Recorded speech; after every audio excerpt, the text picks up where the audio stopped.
Hey everyone, welcome back. Quick thanks to the patrons who keep this channel alive. Your requests are what I narrate next. If you want to join them, you can try Patreon free for 7 days, then it's starting with just $3 a month. Links in the description. Now, let's get into the story. The little badgers were so hot that they couldn't even open their eyes. As the captain, Megan immediately endured the pain and reminded, "Chili. Explode chili. Use the antidote given to us by the professor." As he said that, he hurriedly thought about taking out the white milk aloe vera that could relieve the spicy food from his backpack, but the bird snake, which had been tortured by the pepper mist, did not give the little badgers a chance at all. I saw that with a flick of the thick tail, little badger A and little badger B, who were unaware of the situation, flew away. The two of them collided directly with a big tree, and then there was a flash of white light. The two of them screamed and disappeared in an instant before they hit the ground. They became the first batch of eliminations in today's team finals. In the preparation area of Hufflepuff outside Wizard Canyon, after a flash of white light, the two eliminated badgers appeared here. The companions around them quickly went up to check the situation. Fortunately, the most serious injury was just a fracture, and they recovered after a period of recovery. It can be better. After Professor Sprout checked on his two students, he shouted anxiously, "Substitutes, hurry up." Not long after, Little Badger C and Little Badger D appeared at Hufflepuff Spring, and they were heading towards their teammates at full speed to support them. At this moment, Rolf, Megan, and Owen were struggling, and finally hid in the Scamander family's ancestral box, and successfully used white milk aloe vera to relieve themselves from the pain. Outside the stadium, people in the auditorium looked at the projection on the court. Everyone was stunned by the operation of the Weasley twins. Oh my God! Can it still be like this? Hufflepuff hasn't even started yet, but two people were eliminated directly, and Bird and Snake also hid in the water to take a bath. What should they do next? I don't think we even need to fight with the remaining people from Fairy Tale. The two Weasley kids should be able to take care of the remaining 5 people from Hufflepuff. Look, the red smoke seems to be able to blend into the water, and the swamp is being dug out. Ordinary spectators were talking a lot, but people with special professions could see different approaches from this competition. 2 people in rather special clothes were sitting in a corner of the auditorium, whispering. Both of them were Aurors on vacation, and they were also parents of students. Trick, this method used by the 2 Weasley children is of great reference to us. Yeah, Rhett. Do you remember what happened last time we were in Rosewood Swamp? Of course I remember. That B************* D Dark Wizard was hiding in the woods. The 2 of us spent a whole day unable to find him. In the end, he was scared out by a crocodile. Yes, let's imagine. If we had enough pepper bombs like this, would it be possible to force out the Dark Wizard in a short time? Of course it's possible. But I don't know how much this thing will cost. Can Minister Fudge approve this funding to the Department of Magical Law Enforcement? How much gold galleons does a chili bomb cost? It's not a very expensive alchemy item. And I've heard before that there are many similar things in Muggle police stations. If it doesn't work, we can suggest buying it from Muggles. This kind of props that don't involve magic are usually sold cheaper than us. That's right. At the same time, the last 2 substitutes of the Hufflepuff team had also arrived at the place where Luo and the others were hiding. But as soon as they arrived, they were killed by the last batch of pepper bombs hidden by Fred and George. I know that there is a substitute, but if I don't do it, how long will you wait? So immediately after, George inspired him to set the alchemical spell on the golden snitch, directly eliminating the little badger Nei and the little badger Ding. So now, only one person is left in Taipaki hiding in Rolf's box. What should I do? Luo Fu lay on the ground and wailed. At this time, his face was still red. Even with the help of white milk aloe vera, he still felt that his face was burning. It must be the Weasley twins who did something good. Only the two of them can control so many prop bombs from such a long distance. Owen wiped his face with aloe vera, then hammered the ground and said angrily, "Damn it. Ah. The people at Fairy Tale are so shameless, they even copied our explosive chili pepper. I took a sneak peek outside just now. Although the fog has dissipated, neither C nor D has come to reinforce us so far. I'm afraid they are in danger as well." Megan also looked dejected. Alas, the three of them lamented in despair at the same time. For a moment, they didn't know what to do next. His personal strength was originally at a disadvantage, but now he has lost two people, reinforcements have not arrived, and the bird and snake are still missing.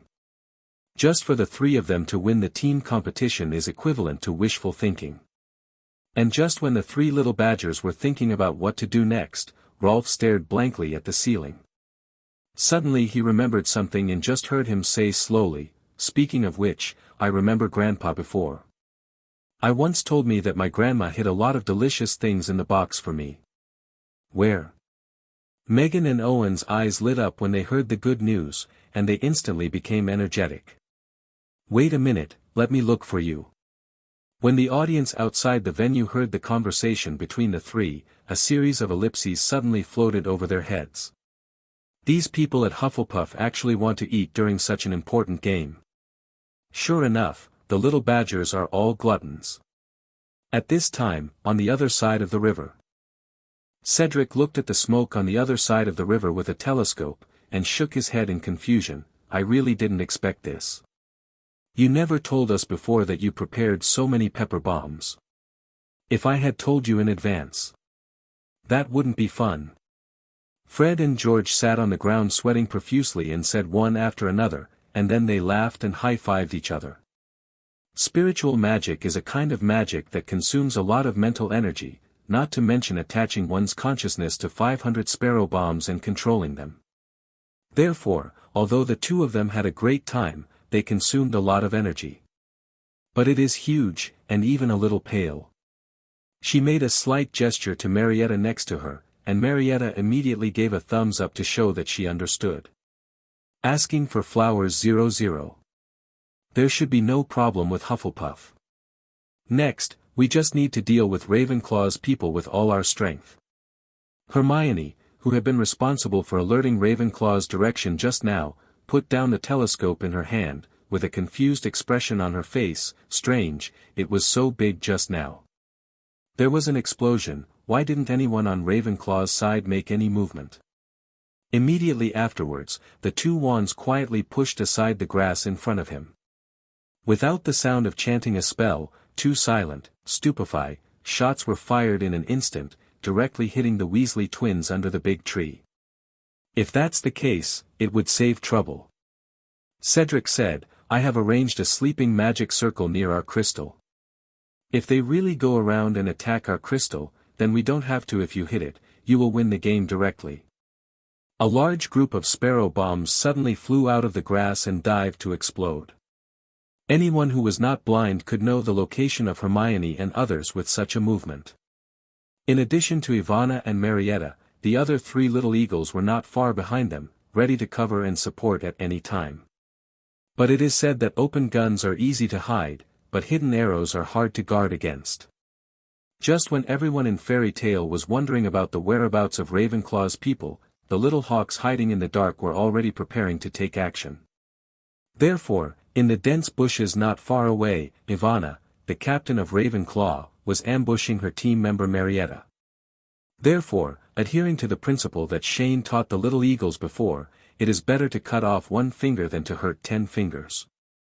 For the sake of conservatism, Ivana decided to eliminate the troublesome twins who like to use props first. Ouch! Could he go around the back and steal our crystals? Penelo guessed. The disillusionment charm, taught to them by Professor Flitwick before, combined with Silencio, a magic spell that can eliminate sounds, the two finally succeeded in quietly touching behind Hermione and the others. Fred and George only felt that they were hit by an invisible force. They only had time to scream, and then their vision went black and they fainted completely. A burst of white light flashed, and the two of them were directly eliminated. It could be vaguely observed through the dense grass that the easiest target in the fairy tale team at this time was the Weasley twins, who were slumped on the ground and recovering from rest. In fact, what Hermione just said was right.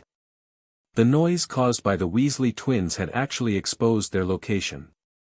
Oh, outside the stadium, there were waves of exclamations from the spectator seats. This reversal is a bit too fast. Just now, Hufflepuff's little badger was severely injured, but in the blink of an eye, Fairy Tale was ambushed and two people were directly eliminated. When Mrs. Molly, who was originally proud of her son, suddenly changed her face when she saw this, she began to curse loudly. "Fred! George! You two are worthless. If this happened in the past, you two would have he's already dead. I know how to trick others every day, but why didn't I think of making a protective gear for myself?" That's right, she kind of put her two children back to the time when she fought to the death with Voldemort and the Death Eaters in the Order of the Phoenix more than 10 years ago. Shane was sitting next to him, looking at the picture on the screen and shaking his head in confusion. He actually didn't expect these two live treasures to be eliminated so easily. However, this cannot be entirely blamed on them. After all, everyone in Fairy Tale has too little combat experience and very poor vigilance. It is normal for them to be successfully attacked in actual combat. Fortunately, this is a game where friendship comes first and competition comes second. If it were really a life-and-death showdown, these two guys would really have a hard time. 580 Luna, Sonia. You two come on. You must remember not to be as careless as these two guys.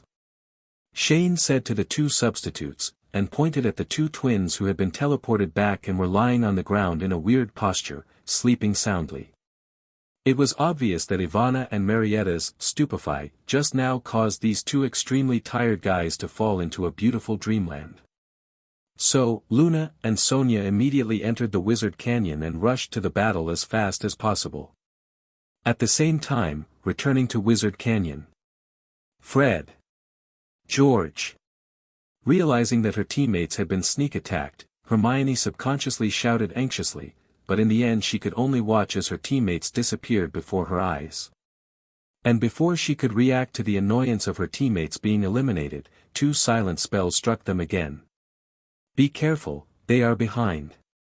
Penelo warned, and cast a protective magic to block Hermione and Cedric, all protecting Protogototalern. The two magic spells were directly blocked. Immediately afterwards, Penelo immediately released a fire-burning incendio in the direction from which the spell had just come, and the two figures were immediately forced out of the grass where they were hiding by the blazing flames. All body immobilis. Seeing the black hand appearing behind him, Cedric immediately thought of taking advantage of the gap where the opponent could not dodge in mid-air and eliminate him directly. However, although his spell directly hit the two people in mid-air, in the next second, Ivana and Marietta saw a burst of transparent blue light flashing across their bodies. It flew directly into the sky without any damage. It turned out that the three kitty eagles not far away who were responsible for the cover and support applied armor protection protego to the two of them, which directly offset Cedric's, all immobilis. Next, above the sky of Wizard Canyon. Anthony Goldstein, along with Little Eagle A and Little Eagle B, hurriedly flew over to meet Ivana and the two, and immediately asked, Ivana, what should we do next? While there are few of them, concentrate on eliminating them. Ivana replied without any thought. She did not choose to avoid the edge temporarily and make another plan to deal with Hermione and the others. Because to be honest, when Hermione and others have not yet matured their magic circle power, Fairy Tale's overall combat power is not much different from that of Kitty Hawk's. Therefore, as long as Ivana and others concentrate their efforts and use the advantage of having more people to attack fewer people to eliminate at least one person in the Fairy Tale team as quickly as possible, then they will be able to at least occupy the number of people in the next game. Advantages. Don't fight in the air. Only by returning to the woods can we take advantage of our advantages. We must get rid of the three of them as much as possible before the two substitutes from Fairy Tale come up. Ivana issued the tactics as fast as she could. Just like what we have trained before, for lights and one dark, divide and surround and defeat them one by one. Victory belongs to Ravenclaw. Let's go up. After saying that, the 5 eaglets immediately cast the magic spell and hid in the woods. As for Fairy Tale, due to the lack of means to deal with the disillusionment curse, Cedric, Hermione and Penelope are now looking around with wary faces, not daring to attack rashly. We have to wait for Luna and Sonia to come over first. Ravenclaw's people have been trained by the president, and their fighting qualities and tacit understanding are terrifyingly high. We take the initiative to attack with fewer people and more people. If we are not careful, all of them may be killed. Eliminate. Cedric said, while holding the wand in his right hand and preparing for it.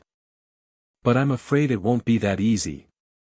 Hermione said with her back to Cedric, we plan to defend and wait for Luna and the others to come over, but these people in Ravenclaw may not want us to wait peacefully like this. Shane has taught us the tactics of dividing, surrounding, and annihilating one by one before. When the fight starts, the 3 of us must not be too far apart. Once we are scattered, we will be unable to defeat 4 people with one punch. Penne. Luo also reminded at this time. After a while, as the 3 of them expected, the 5 Ravenclaws began to attack. I saw 4 magic spells attacking the 3 of them at the same time. Cedric subconsciously shouted, squat down. The next second, the magic spell flew over the heads of the 3 people. Immediately afterwards, before the 3 of them could stand up to fight back, several more magic spells flew towards them. The 3 of them were forced to spread out and avoid each other. They each found a bunker that could cover at least 3 sides and hid in it, and carried out attacks from time to time. Fight back. At this time, Ravenclaw's numerical advantage began to slowly become apparent. Hermione and the 3 of them did not dare to get up under the pressure of the constant flying spells.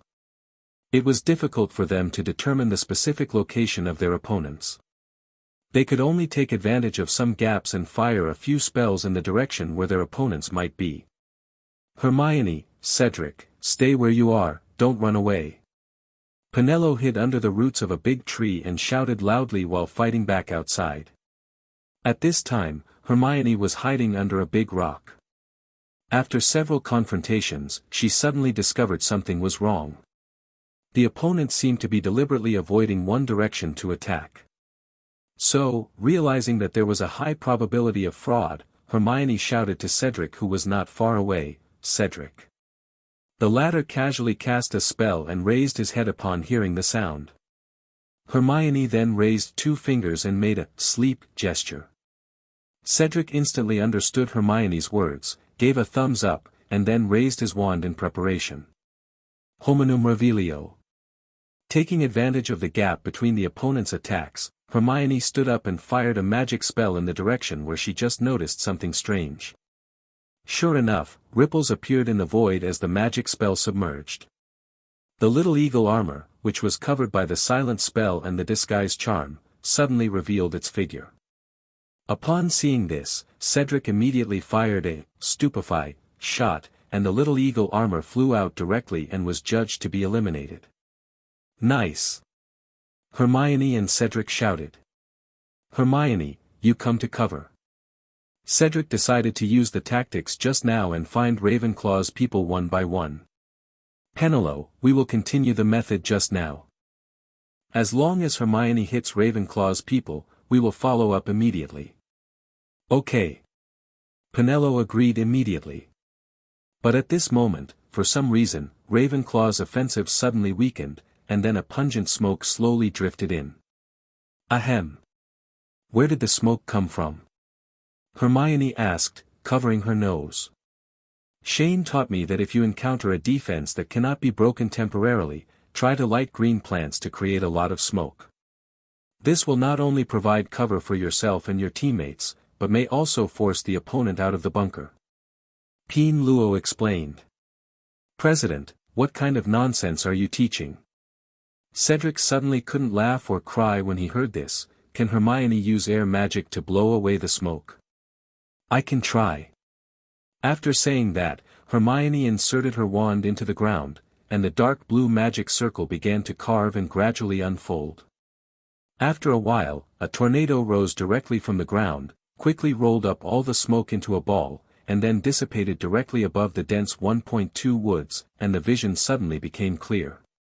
As for Ravenclaw, seeing that his smoke tactic did not work, Anthony was a little anxious and asked, "Ivana, what should we do now? If this continues, 2 of fairy tales. It's coming soon.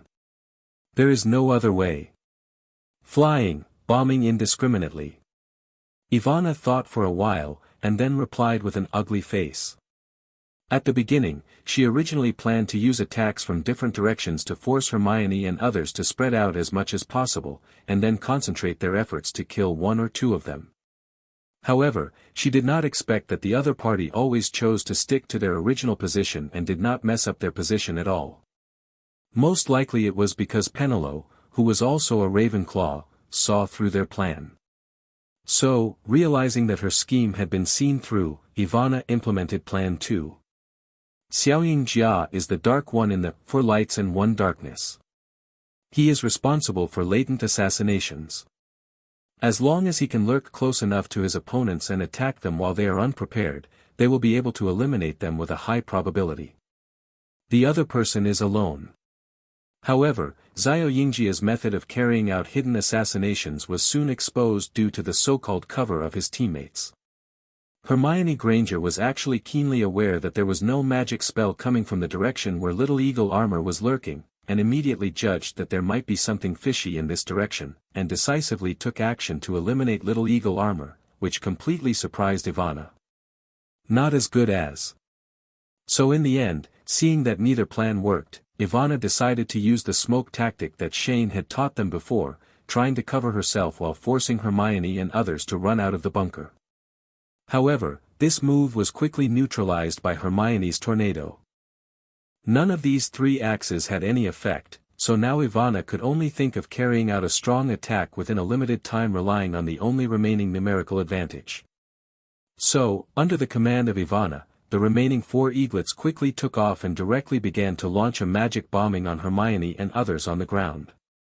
What about a Puño, and Flying Sand and Stone Expulso, whichever spell has a larger attack range, which one will be used, and the 3 people on the ground will be blown away. Safely guard Salvio Hexia. Facing the attack falling from the sky, Penelope immediately cast the strongest protective spell. A semicircular shield immediately enveloped the 3 of them, and countless spells bombarded it with ripples. Think of a way quickly, this won't last long. In just a few seconds, cracks began to appear in the shield. There are more of them than us. We can't risk going up to the sky and fighting them. Cedric said. There are big trees, rocks, etc. on the ground that can be used as cover, but once they fly into the sky, they can only compete with each other for reaction speed. If you are not careful, you may be eliminated and lose everything. Let me try. Hermione pointed her wand at the figures above her, and the magic circle in the sky slowly unfolded. After a while, a hurricane came directly from the dense woods towards Ivana and others, but they quickly relied on flexible movement to avoid the attack. At best, they were only a little unstable. The range in the sky that can be avoided is too large, and with Hermione's current level of practice in sky magic, its attack range and power are limited, so there is nothing that can be done to Ivana and the others. And to be honest, they have not practiced the Wingardium Leviosa flying book in vain in the past 2 years. However, just when Ivana avoided the wind pillar of sky magic and wanted to organize another attack, 2 black spots in the distance quickly approached, and 2 phoenixes, one cold and one hot, rushed towards the eaglets. Oops, their substitute has arrived. Get out of the way. Ivana's expression changed and she immediately shouted a reminder. But even so, Anthony, who was relatively close, still couldn't dodge and was burned by the phoenix's flames on his arm. Anthony immediately felt as if his arm had been burned by an iron. An extremely strong burning and tearing feeling was rushing from his arm to Tianling Gai, making him suddenly feel dizzy. Anthony, are you okay? Ivana flew over and asked quickly. At the same time, she also cast a basic medical magic to help relieve the pain of the latter, rejuvenate. Oh my god, you are hurt too much. Marietta also flew over. I saw that Anthony's entire arm had begun to blister on a large scale due to the high temperature. Although this kind of injury is not enough to eliminate him directly, it may be difficult for him to participate in the next battle. I'm fine, I can still move the hand holding the wand. Anthony reluctantly replied with a grin on his face. I'm sorry, I made a miscalculation. Ivana looked disappointed. She was frustrated that she couldn't eliminate Hermione and others before Fairy Tail's replacement arrived. It doesn't matter. Our opponent is Fairy Tail led by the Wise Master. Regardless of winning or losing, it is actually within reason. Anthony immediately comforted him with a cold sweat on his face. In fact, he didn't care at all. When Luna and Sonia finally arrived, Cedric, Hermione and Penelo all breathed a sigh of relief. The three people immediately flew into the sky to meet him, and faced the 4 Ravenclaws at the same time. Ivana, do you want to fight again? Penelo stepped forward and asked. Now the balance of victory has been tilted towards Fairy Tail. Ravenclaw is now injured and their combat strength is greatly reduced, and it will take some time for their subsequent substitutes to arrive. Now as long as Cedric gives the order, Ravenclaw will soon be defeated. Members are eliminated. And Ivana looked at Penelo and the people behind her, and then at the teammates around her. Seeing that the fighting spirit on their faces was still there, she replied firmly, we will not admit defeat. Although you are very strong, we still want to give it a try. Okay, then I'll give you this opportunity.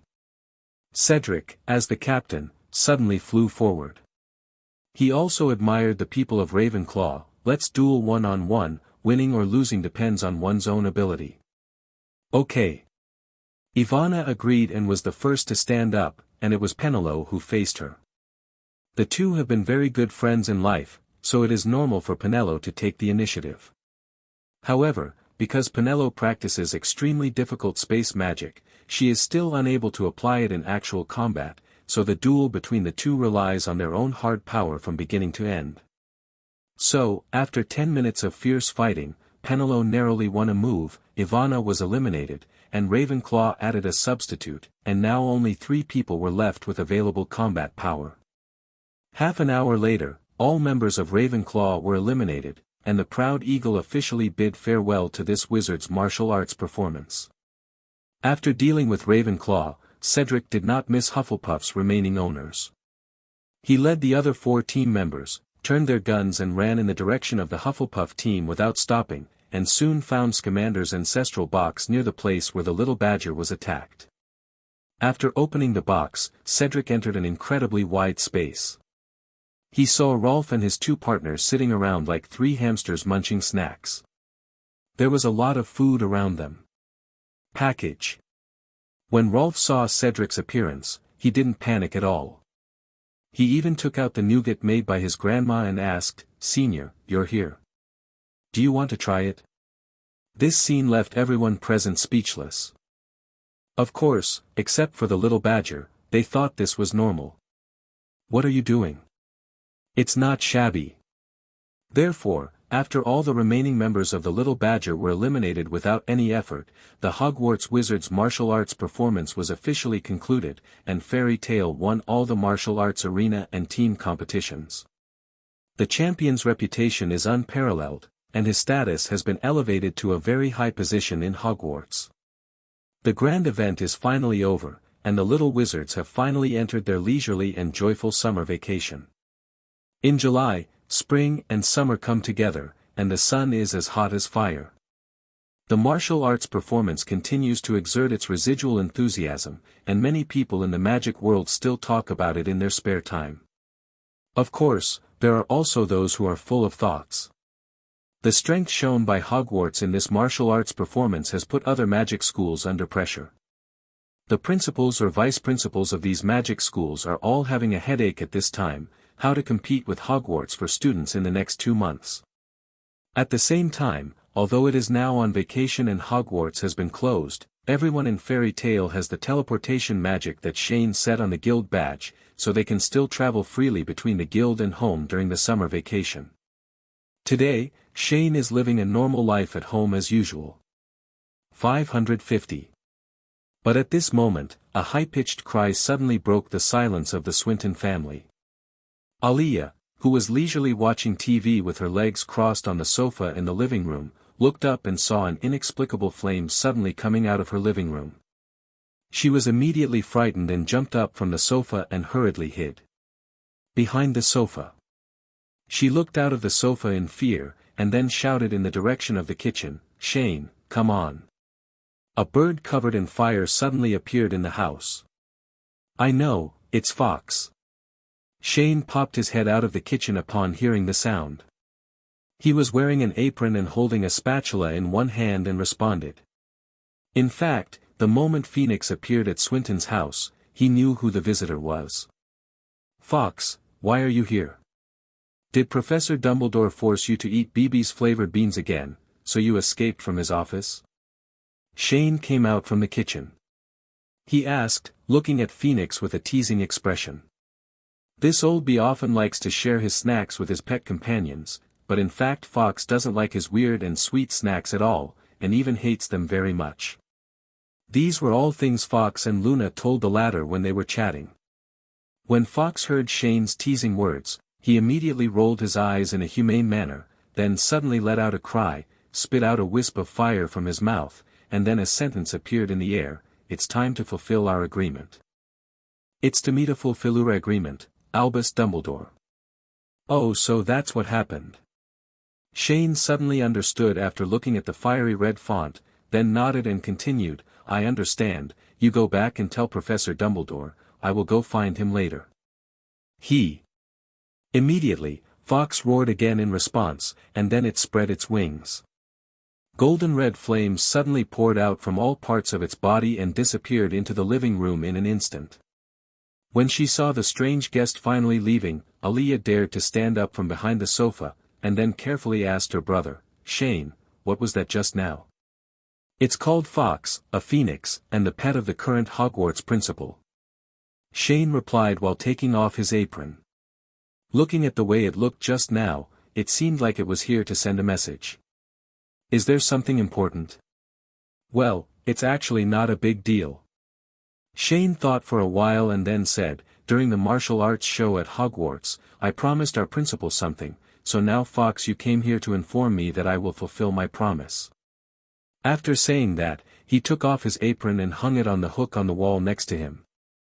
"I have already prepared lunch. When Aunt Julie and the others come back, you can tell them that I have gone out on some more important things and may come back later in the evening." "Well, okay. Have a nice trip." Aaliyah agreed, without further asking about the next thing. Immediately, Shane went upstairs to change into more relaxed casual clothes, and then immediately activated space magic and returned to Hogwarts. Under the clear blue sky, the ancient castle stands on the cliff. The lush green lawn is connected to the broad lakeshore. The breeze sweeps by, the lake is shimmering, and countless birds sing in unison around the tall tree man in the middle of the lake. What a vibrant scene! At this time, Shane felt the gentle breeze blowing in front of him and smelled the fresh aroma mixed with the smell of grass and water vapor. To be honest, he never quite understood why people in the past called this lake Black Lake. Although there are many ugly magical creatures living in it, and the lake looks black, it deserves a better name just for the pleasant and soothing scenery in front of you. Speaking of which, the 2 clams I dug up last time were temporarily forgotten at the bottom of the lake because I had to help deal with Fred and George's scandal. Why don't I go get another one now? Come back and try it. Shane said to himself, and then a familiar voice came from behind him. The food in the Black Lake is not very delicious. I have tried it. Dumbledore walked over with slow steps. He looked at the sparkling lake in front of him, and then began to talk about a past event. "I still remember that one Christmas, the leader of the mermaid tribe gave me a frame of fish from the Black Lake. I was curious and asked the school elf to help me make it into fried fish, but the result What's the result? Shane asked curiously and anxiously. I swear, it was the first time in my life that I had eaten such terrible fried fish. It tasted terrible. Coupled with the sour and sweet tomato sauce, I don't know why there is such a bad fish in the world. Such unpalatable food, it tastes like a salted fish left to ferment in a smelly ditch for a month. At this time, Dumbledore suddenly showed a look of extreme disgust on his face. Oh my God. It's scary to think about it. Shane was speechless for a moment. Are you sure this is really not a biological weapon? To be honest, he was quite curious about what kind of food it tasted like, which could actually make the old bee in front of him express such emotion without changing his expression even after eating earwax-flavored beans. After imagining the smell in his mind, Jeannen's face couldn't help but reveal a hint of disgust. But soon, he threw away these messy things in his mind and started talking about business. Professor, didn't you ask me to fulfill the agreement? Don't tell me it's here. I can guarantee that the castle will fly into the sky in less than 5 minutes. With that, he pointed not far away. Hogwarts Castle. Of course not here. Dumbledore replied, and then his eyes suddenly looked east. I know there is a place where we can do our best. It's far enough away from people, it's hidden enough, and it's protected by special magic. Then it's up to you, I don't care. Shane replied with a shrug. As a result, as soon as he finished speaking, before Shane could react, Fawkes suddenly flapped his wings, a melodious cry sounded, and the golden-red flames instantly engulfed the two of them. No one. To be honest, this is the first time Shane has experienced the magic of apparition, and it is really uncomfortable. He now felt as if he had been stuffed into a drum washing machine rotating at supersonic speed. He could vaguely see some unknown images flashing before his eyes. This might be because he was moving at high speed. In fact, when he first entered apparition, Shane actually felt bad. But after a while, perhaps due to doing eccentric exercise for a long time, he felt as if his eyeballs were being squeezed into his brain. So, after an unknown amount of time, Fawkes and the two of them finally landed. Shane was seen shaking and spinning in place, with circles in his eyes. Professor, I strongly suggest that you learn my space magic. This method of long-distance teleportation is really inhumane. Shane said in a daze, patting his head to wake himself up. My vision gradually became clearer, and I looked at the surrounding environment. I saw the rough sea in the distance and the towering cliffs at my feet. Professor, don't tell me this is the carefully selected place you said. Shane looked at the person next to him in disbelief. This place is even worse than the conditions at Hogwarts. After this, the Ministry of Magic will definitely he's here to cause trouble. Of course not here, it's just because the place we want to go is a little far away and Fawkes can't take us there. Dumbledore stepped forward and slid up a wooden toilet from the bottom of the cliff, so, we need the help of this thing. Port key. Shane looked at a question mark and an exclamation mark popping up on the toilet head. He seemed to have guessed where the old bee was taking him. Professor, you don't want to take me. That place. Dumbledore said nothing, but his eyes contained deep meaning. Activating the port key, Shane once again experienced an even more painful torture than Fawkes's disembodiment. After a lot of twists and turns, the two finally reached the destination of their trip.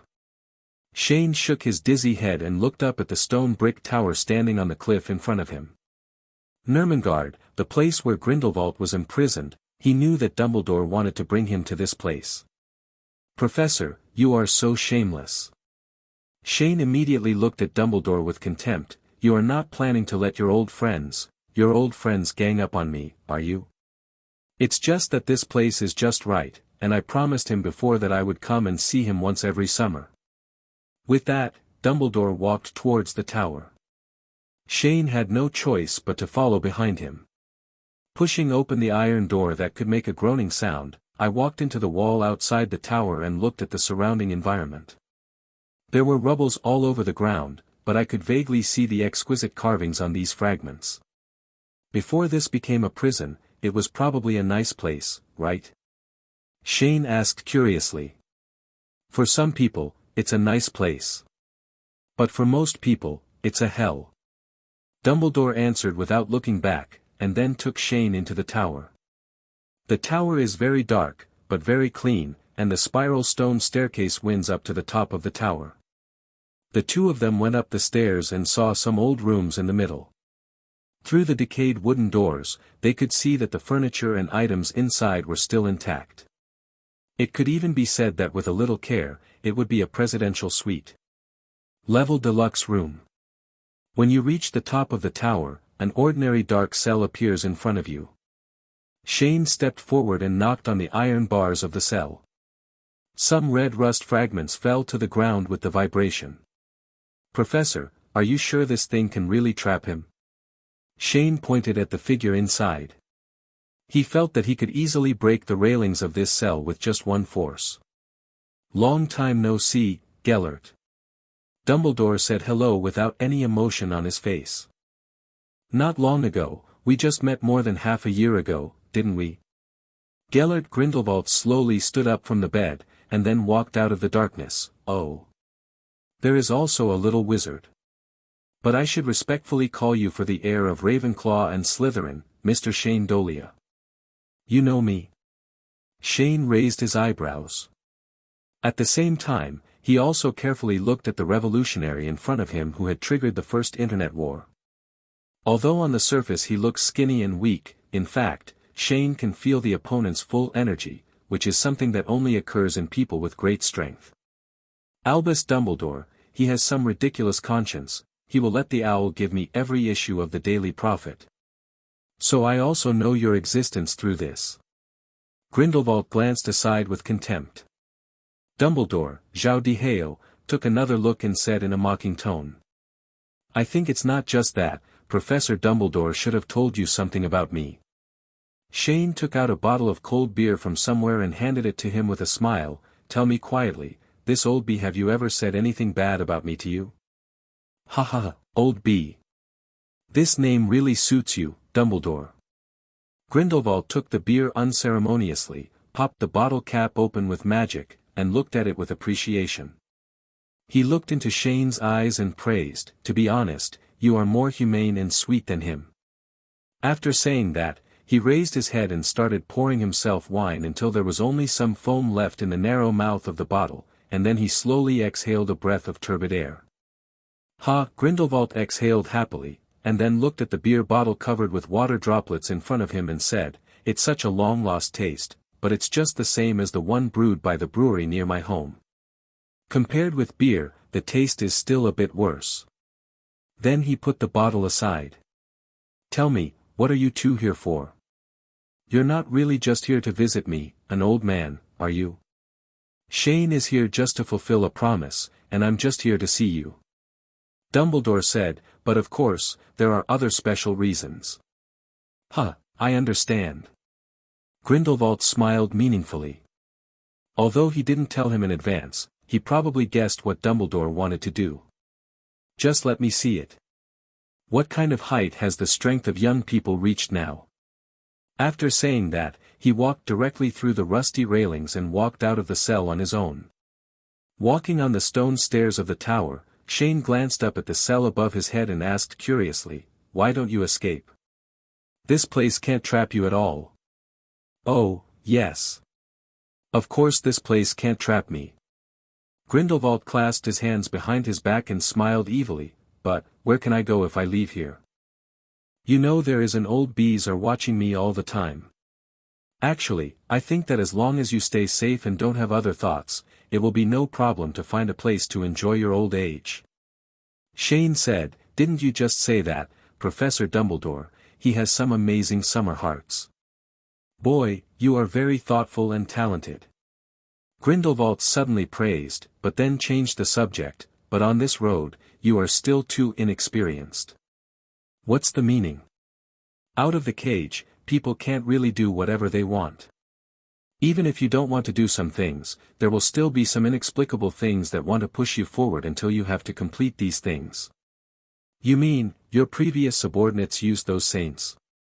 It has nothing to do with them, the key is that I can't stand some things outside. Shane and Grindelwald chatted and gradually walked out of the 970th floor of the tower. Looking at the endless mountains and river valleys in front of us, there is still snow on the top of the mountain in the distance in this summer season. So, Shane couldn't help but remind, Professor, are you sure this place is okay? Although it is inaccessible, it will make a lot of noise if there is a fight. Don't worry, Muggle expulsion spells have been cast on the outside of this mountain.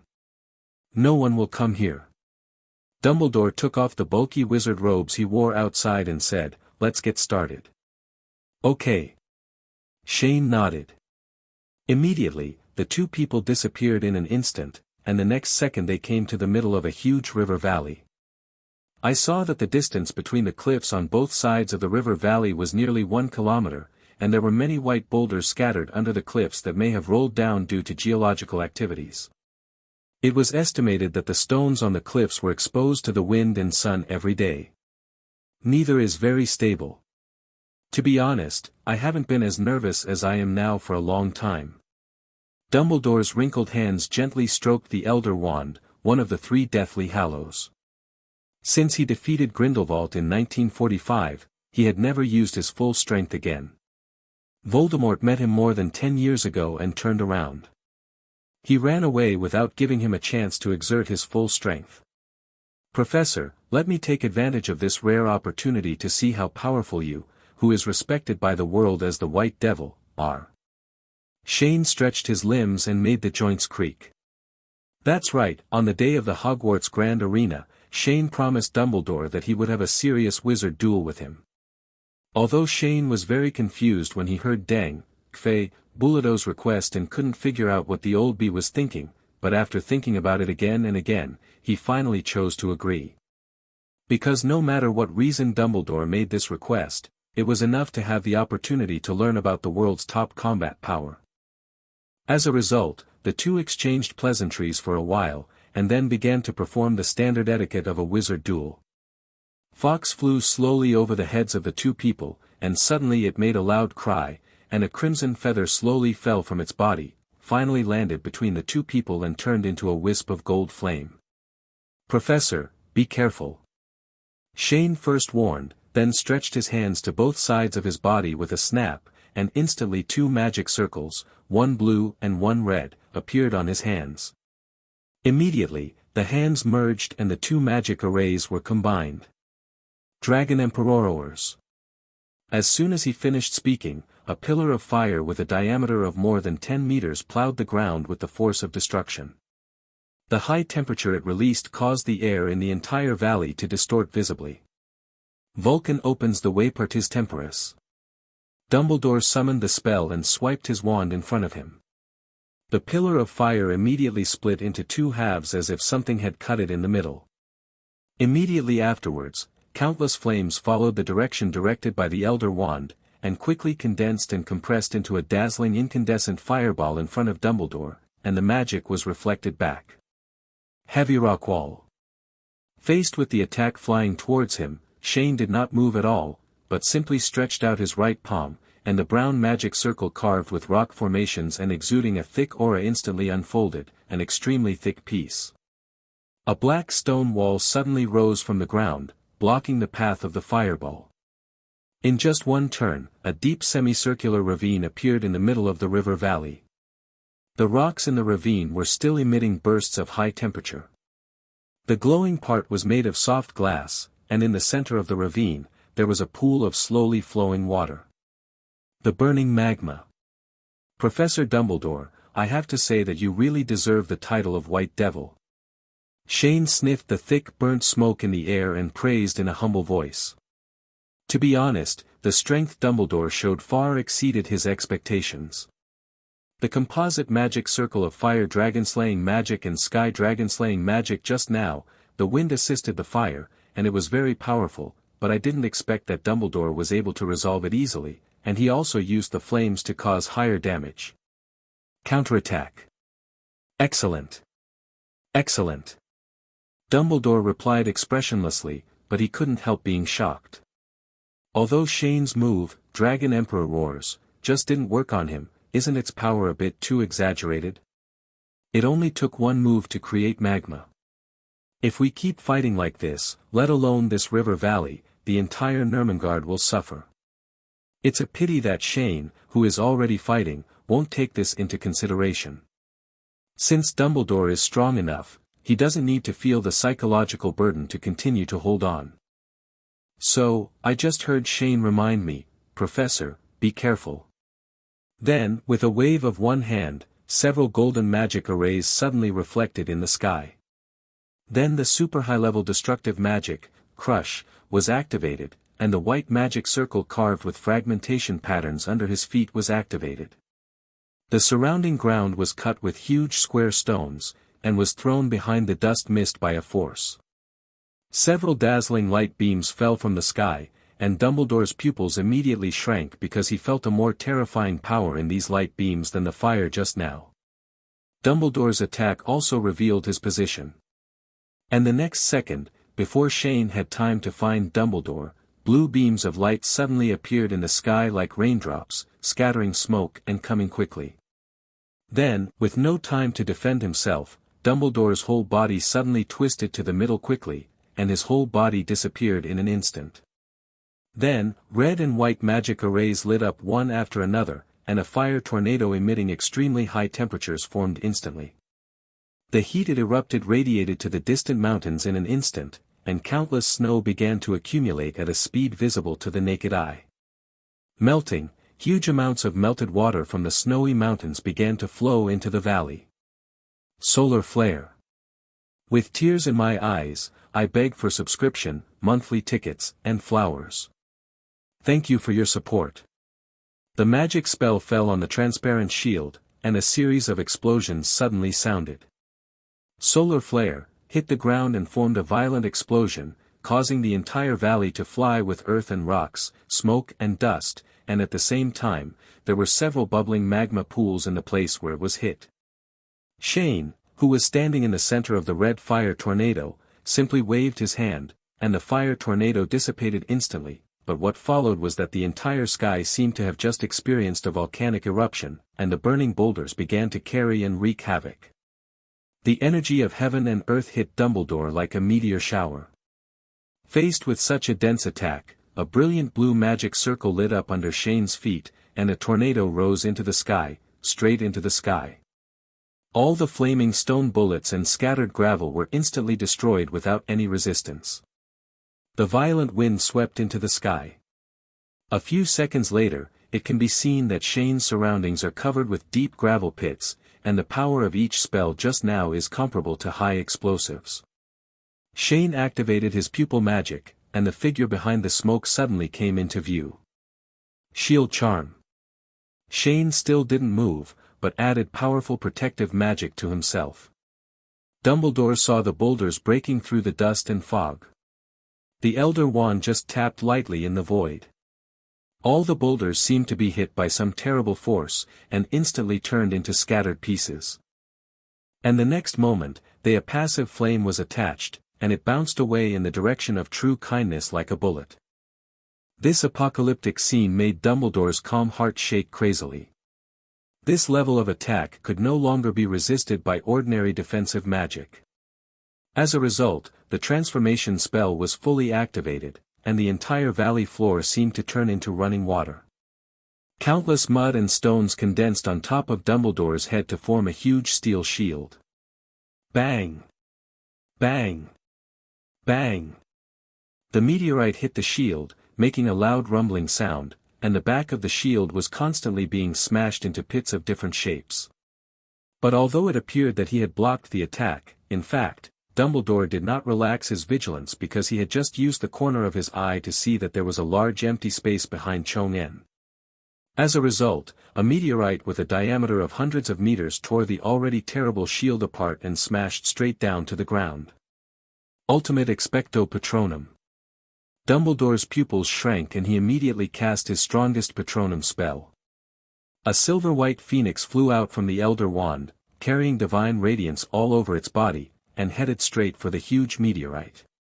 A powerful shock wave that was visible to the naked eye shook the entire river valley until the rocks collapsed, and the white clouds in the sky were scattered in a circle by the powerful I-force.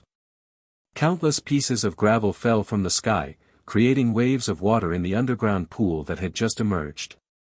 At this time, on the other side, Grindelwald was standing on the top of a mountain not far away watching the battle.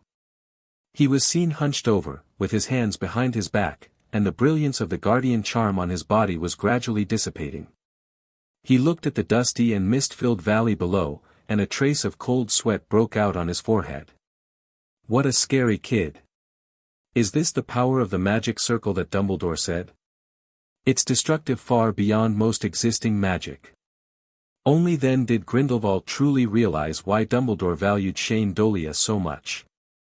Just relying on the power of the magic circle mastered by the latter, he can completely wipe out a large city with a wave of his hand, which is simply a world-destroying existence. At the same time, the Austrian Seismological Bureau was also in chaos.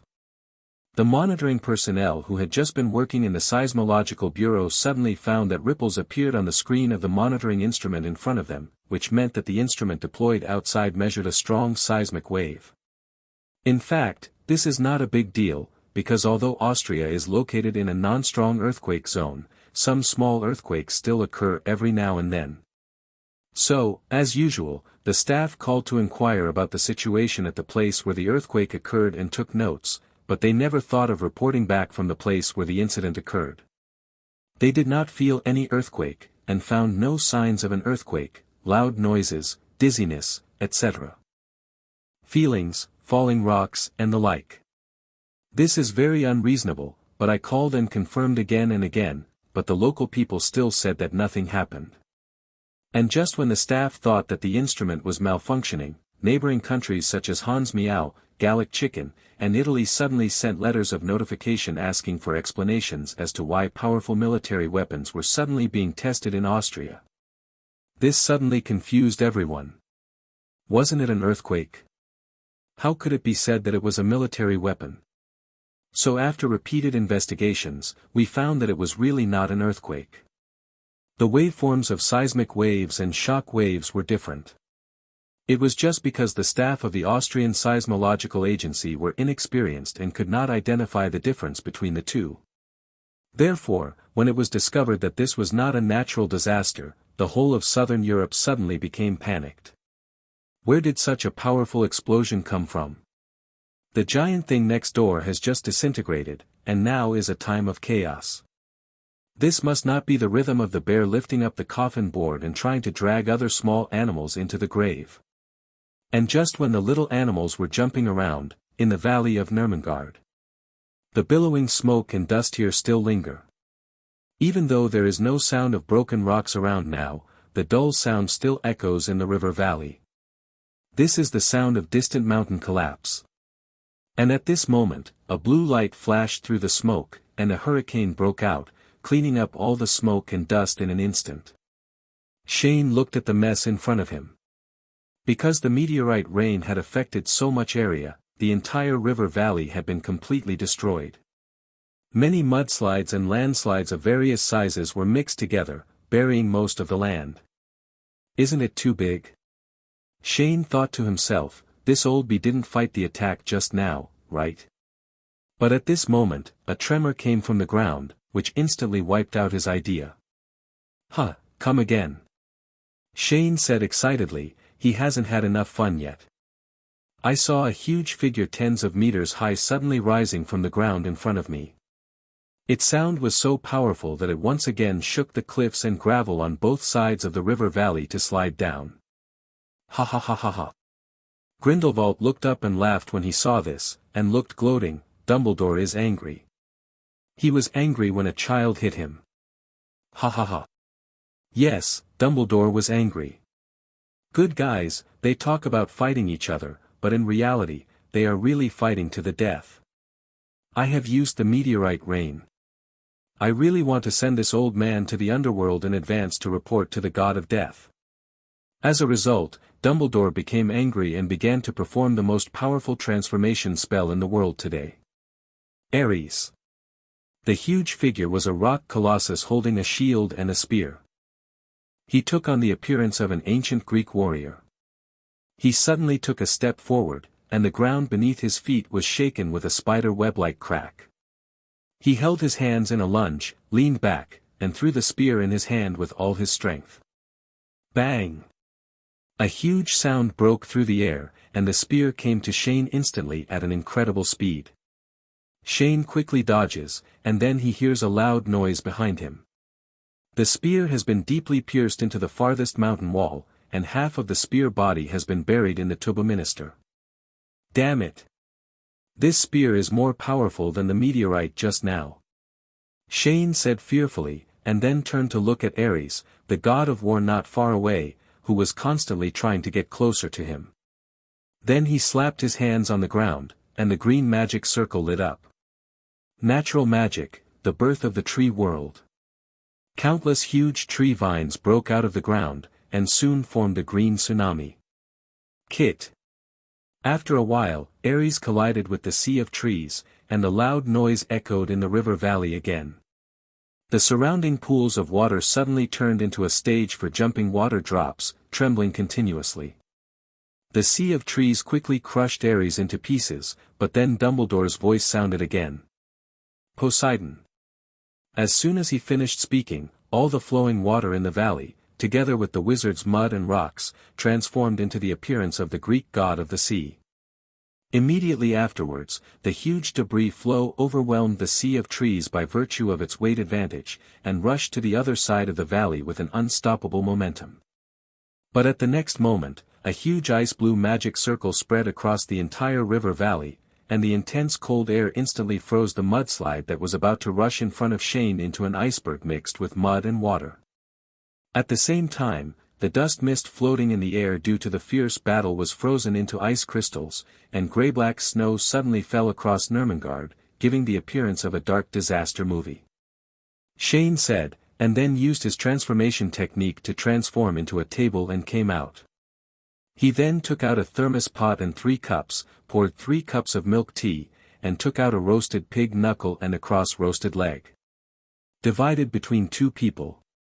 Therefore, Dumbledore, who realized this, nodded helplessly and said, "I agree. Professor, there's no point in continuing the fight, so let's use the last move." "How about that?" Shane suddenly suggested. So the next moment, Shane finally pulled out his wand, and both of them began to use their last move in the duel. I'm talking about Professor Dumbledore. There is one question that really puzzles me. With your ability, why couldn't you catch Voldemort back then? The silver-white phoenix and the blue-purple fire dragon collided together, forming a dazzling light. Friends who have monthly votes, please support me and cast a monthly vote to take pity on the author who works hard to type every day. Woohoo! After a while, Shane and Dumbledore returned to the Tower of Nurmengard again. With tears in my eyes, I beg for subscription, monthly tickets, and flowers. Thank you for your support. Ultimate expecto patronum. However, this was not a life-and-death fight after all. The 2 of them were already shocked to the point where they fought. A passage was revealed. Shane looked up at the black and gray ice crystals slowly falling in the air. The white magic circle lit up again. Hundreds of white lines suddenly appeared on the surface of the mud and iceberg, and then collapsed. Although the duel did not result in a winner, Grindelwald compared the states of the 2. It was obvious that Dumbledore was more embarrassed, and he also found that Shane didn't seem to move much from beginning to end, except to hide from Ares, the god of war. That strike was beyond the spear. The 3 of them didn't speak, they just sat on the top of the mountain and watched the sunset on the horizon. To be honest, he didn't really want to fight. He was almost 110 years old and it was not suitable for him to work too hard. If the fight continues, regardless of the outcome, there is a high probability that Nurmengard will be razed to the ground. Fiend fire.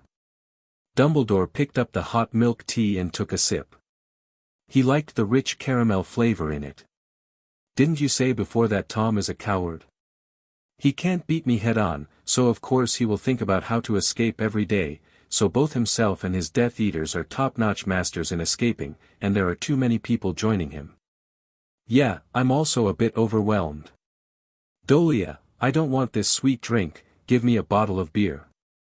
Grindelwald took a sip of the milk tea and immediately looked disgusted. Then he asked Shane for a bottle of beer, took a long gulp, and then took a big mouthful of pork knuckle. By the way, Mr. Grindelwald, I want to ask you something. Shane suddenly asked after taking a sip of milk tea, do you remember Xenophilius Lovegood? Xenophilius? I remember him, he was the child of one of my men back then. Grindelwald replied, you know him? Why are you mentioning him again? Actually, it's nothing, I'm just curious.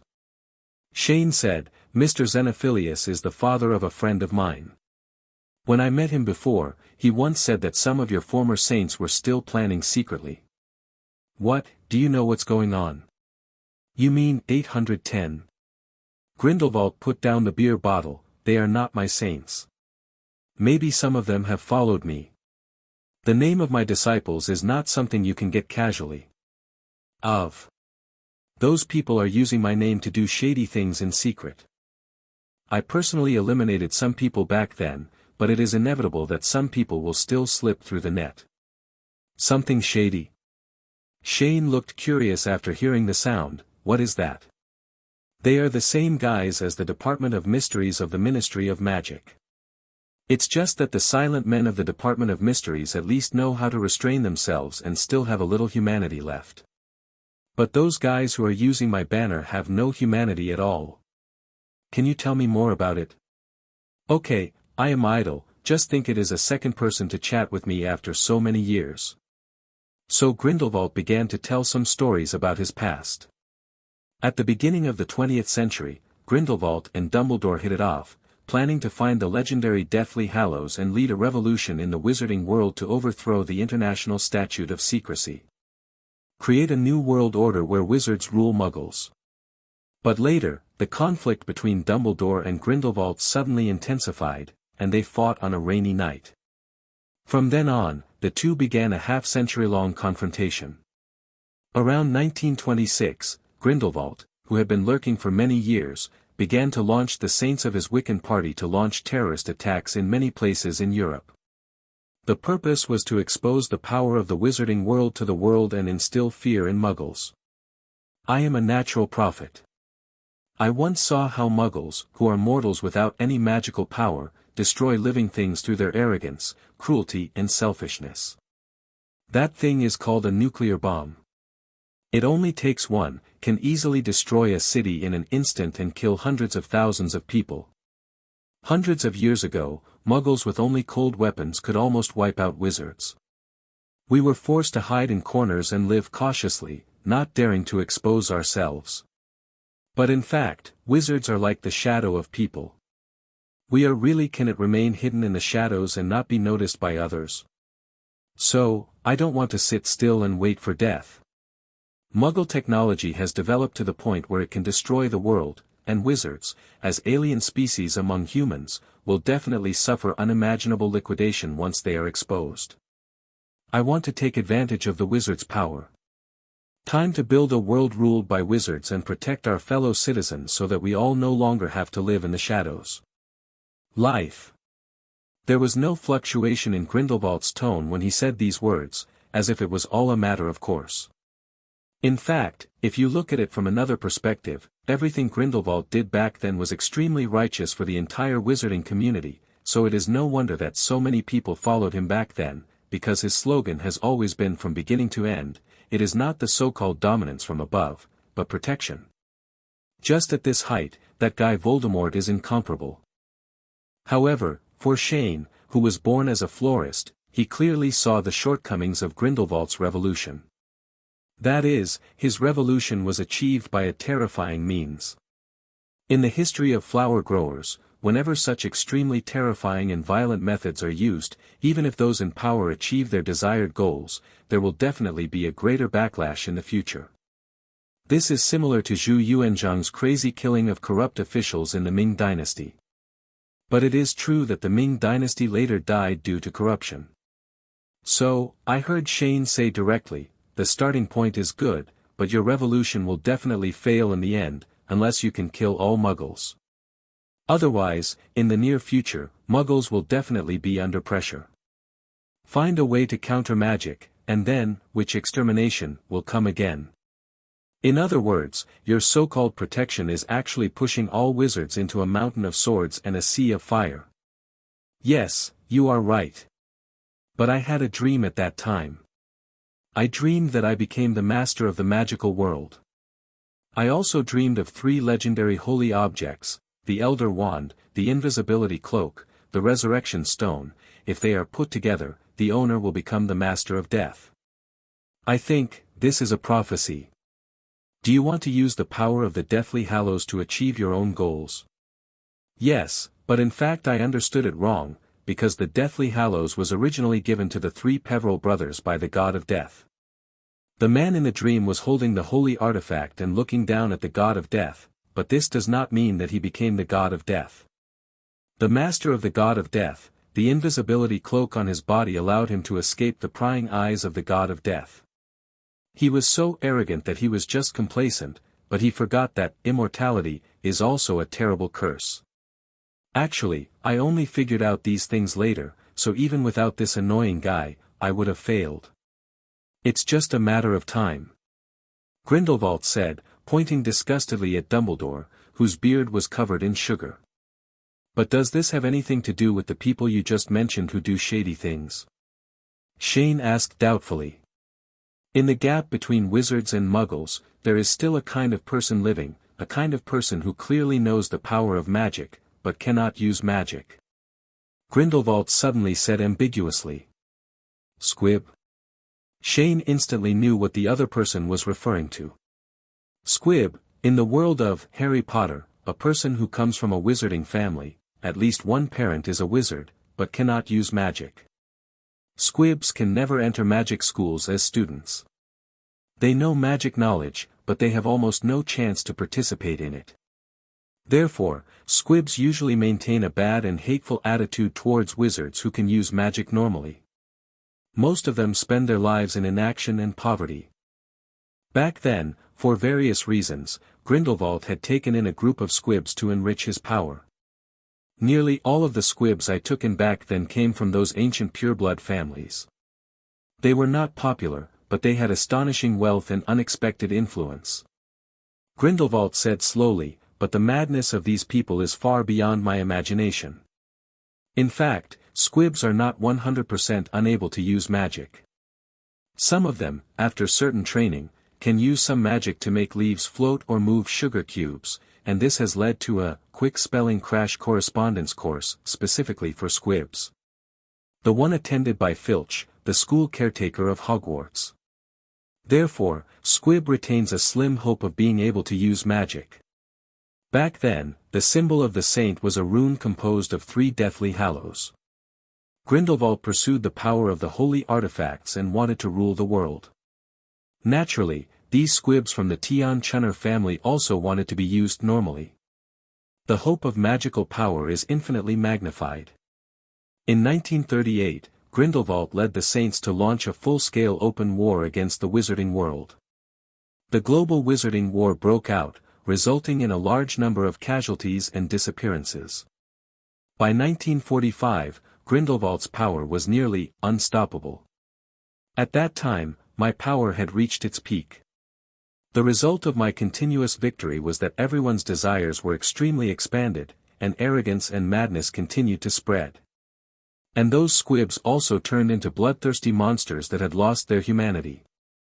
Grindelwald's eyes gradually became colder, and some past events began to appear in his mind. Monster? Shane lowered his eyebrows and fell into deep thought. Hearing this, he most likely guessed what those squibs did, because there used to be such a group of inhumane people in Aslant. He was also angry about this and launched a half-year massacre against them. Thousands of people died at his hands. Under the cliff of the prison behind us, there are thousands of corpses buried there. Among them are 0.9 wizards who were defeated and captured, and there are also many squibs who were secretly captured.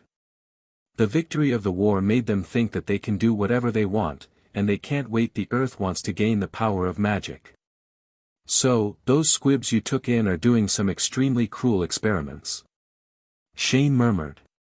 Those guys are using my name to attract many civilian squibs and wizards to Nurmengard, and then secretly imprison them in prison for various reasons to conduct magic experiments.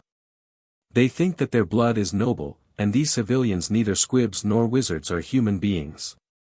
The prison underneath the tower originally only had 3 floors, but they secretly opened a 4th floor without telling me.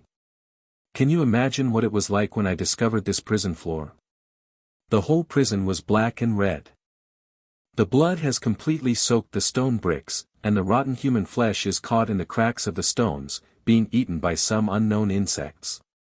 To be honest, although I am a ruthless and unscrupulous person, at least I still have a bottom line. But those guys, they are a kind of existence that represents the pure evil of mankind. Grindelwald drank the beer in his hand. What about the end? You killed them all? Shane asked with a raised eyebrow. If you don't kill them and leave them to disgust yourself. Grindelwald rolled his eyes. Kill all the ones you can find, but as I just said, it is inevitable that some fish will slip through the net, and once a person falls into madness, then it will be difficult to return to normal. After all, the pure blood theory is still at work. Shane connected all the things together and suddenly came to such a conclusion. So, when I heard Dumbledore say that you wanted to overthrow the pure blood theory, I 100% raised my hand in favor. This thing is indeed unreasonable. Grindelwald suddenly smiled, and then revealed his face. With a joking look, but I still want to ask, Shane Dolea, do you know what you are doing? Of course I know. Shane replied calmly, but this is an inevitable process of historical development. In my hometown, people have never been distinguished based on their bloodline, except for cats and dogs. Ha! It's really interesting. I wish you success here. Grindelwald swallowed the remaining flesh and meat into his stomach, and then threw the pig bones on the ground. Anyway, I'm just an old man who has expired. Now this is the world for you young people. After saying that, he turned around and prepared to go back to the tower. Remember 25 to deal with the aftermath.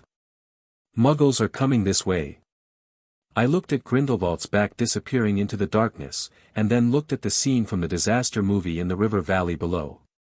Shane suddenly looked awkwardly at Dumbledore, who had been silent just now, then scratched his head and said, Professor, my magic can't cover such a large area.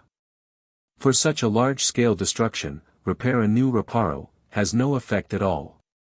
After all, it is just a magic spell that can be used by a young wizard who has not yet entered school. However, the magical effect of his Arc of Time covers a maximum radius of 500 meters, but the range affected by the battle just now was 500 meters. Perhaps, you can modify the memories of people who come here? Shane suggested. Pound sad face 0 asterisk, oh, Dumbledore sighed helplessly, then wiped his mouth and stood up, I'll handle it. Then he called, Fokker. As soon as he finished speaking, a golden flame lit up, and Fawkes and Dumbledore disappeared instantly to deal with the aftermath. And Shane looked around, he was the only one left. Seeing that it was getting late, he didn't want to wait here stupidly for Dumbledore to come back, so he activated space magic more than a dozen times in a row and returned to Hogwarts. If you want to ask why he didn't go back to Swinton's house directly, it's because he had one thing that he didn't want to give up on. Night, Swinton's cottage. Suddenly there were sounds of vomiting in the bright restaurant, and a familiar voice shouted in pain, You. It tastes terrible. Oldby didn't lie to me this time. In the blink of an eye, the summer vacation is over halfway, and the rainy August has quickly arrived.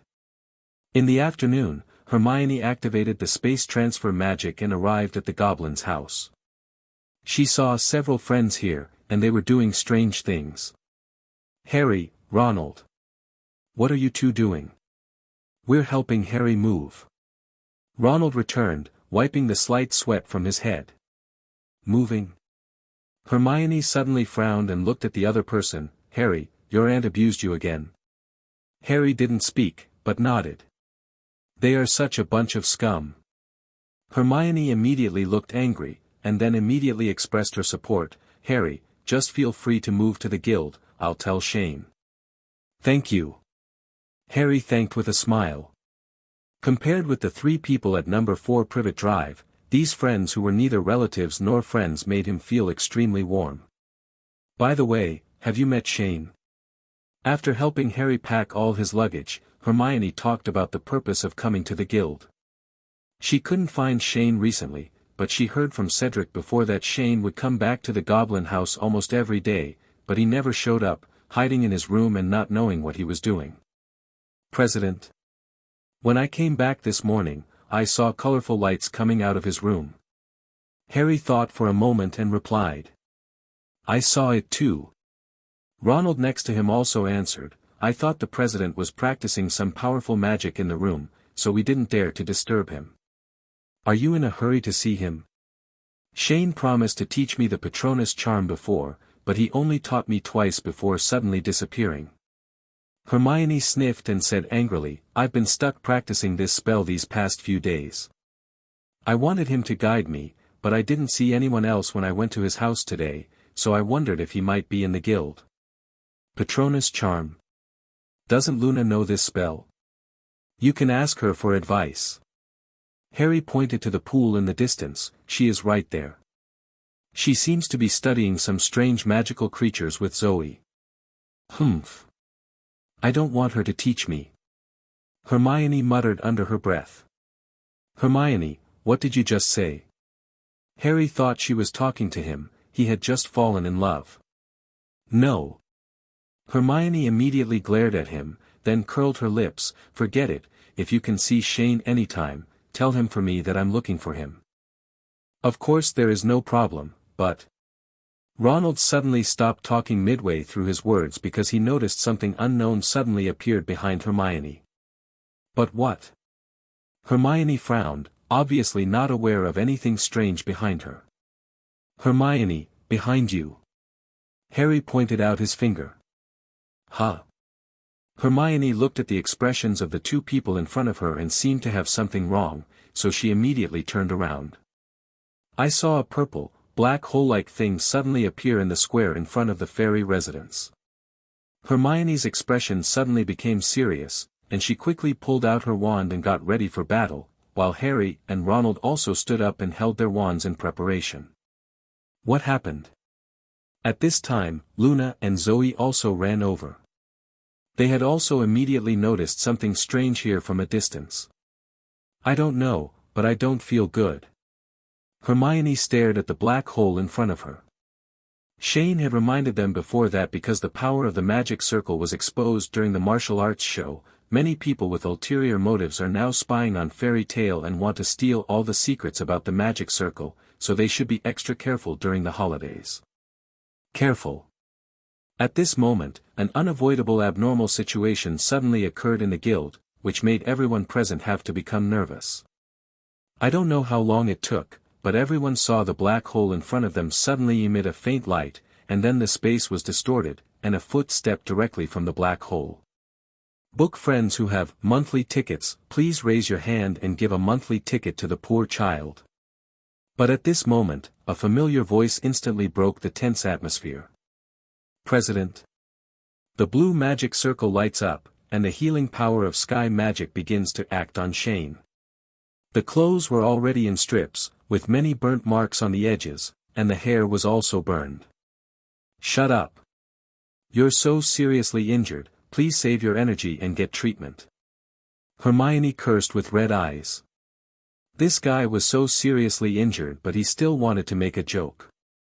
When I walked in, I saw that Shane's body was covered with scars. Blood flowed from the wounds and dyed the pieces of his clothes dark red. Hermione and others tensed up immediately when they saw this, and they all lit up their magic circles. Luna even turned on the full receiving form and even released the Patronus. Everyone immediately recognized who the owner of the voice was. He admitted that he did go a little too far this time, and he almost didn't leave the person there. Shane. Shane staggered out of the space door. The space door behind him disappeared instantly, and he collapsed on the ground. I saw a figure slowly walking out of the black hole, and then said, "Don't be nervous, wish me." Hee hee. Shane smiled and closed his eyes obediently to receive the treatment. Shane. Hermione quickly ran over when she saw this. I'm fine, they're just superficial injuries. Shane waved his hands indifferently while sitting on the ground. It's just that the magic power has been exhausted. 3 ribs are broken on the left side, 5 ribs are broken on the right side, and the blood loss is a bit too much. What's going on? How did you get hurt so badly? Hermione's eyes immediately turned red when she saw Shane's appearance, and she quickly squatted down to treat him. Go back in time 10 hours ago. After a wizard duel with Dumbledore in Nurmengard, Shane went home and worked as a salt fish for a while. After feeling bored, he decided to enter a state of seclusion. And just this morning, he finally completed the reorganization of the magical power structure of a magic. The passage to another world through Fiend Fire was finally opened by him. Looking at the mysterious space door in front of him, Shane could feel that the magic on the other side of the door was full of violence and disorder. So just in case, he first put on several layers of powerful magic shields on himself, and then stepped into the space door. He felt a flash of white light in front of his eyes, and Shane came to a new mysterious world. The first thing that catches the eye is the extremely dazzling fiery red color, and the boundless sea of magma formed by the materialization of the fierce fire. It is constantly spitting out huge tongues of fire into the sky, exuding an extremely terrifying aura of destruction. In addition, there is no land as far as the eye can see. The air is completely distorted by the scorching heat, and there is no oxygen that can even provide people with breathing. And that's not the worst. As soon as he entered this new world, Shane suddenly felt an inexplicable force arousing the negative emotions in his heart. Arrogance, anger, lust, all the things that can affect people's rationality were crowded into his mind. If it weren't for the protection of thinking barrier, I'm afraid his consciousness would be in a state of chaos now. So he quickly drank the brain-refreshing agent made from Helena's venom, and then used word magic to create oxygen. Shane felt a little more relaxed. Then he carefully felt the surrounding environment. In just a moment, the power erupted from the sea of fire under his feet had already destroyed the magic power on his body to a great extent. So Shane quickly added the power of finite incantatem to the shield, and the sharp fire collided with it and was immediately transformed into countless pure original magic powers. Looking up into the distance again, the magma sea formed by Li Hui extends to the farthest point, with no end in sight. Shane looked at the purgatory-like scene in front of him curiously, and suddenly couldn't help but wonder, could there really be any living beings in such a ghost place? Then he looked up at the red and chaotic sky above his head, where countless black smoke-like clouds were rolling.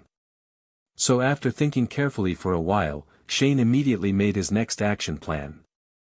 Suddenly a blue light flashed under his feet, the sky magic was fully activated, and the whole person disappeared in an instant. Immediately afterwards, a huge sonic boom suddenly sounded, resounding throughout the sky. A huge hole was opened by the huge tongue of flames blocking Shane's face.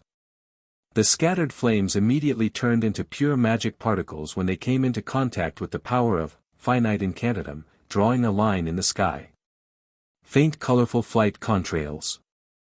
But at this time, Shane didn't know yet that his move had begun to attract some of the natives of this world. Compared to the violent and disorderly magic power in this world, the pure magic power transformed by finite incantatem is like a shark smelling blood to the local residents. Shane rushed into the black cloud at an extremely fast speed. He actually wanted to see what the place he was in looked like at this time. Is it a planet? Or is it some other world beyond common sense? Shane felt his eyes go dark, and he was instantly in an extremely dark environment. Except it was still dark, there was no light in the cloud environment. Even if Shane put his palms in front of his eyes, his vision was still dark and he couldn't see anything. He couldn't even feel the mass of the clouds, nor could he feel the breeze that could make the clouds roll. After flying for about a minute, the environment in front of me was still the same. Shane stopped flying because his intuition told him that there would be no change if he flew higher. This strange place was more like a space than a world. So I decided to temporarily withdraw from the black cloud and return to the magma sea. Shane looked above his head and saw that it only took him less than half a minute to emerge from the dark cloud. This is very strange. Could it be that he was spinning in circles for a while? Shane was puzzled, but now he could only temporarily put aside the doubts in his mind, and then choose a direction to explore at will. More than half an hour later, he finally found a piece of land appearing on the horizon in the distance. Found it! Shane shouted excitedly, and then began to fly forward at full speed. On the coast of the magma sea, the gray rocks under the feet were baked a little soft, taking on a state like unsolidified asphalt. After a quick glance, the barren gray-brown land stretched as far as the eye could see, without any sign of life at all. TSK. What the hell is this place? Shane frowned. So far, all he has encountered on the road are dead objects, not even one that can move. Could it be said that this world is an absolute place of death? And just when Shane was thinking about whether he should just go home, he suddenly heard an extremely weak sound, like an animal roaring. He quickly turned his head when he heard the sound, and saw countless bright red light spots suddenly flashing in the gray sky in the distance, approaching him. I found something by following the smell. What is that? Shane frowned subconsciously, then activated his eagle eyes to look into the distance. I saw a strange creature that was at least 3 or 4 meters tall, with a red body, scales, a devil's face, scarlet pupils, goat horns, a deer body, bat wings, 4 legs and 4 hands, and was wrapped in fierce fire. Eyes closed. They had ferocious expressions, flying densely in the sky with their mouths open and fangs exposed, and they were flying quickly in Shane's direction. Oh! They can move when they see them. But these guys don't look very friendly. Shane smiled excitedly. Originally, he thought that his adventure trip to the New World would be in vain. He had previously spent nearly a year reconstructing the magic structure of Fiend Fire, and successfully opened the space door. After working so hard for so long, he didn't just plan to come over for a walk out of curiosity. Shane tried searching in his mind to see if there was any information that matched the image of the monster in front of him, but as expected, he couldn't find it. He has a devil face, 2 horns on his head, and he is covered in evil spirits. So we can only temporarily call this unknown monster the Fire Demon. Shane just stood there and waited. And when he could see the fiery demons with his naked eyes, all the demons suddenly began to scream like electric wheat. Their mouths suddenly burst into violent flames, followed by a pillar of fire with a diameter of 1 meter rising towards Shane. Royas, the 7-fold circle of blazing heaven. Shane narrowed his eyes and waved one hand, a pink magic circle unfolded, and then a huge 7-layered shield like a flower was summoned. Bang! Bang! Bang!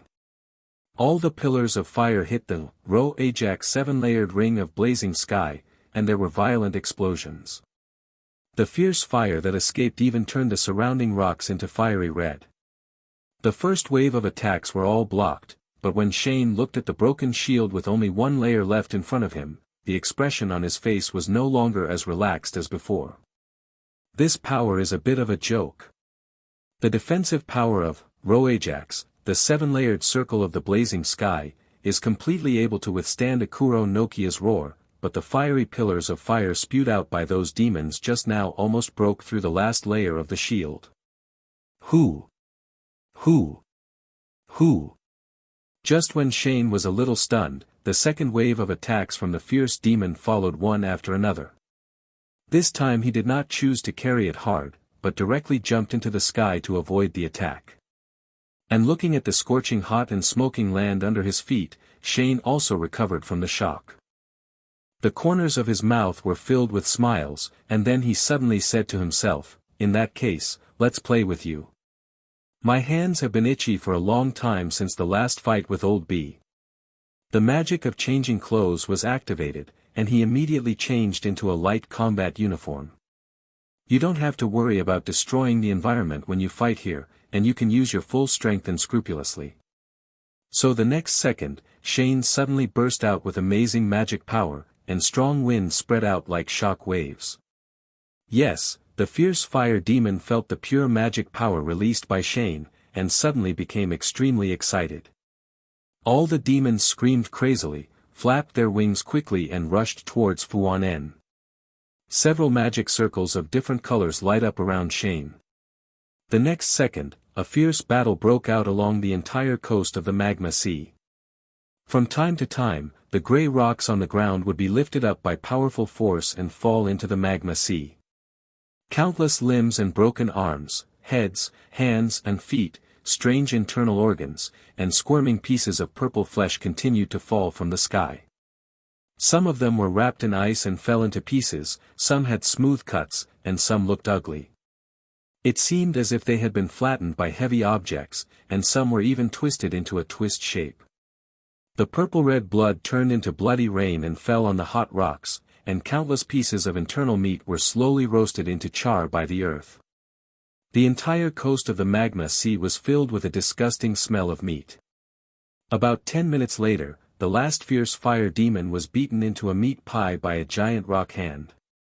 Hey, Shane stretched his limbs and let out a long sigh of relief. Really, is it because I haven't fought like this for so long that my body is rusty?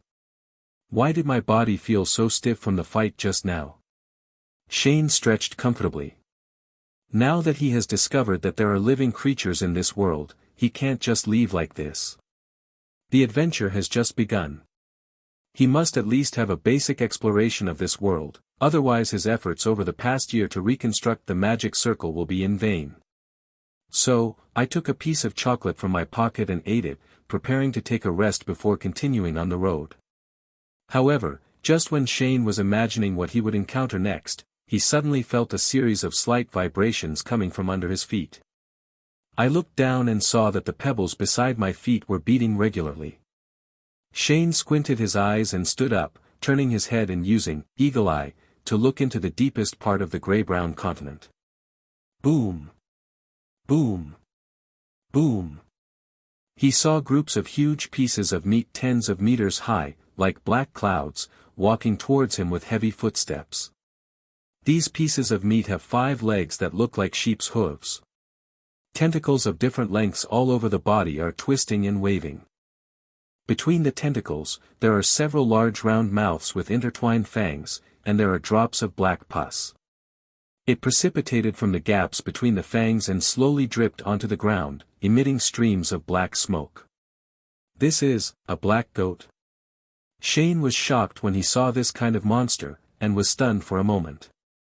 The black goat, also known as Shub Nicholas, is one of the beings that exists in the Cthulhu mythology and is known as the black goat of the forest that gives birth to thousands of descendants and symbolizes birth.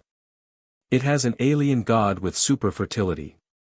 At the same time, just when Shane was shocked as to why there was a Cthulhu outer god in this world, bursts of long 327 whispers suddenly came from behind him. He quickly turned around and looked. In the depths of the Magma Sea, monsters like giant snakes were emerging from the sea. They breathe flames from their mouths, smoke comes out of their noses, have sharp teeth, and their bodies seem to be wrapped in black scales. At the same time, there are countless fire demons flying on their heads. Leviathan. Shane was even more shocked.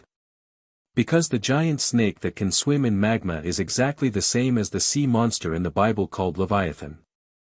Now, monsters from the sea, land and air gather together, and there is no doubt that their targets are Shane, who has just released a large amount of pure magic power in the battle. As a result, Shane's dull face suddenly showed a trace of madness, and then he heard him laughing. Ha ha ha. Ha ha ha. Very good. Very good. Although I don't know what is going on in this world, it's all so interesting. Let's have a good fight. Legendary monsters.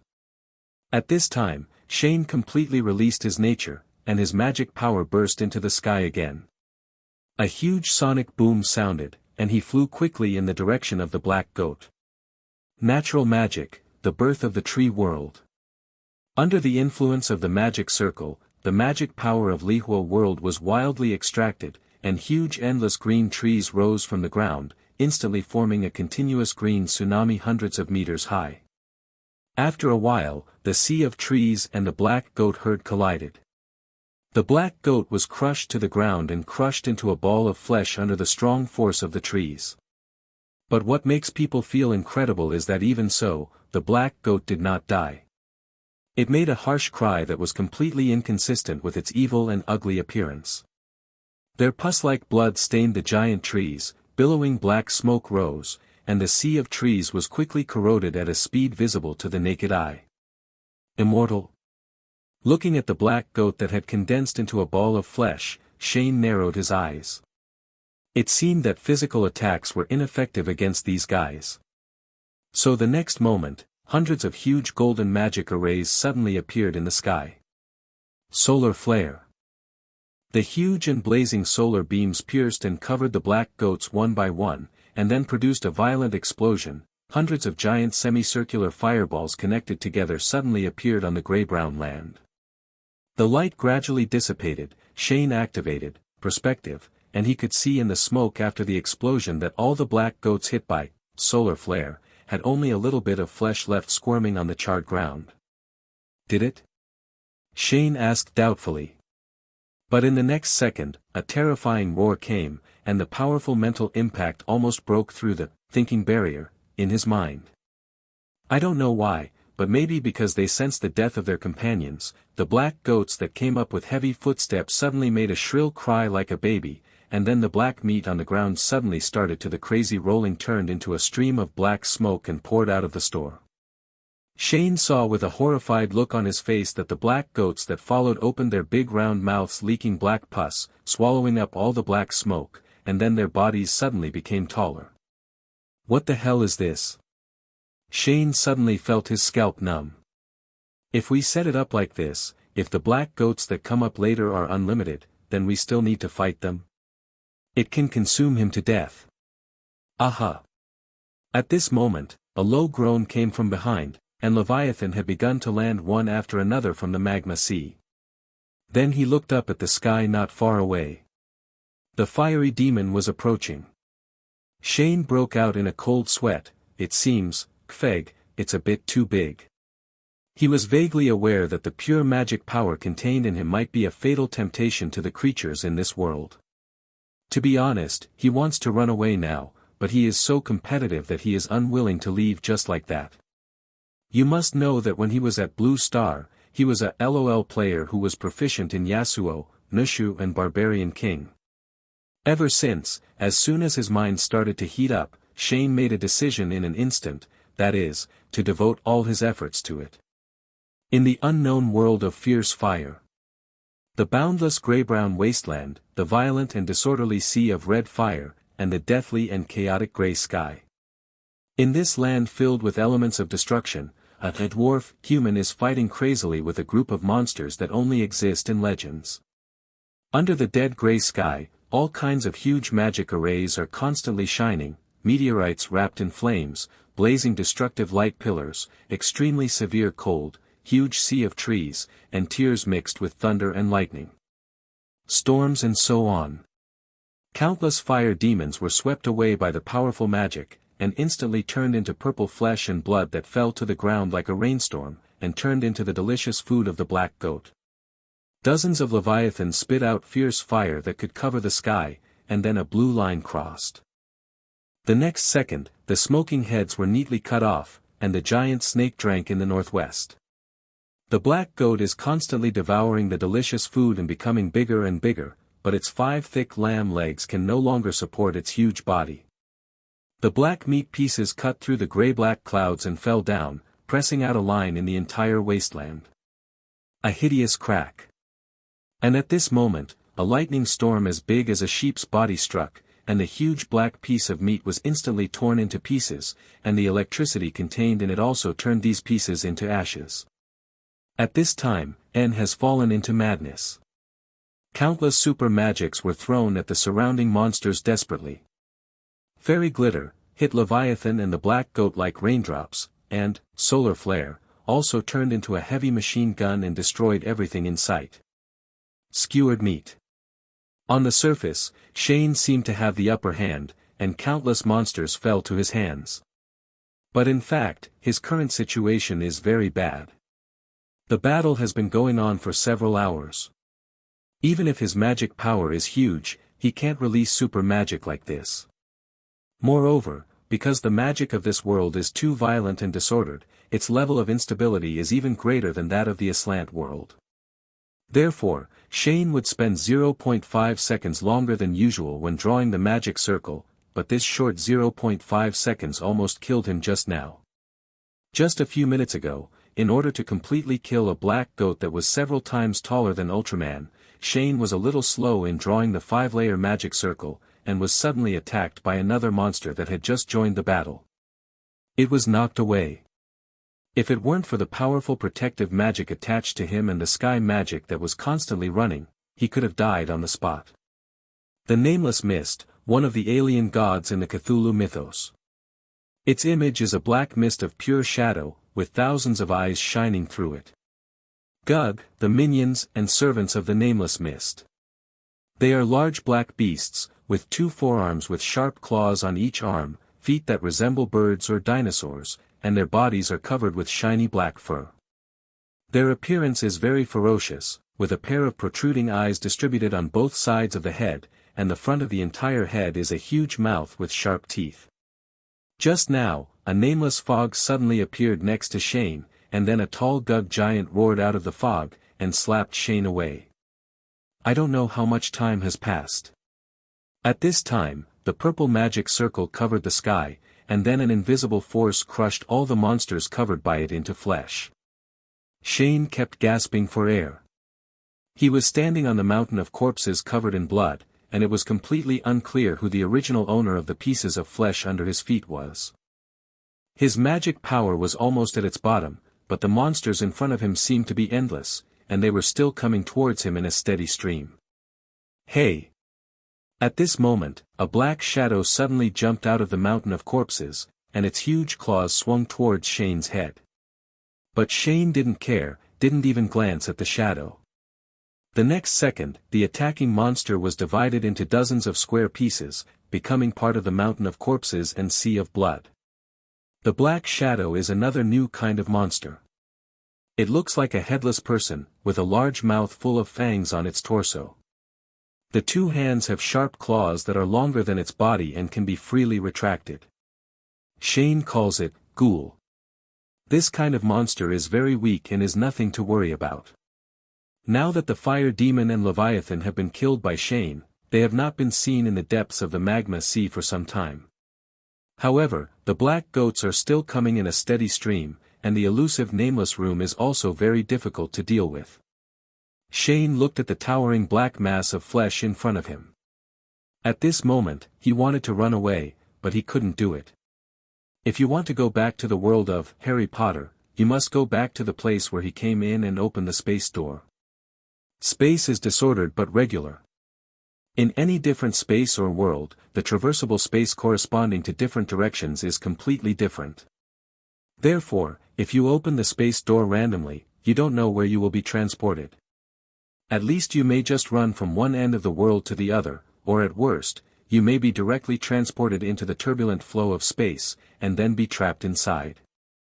The space force tore it into pieces. In fact, Shane placed a space anchor point at the entrance, and he did not relax his vigilance. He also placed many transit space anchor points along the way. But as I said before, the moving distance of space magic is limited, and this limited distance is 100 kilometers, and now there is still about 10 kilometers away from the distance where he can activate space magic to escape. If it were normal, he would be there in less than 20 seconds if he broke out at this distance. But the bad thing now is that the nameless fog, an inexplicable monster, has been blocking his escape.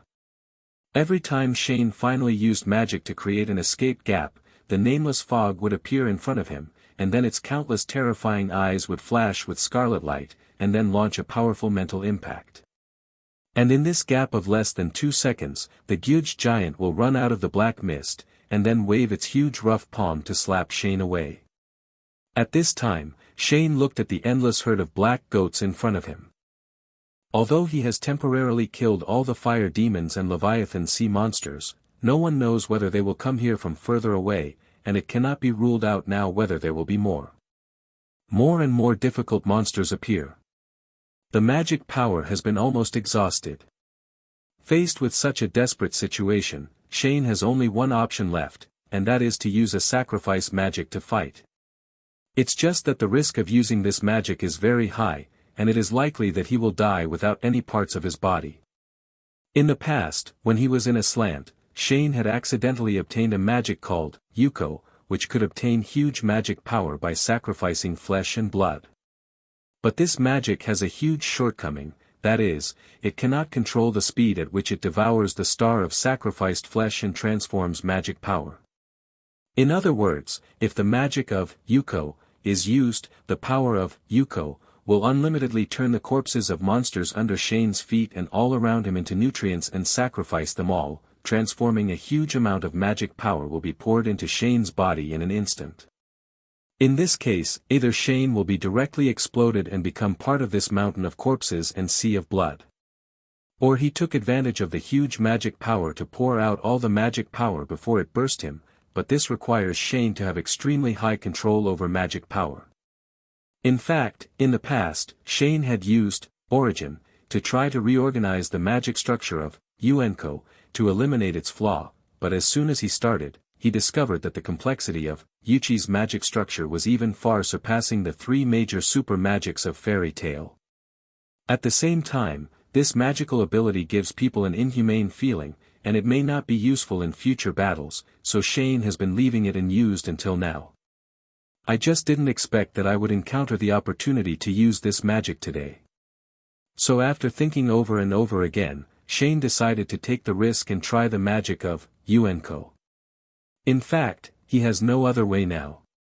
The magic power in his body has been low enough to only allow him to maintain the sky magic. So it's always possible to die, so it's better to give it a try. Shane straightened up slightly, faced the black goat herd not far away from him, looked at the nameless black mist again, and shouted, "Come on. I am the Wizard of Fairy Tail." Then he slammed his hands on the mountain of corpses at his feet, releasing all the remaining magic power in his body. Yuko Sacrifice Magic, activate. In an instant, the extremely huge black magic circle quickly expanded and covered the entire land. You can see a large circular mouth with sharp teeth in the center of the magic circle of Yuko, and it is falling layer by layer into the darkness in the center. The mountain of corpses and sea of blood were rapidly melting at an incredible speed, and then a violent magic power poured into Shane's body instantly. Ah! Shane screamed in agony, and the excessive magic power tore his body apart. A large amount of blood was seen flowing out of his facial features, and his eyes were completely dyed blood red. The body that was already scarred had countless holes torn open on the surface of the skin, which were still connected by fibers of skin and flesh. Balls of blood mist popped out from the wounds, and then slowly scattered on the ground and were covered again by Unco, absorb. At this moment, Shane could only feel that there were countless files inside his body that were constantly eroding his flesh and blood from the inside out. Please give me flowers.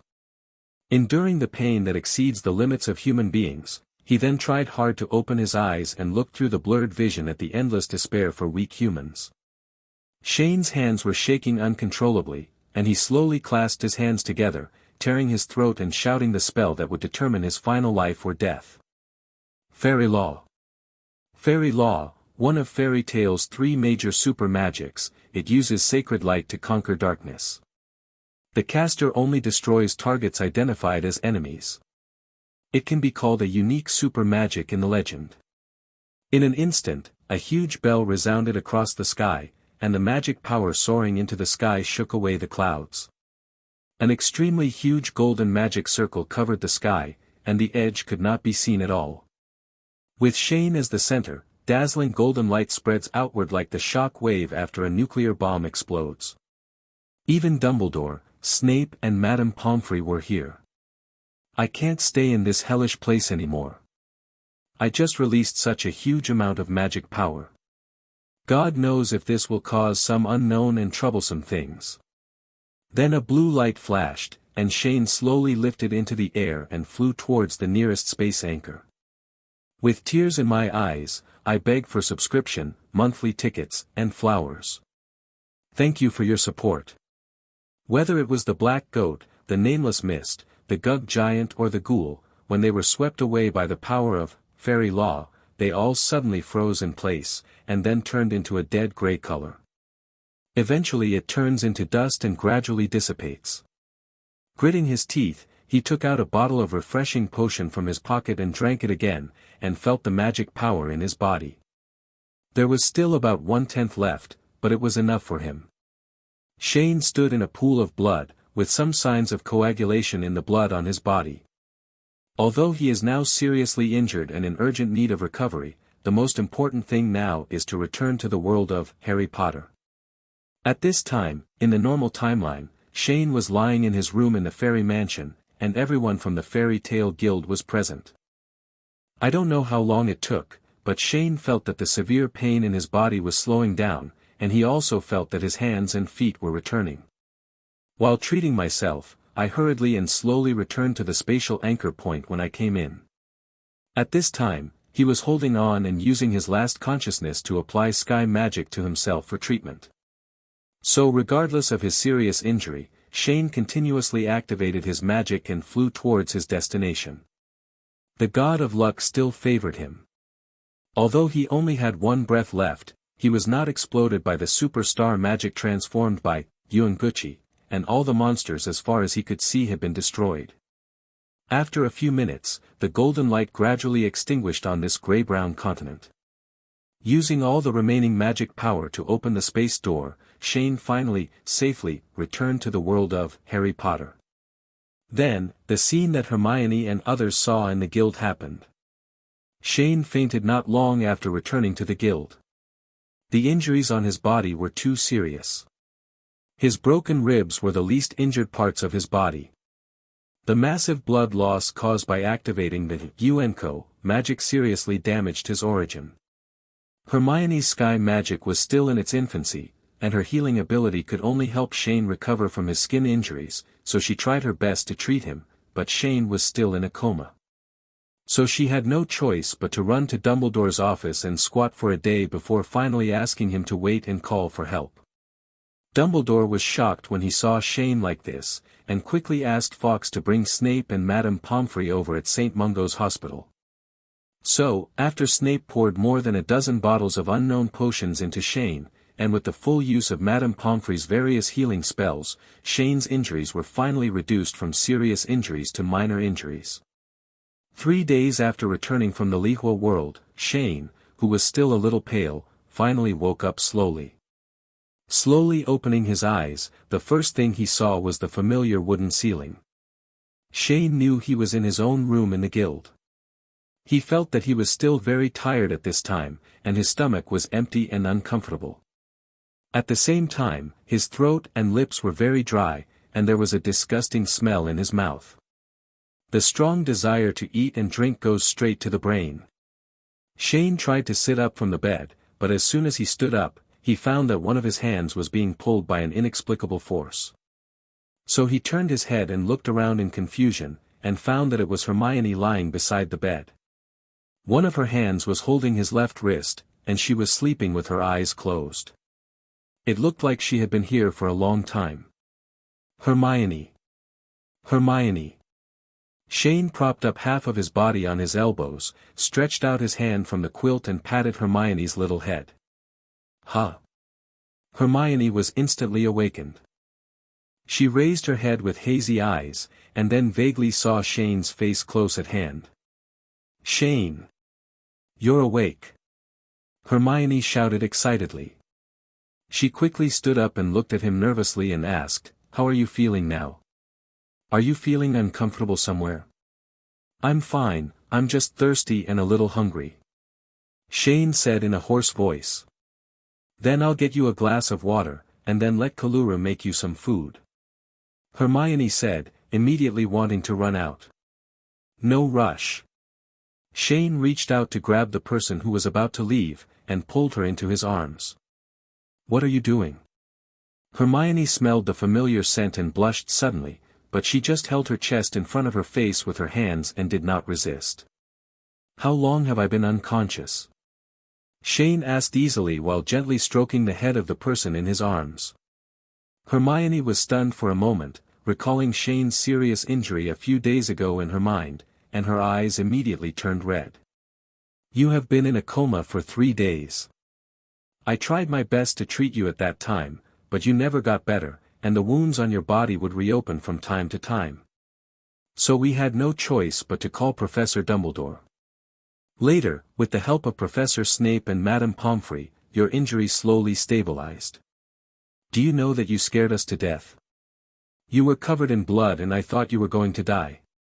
What on earth were you doing?" As she spoke, Hermione suddenly began to wipe the tears from her face with her hands. Seeing this, Shane couldn't help but shake his head with a wry smile, and then comforted, "I'm sorry for making you worry. But look, am I okay now?" After saying that, he kissed Hermione's hair without leaving a trace, and then the author did not find it. Hermione whimpered and looked up at Shane's face, then came out of Shane's arms with a blushing face, wiped her face and said, "I'll go find you some food." After that, he turned around and prepared to run out of the room. But at this moment, the door to the room was suddenly opened. Shane turned around when he heard the sound, and before he could see who it was, he saw a figure suddenly thrust into his arms. "You're finally fine. Luna." Shane smiled and called the name of the person in his arms, "Don't worry, I'm fine." Upon hearing this, Luna instantly smiled happily, then sat directly in Shane's arms and took out a white jade bottle from her pocket. "Here you go." "What is this?" Shane asked curiously. "Phoenix tears, I heard they are very effective in healing wounds. I asked Fox to borrow them." Luna replied. Not far away, Hermione looked at the two people hugging each other in front of her, and suddenly touched her fists, feeling jealous. However, she also knew that this was Luna's way of showing concern for Shane, so she could only sniff, turn around and walk downstairs angrily. At this time, Shane heard that Luna actually collected Phoenix's tears for himself, and he was a little bit dumbfounded, and then said, "Luna, you should know that Phoenix's tears are ineffective when taken internally, right? Phoenix's tears can heal serious injuries. Theoretically speaking, even if a person is cut in half, as long as he is still breathing, Phoenix's tears can still put his body back together intact, even the scars will be healed. The kind that doesn't stay.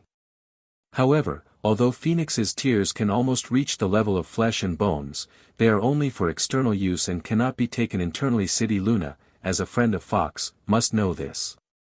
Therefore, Shane was very curious as to why Luna wanted to give him the Phoenix tears when his trauma was basically healed. And in the next second, he knew the answer. Luna replied slowly, "Take it, you'll need it later." Although she didn't know why Shane came back with such a serious injury, Luna felt that the first time would lead to a second time, so she wanted to give Phoenix's tears to Chongkong Insurance Zone. Of course, Shane understood what Luna meant. He rubbed the medicine bottle in his hand, then touched the latter's head and said, "Thank you, Luna." After saying that, he returned the medicine bottle. And then continued, "You keep this bottle of tears for me. If I get hurt again, you can use it to heal me." Luna took the medicine bottle, thought with blurred eyes for a moment, then nodded and said, "Okay." So after a while, Shane and Luna went downstairs. It turned out that I didn't expect that it was already evening and all the friends in the guild were here. In fact, during the 3 days when Shane was in coma, everyone in the guild was very worried. Everyone came to the guild and stayed all day, just hoping that Shane would wake up. So, when everyone saw Shane coming down the stairs, they all screamed with excitement. "President? Are you okay? President, you finally woke up. Wow. President." Zoe suddenly jumped up from the sofa, with a piece of potato chip stuck to the corner of her mouth, tears streaming down her face, and she slammed into Shane's arms. Then he cried loudly, "Wow, he's alive. He's the living president. Aha." Shane suddenly felt a tightness in his chest, and then a pain in his ribs. He rolled his eyes violently at Zoe's headbutt and the passionate embrace that didn't care about his own life. When the people nearby saw this, they quickly stepped forward and grabbed Zoe's clothes, and shouted at the same time. "Zoe, let go. The president is about to be strangled to death by you. Zoe, the president is still a patient now. You will make the president's injuries worse if you act like this. Wow, I don't want it. I want to feel the living president." Zoe still cried and hugged Shane and refused to let go. Everyone used all their strength. Why didn't they realize before that? How could this little girl in front of them be so strong? But in the end, Zoe finally let go of her hand with Luna's simple action of pulling her ear. "Slow down," Hermione reminded. "Shane, the food is ready. Come over and eat. I can't hear what you're saying, please finish your meal before you speak." Hermione looked annoyed, but at this time, a person next to her heard exactly what Chong-en meant. "With tears in my eyes, I beg for subscription, monthly tickets, and flowers. Thank you for your support. The shop is full. How about the payment for the goose and the luggage?" Shane asked in a daze with his mouth full of rice. Hermione rolled her eyes when she saw this. "Don't worry, I've already taken care of Aria's side. I said you suddenly received an invitation to go to Ireland to participate in a research activity about moon frogs." When everyone around him saw Shane looking so lively and energetic, their worries were finally relieved. He said, "It can't be slowed down. How is the situation at my home?" Luna helped translate. "It's okay that this guy's acting skills are poor, he's just afraid that someone will find the CD he hid under the bed. Book friends who have monthly tickets, please raise your hand and give a monthly ticket to the poor child." Then he disappeared in an instant, picked up a bucket of milk next to him, and poured it into his stomach. Then the bucket bottomed out, and then he picked up a rice spoon and wolfed down the shit. After listening, Shane pointed his thumb at Hermione again. "Oil." Shane agreed quickly. And at this moment, Hermione had already arrived holding hot achromatic spider egg fried rice. Shane touched his waist and ribs with black lines on his head. After this battle, why did he feel so weak now? Shane usually likes to eat rice, and knowing how much he eats, she specially asked Kelulu to make a big bowl. Shane nodded and gave Luna a thumbs up. To be honest, he was really worried that someone in the guild would drink the polyjuice potion and then pretend to be him and go to Swinton's house. In less than 10 minutes, Shane finished a large bowl of fried rice. And then everyone looked in disbelief when they saw him show off 2 bowls and now stuffing dessert into his mouth. "Shane, by the way, what were you doing that day? Why were you injured so badly?" Hermione suddenly asked at this time. In fact, this was also a question that everyone in the guild wanted to know. Well. Shane puffed his cheeks and thought for a moment, then said, "To put it simply, I went to a very mysterious place that day and encountered a large group of very scary monsters. Then I accidentally went too far and had to risk my life." "Monster?" Hermione frowned, then placed the new cake in front of Shane. "Is it some powerful magical creature?" "Of course not." Shane replied, then stuffed a large piece of cake into his mouth. "Magical creatures are far worse than those guys, those things are completely beyond your knowledge." "Then what exactly did you encounter?" Hermione suddenly asked anxiously, "With your strength, is there any monster in this world that can cause you such serious injuries? And even if there is, you can't escape even if you can't defeat it." "Yes, yes." At this time, the surrounding fairy tale members nodded in agreement. In everyone's perception, Shane is a person who can use a 100-meter-long basilisk as a swing stick. So they were all very curious about what kind of existence could make this terrifying figure in front of them fight to the point of death. However, Hermione was actually right about one thing. There are indeed no monsters in this world that can seriously injure Shane. They are in another world. At this time, Shane faced the curious eyes of the people around him, sighed helplessly, and then suddenly rolled his eyes and said, "Don't ask, I won't tell you. After all, that's not what you should know by now. You can't bear just one look at that scene. Shane didn't want people in the guild to know about the world of fire, and he didn't want them to know the scene of his battle with those monsters. Because for this group of young wizards, it was a battle that completely exceeded ordinary people's imagination, and it was completely beyond their highest understanding of power. This is equivalent to the humans in the three-body world. They cannot imagine that the Trisolarans can unfold protons into a two-dimensional plane and etch circuits on it to make a supercomputer. This group of young wizards are not yet mature mentally and are not qualified in terms of strength.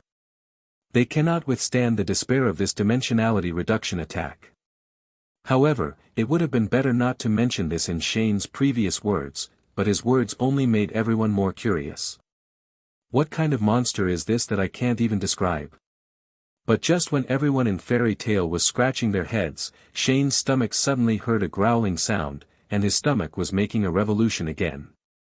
"President, let me go to the kitchen again and ask Kellyulu to make you something to eat," Cedric said with a twitching corner of his mouth, and a drop of cold sweat dripping down his forehead.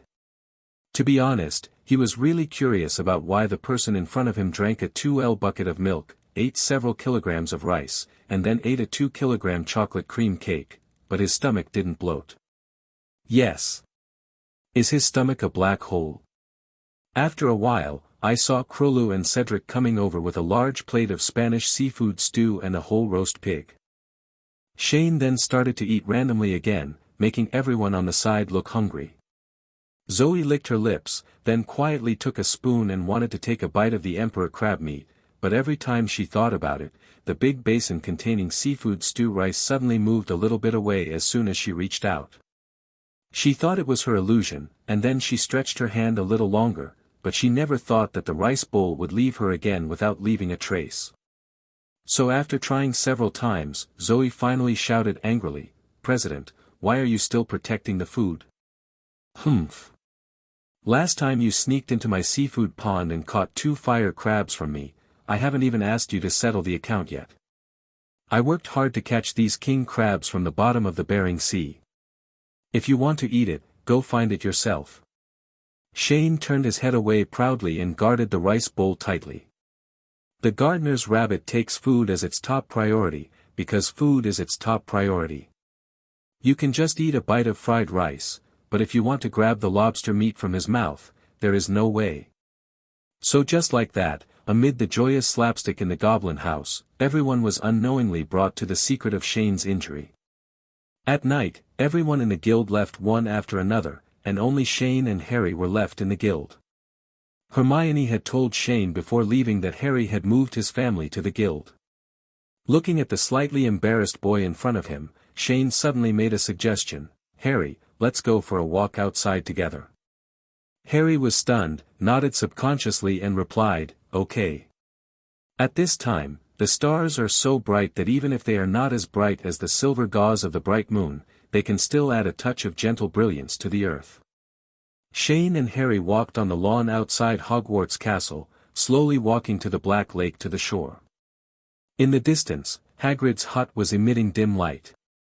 Shane found a seat and sat down, looking at the stars above his head, while Harry also sat next to him nervously, looking like he was hesitant to speak.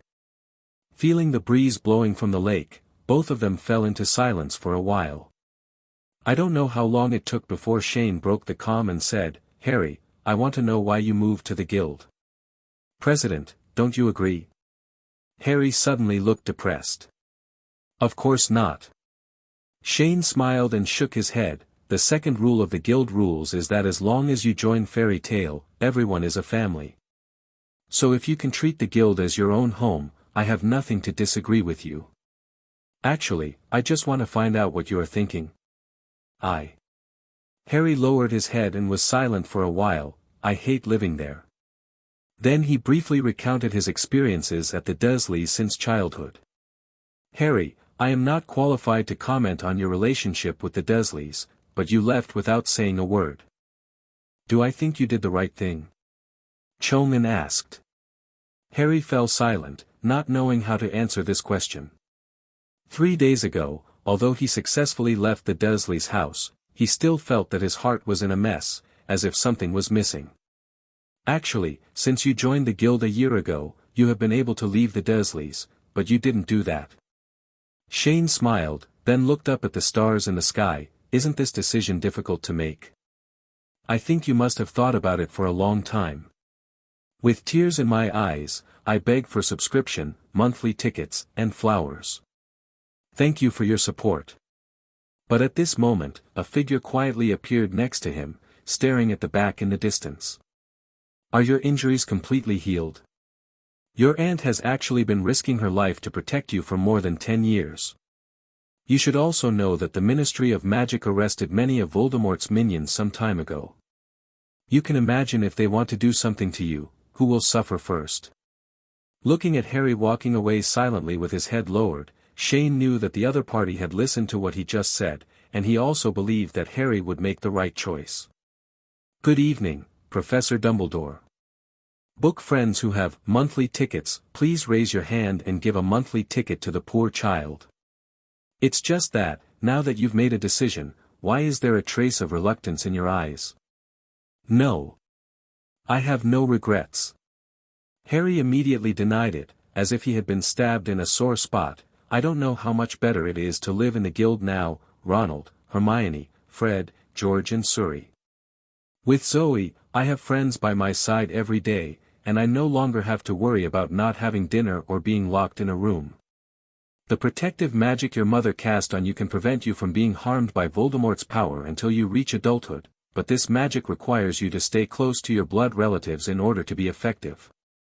Do you know what this means? The external injuries are basically healed, but the internal injuries will take a while to recover. Shane replied, then glanced to the side. Professor, I have always been curious, is eavesdropping on other people's conversations your hobby?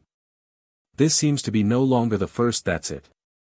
I don't know if Dumbledore has ever mentioned to you that when your parents died, besides the Dursleys, you actually had many better arrangements.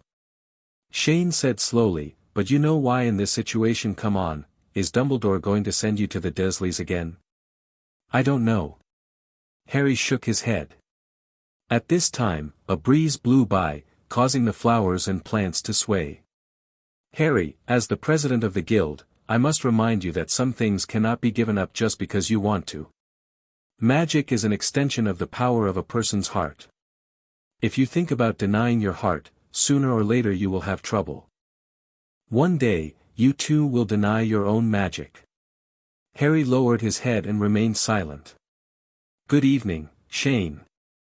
Shane turned his head and looked at the pair of green eyes expressionlessly. Harry, is it interesting to deceive yourself? Are you sure that the denial you just made was from your true heart? Oh. I just happened to pass by here. Dumbledore replied shamelessly without changing his expression. Then you see if I believe it or not. Shane rolled his eyes, and then said, but thank you anyway, help me heal. It should be, but you. Don't ask, I won't tell you. Shane immediately interrupted Dumbledore's question with his dead eyes. You are over 100 years old, why do you worry so much? Train yours properly. This is the savior. Dumbledore couldn't help feeling depressed, but he had no choice but to cast his gaze on the distant figure again. Thank you, to be honest, I never knew how to enlighten Harry, and I even thought about asking him to go back. No wonder you can cultivate a Dark Lord. It's hard for people to escape from the hell they grew up in, but you want them to go back. Shane complained with a mocking look on his face. Although Voldemort is born evil, he is also inhumane. With no father and mother, and lack of family affection, why couldn't you treat Voldemort the same way you treat Harry now? Perhaps with some guidance, he won't develop to that point. I have been reflecting on myself, but the mistakes I made have become reality, and I can only try my best to make up for it. At this time, Dumbledore's face finally showed a wave of emotion, and he thought of those who died to resist Voldemort in the past. Then I want to ask if you can make it up to me. Shane suddenly asked, with a smile on his face, Professor, I remember your Dumbledore family is a very old family. I want to ask if there is a collection of books. Okay, let me have a look. At this time, a question mark appeared on Dumbledore's head for a long time. The day after Shane woke up, Harry got out of bed with a complicated mood after a sleepless night. I saw him first walking out of the door of the room of requirement, standing in the corridor and looking at the horizon, thinking for a long time, and then made a decision in his heart. Privet Drive. At this time, Harry was standing next to a big tree, looking at the house where he had lived for more than 10 years from a distance, and at the same time, a series of memories flashed through his mind. When he was a child, he often had to go to school wearing ill-fitting clothes and dragging his long trousers. Almost every day, Dolly would laugh at him with his classmates. Many times at home, Dolly bullied him, punching and kicking him and throwing toys at him. At this time, Aunt Petunia would come over and pull Dolly away, and then use all kinds of vicious tricks. He scolded him verbally, and finally comforted Dolly by buying new toys, while saying that the old toys had become dirty after being touched by him. Another time in the winter, it was Christmas, he couldn't stand the indifference of the family and took the opportunity to run away. As a result, Aunt Petunia went to the police station in the middle of the night and took him home and beat him severely. Although he could not find any good memories in his home at number 4 Privet Drive, he still had complicated feelings about this place for some reason. At this moment, the door to the Dursleys' house suddenly opened. Harry was startled when he saw this, and subconsciously hid behind the big tree, then slowly poked his head out. I saw Vernon Dursley, Harry's uncle, walking out of the house, dragging a suitcase in his hand, followed by fat and handsome Dolly, and Harry's Aunt Petunia Dursley. Then he stood inside the door and watched them talking as if they were giving each other instructions. Penny first showed an expression of disgust, then suddenly changed her face and leaned over to kiss her son's cheek twice. Finally, she stood in the door and drove away with her husband and son. After the Dursleys' door was closed again, Harry walked out from behind the tree. Because he was a little far away just now, he didn't hear clearly what the Dursleys were talking about, but he recognized that disgusted expression. It was an expression that only appeared when facing him. At this moment, Harry was looking at the Dursleys' house, his fists clenched and his fingers constantly moving in his palms. He really wanted to knock on the door of this disgusting house in front of him, but he just couldn't take that step, and he kept struggling in his heart. Child. But at this moment, Harry suddenly felt someone tapping his shoulder from behind. He quickly turned around and saw that he was an old man with a kind face and gray hair. "Oh, hello, madam." Harry suddenly seemed a little confused. "Can I help you?" "Oh no, I don't need any help, kid," the old lady said, then turned to look at the house in the distance that Harry had been looking at just now. "I remember, you are Des. A child from the Lee family, right?" Hearing this question, Harry was stunned for a moment, then glanced in the direction of the Dursleys' house slightly panicked, and then stammered in reply, "Oh. Yes, that's right.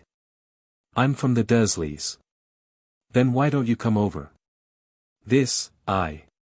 Seeing Harry's embarrassed look in front of her, the old lady suddenly smiled, and then asked kindly, "My child, are you interested in trying the blueberry pie I made?" Facing the sudden invitation, Harry couldn't help but froze on the spot, showing a dull expression. At the same time, the largest Chinatown in London, UK. Shane is looking for a Wuxia medicine shop here. This morning, he saw that Harry was not in the guild, and he wondered where he had gone. Therefore, in order to speed up the recovery of his injury, he also temporarily decided to come to Chinatown to find some useful medicinal materials for him. This time fighting in the Lihua world, excessive blood loss caused his vitality to be severely damaged. The second is the tendons, which are the places where magic power flows and is stored in the body. When Yuenko was used, the passing magic power directly tore all the tendons and veins on his body into pieces. Although the torn tendons were finally repaired through sky magic, as the saying goes, it takes 100 days to break the tendons, and the injuries on his tendons cannot be cured immediately with magic alone. Eating and taking supplements can at most restore the body's energy. In the end, it is only feasible to use medicinal materials to assist in warming and nourishing. This is like a person's leg bone being broken, and then using sky magic to reattach the leg bone. Although this doesn't seem to be a problem on the surface, if you run immediately, the leg bone will definitely break into 2 pieces again. Walking on the street, after asking around, Shane finally came to the largest Wuxia medicine clinic in London. Shane pushed open the antique door and walked in. What he saw was a decoration style that combined traditional and modern styles. Entering the door is a vermilion wooden front desk. On the right, you can see boxes for storing medicinal materials that go straight to the ceiling. There are several people holding copper scales underneath and weighing medicinal materials. Use. Of course it's for eating. Shane replied matter-of-factly. That's me. Shane nodded. Then I'm really sorry, sir. We have regulations here. If a customer has a prescription, we can directly help him prepare medicine. But if you don't have a prescription and want to buy medicinal materials directly, you can either bring the patient to let our doctor take a look. Or, Li Liao, can just ask our doctor to come to your home and we can prescribe the right medicine, but we will not accept the direct sale of medicinal materials, the receptionist explained slowly. This kind of nonsense happens everywhere. Book friends who have monthly tickets, please raise your hand and give a monthly ticket to the poor child. I'm sorry. It's really because in the past, some customers bought some medicinal materials from us and then prepared the medicine themselves. In the end, when something went wrong, they blamed us. Especially those who deliberately drugged themselves. Then they falsely accused us. Our store manager was really scared after losing money several times, so we came up with this rule. With tears in my eyes, I beg for subscription, monthly tickets, and flowers. Thank you for your support. I want to grab some medicine. Shane replied. The left side should be the place where patients receive medical treatment. A straight corridor leads to the innermost part of the medical center. In addition, there is a faint fragrance of Wuxia medicinal materials floating in the air. Is this the patient the receptionist asked tentatively. I'm not asking for a prescription. Shane scratched his head, then turned to look at the area where the medicinal materials were stored. Do you have any tonic medicinal materials such as ginseng here? I want as much as I need. I'm really sorry, sir. We do have the tonic medicinal materials you are referring to in our medical clinic, but can you please tell us what you use these medicinal materials for, the receptionist said. He asked with a drop of cold sweat running down his face. Because when she looked at Shane, he looked so lively and energetic. Apart from his pale face, it seemed that he didn't need a tonic like ginseng at all. Huh? What kind of weird rule is this? You won't do any business? An exclamation mark and a question mark suddenly appeared on Shane's head. When seeing a guest coming with a familiar oriental face, the receptionist at the front desk didn't pay attention to Shane's immature face. He quickly stepped forward and asked respectfully, "Sir, is there anything we can help you with?" "Okay, sir. What medicine do you want to take? Please show me your prescription." "Well, okay, according to your rules, do I need to queue up?" Shane sighed helplessly and then asked to buy. "Okay then." The receptionist nodded, and then took out a registration form. "Please fill in your basic information on this form, because there are no other patients here today, so there's no need to line up, I'll just take you there later. Today is a consultation with the best doctor in our clinic." After a while, the receptionist led Shane to a room at the back of the pharmacy. As soon as he opened the wooden door of the room, Shane smelled the incense. Glancing at the source of the fragrance, a white-haired but energetic old man was sitting at a mahogany table, next to a lit incense burner with misty smoke floating in the air. "Mr. Jiang, a patient is here," the receptionist gently knocked on the door to remind him. Immediately, the old man named Jiang Hongjian opened his eyes and saw Shane standing at the door. He was shocked and suddenly the walnuts with 3 little old men in them fell to the ground. "Oh. By the way, my ancestors, don't let me know that my end is coming." Jiang Hongjian immediately checked his own pulse. After a while, he finally breathed a sigh of relief after confirming that his pulse was not dead. "Mr. Jiang, patient. The receptionist stepped forward with a puzzled look on his face and reminded him, and handed over the registration form. It's strange, this old doctor has never behaved like this before. Cough cough cough. Jiang Hongzhen coughed twice to cover up his embarrassment, took the registration form and said seriously, I understand, leave the patient to me, you go out first. Seeing that Jiang finally returned to normal, the receptionist nodded, turned around, left the room, and closed the door. Young man, come here. Jiang Hongzhen waved and motioned for Shane to sit in front of him. Shane heard the sound and sat on a wooden bench 043, then stretched out his hand and placed it on a cotton pad. Jiang Hongzhen put his hand on Shane's wrist and concentrated on the argument, his face becoming more and more suspicious. A few minutes later, he looked at Shane in disbelief and asked, Are you a human or a ghost? Old sir, are you polite? Shane suddenly had black lines on his head, I'm still hot at least. It's impossible, your pulse rate is disordered, your energy is dissipated, and your life is hanging by a thread.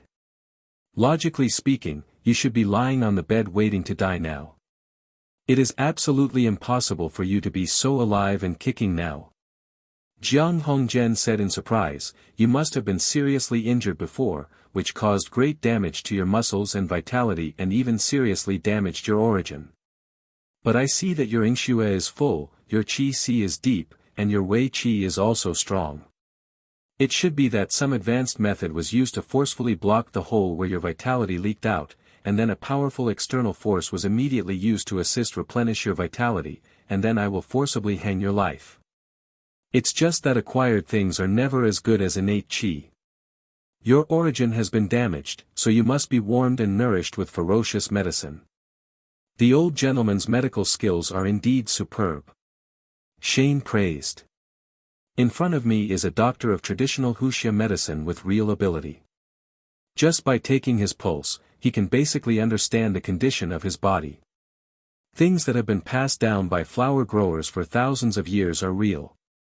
When he was at Blue Star, he once had a cough for nearly 3 months.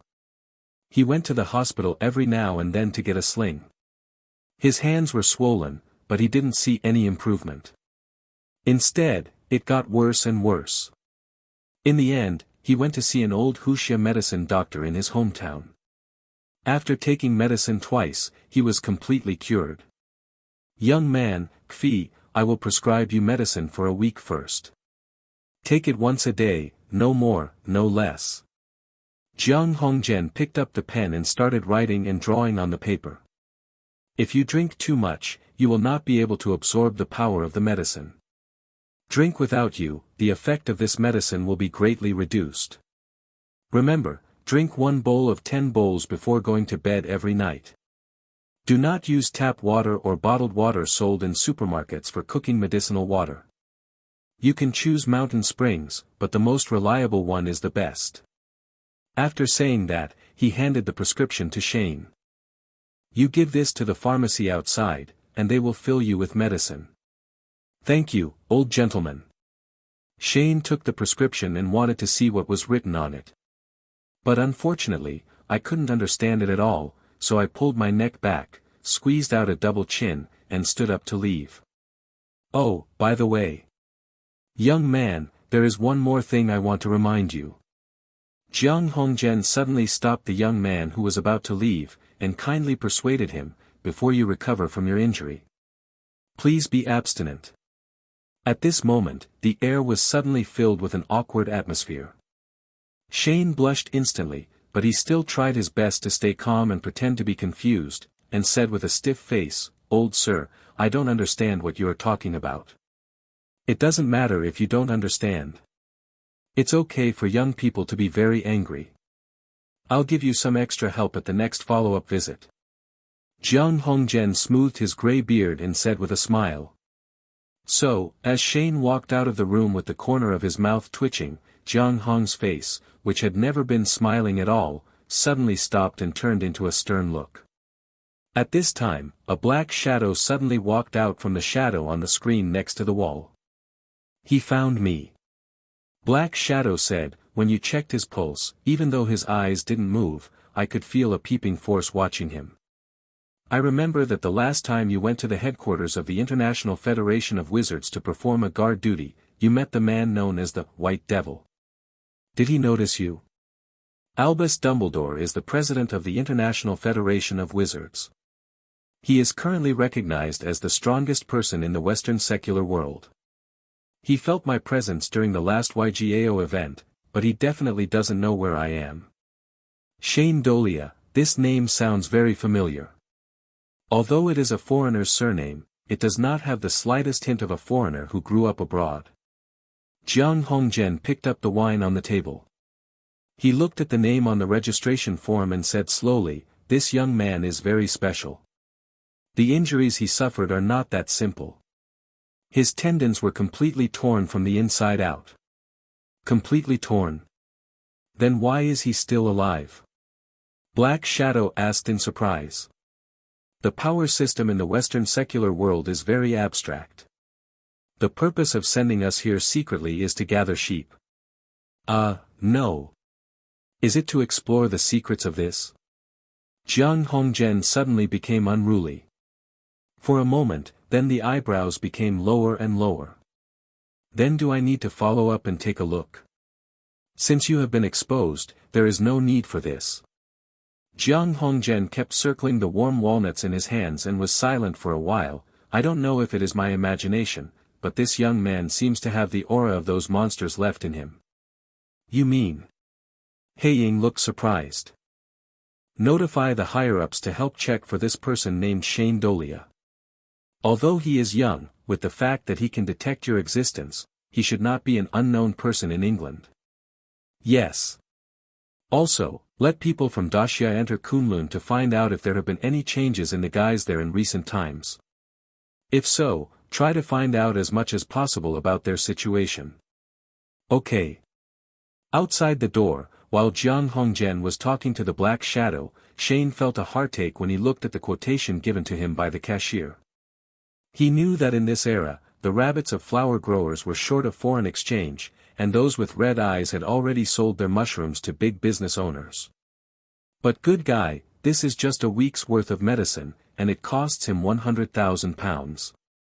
Why are you just leaving it here to grab money? Is the price set too high? But even so, Shane paid the money obediently. He had no choice but to see with his own eyes the medicine-picking employee moving many precious medicinal materials out of the glass cabinet and then weighing and dispensing the medicine bit by bit. Although he didn't know the specific value of these medicinal materials, if coupled with the so-called registration fee, a high amount of money would definitely be necessary. So, with 7 packs of Huxia medicine worth 100,000 yuan, Shane swooped back to the guild. On the other side, Engentu. At this time, Harry was sitting awkwardly at a dining table, with a plate of freshly baked blueberry pie in front of him. To be honest, this was the first time he was invited to a stranger's home. He had not had much social interaction since he was a child, so he was brought to her home by a neighbor's grandmother in a daze. My name is Arabella Fig, just call me by my name. Mrs. Fig brought over a cup of freshly brewed black tea and placed it in front of Harry. My child brought this to me, and said it was from India. Tea, but to be honest, I still prefer Sri Lankan black tea with a floral aroma. Thank you, ma'am. Harry took the teacup with an embarrassed look on his face, and then in order to cover up his inner nervousness, he quickly picked up the teacup and took a sip. Instantly, a rich aroma like honey poured into his nose. This tea is delicious. Harry praised. The taste of this tea was definitely different from what he usually drank at Hogwarts. Due to financial constraints, the tea purchased by Hogwarts is all not very good broken tea. Anyway, it just has the taste of tea, can't be drunk, and is cheap. As long as you like it. Mrs. Fig nodded with a smile, then slowly sat down and suddenly asked, Child, what is your name? Harry Potter. Harry immediately put down the teacup and replied a little nervously. Huh? Aren't you a child of the Dursley family? Why is it called this? Mrs. Fig immediately noticed the problem with the name and showed a confused look. They are my uncle and aunt. Harry replied with a wry smile. Oh, I understand. The old lady nodded clearly, and then looked at a big tree outside the window. My child, I have noticed you since you were hiding behind the tree in front of my house. Sorry to bother you. Oh no, kid. Don't think so, you didn't bother me, said Mrs. Fig. There are some naughty children playing on the lawn in front of my house every day, but I never feel that they disturbed me. Harry didn't say anything, just nodded and expressed his gratitude, and then the room fell into silence. Child, you must be a wizard, right? At this time, Mrs. Fig suddenly asked with a smile. How do you know this? Are you also? Harry raised his head in shock. He felt that he had never shown the secret of his magic. I'm not a wizard, my father is. Mrs. Fig said, it's just a pity that I couldn't inherit his ability and became 10 squibs. Remembering that many years ago, when he used magic in front of me, I thought he was a brilliant magician. Then how do you know my wizard? Harry looked confused. My father kept whispering in my ears before he was alive, saying that if a child has the qualifications to become a wizard, he will receive a letter from an owl when he is 11 years old and go to a magic school to learn magic. 2 years ago, I suddenly saw many owls in front of the Dursleys' house, and they all held a mysterious letter in their mouths. That's when I knew there was a wizard in that house. After that day, I started to observe the Dursleys intentionally, and then I discovered that the child who usually wore old clothes that didn't fit him suddenly disappeared from the Dursleys' house. I assume that person is you. The old lady smiled and told some of her memories, and then cast her gentle eyes on Harry. Yes, that's indeed me. Harry nodded a little sheepishly, but there was some pride in his tone. Then if that's the case, why didn't you go home just now? Mrs. Fig asked doubtfully, I see you were standing there for a long time. Harry lowered his head as if he was hesitating to speak, but after a moment of silence he answered truthfully, I left that house, just by myself, without telling anyone. At the same time, he squeezed out a forced smile. Oh, so that's it. The old lady nodded understandingly, and then suddenly put her wrinkled hand on Harry's wrist. It's just, kid. I think you should know one thing. I'm very old. When I can't sleep at night, I often sit by the window on the second floor and read a book. Just a few days ago, I suddenly noticed that the lights in the Dursleys' house were on very late at night, and I also saw that Mrs. Dursley would go out of the house from time to time and look outside. Go back after circling around. I think she is waiting for you. No. Impossible. After hearing Mrs. Fig's words, Harry's face was immediately filled with ridicule and looked incredulous. They have hated me since I was a child. They want me to disappear in that home. How could it be possible? You must have made a mistake if you are still waiting for me with the lights on at night. Son, I have lived in this house for decades. Although I don't go out often, I know more or less what the Dursleys are like, so I can understand why you want to leave. The reason for that family. Mrs. Fig stretched out her hand to comfort her. She spoke very slowly, but somehow it made people feel extremely reassured. I can tell from your previous clothes that you had a hard time at the Dursleys. But no matter whether you hate it, you have chosen to come back now and have been standing there watching for more than 10 minutes. Child, there are some things between people that don't mean you want to stay away from them, they will really disappear from your side. Can you let go of your grudges and truly face the worst side of yourself? What this often requires is not the so-called courage of a person, but a kind of calmness that can put everything aside. The blueberry pie on the table is gradually cooling down. After hearing what Mrs. Fig said, Harry suddenly became confused and his heart was in a mess. He felt very confused at this time, because since he was a child, Uncle Vernon and Aunt Petunia had hated him very much, so much that they wanted him to die immediately. Growing up, he could only wear Dolly's old clothes. Even if he accidentally made a small mistake, he would not have dinner. Even many times, he could only be kept like a monkey in a cage, in the dark stair cupboard where dust would fall from time to time. Before stopping Hagrid from arriving and taking him to Hogwarts, his childhood can almost be said to be black. So if she hates him so much, why is Aunt Petunia still waiting for him to come back? At this time, Shane's face suddenly flashed in Harry's mind, and a familiar voice suddenly echoed in his ears, "Your aunt is actually risking her life to protect you." Harry took a deep breath, and at this moment he finally figured out something. He stuffed all the blueberry pie in front of him into his mouth, then stood up and bowed deeply to Mrs. Fig. "Thank you very much, ma'am. I figured out what I should do. I wish you luck, kid." The old lady smiled and nodded, then watched Harry go away. After a while, as the door of the house was closed again, Mrs. Fig suddenly let out a long sigh of relief, and then her rickety body suddenly straightened up. And at this moment, a voice suddenly came from behind. "Thank you, Tonks. It's just a little effort, Professor Dumbledore. This is what I should do for the sake of James and Lily's children." Mrs. Fig turned around, and her old face suddenly became very young, with shining black eyes and mysterious violet hair. Nymphadora Tonks, a graduate of Hogwarts Hufflepuff House and currently the wife of Remus John Lupin, a former member of the Order of the Phoenix and Auror of the Ministry of Magic. She is a natural disguisemagus who can easily change her appearance, such as changing hair color, nose shape, etc. instantly. "Please give me flowers." But she hates being called Nymphadora because the pronunciation of the word nympho is similar to nympho, which means a woman with strong sexual desire. It is an indecent name in the UK. At the same time, she also has two aunts, Bellatrix Lestrange and Narcissa Malfoy. Harry is a poor child. Tonks took off her old man's clothes and put on her Auror clothes again, "But Professor, you don't actually have to ask me to do this." Mrs. Fig secretly, after taking care of Harry for so long, she must be more suitable than me. "Oh, you have to know that squibs have a bit of a weird temper. And Arabella hates the Dursleys very much.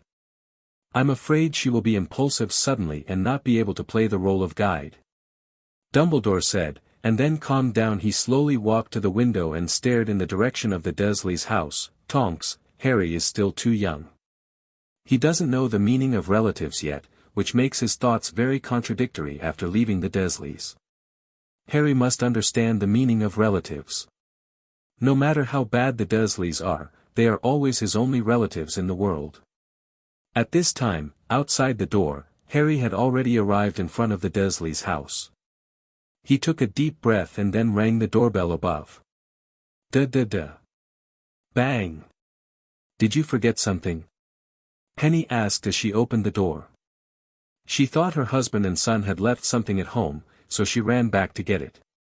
"Yes, it's just that the way of showing it is not very good," Dumbledore replied expressionlessly. "Aunt Pepperoni." Harry said hello first with a slight stutter.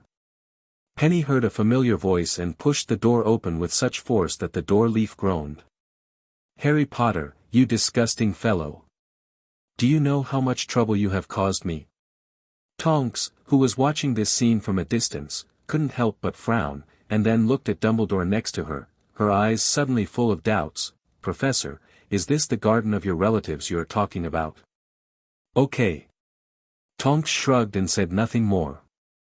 After all, she is just a student, Dumbledore is the professor, so whatever you say is what you say. Anyway, what the professor says is usually right.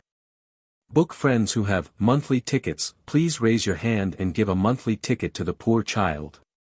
Because you disappeared suddenly, I had to compile various excuses every day to explain to people in the community why you were not at home. Therefore, I also missed the opportunity to go to Scotland for vacation with Dolly. Harry Potter. How dare you come back? Penny's face suddenly became extremely ferocious. She grabbed Harry by the collar and dragged him into the house. "Explain clearly to me, what are you doing? Where did the sky go? You have to explain it clearly to me, otherwise you won't be able to come out of the cupboard for the next month." There was a rapid ringing of the doorbell, followed by the sound of trampling on the wooden floor. There was a huge slamming of the door. In the Dursleys' house, Harry let Petunia drag him into the living room, and then threw him on the back of the hard sofa.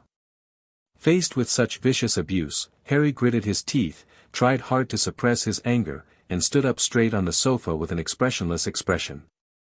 This unusual scene also made Petunia, who planned to teach Harry a lesson, feel a little scared. She looked horrified but said in a threatening tone, "Potter, what do you want to do? Don't forget to use magic here, you will be kicked out of school." "Aunt Petunia, I came back today and just wanted to say goodbye to you." Harry raised his head and looked directly into Petunia's eyes, his eyes full of determination. "I'm sorry for leaving without saying hello to you. From today on, we're about to move to Hogwarts. So from now on, you and Uncle Vernon will never have to face a nasty guy like me again." You said you want to leave?" Penny showed an expression of disbelief, her eyes full of complexity. "Yes. Thank you very much for risking your life to raise me for so long." For some reason, as soon as he said these words, Harry felt that the boulder pressing down on his heart suddenly disappeared. "If I have a chance in the future, I will come back to visit you." After saying 813, Harry stepped forward, hugged Petunia under her shocked gaze, then let go of his arms, resolutely walked around Petunia and walked out of the living room. And just when Harry walked out of the living room, his eyes were attracted by the cupboard he had lived in since childhood. Looking at the white, crooked door, he couldn't help but reveal a relaxed smile. Although this dark and small cupboard has never brought him any good memories since he was a child, but for some reason, he feels a little reluctant to part with it now. Goodbye. At this time, Harry finally said goodbye to his miserable childhood and walked straight out of the Dursleys' house. He raised his head and enjoyed the warm and bright sunlight. This was a relaxation he had never felt before. Taking a deep breath, Harry smiled and was about to leave, but at this moment, someone behind him stopped him. "Potter." Petunia walked out of the house and saw something wrapped in brown canvas in her hand. "This is your mother's thing. That night more than 10 years ago, you were not the only one who lost. I lost my mother and I also lost my sister." Harry took what was in Petunia's hand and opened it.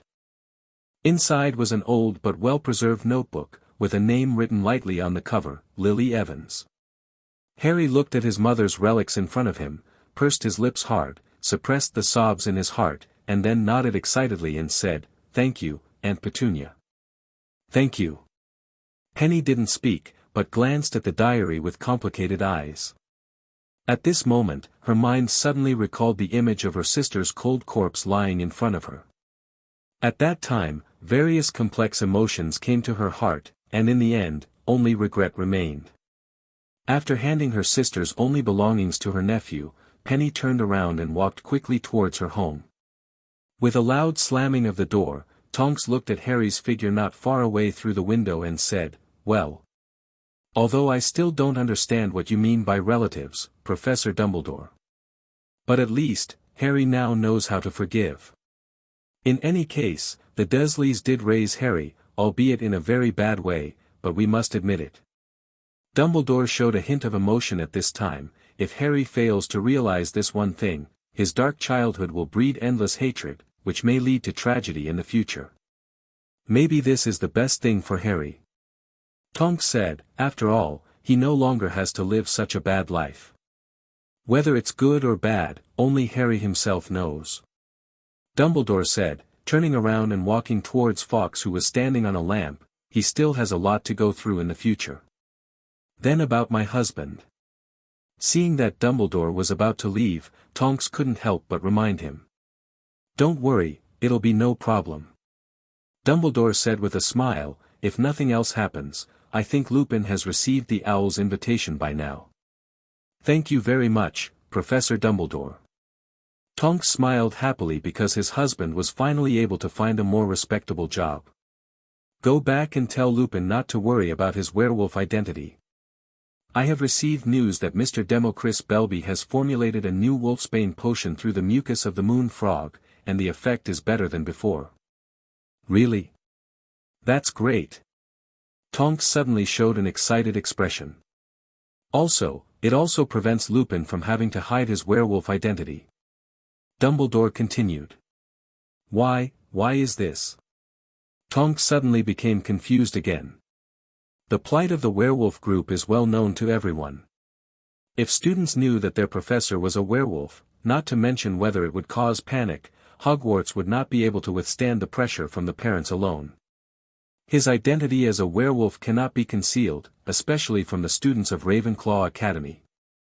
Dumbledore explained, there is one thing that the outside world has not been clear about, that is, in the past year, Shane Dolea taught the entire defense against the dark arts class at Ravenclaw Academy. Under his training, those little eagles who were born with unique intelligence could recognize Lupin as a werewolf at a glance. Then what are we going to do? Tonks asked anxiously. She felt that the job her husband finally got was about to fly away. Don't worry, I will take care of everything. After leaving such a sentence, Dumbledore disappeared into the house with the cry of the phoenix. As for Harry outside the house, he was immersed in the resonance of his mother's relics and did not notice the flash of fire in the neighbor's house. He touched the faint name on the cover of the diary, and suddenly an incomparable longing for family affection surged into his heart.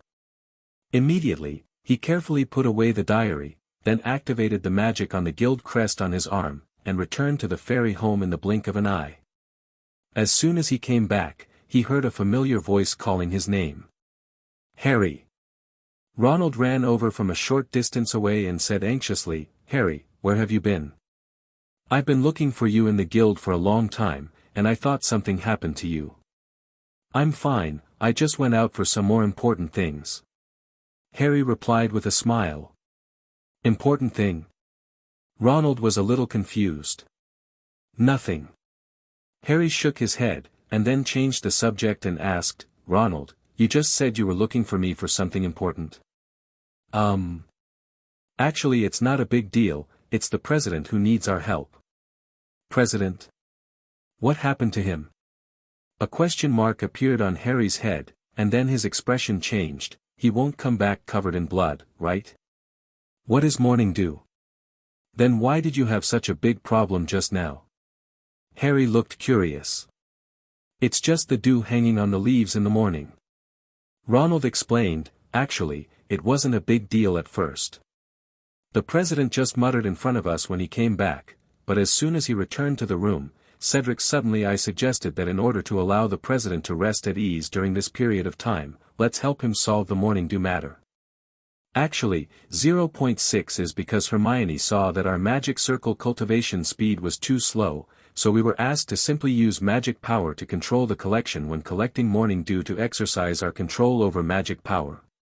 Ronald explained. With tears in my eyes, I beg for subscription, monthly tickets, and flowers. Thank you for your support. This is a big problem. Draco crawled out from behind the bar with a haggard look on his face and looked at the two of them with resentment. Oh, of course not. Ronald replied, didn't the president get injured a few days ago? Now he needs to take medicine to recover. He needs some morning dew to make some medicine. He didn't learn water flow magic. This is the right professional match, so Hermione gave him permission to use magic to collect morning dew. But you also know that compared to simply using magic to collect, using water flow magic obviously requires an extra step to create a magic circle. So, Ronald didn't finish his words, and immediately turned his sympathetic eyes to Draco. What the hell? When were you here? Harry and Ronald were both startled at the same time. Book friends who have monthly tickets, please raise your hand and vote for the poor child. What's wrong with him? Harry cast a confused look at Ronald. I've always been here, you just didn't realize it. Draco replied weakly, looking very tired. But why are you targeting me alone? Draco said with resentment at this time, I was dragged to various banquets by my father during this period, and it was enough for me to deal with those adults with a fake smile every day. Now you are putting pressure on me, that violent woman is simply inhumane. This is what it should be. Although the president is usually a bit strict, he is still very kind to us. Now that he is injured, we should help him. Harry said, and then he looked confused, is there any problem with this? Well, it's a bit troublesome, but the starting point is good. A drop of cold sweat left on Harry's head. At this moment, a voice suddenly came from the bar not far away and answered Harry's question. Well, you can be lazy then, Hermione might keep staring at you. Harry suggested at this time. Then can you guarantee that she won't find out? Draco asked, then looked desperate. I can't beat her, and he is the vice president. Remember the last time we two went to the guild's actual combat area for a duel? Do you know what the consequences will be if I lose? Harry and Ronald shook their heads at the same time, looking like curious babies. She tied me up, and then asked Zoe to get a bag of puff velvet snacks and smeared them on the soles of my feet. Puff. Harry and Ronald couldn't help laughing for a moment. No wonder one time when they returned to the guild, they heard a burst of painful laughter coming from the combat area. It turned out that Draco had lost the duel and was being punished. You two, don't gloat about your misfortune. I heard that the president will personally conduct a major test on us before school starts. He said he wants to see the progress of our respective magic circle training. If we fail by then, let's see how the president and the violent woman deal with you. Draco curled his lips and warned. It's just a test, I'm not lazy in my usual practice. Ronald shrugged and said nonchalantly. Ha. Draco suddenly sneered mockingly, do you know who among the people in the guild who practices magic circles in the same period as us has the fastest practice speed? 11. Who is it? At this time, Ronald didn't realize the seriousness of the matter, and still looked like he didn't care. It's Luna. Draco smiled mysteriously, I don't even know how much the president loves Luna, but you know that she is more than a year younger than us. When the president is 25, there is a high probability that she will be used as a passing example to test us, so do you still think it doesn't matter now? At this moment, after listening to Draco's words, Harry and Ronald suddenly felt a chill running up their backs crazily. You know, in Fairy Tale, there are 4 youngest people, and they are all girls, Luna, Zoe, Sonia, and Ginny. The 4 of them had already joined Fairy Tale when they first entered Hogwarts in the 1st grade, so their foundation in learning regular spells and magic circles was completely zero. And for such a girl with zero foundation, if it is tested that her speed in practicing magic circles is faster than that of her brothers at the same time. Based on Shane's usual severity, they would not dare to imagine that they would eventually what kind of rectification is faced. You must know that just over a month ago in the Grand Performance Arena, Ronald was frightened and fainted by the Acromantula transformed by Gryffindor's little lion during the competition. Therefore, shortly after the start of the summer vacation, he was stunned by Shane. Throwing him into the Acromantula's nest and living and eating with him for a week immediately cured his arachnophobia. Thinking of this, Ronald's face immediately turned pale, and he immediately said in horror, "Oh my God. I want to find a place to practice right away."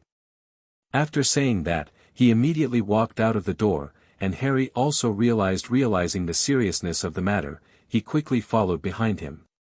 TCH. Draco suddenly sneered when he saw the 2 people disappearing, and then continued his great practice. He is practicing how to use water flow magic to control the water in the kettle to pour into cups of different diameters. But can you imagine that the diameter of the cups in front of him is only half the size of a little fingernail? This is what Shane taught him before, and it is a very laborious and eye-consuming practice method. And just when everyone in Fairy Tale began to enter into a month-long crazy training one after another. On the other side, after Dumbledore left Privet Drive, he came to a pure wizarding village near Hogwarts School of Witchcraft and Wizardry, Hogsmeade. According to legend, more than 1,000 years ago, shortly after the establishment of Hogwarts School of Witchcraft and Wizardry, the wizard Hongies built the village here in order to escape the persecution of Muggles and seek asylum in Hogwarts. At this time, Hogsmeade looked like a Christmas card without the snow on it. There were holly garlands on the doors of thatched roof huts and shops, and strings of enchanted flowers hung on the trees. White candle. There is an old and small post office on the central avenue of the village. When you come out of it and turn into a side road, you can see a small and dirty bar at the intersection. The tattered wooden sign hung on a rusty bracket on the door, with a severed pig's head drawn on it, and blood stains soaked into the white cloth wrapping it. Open the door and walk in. The first floor is a bar and the second floor is a hotel. The bar looks small, dark, and very dirty. At first glance, many people will think that the ground here is compacted mud, but in fact the stone floor tiles are covered with clay that has been accumulated for centuries. Thick dirt. The bay windows on the wall next to them are also dim. Even if the sun is shining outside, the thick putty mixture on them always prevents outside light from coming in. The brightest light sources in the bar are those stuck to the rough wood. White candles on the table. At the same time, there is always a strong smell of mutton in the air. That's right, this is the Pig's Head Bar.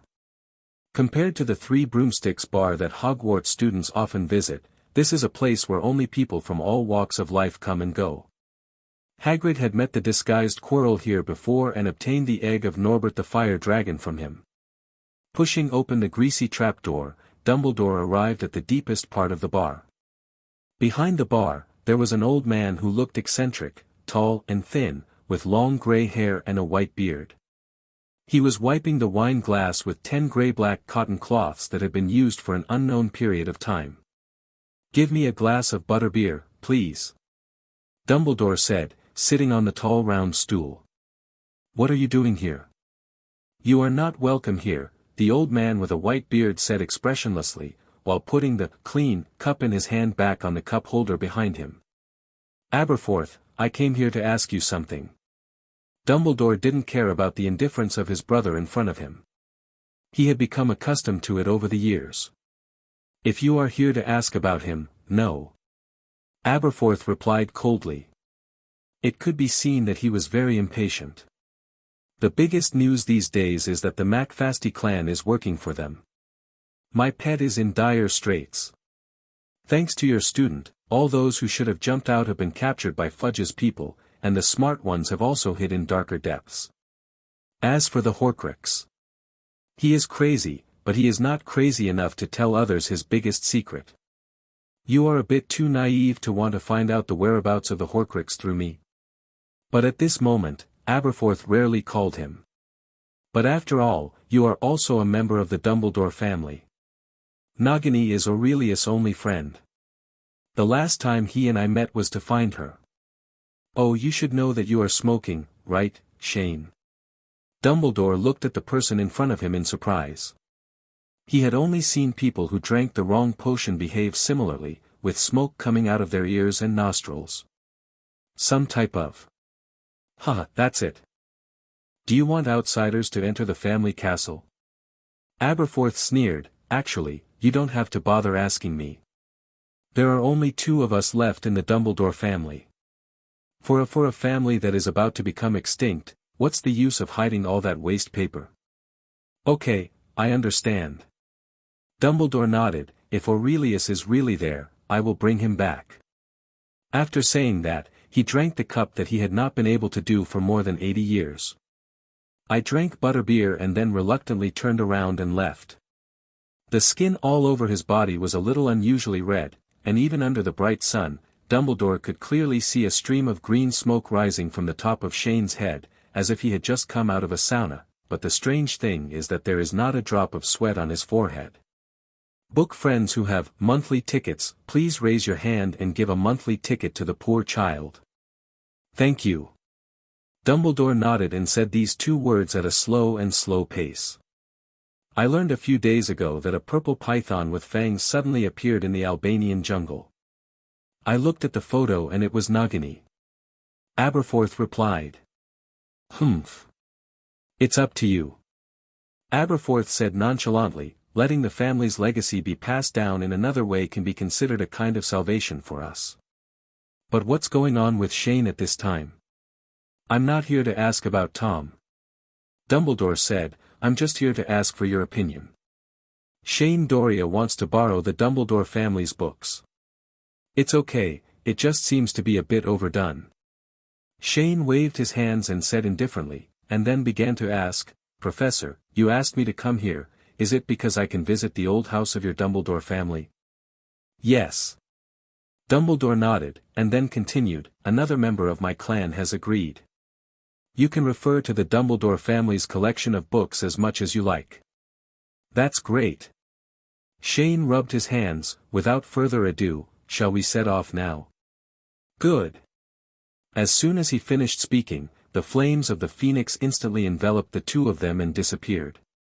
The old house of the Dumbledore family was built on a valley in the Scottish Highlands, embedded on the edge of a cliff, as high as the mountain, with a deep valley on one side and a lush broadleaved forest on the other. The old house is a medium-sized ancient European-style castle, built of huge hard rocks, and the ancient atmosphere it exudes is even thicker than Hogwarts Castle. The castle seems to have used unique construction techniques.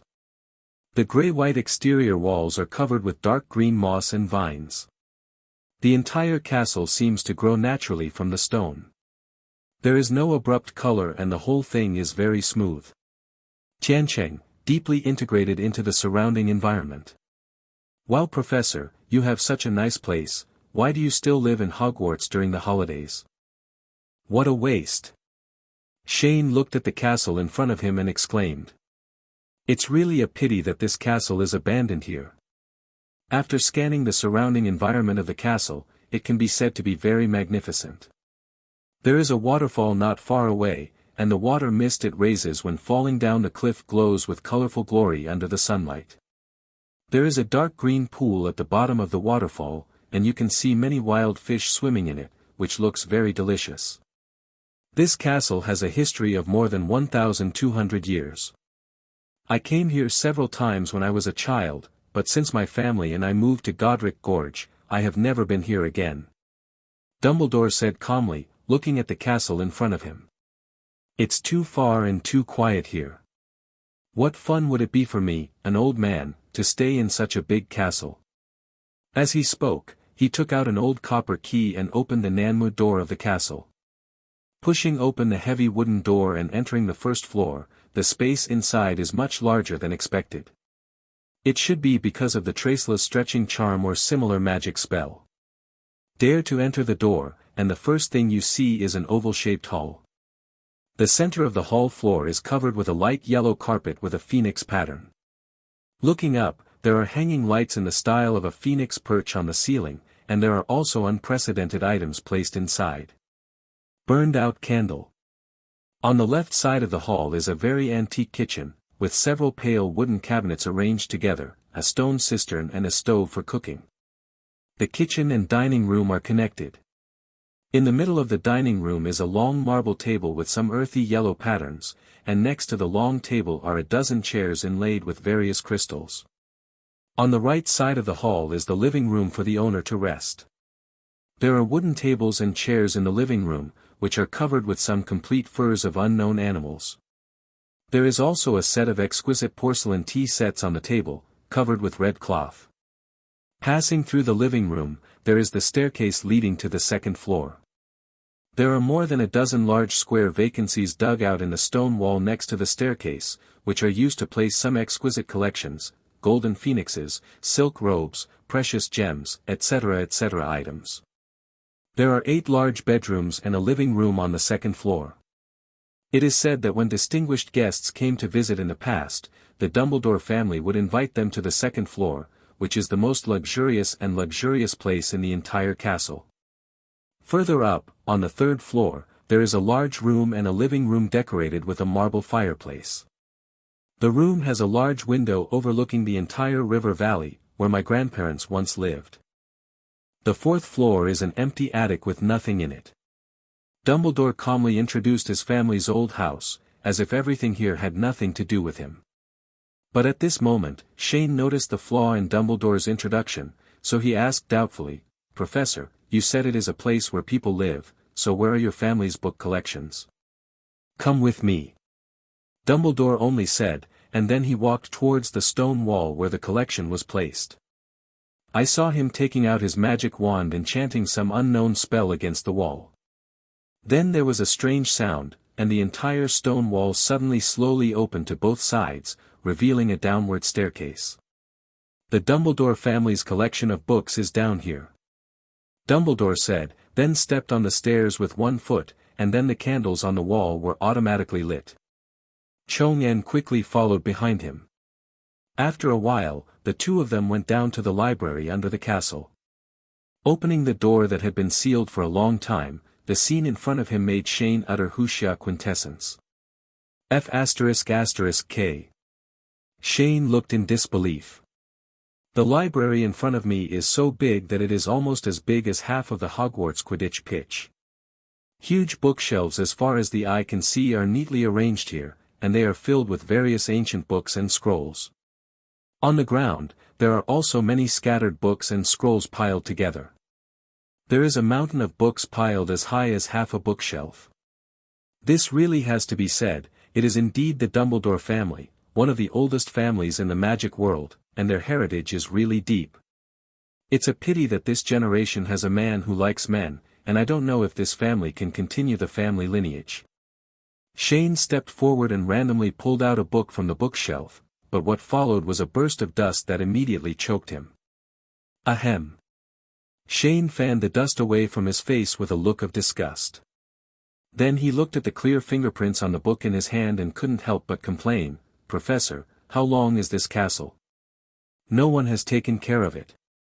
Don't you have any house elves in your family?" Actually, more than half of the books here are from the Goblin family. Dumbledore explained, more than 200 years ago, my great-grandfather was one of the leaders in suppressing the Goblin rebellion launched by the Goblin sloppy ghost Lara. 1. After humans won the war, my great-grandfather brought back all the books he collected about the goblins and stored them here. From then on, the Dumbledore family never allowed house elves in again. Library. The last elf who served the Dumbledore family was called Sanger. He died in an accident while protecting my mother.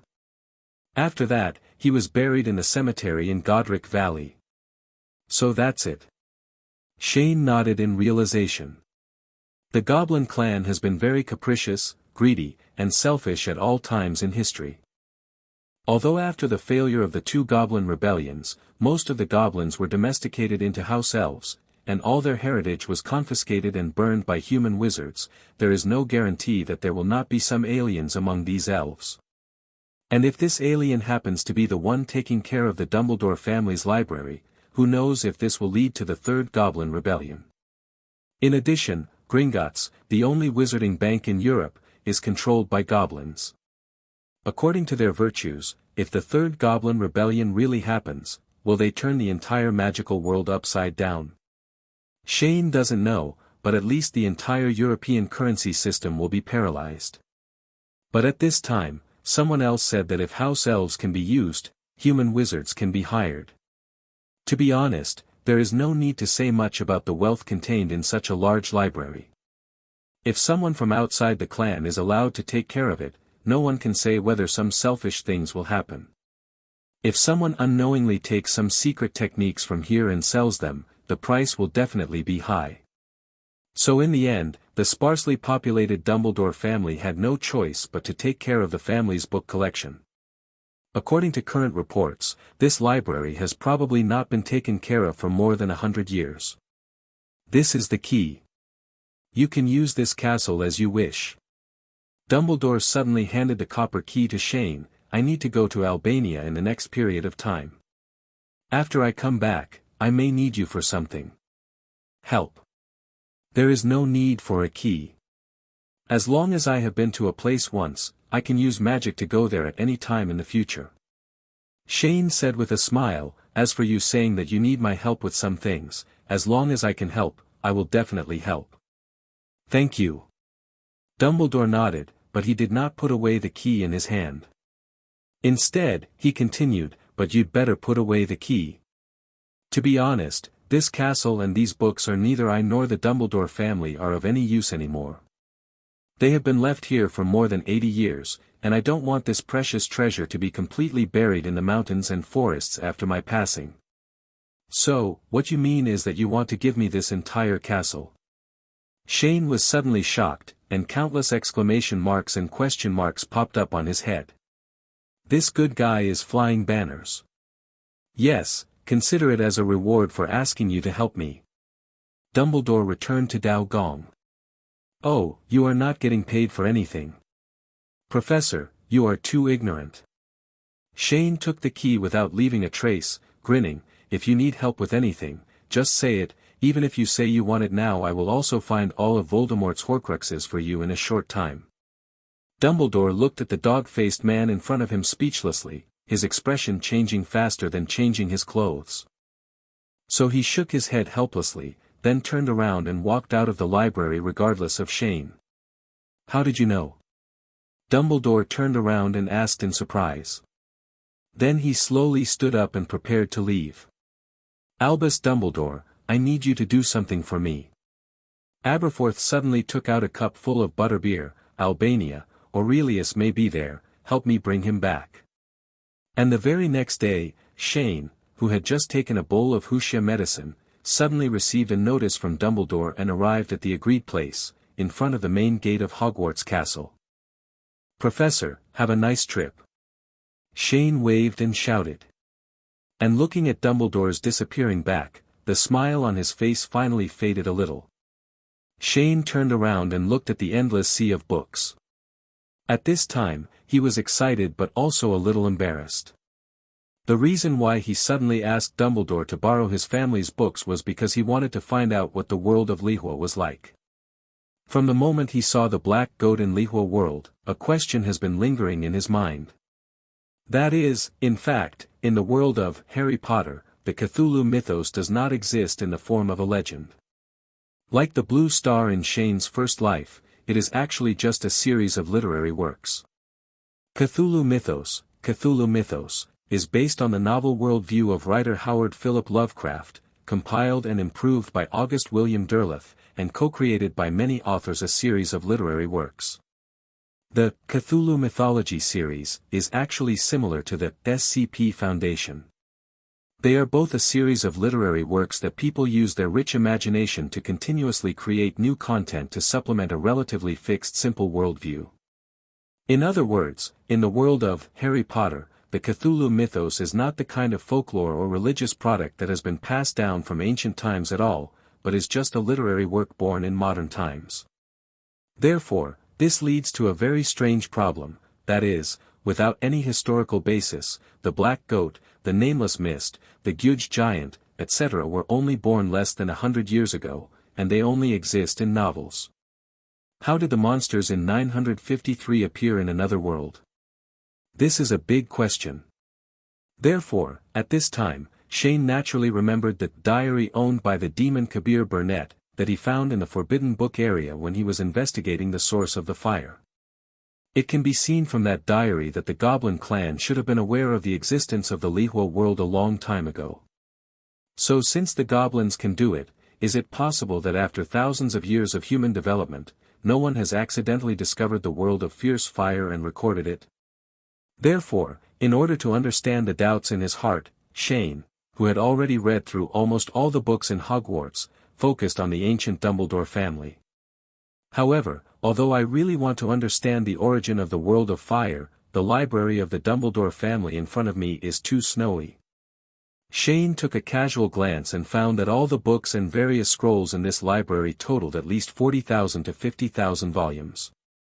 And he also checked briefly and found that the books and scrolls here were not classified into categories. Moreover, the books of the goblins and the books of human wizards are mixed together. Trying to find clues about the world of fire from these books is tantamount to finding a needle in a haystack. At this time, Shane looked at the bookshelves and mountains of books that reached the ceiling in front of him with a melancholy look on his face. But the first thing to do is to distinguish the books and scrolls of the goblins and human wizards. So, after racking his brains, Shane finally thought of a way. Goblins are good at alchemy, so since they are greedy by nature, in order to keep the precious books properly, they will most likely apply alchemy techniques such as fire and moisture protection on their books. So, I found a book with fairy characters written on it, and then placed it in the fireball summoned by magic to roast it. Sure enough, the goblin's book was not set on fire, and there was not even a trace of blackening. So, Shane began the 3-day hard work of sorting all the books and scrolls. And just 3 days later, Shane looked at the two tall mountains of books and the rows of empty bookshelves in front of him with black lines on his face. Exhausted, he finally decided to get married. So on the morning of the fourth day, under Shane's call, all members of Fairy Tale were teleported to the Dumbledore family's castle. At this time, Hermione and others looked at the magnificent ancient castle in front of them and the magnificent scenery around them. They all suddenly looked dumbfounded and couldn't help themselves for a long time. Okay, stop looking at it. You can almost see it in your eyes. Shane put his hands on his hips and shouted with dead eyes, "A bunch of losers, build your own one when you have the ability. While president, don't stand and talk without your back hurting. Do you know how many galleons this castle could fetch if sold outside?" Draco said excitedly, pointing to the castle. "Even if I sell my house, it won't be enough." "Impossible, I have been to your house.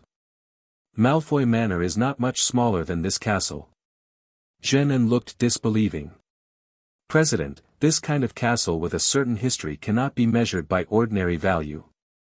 Draco explained, "Last time I went to a relative's house in Germany, and they lived in a building more than 300 years ago. In a castle they built, they spent more than 3 million gold galleons when they bought that castle." Puff. Everyone present could not help but be shocked when they heard this number, and they all began to subconsciously start various psychological activities based on the number 3 million. 300, 3 million. Zoe began to count her fingers, her eyes wandering as she calculated how many years of feasting this money would allow her to eat. "Oh my God, 3 million. If my family had that much money, our family would definitely have a new house, and we would have new clothes, CFDJ, every year." Ronald opened his mouth and looked dull.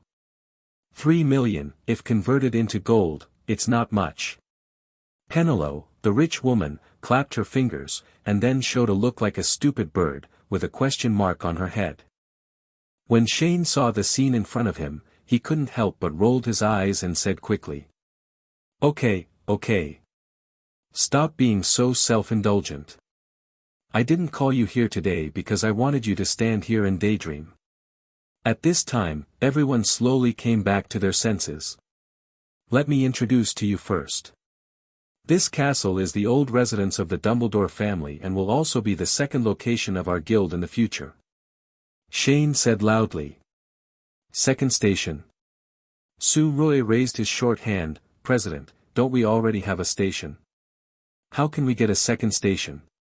Fairy Tale can't always stay at Hogwarts. Take Penelope, for example. She is already going to 6th grade this year, and she will graduate in another year. Do you still want her to be like a student? Running around Hogwarts?" Shane replied. Penelope, who was called by name, scratched his head in embarrassment and suddenly showed an imperceptible blush on his face. "President, what are we here for today?" Zoe also raised her hand and asked. "Good question." Shane snapped his fingers. Then everyone just felt like their eyes were blurred, and then they came to a strange place. Wow, heaven. Hermione, Suri, Penelope, and other people who usually liked reading all made shocked sounds at this time. This is the library on the basement level of the castle. I have initially divided the books here into 2 parts. Shane started to say with his back to the mountain of books. These books and scrolls on my left-hand side all belong to the Goblin family, and the one on the right belongs to the human wizard. Your task is to put these books back on the corresponding bookshelves according to categories. What? Everyone exclaimed instantly, and then a strong protest broke out in an instant. President, this is a mountain of books. What a mountain. How can it be possible? Yes. At a glance, there must be at least tens of thousands of books. And we don't understand fairy writing, so how can we classify them? I protest. Protest. I protest too. President, didn't you say before that you would give us a big test before school starts? We have to practice magic, how can we have extra time to do these things? That's right. Even if you are the president, you can't exploit us like this. Do you want to be an evil capitalist? Chaotic protests broke out one after another. Shane stared with dead eyes and suddenly raised a finger silently, 1 copper nut per book. As soon as he finished speaking, the scene fell into a strange silence. For every time a person sorts out a book, I will give him a copper nut. Shane completed what he was about to say. Immediately, except for Luna, Hermione and Penelope, a few people present who didn't care much about money raised their hands and said in unison, "I do." When Luna saw her friends around her raising their hands, she felt very amused and followed suit with a smile and raised her hands. "In that case, let's get started." Shane smiled and clapped his hands, while silently making an internationally accepted gesture in his mind. A group of money-obsessed people. Ever since, under Shane's command, the 16 little wizards of fairy tale began to wave their own wands, while holding a translation dictionary of fairy words while putting the books and scrolls in the entire library into the bookshelf. And in this process, everyone's ability to control magic has been unknowingly improved. 1 week before the start of school at Hogwarts, after nearly 10 days of sleepless tidying up, the Dumbledore family's castle, the second headquarters of the Fairy Tale Guild, finally restored its former glory in history. That's right, not only the underground library, but the entire castle has been renovated. Because the castle is too far away, it is inconvenient to go back and forth, so everyone in Fairy Tale stays in the castle all day sorting out books, and often goes home only after dark. So, in the process, in order to ensure everyone's food and accommodation, Shane took advantage of the situation and cleaned the entire castle, replaced some old furniture, and replenished all the necessary supplies for daily life. So now, the Dumbledore family's castle has a new look. After everyone in Fairy Tale sorted out all the books, they finally breathed a sigh of relief and began to do what they like in various parts of the castle. In the basement library, Hermione, Penelope, Suri, and Zhang Qiu each held a book and read attentively. For them, the ocean of knowledge was the most comfortable place. In the kitchen, Justin and Cedric, who are little badgers, are studying a cookbook they found out from somewhere.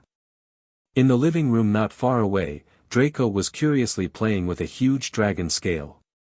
This was one of the collections of the Dumbledore family and seemed to be left behind by some kind of extinct fire dragon.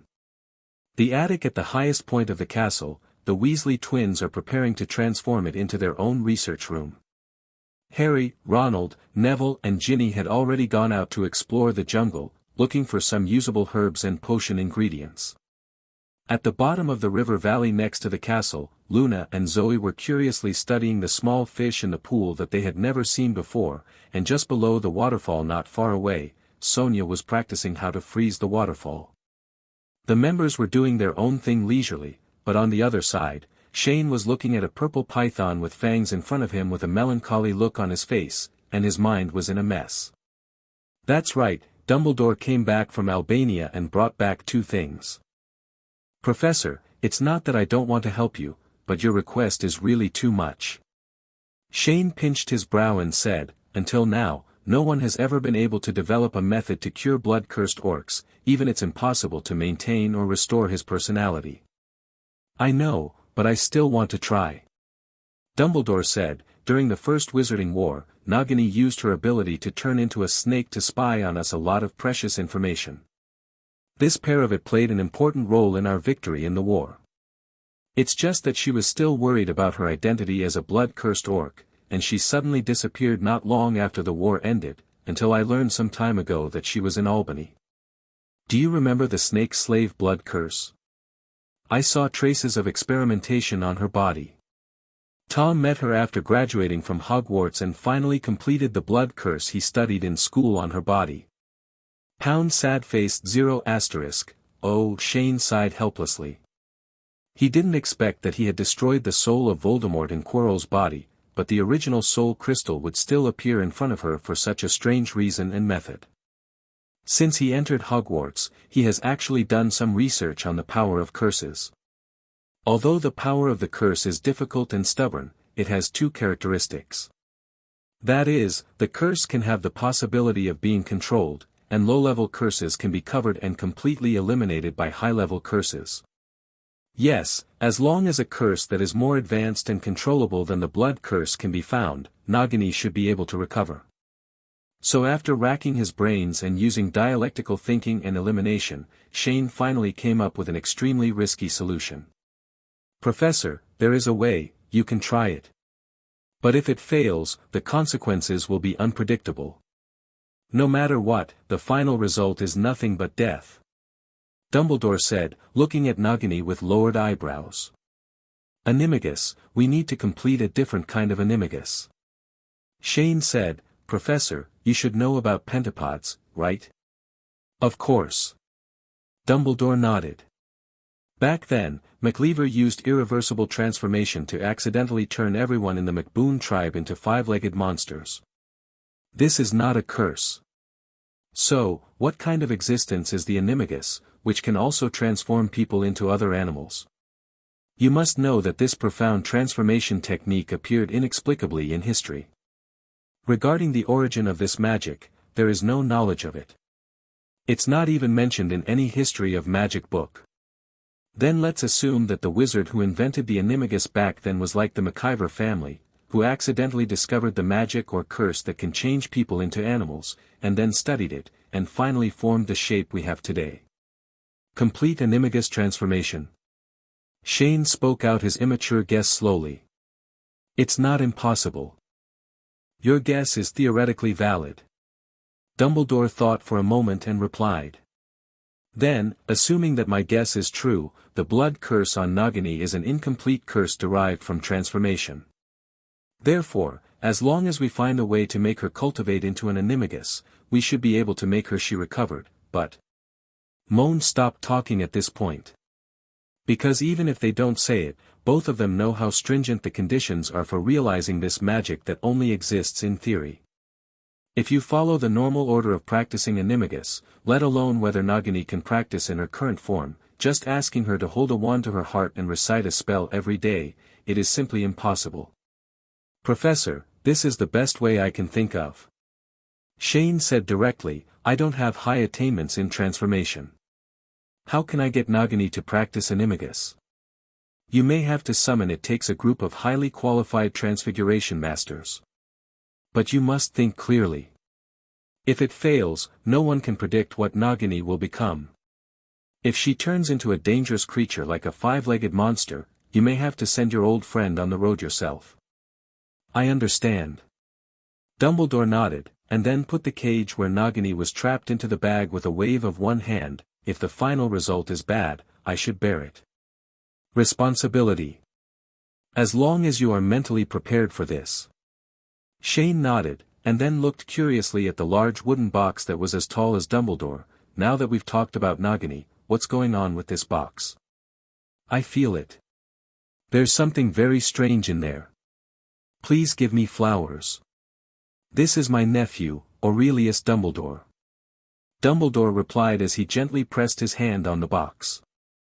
Nephew? A question mark appeared on Shane's head. When did you get a nephew? Also, why did you lock him in the box? Aurelius has another name that you should recognize. Dumbledore explained, Credence Barebone. Oh, I remembered. It turned out to be him. Shane suddenly realized, he is the only obscurial who could live to adulthood and almost destroy half of New York.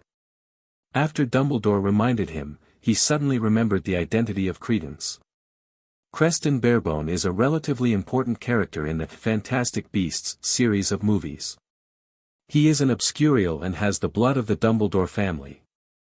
But to be honest, this is the first time Shane has heard of the name Aurelius, and I don't know if he missed it while watching the movie. But why did he suddenly appear and be locked in a box? So, with doubts, Shane asked curiously, Professor, what is your nephew's condition now? After the First Wizarding War, Credence lived with his father. It's just that as an obscurial, although Credence broke the rules, the Obscurus still had an impact on him. More than 30 years ago, when his life was about to come to an end, he suddenly left without saying goodbye, leaving only a letter and then disappeared. He said that he was going out to find Nagini, his only one friend. His father and I always thought he was dead, but not long ago, when I found Nagini in Albania, I suddenly discovered a strange existence. Having said this, Dumbledore opened the wooden box, revealing a dark, smoke-like substance inside. Is this Obscurus? Shane asked doubtfully. Yes. Dumbledore nodded. The Obscurus in Credence's body is just a little bit of human consciousness mixed with Nagini, who is always guarding him. Always? Shane raised an eyebrow. Then when Voldemort was experimenting on Nagini, didn't he discover the existence of Credence? I don't think so. Because when I found Nagini, I quietly followed her to a very hidden underground cave, and then I discovered Obscurus. Dumbledore explained. Then what do you want to do with him now? Shane asked. This thing is always a time bomb no matter where it is placed. If it goes wild, no one except you and me with a level of strength can control an Obscurus. He should be safe, otherwise the local wizards in Albania would have discovered him after so many years. Dumbledore closed the box again, and then continued, I will return him to his father. It is up to him to do whatever he wants. He decides for himself. Meanwhile, Azkaban. This wizard prison, which is world famous in the magical world, is an isolated island in the middle of the sea, far away from human civilization, and is guarded by a group of terrifying creatures called Dementors, who make a living by sucking other people's souls. At this moment, he was in a cell in the deepest part of the prison. A man with a thin and sunken face, unkempt hair, pale skin, yellow teeth, and a crazy look was clutching a newspaper in his hand. At this time, infinite anger was filling his brain, making his eyes split open and a painful roar coming from his throat. Peter! Peter! Angry shouts echoed through the cell. Not long after, alarm bells blared throughout Azkaban. The Dementors suddenly started to riot, and the Aurors guarding the prison also reacted and began to take action nervously. Suddenly, Azkaban fell into chaos, and a vicious prisoner jumped out of the cell. The next day, a new issue of the Daily Prophet was delivered to Swinton's house by Owl. 377. Prior to Shane's strong request from Alia, he ordered 5 years of newspapers for his family, so every new issue of the Daily Prophet would be delivered to his home on time. Alia saw the Owl delivery boy outside the door through the window in the house, and quickly picked up Shenzi's snacks and rushed out. After a while, she was seen walking into the house holding a brand new copy of the Daily Prophet, lowering her head and shouting, Shane, come here and take a look. This was the first time she had seen this newspaper. There was such a big wanted poster on the cover. Shane, who was sitting on the sofa reading a book, looked up when he heard the sound and asked in confusion, what's wrong? There is a wanted notice in the Daily Prophet. This prisoner looks so scary. Alia said as she came to Chong-an and handed him the newspaper. Shane took the newspaper and glanced curiously at the man on the cover who was roaring crazily. He couldn't help but spit out a familiar yet unfamiliar name, Sirius Black. The newspaper said he escaped from prison. Alia put her chin on Shane's shoulder and pointed to the contents of the newspaper. Shane frowned. Unexpectedly, this timeline has reached the prisoner chapter without realizing it. In fact, in the original work, he still remembers what happened in this chapter relatively clearly. 1. Due to Sirius Black's sudden escape from prison, Dementors will enter Hogwarts. 2. The reason why Sirius escaped from prison was to seek revenge from Peter Pettigrew, but he actually forgot how he learned the news that Peter was still alive. 3. Sirius Black was unjustly accused and imprisoned. The specific reason is also forgotten, but it must be related to Peter. 4. Peter Pettigrew is a mouse animagus, and he has been living in the Weasley family as a mouse for more than 10 years, and now he is Ronald's pet. 5. Dumbledore recruited a werewolf named Lupin to be the new defense against the dark arts professor at Hogwarts. To be honest, Shane had no interest in Sirius as a person. Compared to the crazy lion, he preferred Snape, the tolerant snake. Lupin comes to Hogwarts as a professor, and Shane has no intention of doing anything to him. After all, he has no enmity against him, and from the original work, he is also a good defense against the dark arts professor. However, whether he can withstand the pressure from all parties is another matter. After all, in front of Xiaoying, who has been strictly trained, his werewolf identity cannot be concealed at all. Peter Pettigrew is not difficult to deal with, Shane can just lift a finger if he wants to. To be honest, he had really forgotten that this person existed before, but as a Death Eater who is greedy for life and afraid of death, whether he has the value of recycling waste needs to be considered separately. As for those Dementors, Shane just hopes that the Ministry of Magic can restrain these disgusting dark creatures, otherwise he doesn't mind killing them. Time flies. Half a month later, in September, the annual Hogwarts school day came again. In the past half-month, Shane has been investigating the affairs of Lihua World. It's just a pity that he didn't find anything useful during this period of time. Except for some inconspicuous articles that may be related to the Goblin clan's books. Outside. Therefore, Shane's attention has now gradually shifted from reviewing historical data to conducting on-the-ground investigations into the world of Lihua. However, during the entire investigation process, because his internal injuries had not fully recovered, even if he acted carefully, he would inevitably suffer minor injuries from time to time. But as luck would have it, one time when he just came back from the Lihua world, he was seen by Old B, and at this time, he didn't have time to change the blood-stained clothes. Therefore, this caused Dumbledore to begin to relentlessly question the secrets of the world of fire. Shane listened to the buzzing in his ears and couldn't bear the irritation. He directly used all his strength to hit the Old B with Obliviate, successfully making the White Devil forget something. It's not that Shane doesn't want to tell Old B the truth, but what if he does? I am over 100 years old, and I worry about this and that every day. I am not afraid that one day I will overuse my brain. To be honest, at Dumbledore's age, he should have given up the position of headmaster of Hogwarts to Professor McGonagall or Snape and gone to live out his old life. Even if the monsters from Lihua World really come here, what can they do? In the end, it was just a word, F***K it. If you win, you will continue to eat, drink, and sleep. If you lose, the world will be destroyed, and billions of people will go with you. At this moment, on the Scottish prairie, the Hogwarts express train was running on the railway tracks through the rain. Splashes of water bloomed from the front of the car, and the wheels underneath made a heavy sound under the action of steam. Boom! Boom! Boom! Ah ah! The weather for the start of school this year is very unfriendly. There are dark clouds and cold rain outside, and the gloomy picture gives people a very depressing feeling.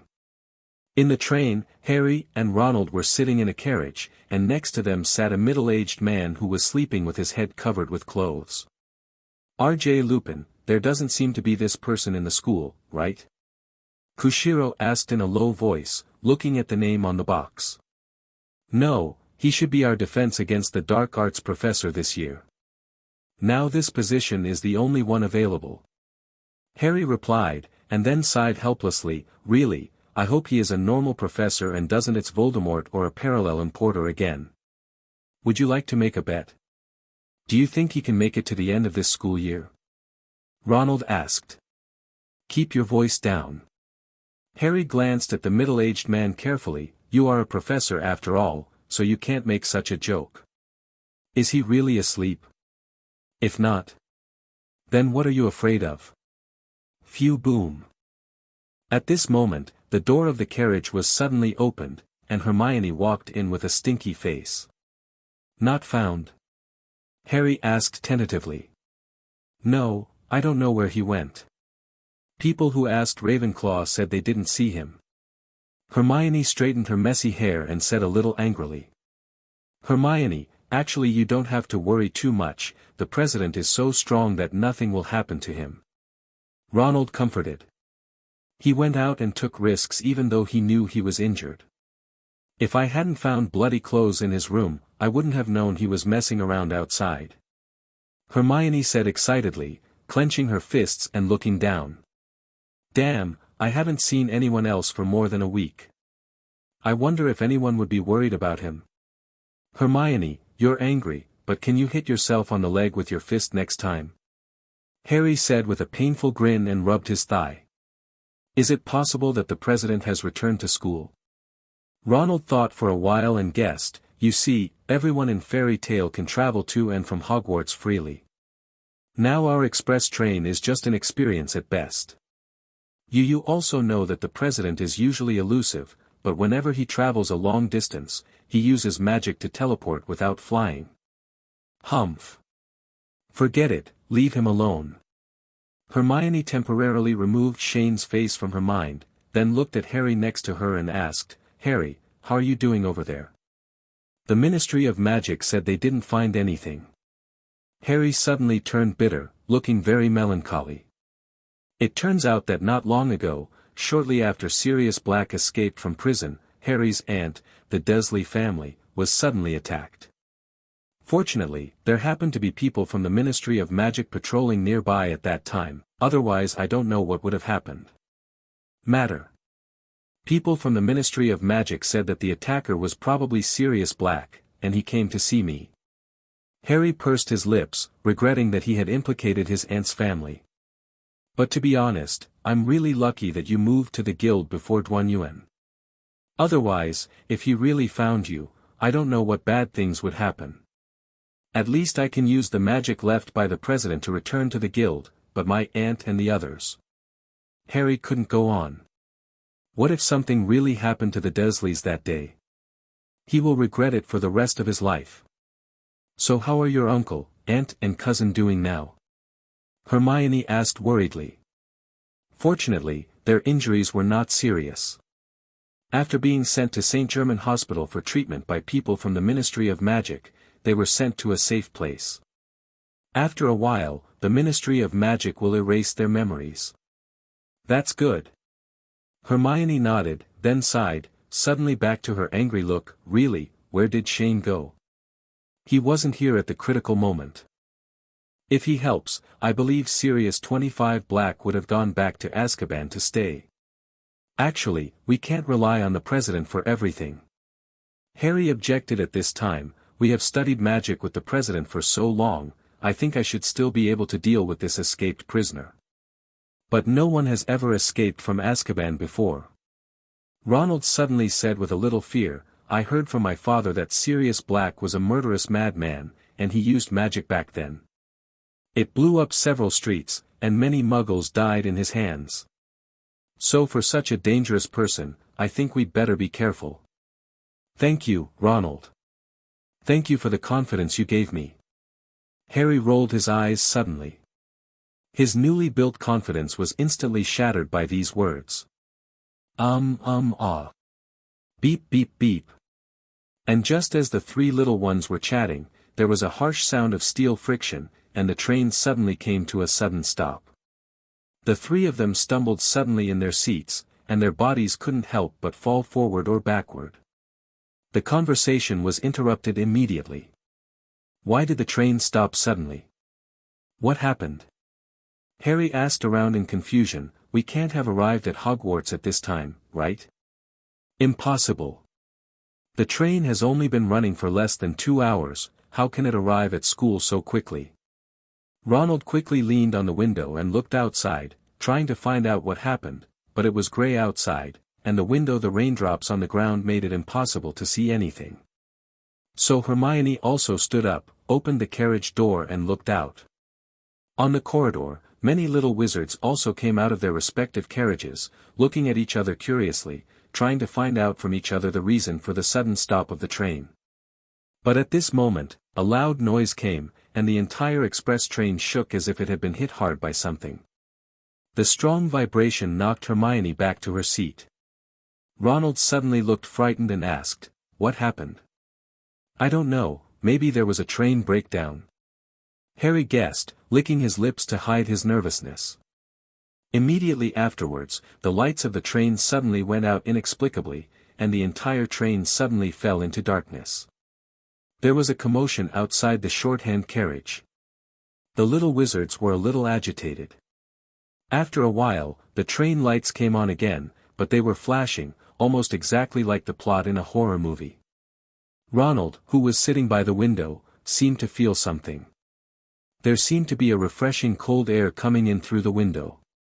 So he quickly looked hard at the window and found that there seemed to be some black shadows floating outside.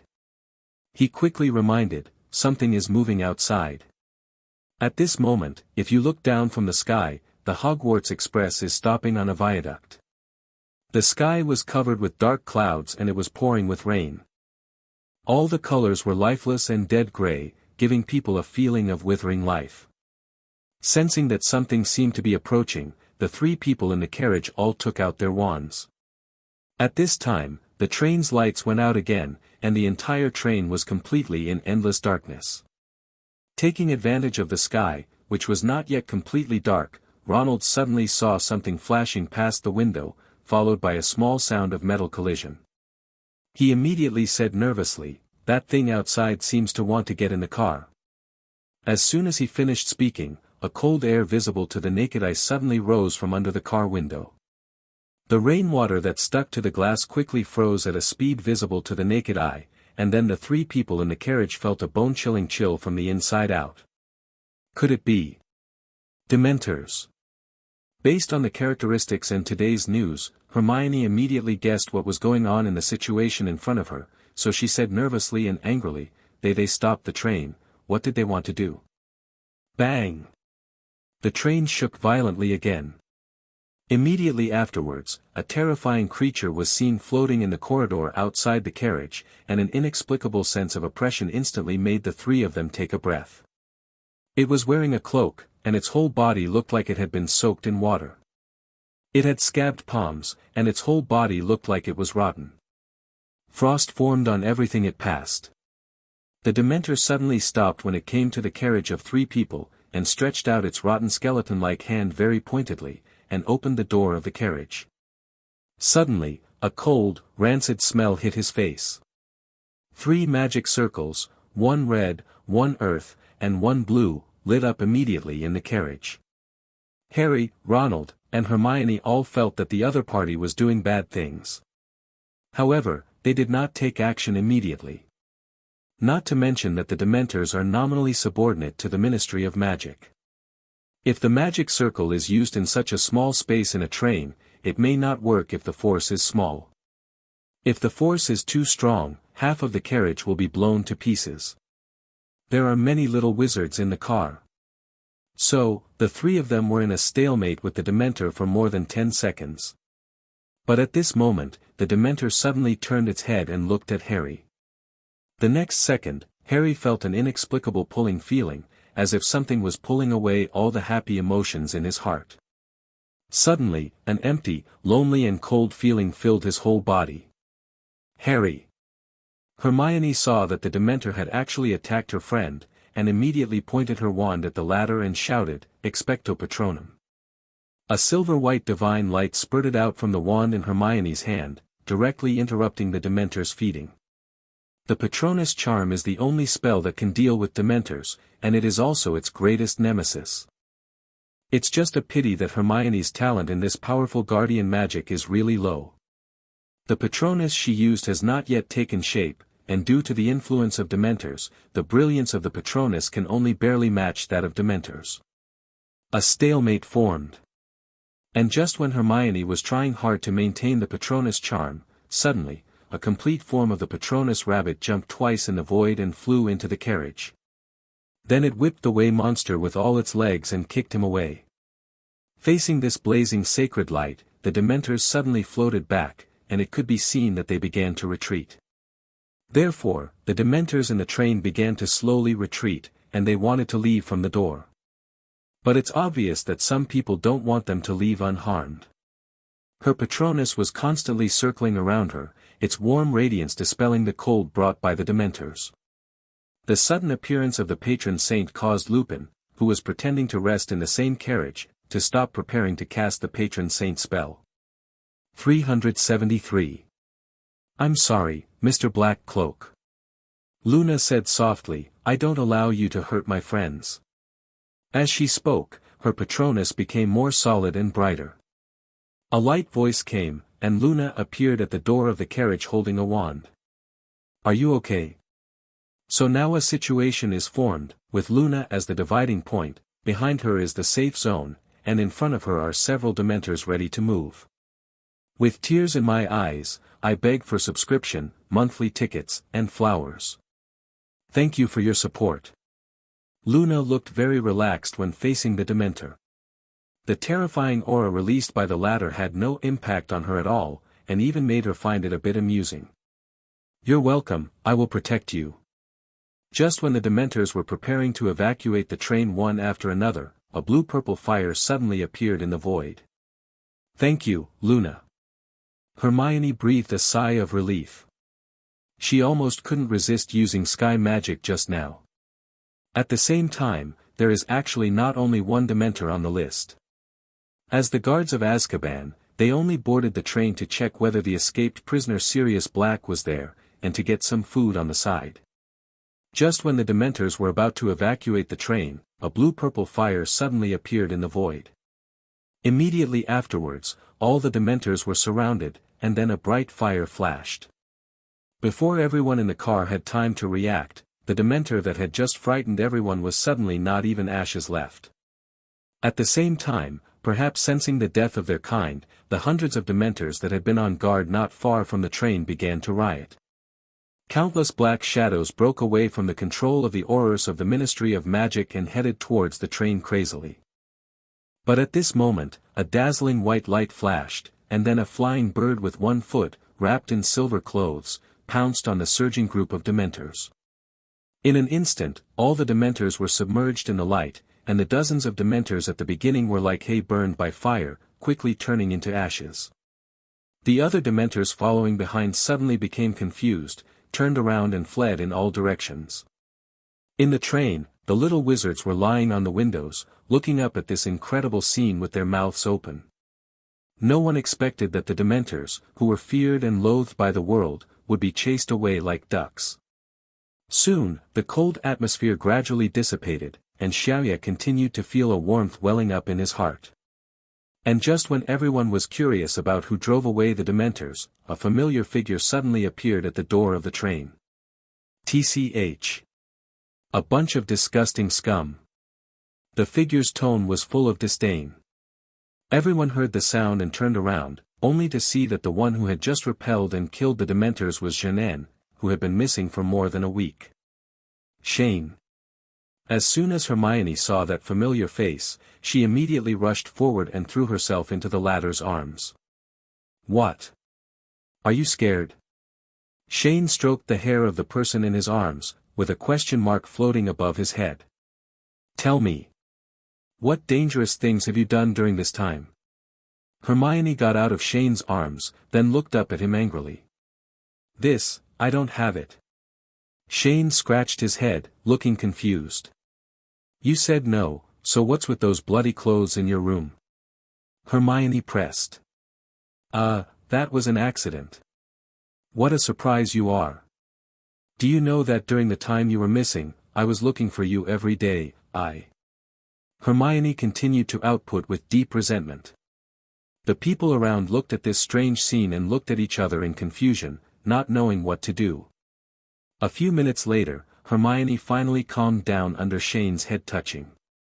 At this moment, the Auror from the Ministry of Magic also hurried over. The Dementors suddenly rioted just now, and it took a lot of effort for the Aurors to calm them down, but now there are still a few who have gone somewhere.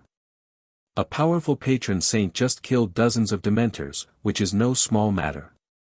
You know, no matter how much the world hates Dementors, they are always nominally subordinate to the Ministry of Magic, but now there are people who are blatantly killing Dementors, and there are quite a lot of them.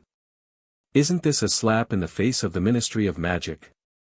As a result, the Auror who led the team this time had a cold face and led a subordinate to use apparition to arrive at the door of the train. Of course, the leading Auror first asked the first person he saw. I'm sorry, did any of you just see someone releasing the Patronus charm here? I put it.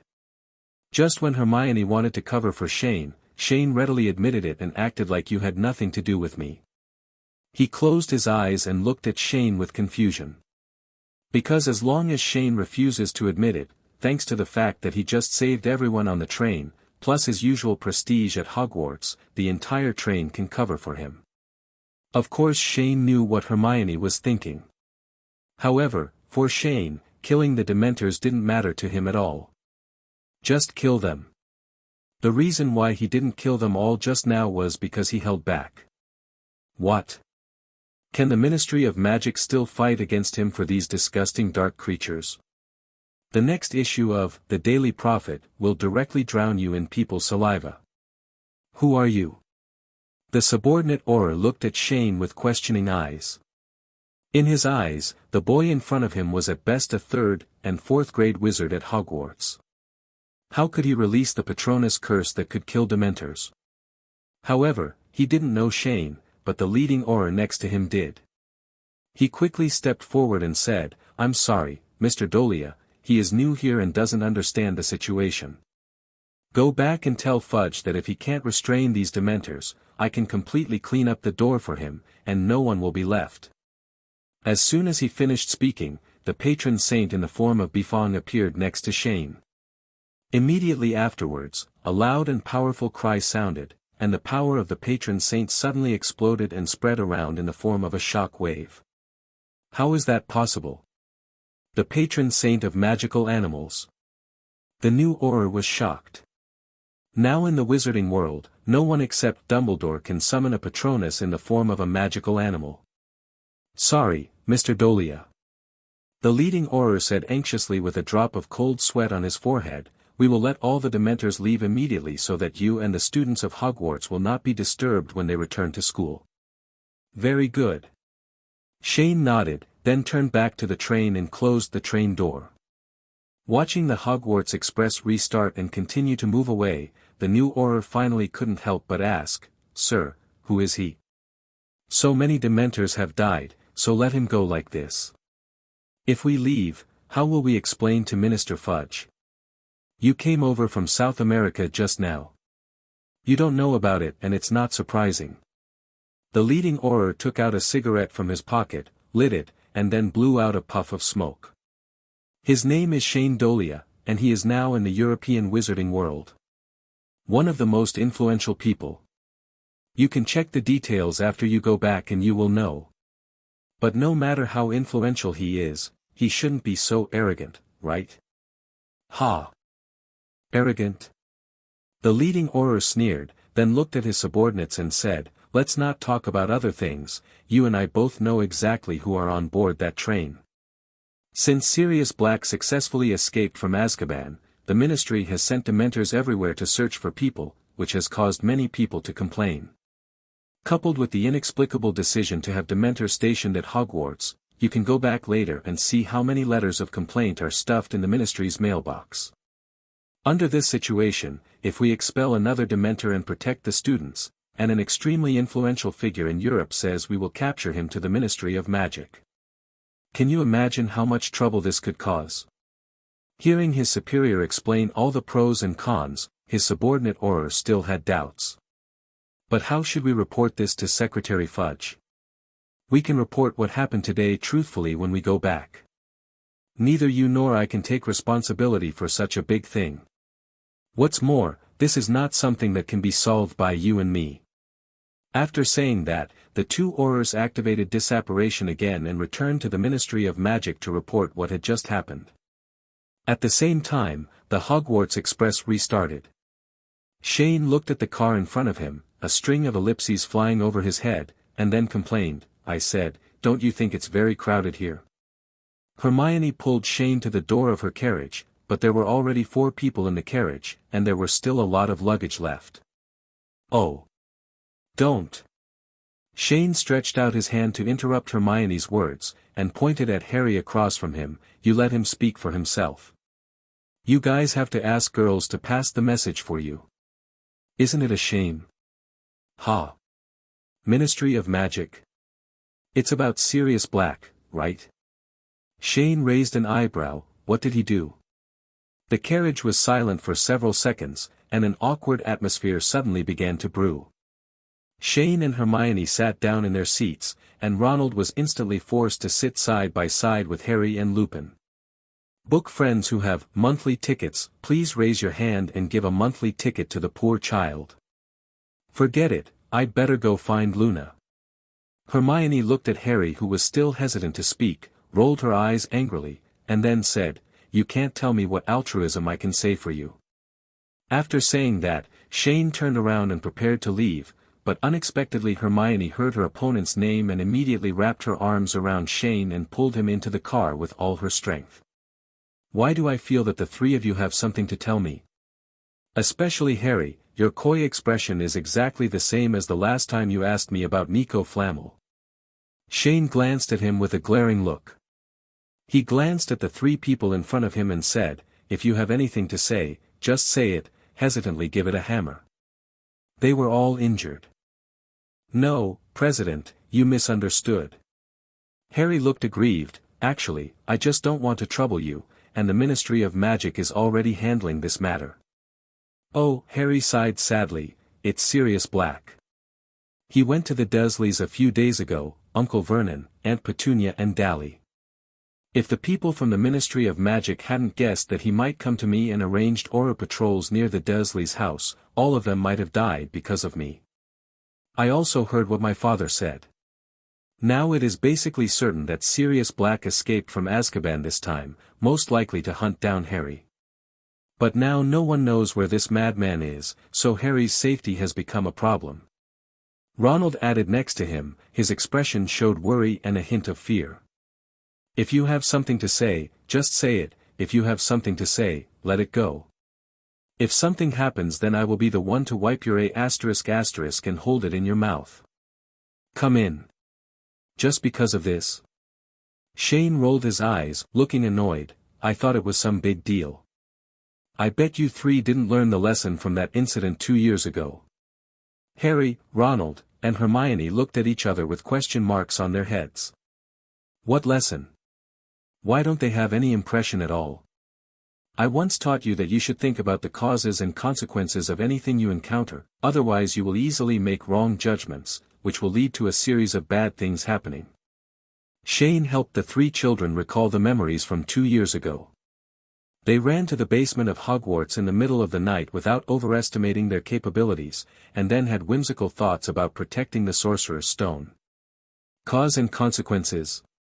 Ronald's face showed great confusion. Isn't this because Sirius Black wanted to avenge Voldemort, and then went to the Dursleys' house to attack Harry? Is there any complicated cause and effect relationship? Shallow vision. Shane criticized directly, and then turned his attention to the little witch beside him. But Hermione frowned and thought for a while, then finally shook her head and said, "I don't understand." "Oh. All three are idiots." Shane rolled his eyes again, and then began to ask, "First of all, let me ask you a question. If you rely on your abilities to kill 3 ordinary people who don't know magic, how long does it take people?" Why do you ask this question?" Harry was a little confused. He didn't quite understand why they were suddenly asked to answer such a pointed question. "Don't think about anything else. Just answer me, how long will it take?" Shane continued to ask without explaining. "Maybe, it won't take half a minute." Hermione weighed it in her mind, and then gave a more conservative answer. "So, now, let's assume the scenario." Shane snapped his fingers, and a set of light and shadow models appeared in the middle of the carriage. There were houses and people. Suppose that on the night of 053, Sirius Black quietly went to the Dursleys' house and found the Dursleys' family of 3. As Shane spoke, the light and shadow in front of several people began to change. One person avoided the group of villains holding wands on the outside, successfully sneaked into the small house, and found the 3 villains in the house. Think about it, if Sirius Black came to kill Harry, what would he do first? Find Harry, and... Ronald didn't finish his sentence, but his hand was slashed in front of his neck in the shape of a knife. Yes, but Harry has moved to the guild, so what will Black do next if he can't find his goal? Shane continued to ask. He will go to Harry's aunt and uncle and ask them about Harry's whereabouts. The smart Hermione thought of the answer immediately, but she soon realized the problem, but this is wrong. If this is the case, Harry, your aunt, uncle, and cousin, there is no way they can survive in this situation. Even if there is no wand, even if Dursley and his family shout in fear to attract the Aurors, for a person who can successfully escape from Azkaban, no matter how short a time it is enough to kill him. At least one person. But Aunt Petunia and the others were only slightly injured. The Aurors from the Ministry of Magic said that Sirius Black had already disappeared when they arrived, which means that he had enough time to kill 3 people. Harry slowly came to his senses at this time. Could it be that Sirius Black wants to torture them? You know he is a Death Eater, they are the best at this kind of thing. Ronald asked a question at this time, but it was quickly rejected. No, probably not. Aunt Petunia and the others showed no signs of being tortured, and apart from being afraid, their spirits are still normal. Harry replied. Then, Sirius Black, why did he do this? Ronald was puzzled. He risked being captured back to Azkaban because he just wanted to hurt 3 muggles. There was a moment of silence in the carriage, and the 3 of them were suddenly stumped by this illogical question. When Shane saw this, he snapped his fingers again and began to say, "Today, I will teach you another truth. That is, once you encounter this kind of unreasonable thing in the future, then go to the beginning of the matter." The beginning? After hearing this, Hermione began to think hard, and after a while she suddenly asked, "Shane, you mean to say that the reason why Sirius Black escaped from prison after all the hardships was probably not because of Harry? Think about it, if he really had the ability to escape from Azkaban without anyone noticing, why didn't he use it earlier?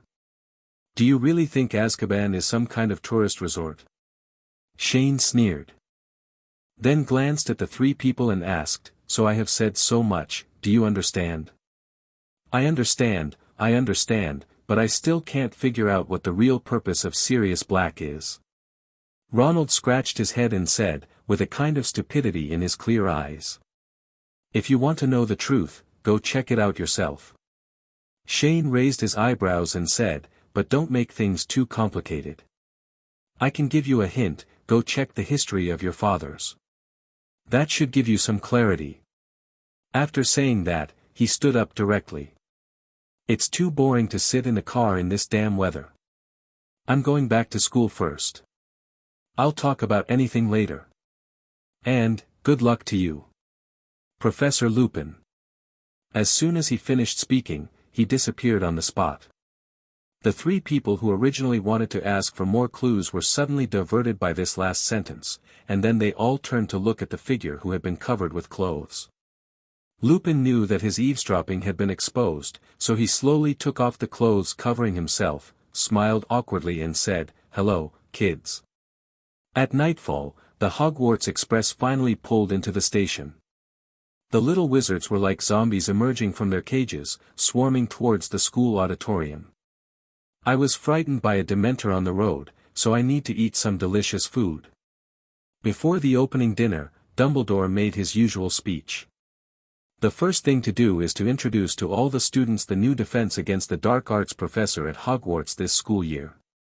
However, just when Lupin stood up to show off himself, he found that the Ravenclaw hawks in the audience were suddenly looking at him with a strange look, which made Lupin, who was already suffering from a certain psychological burden, even more uneasy. The second thing is to announce Hagrid's official return and continue to serve as the magical creatures professor at Hogwarts. The last thing was to inform the news that Dementors would be stationed in Hogwarts for a period of time, and to warn the students, which naturally made all the little wizards present complain and wail. After the opening dinner begins. Hermione looked at the figure sitting between Luna and Penello in the distance, and suddenly lost her temper, and said angrily, "Shane, this guy, listening to what was said on the train, he must know something, but just they don't want to tell us that they want to laugh at us." "Forget it, Hermione." Harry comforted while chewing a hot dog, "Although the president didn't tell us everything, at least we know that Sirius Black's purpose is not to hunt me down. Just based on this, I feel a lot more relaxed. Come on, Professor. You pretend to be a fool in front of me. If you cared about what the Ministry of Magic said, you would have given up Hogwarts long ago. It's your turn to be the principal.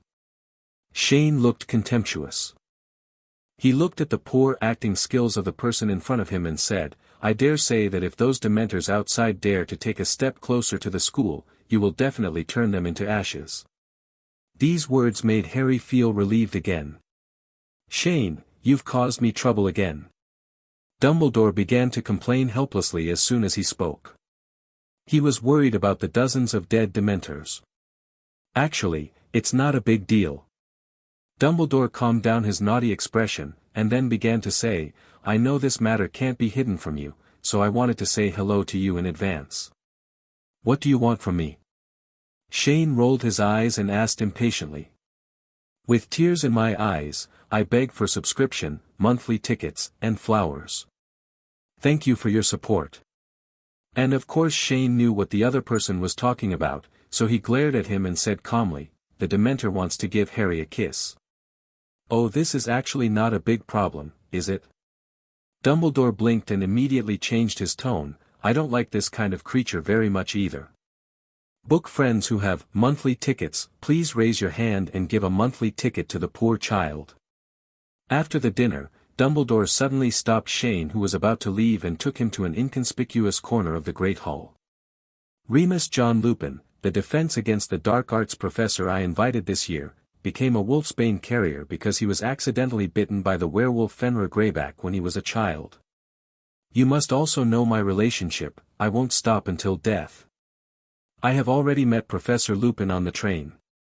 I can restrain the Ravenclaw people, but you also know those little snakes in Slytherin. Even if I suppress them with my identity as the inheritor, they will do what they do on the surface, but the little tricks underneath must be they can't run away.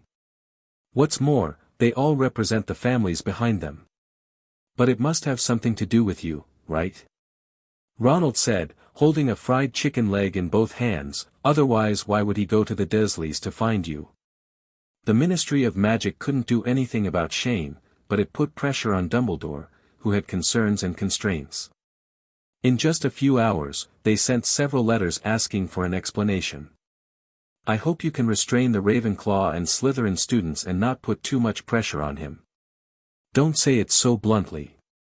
People will misunderstand it if it spreads. It's just that I really don't understand. It's hard to hide Professor Lupin's identity as a werewolf.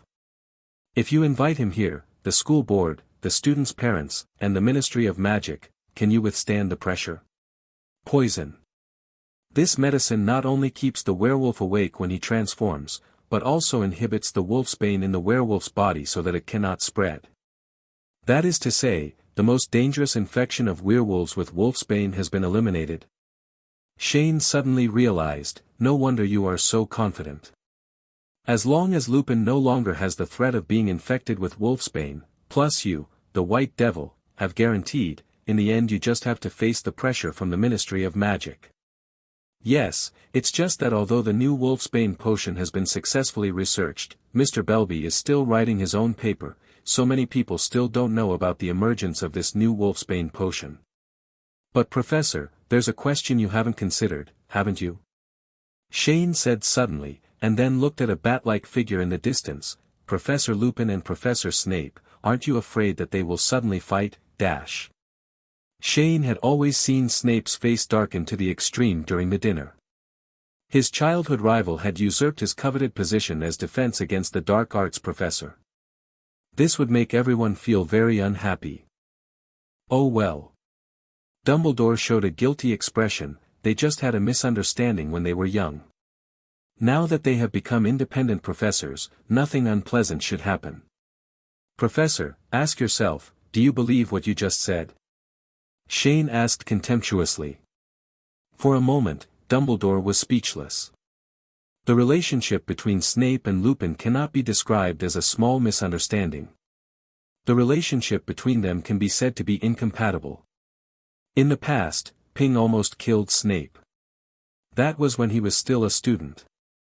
Dumbledore took the disliked Lupin into study at Hogwarts, and provided him with the Shrieking Shack in Hogsmeade Village as his transformation location, supplemented by a beating plant.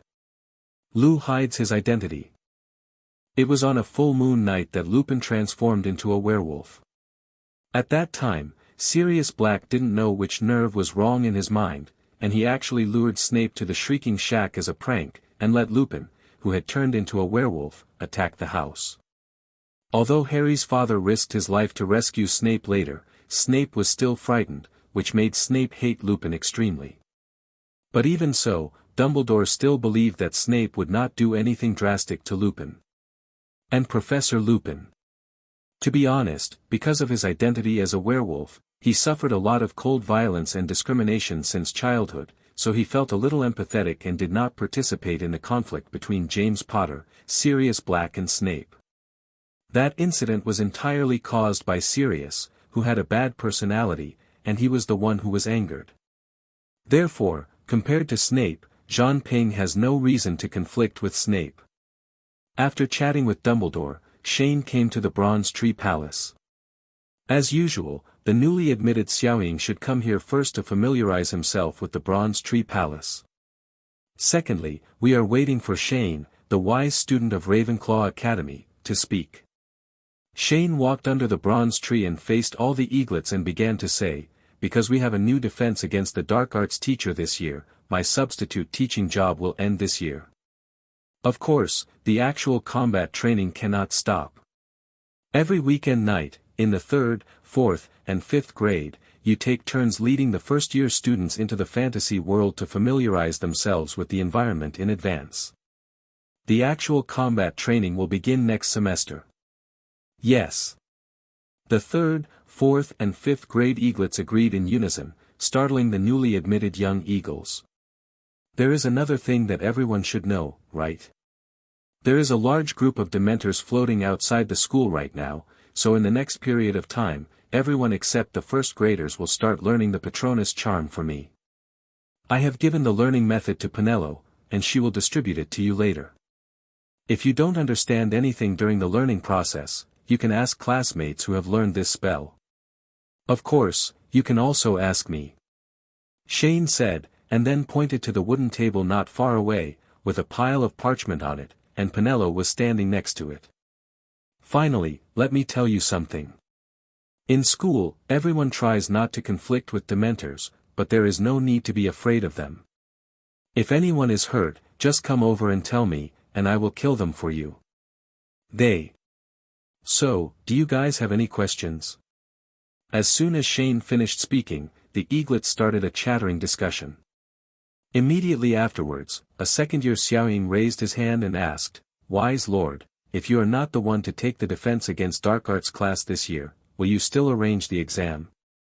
You can't pass the theoretical test, but you can't escape the practical test." Shane answered directly, which made Xiaoying sigh below. Then Wisdom Master, can you explain to us the Dementors? We have never heard of the name of this kind of monster, and we are very curious about what kind of creature it is.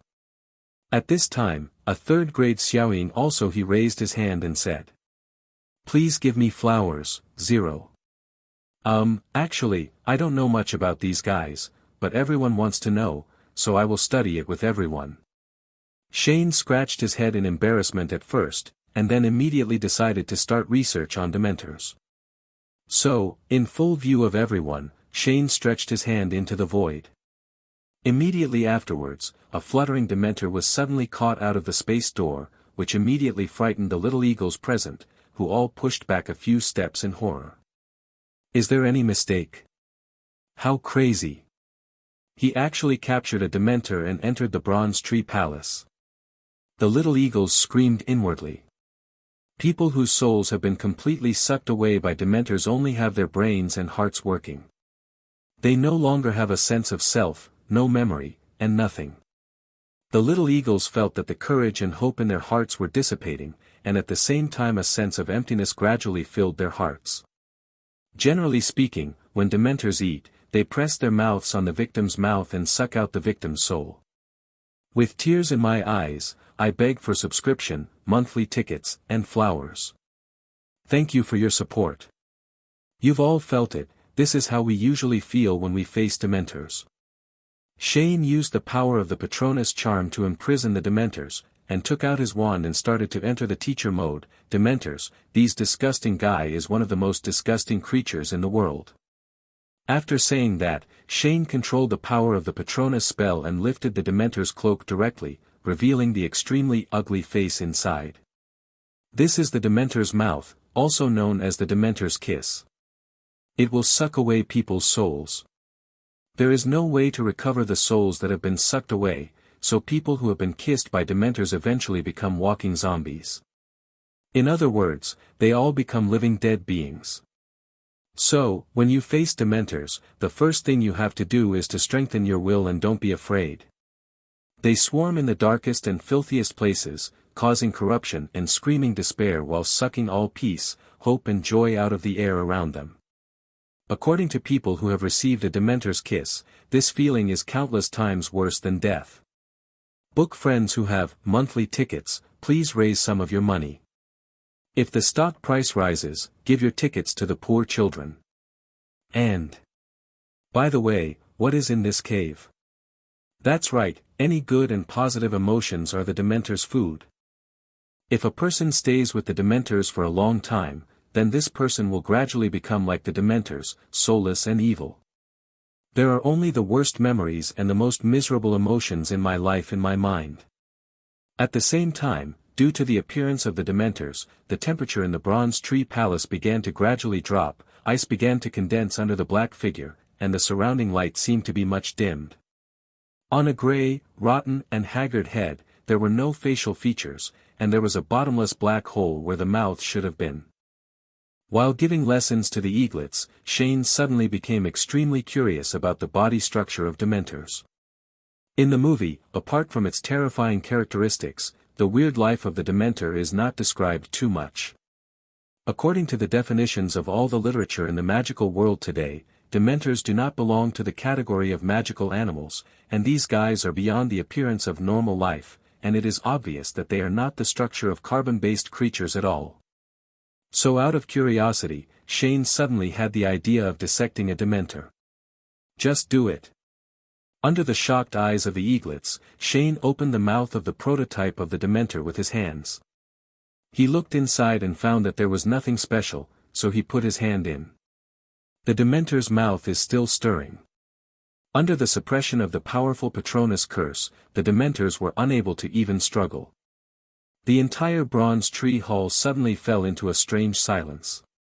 Wisdom Master. A second-year eagle saw Shane motionless, so he stepped forward with a wand and poked Shane's arm. But the opponent was unmoved, and Xiaoying poked him again. Oh, don't make trouble. Shane waved his hand to signal Xiaoying not to disturb him. Master Eagle, how do you feel? Little Eagle asked. 947. Hearing these words, the first-grade wizards who had just entered the school instantly showed a horrified expression and looked at the little eagle with wide eyes. Emotionally, weren't you worried about him just now? How do I put it? Shane pulled his hand out with a bit of disgust on his face. It doesn't feel like anything, it's like putting your hand into the pudding you just took out of the refrigerator, and it's a little sticky. A feeling of. By the way, do any of you want to come up and experience it? After saying that, the Dementor's mouth was opened a little further. When they heard that there was actually a hands-on experience activity, the little eagles who were already a little eager to try it all raised their hands to sign up, and they all rushed to try it out. I come. I want to try. You all get to the back. I raised my hand first. The Bronze Tree Palace suddenly became a mess, and the little eagles who had just entered school were stunned when they saw this situation. They all started asking questions in their hearts. Who am I? Where am I? What on earth am I going to do? Do what? Okay. Stop fighting, you want to rebel? Shane listened to the chatter below, and immediately interrupted the fighting of the eaglets. I will immobilize the Dementors after they are dismissed. You all line up one by one. Now let's get down to business. The lesson on Dementors continues. In today's magical world, people think that Dementors cannot be killed, but I can tell you that this theory is absolutely wrong. In this world, since a creature can exist reasonably, it must not escape the natural laws of life and death. Then Wisdom Master, how can we kill the Dementors? a little eagle raised his hand and asked. "I'll teach you 2 ways you can do it," Shane said, waving the wand in his hand, and a ball of blue-purple house fire appeared in the air. Fire is one of the powers that can kill Dementors. But you must remember that the normally summoned fierce fire does not have any lethality to Dementors, just like this. After saying that, the fireball followed the command of the wand, slammed into the Dementor, and then dissipated, leaving the latter without any damage. The Dementor's body is a whole, including its cloak. As long as it is damaged even a little bit, it will die quickly. So if you want to kill the Dementors, you must learn to compress the sharp fire, and then directly penetrate a certain part of the Dementors like a bullet. As soon as he finished speaking, the recondensed Lihua fireball suddenly shrank from a basketball to the size of a golden snitch. The high degree of compression and concentration of energy caused the fireball to emit a dazzling light. Then with a wave of the wand, the fireball penetrated the Dementor's body, and the dark body began to slowly dissipate as the small hole made continued to expand. After a while, the Dementor who was captured and used as a teaching material turned into ashes. Swish swish. The eaglets were frantically taking notes below. Then, a little eagle continued to ask, "Wise Lord, how can we compress the fierce fire?" Remember what Professor Flitwick said, magic is the reflection of every wizard's heart in reality. As long as you want to do it, you can do it. Shane replied, and then reminded again, but you when practicing the fierce fire spell, you must first learn, finite incantatem. If anyone accidentally burns down the Bronze Tree Palace or restroom, I promise to let him or her taste the taste of hell. Listening to these ordinary words, the little eagles suddenly shuddered. Although they didn't know what the so-called hell felt like, they could fully imagine what the consequences would be like based on Shane's devilish teaching method.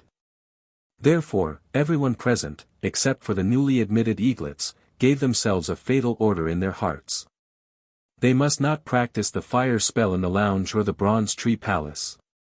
But this strange self-restraint caused the entire Hogwarts to be in a state of chaos for a long time. Getting back to the topic, Shane continued his class. The second way to deal with Dementors is the Patronus charm that many people are familiar with. This most powerful Patronus charm in the magic world can expel Dementors. Listen carefully, it is expulsion. Not kill. It is generally accepted knowledge that the Patronus charm can drive away Dementors. But now few people know that if the Patronus charm is powerful enough, it can also kill Dementors. It's just that it's very difficult to do this. In the entire Hogwarts, including me, there are only 2 people who can use the Patronus curse to kill Dementors. The other one is Professor Dumbledore. After saying that, Shane summoned his patron saint, and at the same time he also called Luna onto the stage. All the eaglets looked at them curiously. "Luna, please demonstrate first by driving your patron saint to attack the Dementors," Shane ordered. Luna nodded, then faced the Dementor and tilted her head cutely, waving the wand in her hand lightly, Expecto Patronum. Immediately, a ray of silver-white light slowly emerged from the wand and quickly turned into a rabbit. And as Luna thought, her patron saint circled around her, then suddenly jumped in the void and rushed straight towards the Dementors. Like a stone falling from a height into a pool dripping with silver-white dye, the moment the patron saint rabbit hit the Dementor, it suddenly turned into a stream of light and spread in all directions. Even with Shane's restraints, the Dementor struggled wildly to escape, but was not injured at all. Luna's Patronus is an outstanding existence even among adult wizards, but even so, her Patronus can only do this at best so far. Shane explained, "Now, please, everyone. Think about it, why can the Patronus charm scare Dementors?" As soon as he finished speaking, the little eagles below began to discuss. After a while, a 5th-grade Xiaoying raised his hand and replied, "It's emotions. Dementors feed on all kinds of negative emotions.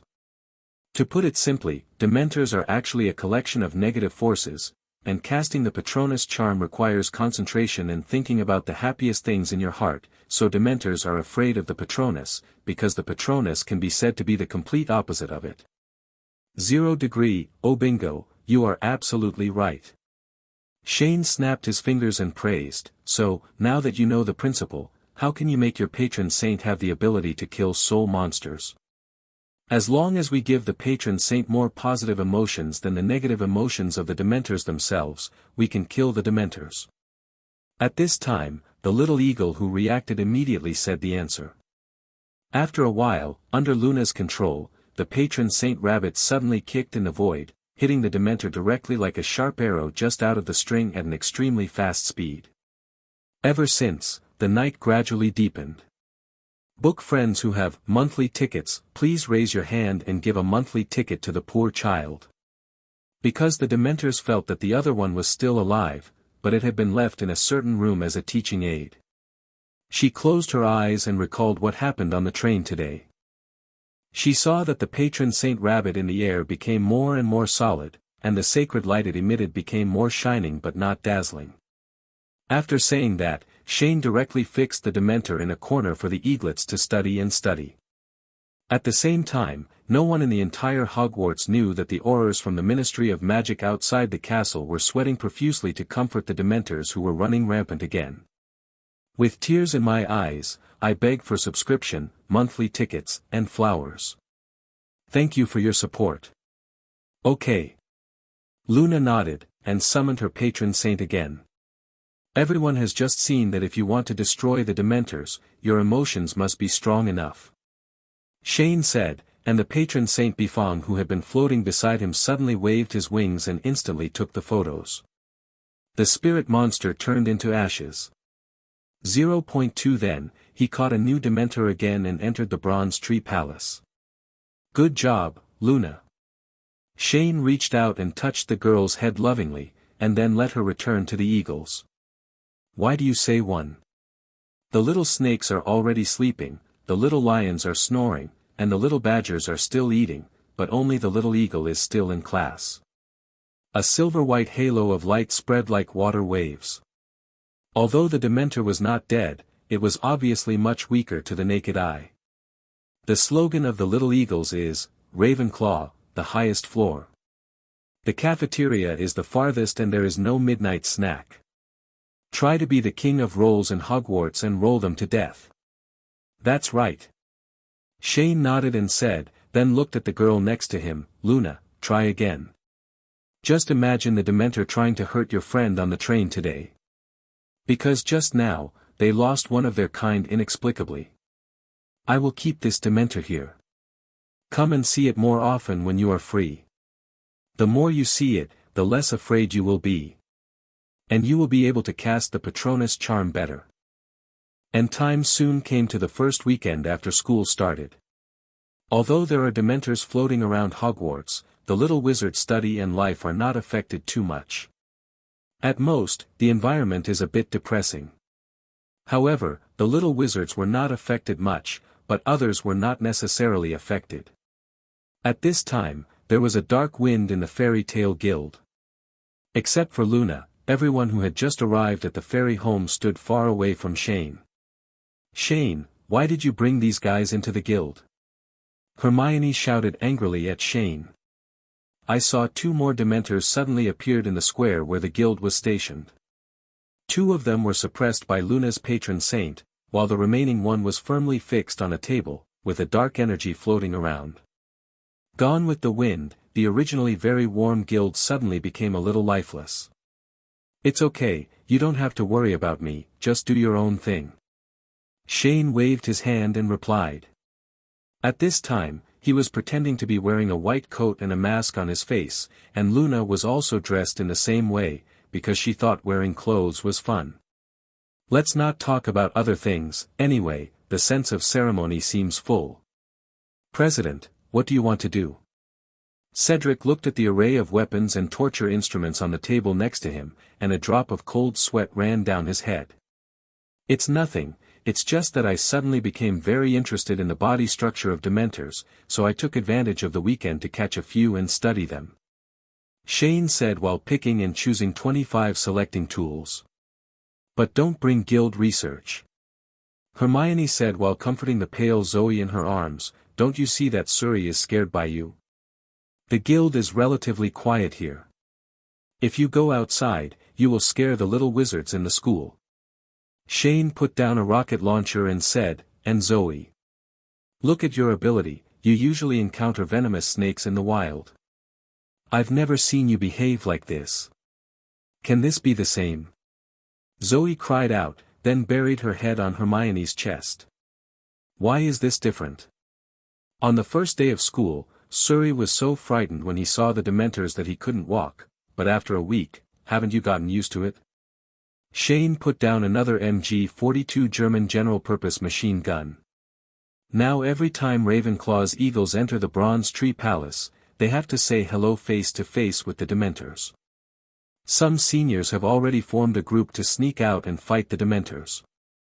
So, people sometimes have to learn to overcome fear, and just get used to it. After that, I finally selected the experimental tools. I saw that Shane first fixed the Dementor as a whole, then lifted the black robe a little, revealing the withered and rotten hand underneath, and then lifted a huge axe that could only be used by trolls. Lift it high, then chop it down quickly. A huge noise was made, but the Dementor was not damaged at all. Instead, the metal handle of the axe was bent due to the huge force. What the F***? So hard. Shane looked at the gap in the axe in his hand and showed a surprised expression. Then, he picked up a chainsaw and pulled the engine cord a few times. Then a black smoke filled with a strong smell of engine oil spurted out, and he placed the rapidly rotating chainsaw on the Dementor's body. On hand. Zh. The whole square suddenly echoed with a harsh friction sound. This made Hermione and the others standing not far away instantly get goosebumps all over their bodies and feel creepy. But even though it was very uncomfortable, they didn't want to leave. Human curiosity is engraved in DNA. In fact, they also have great curiosity about creatures like Dementors. Now they are like watching a horror movie. Although they are scared, they still want to watch. I tried several cold tools, but the Dementor was not damaged at all. So in order to test whether Dementors have 100% physical immunity, Shane decided to get angry. Click. Just when Shane pulled the bolt of the AK-47 in his hand, an impatient voice suddenly came from a distance. President. President. Harry rushed over furiously and shouted, I have something very important that I want to ask your help for. It doesn't seem like it's a big deal to be so anxious. Shane said calmly, tell me, what happened? Hedwig, my owl is missing. Harry said anxiously, I haven't been able to find it since yesterday. I blew the whistle but there was no response. The reason why Harry was so anxious was entirely because Hedwig, the owl, had a special meaning to him. First of all, Hedwig was given to him by Hagrid, who was the first person Harry met who cared about him. Secondly, Hedwig was the first birthday gift Harry received since he was a child. There are usually only two possibilities for an owl suddenly disappearing, either it is dead or it is trapped. Shane said. Do you think it was captured by Sirius Black? Harry asked. Why did he catch an owl? To eat it? Shane rolled his eyes, but suddenly thought of something. It seems that it is not impossible. What? When Harry heard this, his face instantly turned pale.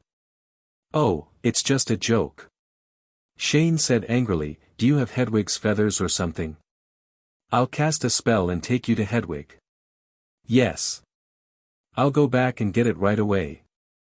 Harry replied immediately, then turned around and ran away. Because the room of requirement was on the same floor as the Gryffindor's lounge, Harry came back soon with a white feather from the birdcage, still stained with dried owl poop. Shane cast a seeking spell and asked Harry to follow the feather to find it. However, looking at the direction where the feathers were flying seemed to be the forbidden forest, Shane suddenly had a bad feeling in his heart. Because to be honest, he has always been wary of Harry, the protagonist in the original work. Not because of any special reason, but because no matter which world you are in, a person with the halo of the protagonist is lucky to the people around him, he is so damn capable of causing trouble. I can make things happen for you no matter what. Even small things can turn into big things. It's just that because of the appearance of his butterfly, the source of many major events was eliminated in advance, so Hogwarts has been much calmer than in the original book in the past 2 years. At the same time, in the Great Hall of Hogwarts, the junior teachers were resentfully completing the weekend homework assigned by their teachers. But at this moment, on the skylight of the auditorium, countless owls began to fly in and continuously strike accurately at the little wizard below. Simo got a new copy of the Daily Prophet and looked at the content on it. He couldn't help shouting, "Oh my God! Someone saw him, someone saw him." Next to him, Ronald, who was working hard to complete the penalty task assigned to him by Snape, was suddenly startled by his voice. He quickly frowned and raised his head and said, "Seamus, calm down. Nothing big is as big as mine. The homework Snape gave me prevented me from going back to the guild to practice magic with Harry. Sirius Black has been seen," Seamus said, raising the newspaper in his hand. His word 030 immediately attracted the attention of the little wizards around him. Ronald also stopped the pen in his hand and leaned forward curiously. I saw that the front page of the new issue of Daily Prophet was still the wanted photo of Sirius roaring crazily. But just below this photo, the original wanted poster has been changed, replaced by a large title that reads, "Azkaban's first escapee, Death Eater, Sirius Black appeared in Duff Town." Duff Town. Ronald was very surprised when he saw this familiar place name. Because this town is very close to Hogwarts, it is a place that produces all kinds of wine. His father would secretly go there to find a drink when he had nothing to do, because if he drank at home, he would often be scolded by his wife. Duff Town, Sirius Black probably wants to come to Hogwarts.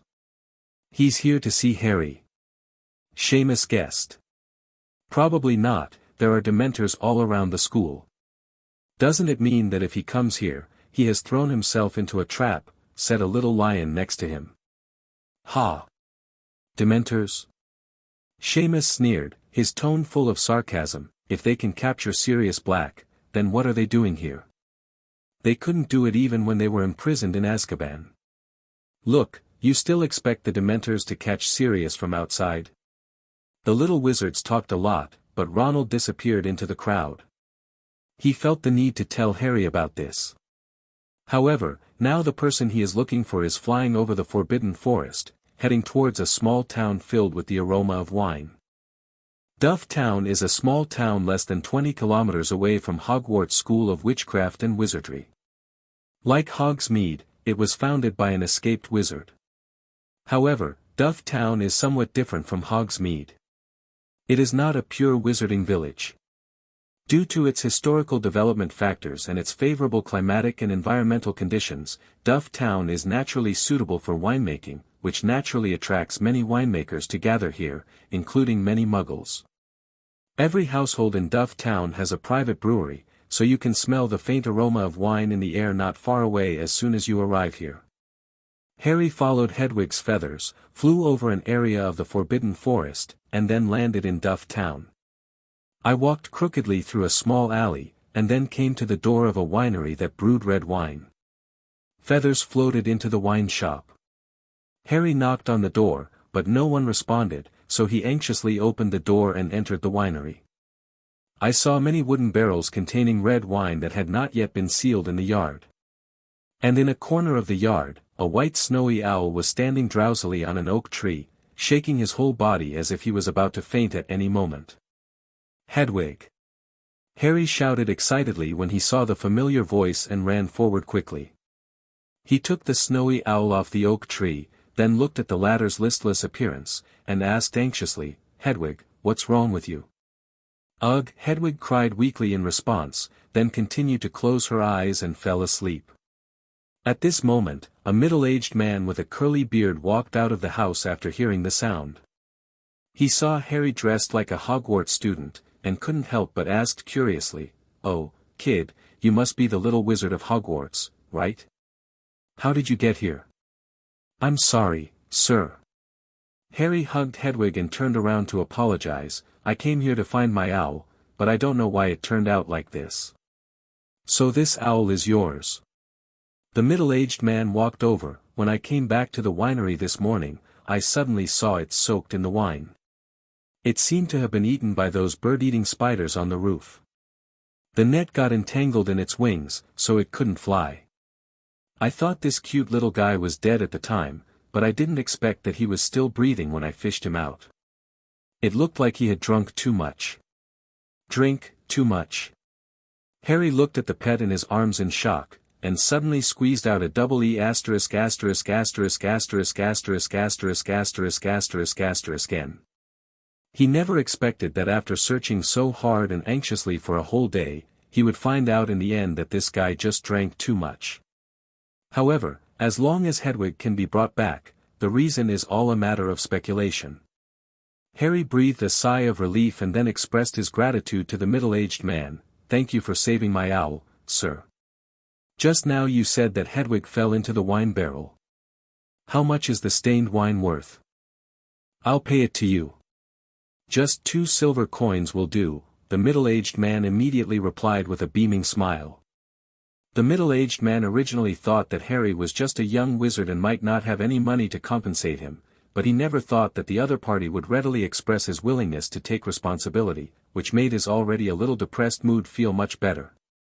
Harry quickly took out 2 silver coins from his pocket and gave them to the middle-aged man.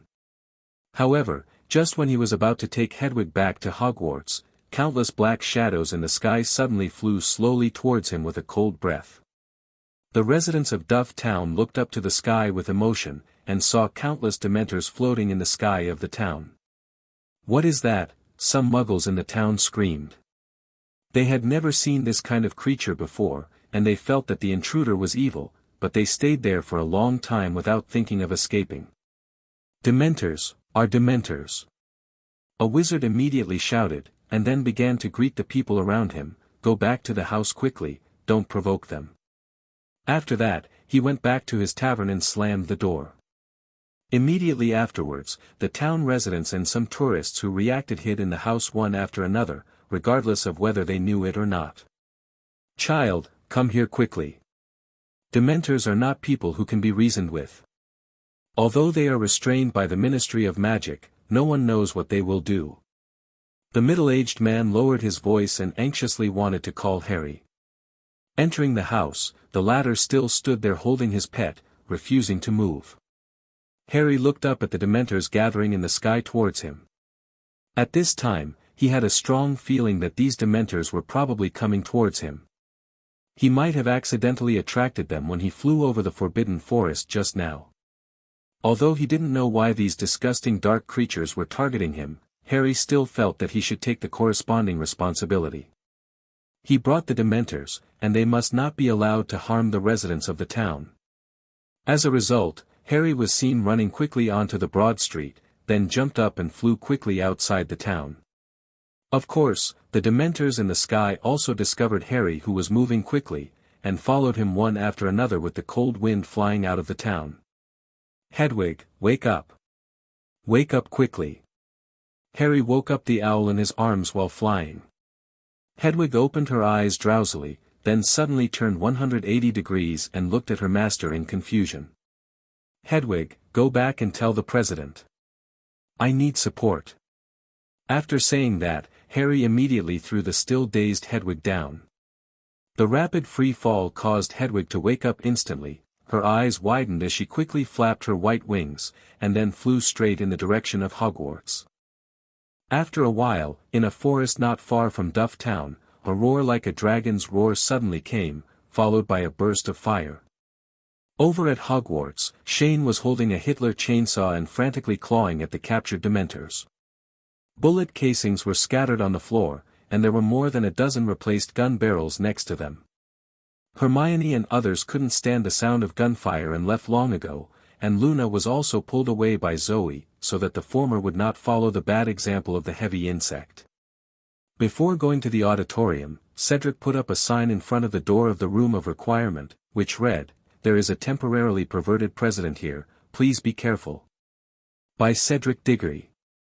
Next to it was a picture of a little man holding a chainsaw high and facing a Dementor. At this time, in the main square of Fairy Tale Guild. The huge gunfire stopped suddenly. Shane put down the machine gun in his hand, took off his goggles and stepped forward to check the status of the Dementor's target. Not surprisingly, the latter was not damaged at all. What kind of structure is this? It completely violates the laws of physics. Shane looked at the body of the Dementor, touched his chin and fell into deep thought. According to this statement, wouldn't even the mushroom eggs be able to kill the Dementor? On the side, the Weasley twins who had been eyeing the various weapons on the table saw that Shane had finally finished fighting, so they both came closer and asked in unison. "President, what is this? It looks like fun. Give us a try. Go away. This is not something you can touch at your age." Shane glared at the two of them coldly and replied. "This is not a prank prop. You can touch those cold weapons, but you dare to touch the others. In a moment, I will throw you to the mermaid village in the Black Lake." Hearing the word mermaid, some bad memories instantly came to mind. Fred and George both felt sick and their expressions didn't look very good. But just when Shane was about to use the rocket launcher, an extremely obscure magic wave suddenly came, and Shane immediately frowned and looked at the source of the wave. This kind of magic fluctuation can only be produced when using a magic circle, but if it is within the scope of Hogwarts, the fluctuation he can sense cannot be so small. So there is only one possibility, that is, this abnormal fluctuation of magic power comes from a distance. And coincidentally, among the members of Fairy Tale, only Harry was traveling far away at this time. "Guild President, is Harry here?" At this time, Ronald, who had just come out of the Gryffindor lounge, came to the guild again looking for friends. Harry went out to find Hedwig. "What do you want to see him for?" Shane replied. "Hedwig hasn't been found yet." Ronald was stunned for a moment, and then began to explain, "I was just doing my homework in the auditorium, and suddenly I saw in the newspaper that Sirius Black appeared in Duff Town. I felt it was necessary to tell Harry the news. Let's talk to him about this later." Shane rolled up his sleeves and said, "Call everyone back for a team fight." "Team fight?" Ronald looked confused, and a question mark appeared on Dolea's head. "What do you mean?" Meanwhile, Harry was fighting a fierce battle with the Dementors. I saw a red magic circle slowly unfolding, and then a flame containing blazing high temperature followed the waving of the Holly wand, forcing all the Dementors back in a spiral. Since he doesn't know the Patronus charm, and ordinary spells can't even repel the Dementors, he can only desperately use the Fire Dragon Slayer magic to ensure that the surrounding Dementors don't get close. "Give yourself a kiss from afar." Based on the speed at which Hedwig delivered the letter, Harry estimated that he would have to hold on for at least 10 minutes. But it was obvious that the Dementors, who were eager for delicious food, didn't seem to want to give him so much time. Harry's existence seemed to have some very special attraction for the Dementors. At this time, it could be seen that several Dementors had crossed the wall of fire and flew directly in front of Harry. When Harry saw the disgusting face so close to him, he was immediately frightened and backed away. He accidentally tripped over the stone under his feet, and at the same time, he couldn't hold his wand steady and threw it aside. The Dementors also wanted to take advantage of this opportunity and rushed forward quickly to enjoy the food. But at this moment, a thin black shadow suddenly jumped out of the grass not far away, biting Harry's collar hard and dragging him into the grass frantically. And Harry only felt a very random force tugging on his clothes, and then the whole thing suddenly loosened after a while, and the force behind him suddenly disappeared. Harry quickly turned his head to look behind him, trying to figure out who had saved him just now, but there was nothing behind him except trees and grass. At the same time, a disheveled figure picked up Harry's wand. Facing the huge Dementors, he wanted to cast his Patronus spell, but after years of living in Azkaban and full of hatred, he simply couldn't cast the spell. "Who are you?" At this time, Harry also noticed that someone had picked up his wand and stood between him and the Dementors. The figure turned around subconsciously, and Harry was shocked when he saw the unfamiliar yet familiar face. "You are Sirius Black." Under the knotted and smelly hair, Sirius's eyes were full of complex emotions such as excitement, suspicion and madness. Looking at Harry's bright green eyes and face that was very similar to his best friend, he waved the wand in his hand, first repelling several Dementors, and Sirius suddenly shouted excitedly at Harry, "May I have your name?" "What?" Harry looked confused. Facing the criminal in front of him who had been offered a reward of 10,000 gold galleons by the Ministry of Magic, Harry's eyes were staring at him warily, while a hand behind him was secretly carving the magic circle. "Tell me, who are you? Tell me!" Sirius yelled crazily again. But before Harry could say his name and wanted to temporarily comfort Sirius, a dazzling silver-white light came from the distance, accompanied by a loud roar. In an instant, hundreds of Dementors were submerged in the light and instantly turned into ashes, while the remaining Dementors also fled in a hurry. "You guys, the group is about to start. Crush them for me." Harry raised his head and listened to Shane's voice coming from the sky. He breathed a sigh of relief and a happy smile immediately appeared on his face. But the next second, he realized that there was a vicious criminal in front of him. He quickly lowered his head and looked forward, only to see that the place where Sirius stood just now was empty, with only one wand still lying on the ground. "Harry!" At this moment, a familiar voice suddenly came from above his head, which also made Sirius, who was still hiding not far away, tremble all over. Ronald had just smashed a Dementor with a stone and found it through the traces of burning around it. "Harry, are you okay?" Ronald asked anxiously as he landed on the ground. "Ronald." Seeing his friends coming, Harry hurriedly ran forward, "I'm fine. Fortunately, you guys arrived in time." "Phew, it's okay." Ronald breathed a sigh of relief. "When the president asked me to call the people from the guild, I thought you were in some kind of danger." "Everyone from the guild is here?" Harry asked in surprise. "Everyone is mobilized. Isn't the battle too big? The president said that we just took advantage of the Dementors' rebellion to use them as opponents for everyone in the guild to have a real battle. We barely passed the inspection test before the start of school. The president said it's time to give us the intensity has increased." Ronald explained helplessly. "An actual combat target? But this Dementor can't be killed by ordinary magic." Harry looked doubtful. "It's better if you can't be beaten to death. Isn't it? It seems right." So, the two exchanged a few words and joined in the encirclement and suppression of the Dementors. The Aurors who came from a distance to take back the Dementors couldn't help but stop in their tracks when they saw the explosions in the distance, blue, red, and green lights rising one after another. The ground was too frightened to step forward. Finally, after more than 2 hours of fighting, all members of Fairy Tail ran out of magic power and fell to the ground exhausted, gasping for air. The surrounding woods have become a ruin, with broken branches and broken trees scattered everywhere. The surviving Dementors are either frozen in the ice or trapped in a small space by the trees. Or he was pressed to the ground by a huge boulder and couldn't move.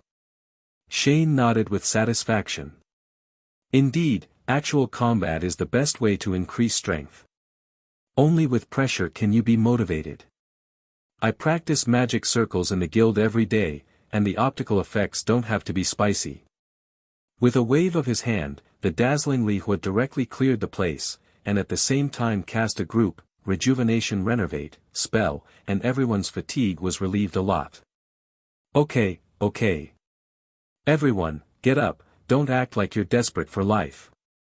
Shane clapped his hands and shouted, while also affirming everyone's fight just now, "You all did a good job, I'll let you go when you go back. Luru prepares a feast for everyone." "Great! Long live the president." Zoe and Suri raised their hands and shouted. "But after dinner, everyone has to write me a post-war impression. Although your performance just now is good, it is only good." After admiring, Zhong Yanwen used the words that his elementary and junior high school teachers once used.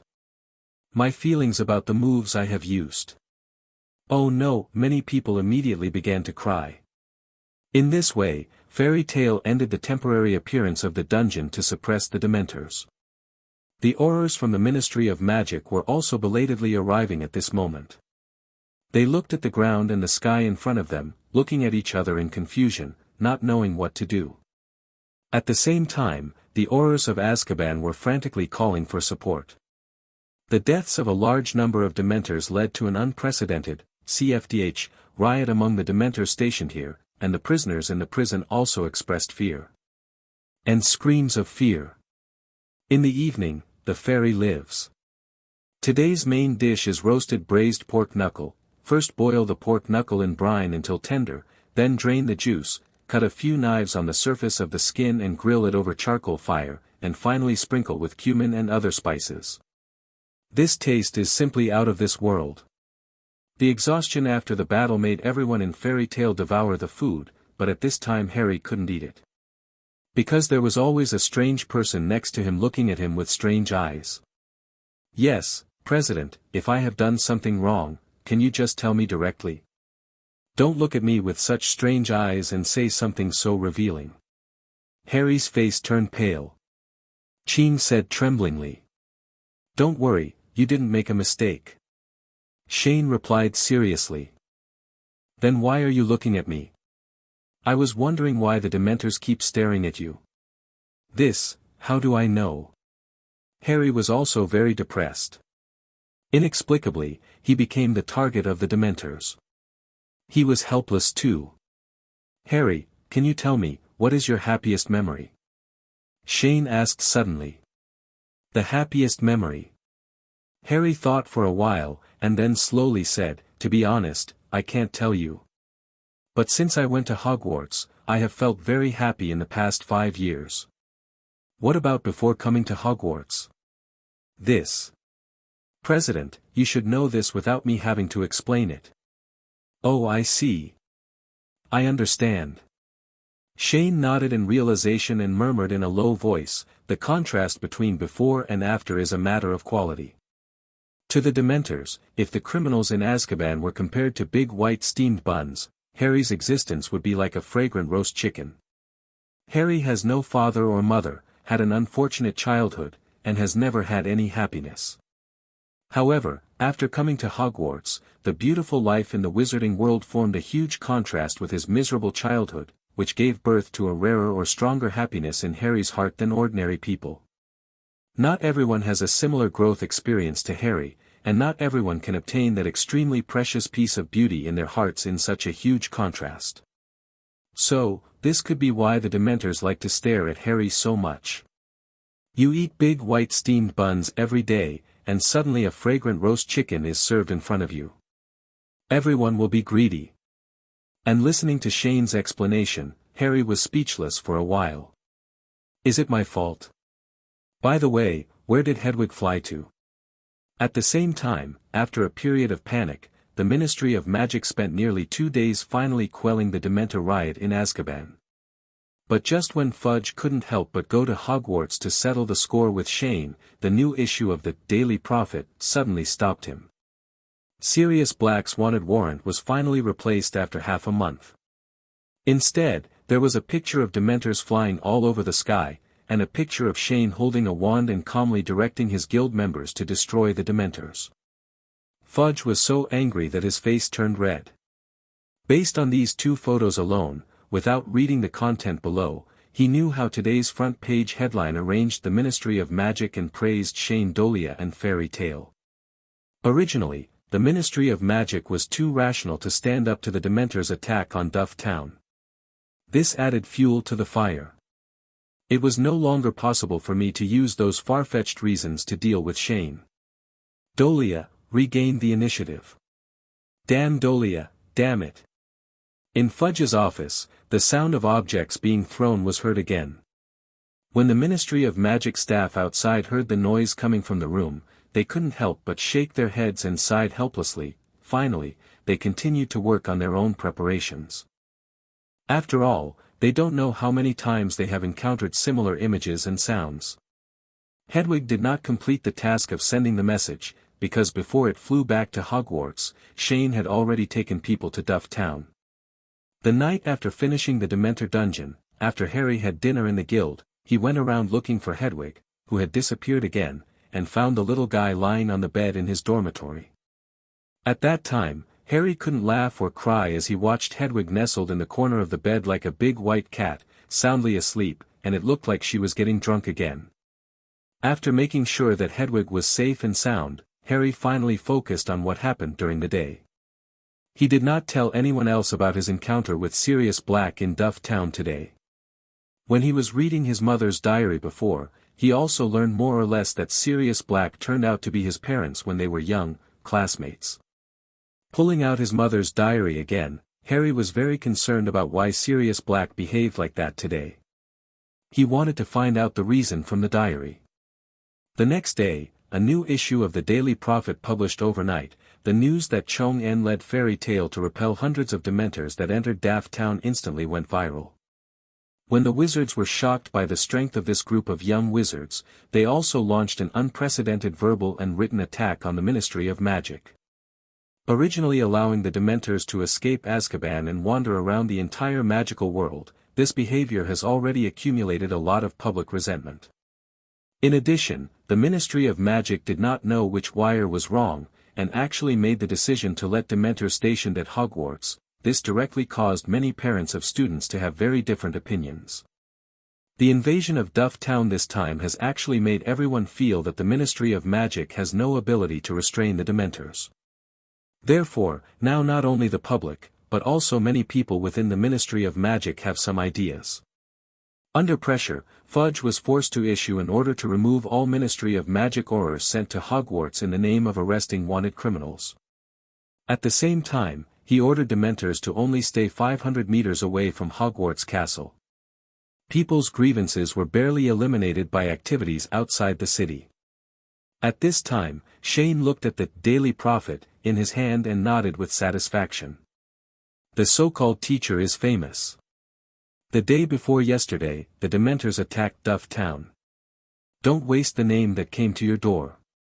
It can not only drive away those Aurors who like to hang around the Room of Requirement and want to learn information about Fairy Tail, but also allow you to get along with Fairy Tail. Reputation to a higher level. Kill two birds with one stone, why not? From last Christmas to now, Shane's name has become a household name, especially after the Wizards martial arts show. His reputation reached its peak.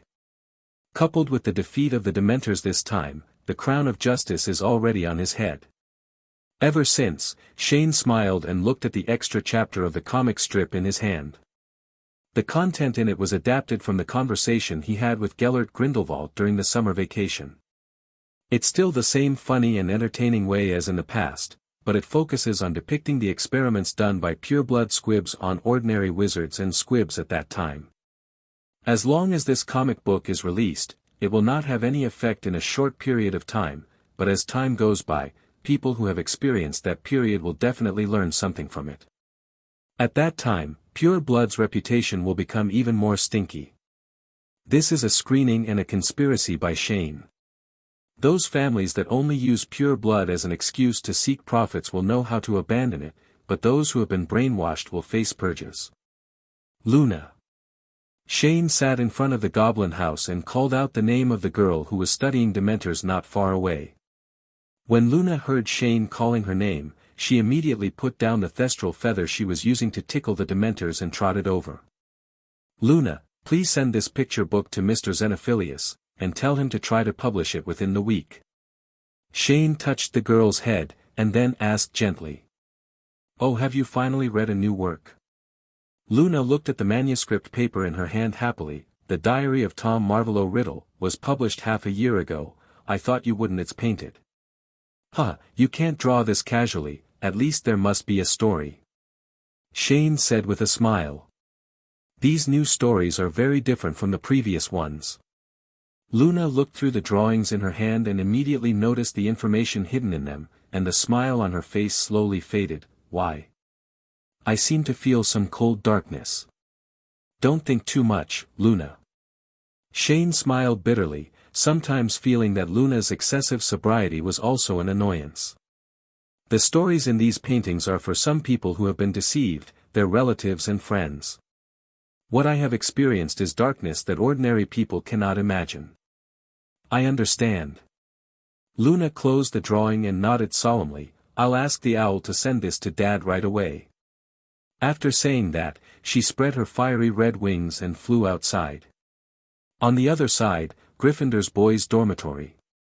At this time, Harry had just finished reading the diary left by his mother, and then fell into deep thought. In the past 2 days, he has read through the contents of the diary. Most of the records in it are about the life of his mother Lily Evans when she was a student at Hogwarts. Secondly, there are a few parts at the back of the diary related to the daily narrative of Voldemort's confrontation, but it's all very fragmentary. Obviously, there is a hole in the old records that spans several years.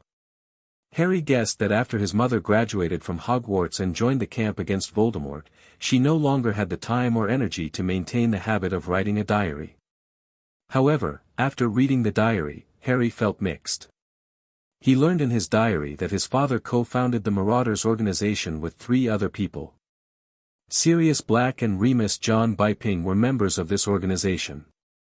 But this small group of only 4 people was the most vicious and prank-loving team at Hogwarts School of Witchcraft and Wizardry back then. From what the diary describes, Harry dislikes Sirius very much. Arrogant, dandy, and arrogant, he is exactly the same as Draco before. In his understanding, such people usually belong to Slytherin, so how could they be sorted into Gryffindor by the sorting hat? Secondly, there is my own father, which I don't want to mention. Please give me flowers. 0. Harry sighed and closed the diary with extremely complicated emotions. He couldn't get any clues in his diary that could explain why Sirius Black behaved the way he did that day. However, combined with Shane's analysis on the train on the previous school day, he had an intuition that something unknown must have happened between Sirius Black and his parents. Secondly, there are some strange blackouts in the diary, which are also very confusing. So, I looked at the clock next to me and saw that it wasn't the Hogwarts curfew time yet. Harry thought about it in his mind and finally decided to visit a possible client from that year. After changing his clothes and walking out of the Gryffindor's lounge, Harry went straight to the 3rd floor of Hogwarts after passing through the deserted stairs and corridors. Boom! Boom! Boom! Knocked on the door of the Defense Against the Dark Arts professor's office. Come in, came a response from the door. Harry pushed open the office door and saw Lupin behind the old desk, correcting the little wizard's homework with a quill. 0. His desktop was very clean. Apart from some books, there was only an empty potion bottle with some green potion remaining in it. Good evening, Professor Lupin. Harry greeted him a little cautiously. Thank you, Professor. Harry sat down slowly, and then began to look carefully at Lupin, who was rummaging for tea in the room not far away. Oh, good evening, Harry Potter. Lupin stood up from the chair and said Harry's name word by word. I didn't expect you to come to me.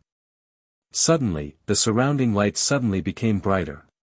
He placed a cup of hot black tea in front of Harry, then sat sideways on a single sofa next to Harry. His clothes were ragged and his shabby robe was full of patches.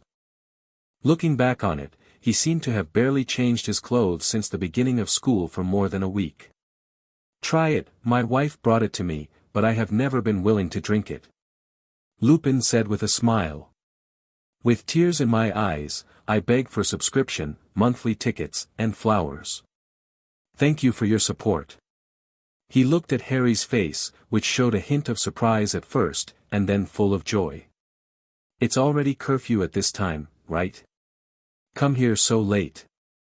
Do you have anything important to ask? Lupin took a pot of brewed black tea and walked out of the room with the bed, closing the curtain between the office and the room. Of course it's no problem. Lupin quickly walked out from behind the desk, then pointed to the old peeling sofa next to him and said, You sit down first.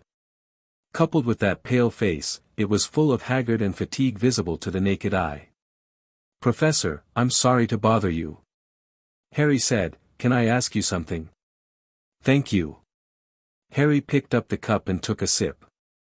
Harry could feel that the professor in front of him must have had a very bad life before. Actually, I just want to ask about some things about you, my parents, and Sirius Black back then.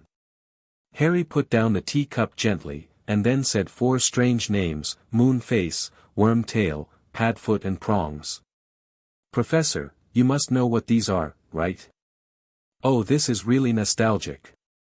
Lupin couldn't help but froze for a moment when he heard these 4 familiar names, and the hand holding the wand stopped stroking it, and then asked doubtfully, very few people know about this piece of history, where did you learn about it?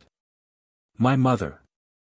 Harry replied, during my summer vacation, I got the diary left by my mother, and she wrote everything about you in it. As he said that, he took out the diary. I didn't expect that after so many years, this diary is still there. Lupin looked at the names on the diary with a trace of nostalgia in his eyes. Unknowingly, so much time has passed. Actually, when I first saw you, I recognized you as the child of Lily and James. You look so much like your father, and you have the same eyes as your mother. I want to know about Sirius Black. Harry lowered his head and stroked the cover of the diary. There are many things I can't figure out. What happened back then? And why did he go to 630 for so many years? Only now did you choose to escape from Azkaban and hunt me down? Hearing these 2 questions, Lupin fell into deep thought, and at the same time glanced in the direction of the room. After a while, he slowly said, actually, to be honest, I don't really know what happened back then. The situation back then was too confusing and complicated. Even today, there are still many things I can't figure out. Those of us who fought against Voldemort back then were faced with unpredictable dangers all the time. So, in order to protect you, who was just born at that time, Lily and James used the fidelity charm to hide their residences.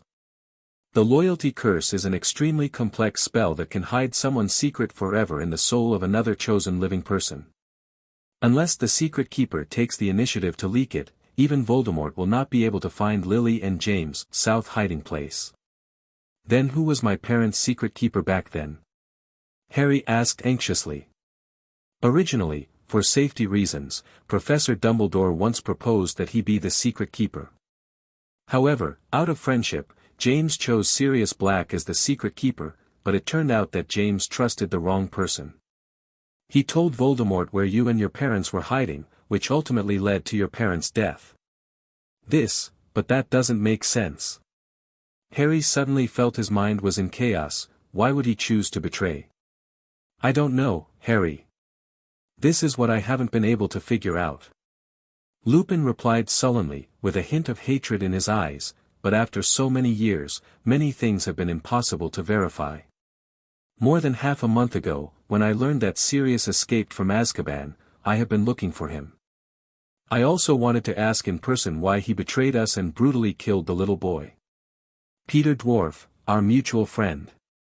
At this point, Lupin's hand holding the wand turned white, and at the same time, the curtain that separated the office and the rest area not far away moved in the wind.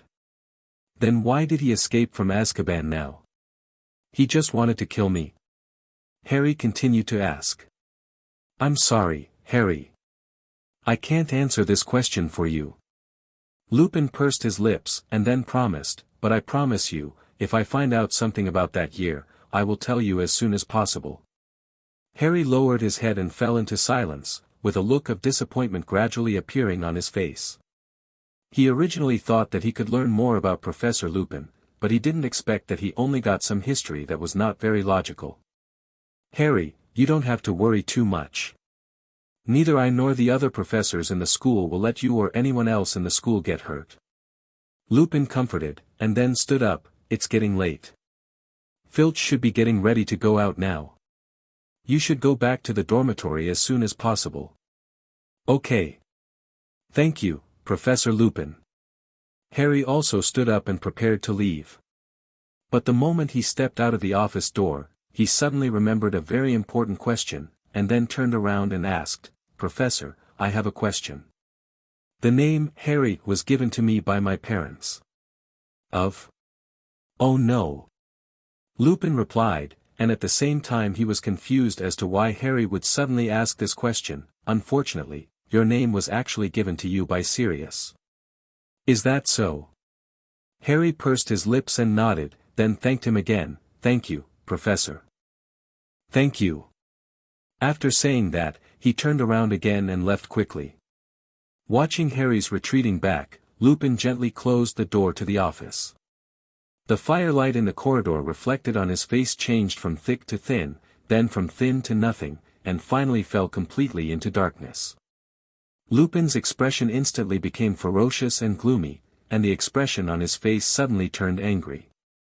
He turned around suddenly, with fierce eyes and pointed at the only curtain in the office with his wand, and then said word for word, "You'd better explain why you are here, otherwise I will definitely send you back to Azkaban with my own hands, Sirius."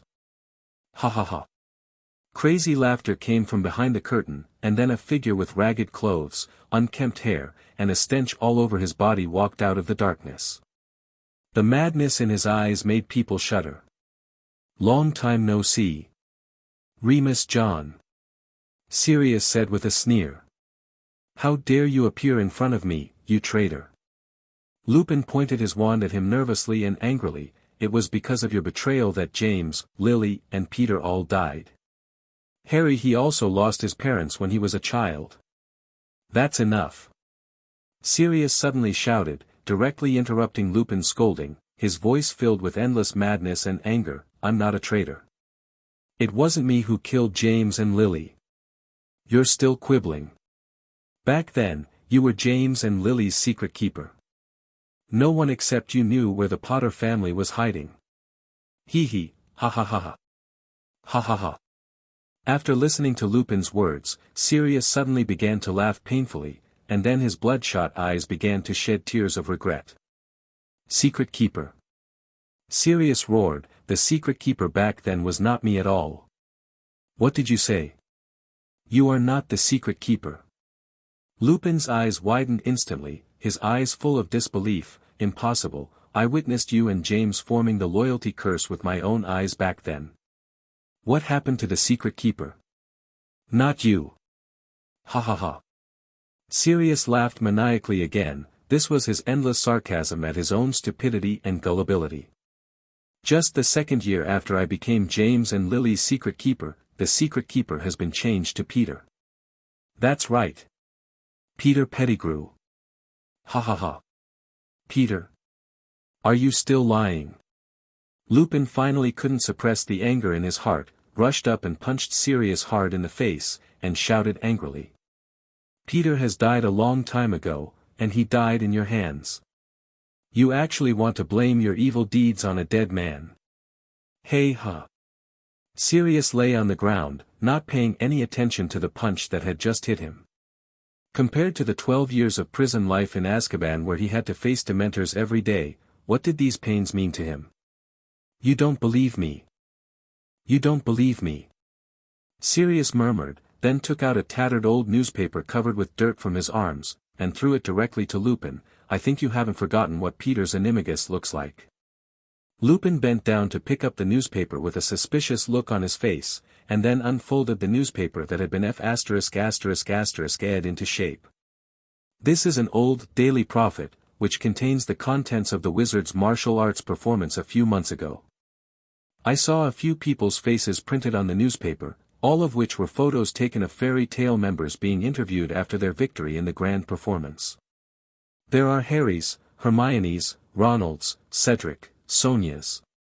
With tears in my eyes, I beg for subscription, monthly tickets, and flowers. Thank you for your support. I must find him. I must kill this guy myself." Sirius grabbed Lupin's clothes, his eyes full of fatigue and hatred. But in fact, none of the above people are important. The most important thing is that Lupin saw the mouse on Ronald's shoulder. Gradually, Sirius finally calmed down. Seeing Sirius like this, Lupin immediately dropped the newspaper in his hand and rushed up to hug him tightly. "I will hide in the Shrieking Shack." Sirius grabbed Lupin's collar. "Also, you must protect Harry. Peter is by his side, he will be in danger. Book friends who have monthly tickets, please raise your hand. If the stock price rises, give your tickets to the poor children. I'm going to kill him. I'm going to kill him." The mouse was very fat and missing a finger. It stood on Ronald's shoulder very obediently while being interviewed. After all, they were too familiar with Peter, and his animagus was completed with their help. He had completely believed Sirius's words at this time. Impossible. Lupin clutched the newspaper tightly, still unable to believe it. How could he still be alive? No problem, he is James's child, I will definitely protect him. Lupin responded with a firm nod. Leave this matter to me, but you can't stay in Hogwarts. It's too dangerous for you. Lupin grabbed Sirius' shoulders with both hands and said, you must go to a safe place to hide, I will find a way to deal with Peter. And Remus John, is there anything to eat? All I ate after I came out were rats. I went to find out, he stayed at the Weasleys for 12 years. 12 years. Sirius roared loudly, that was exactly the second year we thought he died. How could an ordinary mouse live like that? Long. I'll prepare it for you right away. Sirius suddenly started shouting like crazy and rushed out the door. London Chinatown, Red Star Wuxia Medicine Clinic. Jiang Hongzhen was sitting leisurely in his consulting room drinking afternoon tea. Suddenly, a figure suddenly walked out of the shadow in the corner, and then said to the back of the figure sitting on the wooden chair, Mr. Jiang, we have found all the information about Shane Dolea.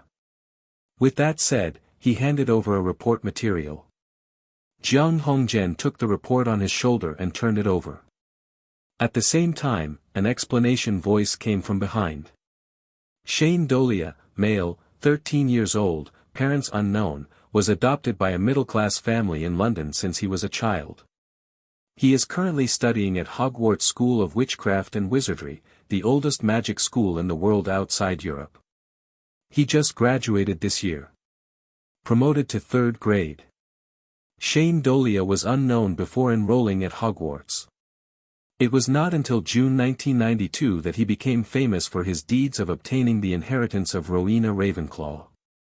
In September 1992, Dolea suddenly created a student organization called Fairy Tale in Hogwarts in his own name, and recruited a group of outstanding young people. In January 1993, Shane Dolea obtained the inheritance of Salazar Slytherin. At the same time, he and another Hogwarts student announced the discovery of a spiritual creature called the Moon Frog, and obtained the inheritance of Merlin. Knight of the Order of the Legion 2nd Class. 3 months ago, Shane Dolea, as the organizer, held a large-scale wizard duel competition of 25 at Hogwarts School of Witchcraft and Wizardry, and led all members of his Fairy Tale team to victory. And just a few days ago, he led members of his organization to successfully kill a group of dark creatures called Dementors, which made his reputation and momentum even higher. Jiang Hongzhen listened to the brief introduction about Shane and looked at the detailed report in his hand, feeling more and more shocked. I am only 13 years old this year. Jiang Hongzhen touched his beard, looking thoughtful. I think that when I was 13 years old, I was just a child soldier under Taizu, but this Shane Dolea, he seems to have an unusual way of thinking and acting. He turned around and said, Xian Yun, what were you doing when you were 13? 13 years old. When I was 13 years old, my master threw me into an iron cage to fight with a brown bear.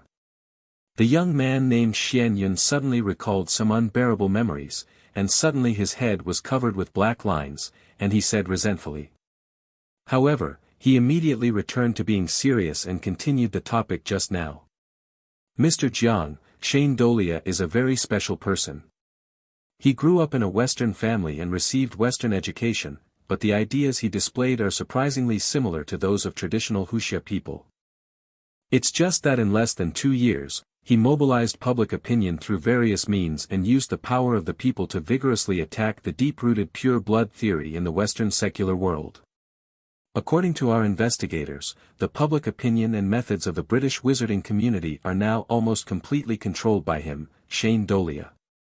Recently, the Minister of Magic of the British Ministry of Magic, Kong Pump Fu Bei, almost stepped down from the stage by him. But judging from this report, the method is still a bit immature. Jiang Hongzhen put down the report in his hand, that is to say, in the Western secular world, they have been isolated from the world for many years and don't quite understand what ZZ is. If this is put down in the secular world, in this world, if a person with no foundation like him did this kind of thing, he would have been wiped out long ago. Then what should we do next? Xian Yun asked. Is there any news from Kunlun? A month ago, an abnormality did occur in that place, but the specific cause is still under investigation. A month ago? This time coincides with the day when Shane Dolea came to see a doctor after being injured. Jiang Hongzhen was stunned for a moment, and then he got an answer in his mind. Is there also an entrance here in the west? Xian Yun was also stunned for a moment, and then asked in surprise. Impossible. If there was, people would have been killed long ago. Jiang Hongzhen shook his head and denied, however, although we don't know what happened, at least on the surface, we can know who Shane Dolea is. There is something very special about him, and he should have some unknown and mysterious relationship with the flower grower. As he spoke, he tapped his fingers on the table lightly, and then fell into deep thought. After a while, Jiang Hongzhen continued, Xian Yun. Recently, haven't you been communicating with the International Federation of Wizards? Let me make a report and see if we can start a study or visit in an official name. Activity. Okay. I understand, I'll do it now.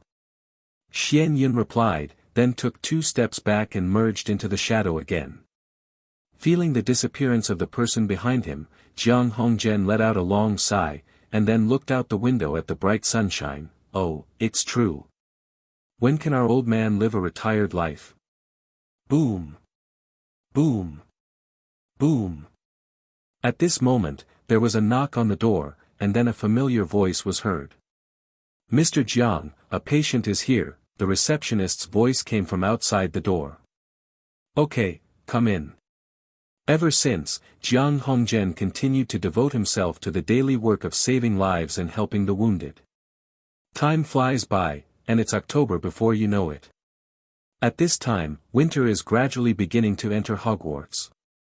At this time in Fairy Tale, Ronald watched Harry constantly refer back and forth to the contents of a diary in front of him, and then kept writing and drawing on a piece of paper, and couldn't help showing a distressed expression. Harry, it's been more than a month. You've almost torn through your mother's diary and you haven't found anything wrong yet? There must be other unknown details about my parents' death back then. Harry frowned and said with an irritated look, I want to find out the truth, but I just don't know where to start. The logic between Sirius Black's sudden betrayal and his coming out of Azkaban just doesn't match up at all. The president taught us before that if there is anything we can't understand, we must learn to trace the source. But now the logical consequences of the whole thing are wrong. I can only move the timeline of the investigation back and try to I'm looking for some clues from my mother's diary. Then what did you find?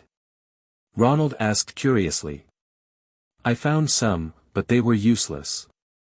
Harry replied, then he turned the diary to a marked page and pointed to a blackened area on it. These blacked out parts have appeared more than a dozen times. Judging from the context, he should be a friend of my mother's, and he is also a Slytherin. Do you know who he is? Ronald asked. If I knew, I wouldn't be sitting here. Harry replied dejectedly, lying on the chair. I think you should ask the president for help. Ronald suggested, if you continue like this, you won't even know what year and month you can find out. Harry was speechless and fell into silence. To be honest, he was really reluctant to trouble Shane because he always felt that this matter was related to his dead parents. Simply speaking, as a son, he felt that it was necessary to solve this matter by himself. But until now, I have been investigating the truth about that year for a month, but I have no clue. If this continues, I don't know if it will be the year of the monkey or the horse. So, after thinking about it in his mind, Harry finally made up his mind and stood up and walked outside with his diary. Arriving behind Shane, who was studying Dementors, Harry hesitated for a moment and then said, President, there is something I want to ask you to help me with. Why, after checking for more than a month and nothing was found, you finally thought of asking me for help? Shane didn't even raise his head, and held a knife condensed with the power of the Patronus charm, and gently cut off a fragment of the Dementor's cloak. President, I have listed all the 837 clues that I can find, and I found that there may be other secrets about my parents' death that year. Harry didn't pay attention to Shane's teasing attitude, and began to talk about himself in the past month.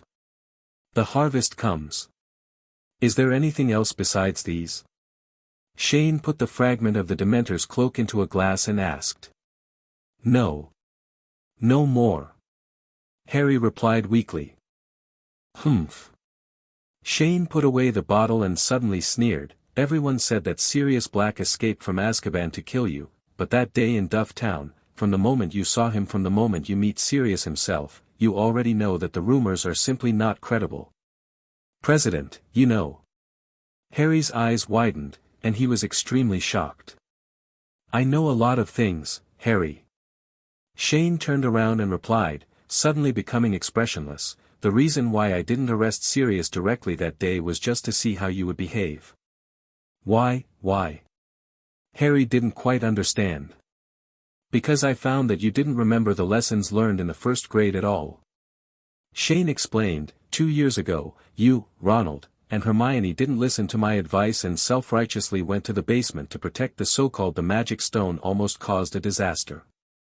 A month ago, you faced a dangerous wanted criminal. Although he did not kill you, it caused a lot of doubts in your mind. But you once again arrogantly hid it from everyone. I want to solve this matter myself. Harry, I want to ask you. If in the end, you find nothing, and the conclusion that Sirius Black is the murderer of your parents cannot be changed, what will you do then? I will. Harry subconsciously wanted to say that he would personally find Sirius Black and avenge his parents. But for some reason, as soon as the words came to his lips, he couldn't say them out at all.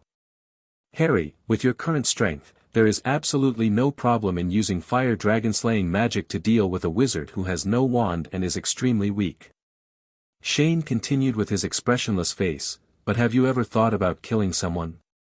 Is this something you can do casually? I have long said that power will control people. I teach you the power of the magic circle, but if you do not have a strong mind to control it, then in the future you will encounter incidents similar to Sirius Black and face when you see a suspicious criminal, it becomes more natural to kill him.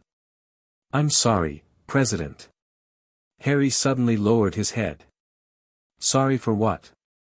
Shane asked seriously. In the case of Sirius Black, if I don't find out anything in the end, but I go to avenge my parents with doubts, I may end up killing someone by mistake. But if I don't choose to hide it at the beginning and seek help from others, if you help, at least in the end, I might be able to get a reasonable answer or the truth. Not enough. Shane replied coldly, you still didn't get to the point. I shouldn't look at a person's life and death so recklessly.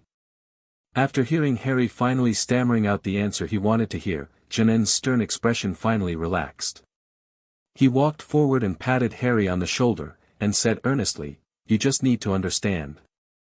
2 years ago, you neglected your own life and that of your friends because of your recklessness, and now. You should also understand the weight of life. If you have doubts, then find out the truth. Don't wrongly accuse a good person, and don't let any bad person go. As he spoke, his fingers tapped on the diary in Harry's hand. Let me tell you one more thing. Gryffindors can have rats in the gutter, and Slytherins can also have the bravest people. Watching Shane's back gradually disappearing, Harry's heavy heart finally let go. At this time, he also recalled Shane's actions just now, and quickly opened the diary subconsciously. He saw that the old ink on the place in the diary that had been deliberately blackened had disappeared, but was replaced by a name that made Harry feel incredible. It was a weekend at the end of October. Halloween is approaching, and perhaps because of the Dementors, the sky at Hogwarts has rarely seen sunlight in the past 2 months, and it often looks groggy. It rained with ice particles this morning, which caused the ground to be wet. However, the cold and gloomy weather still cannot stop the little wizards from traveling to Hogsmeade. According to regulations, once young wizards at Hogwarts enter their 3rd year, they can freely go to Hogsmeade on weekends with the permission of their parents or other guardians. Shane has been to this small wizarding village many times. You can see the end of the village from the end of the village. It only adds up to a small area. There are some shops and bars on both sides of the street.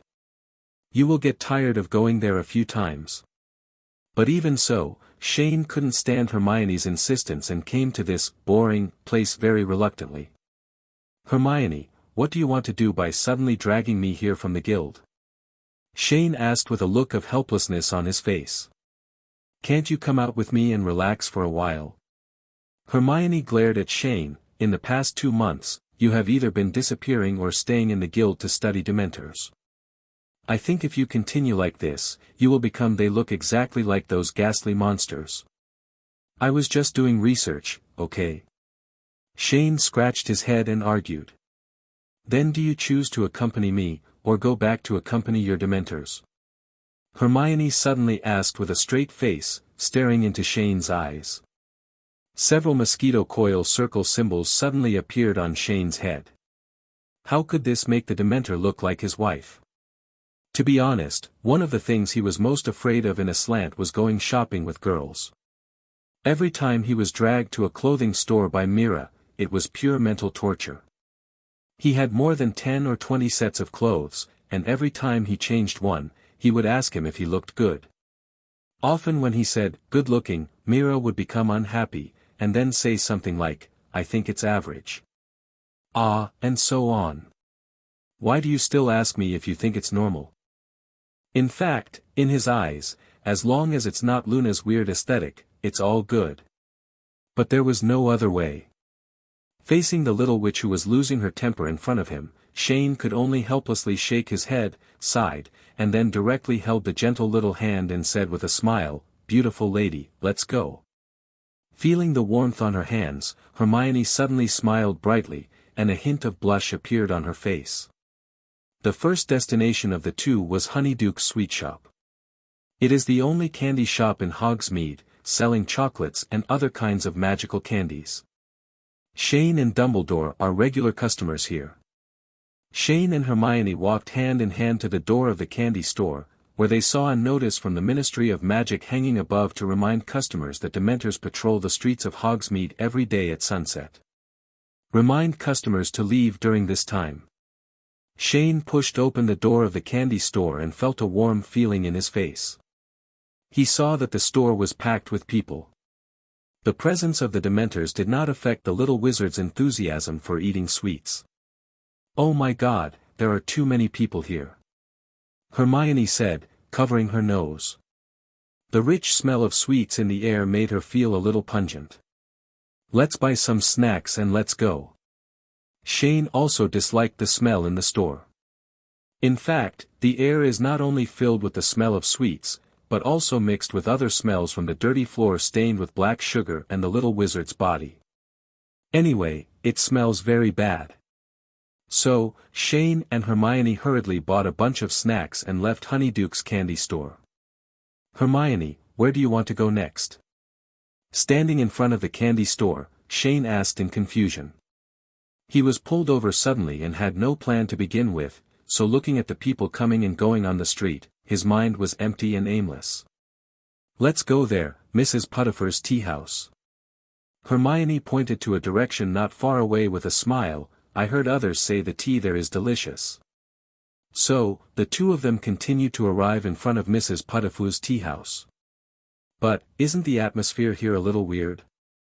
Everything in the tea house is decorated with tacky lace, even little Madoka. The shop owner uses a very strange hanging ornament as a couple-themed decoration. From time to time, there are fat golden angels throwing candies to people, which is quite girlish. At the same time, the people sitting in the tea house were obviously couples. It was obvious that this was a tea house with a love theme. Shane squinted his eyes and looked at the red-faced little witch next to him, and said teasingly, Hermione, you don't have any inappropriate thoughts about your president, do you? However, the misty, cramped, and pink environment around her made Hermione feel very cramped and embarrassed. He stretched out his somewhat cold hand and placed it on Hermione's somewhat hot face, which immediately caused the latter to tremble. In less than 10 seconds, Hermione was staring at her all over. Little did he know that her appearance aroused Shane's desire to bully others. Ah! Shane, what are you doing? Hermione blushed and glared angrily at the person opposite. It's okay, I just saw, okay Zhao, how cute you looked when you were shy just now, so I couldn't help teasing you. Shane replied with a smile. As a result, evil arises from fear, and a devilish smile slowly formed in Shane's heart. He suddenly stood up from his seat and sat next to Hermione. You're talking nonsense, who's so shy? Hermione immediately blushed and retorted arrogantly. With tears in my eyes, I beg for subscription, monthly tickets, and flowers. Thank you for your support. After entering the tea house, the two of them found a seat and sat down, and ordered some refreshments. I'm not doing anything, just looking. Shane replied with a smile, then he held the table with one hand and kept staring at the girl in front of him with a smile. She quickly turned her head away, trying not to look at Shane's face, but even if she couldn't see it, the smiling face would still linger in her mind. What are you doing? Hermione blushed and shrank back. On the other hand, Shane looked calm. Shut up. I didn't.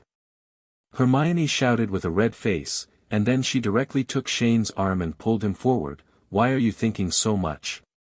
Just go in. We still need it after tea. Go somewhere else. So, Hermione, who finally couldn't hold back her shame, turned around angrily, grabbed Shane's arm, and wanted to bite it off with her bared teeth. Oh. Shane pinched Hermione's cheek with his backhand and continued teasing, you want to bite me again, and you haven't used a new move for how long? Let go.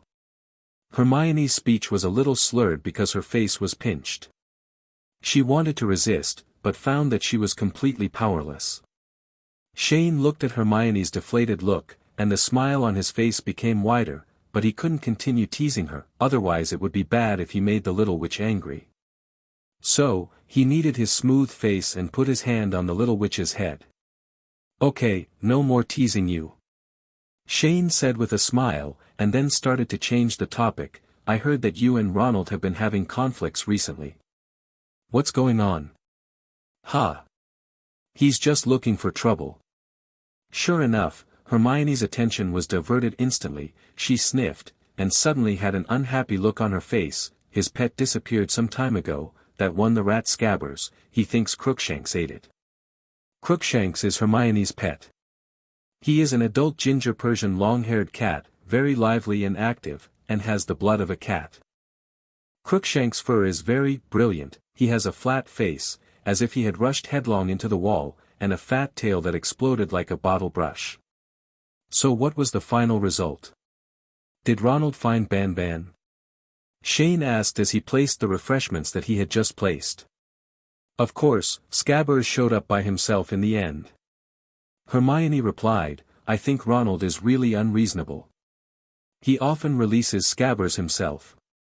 Isn't it normal for a cat to chase a mouse? And why didn't he go?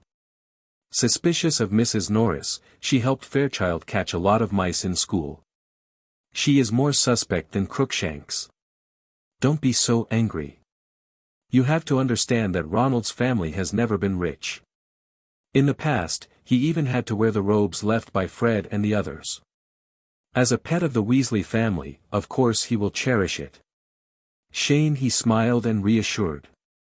It's precisely because of this that I didn't care too much about Ronald.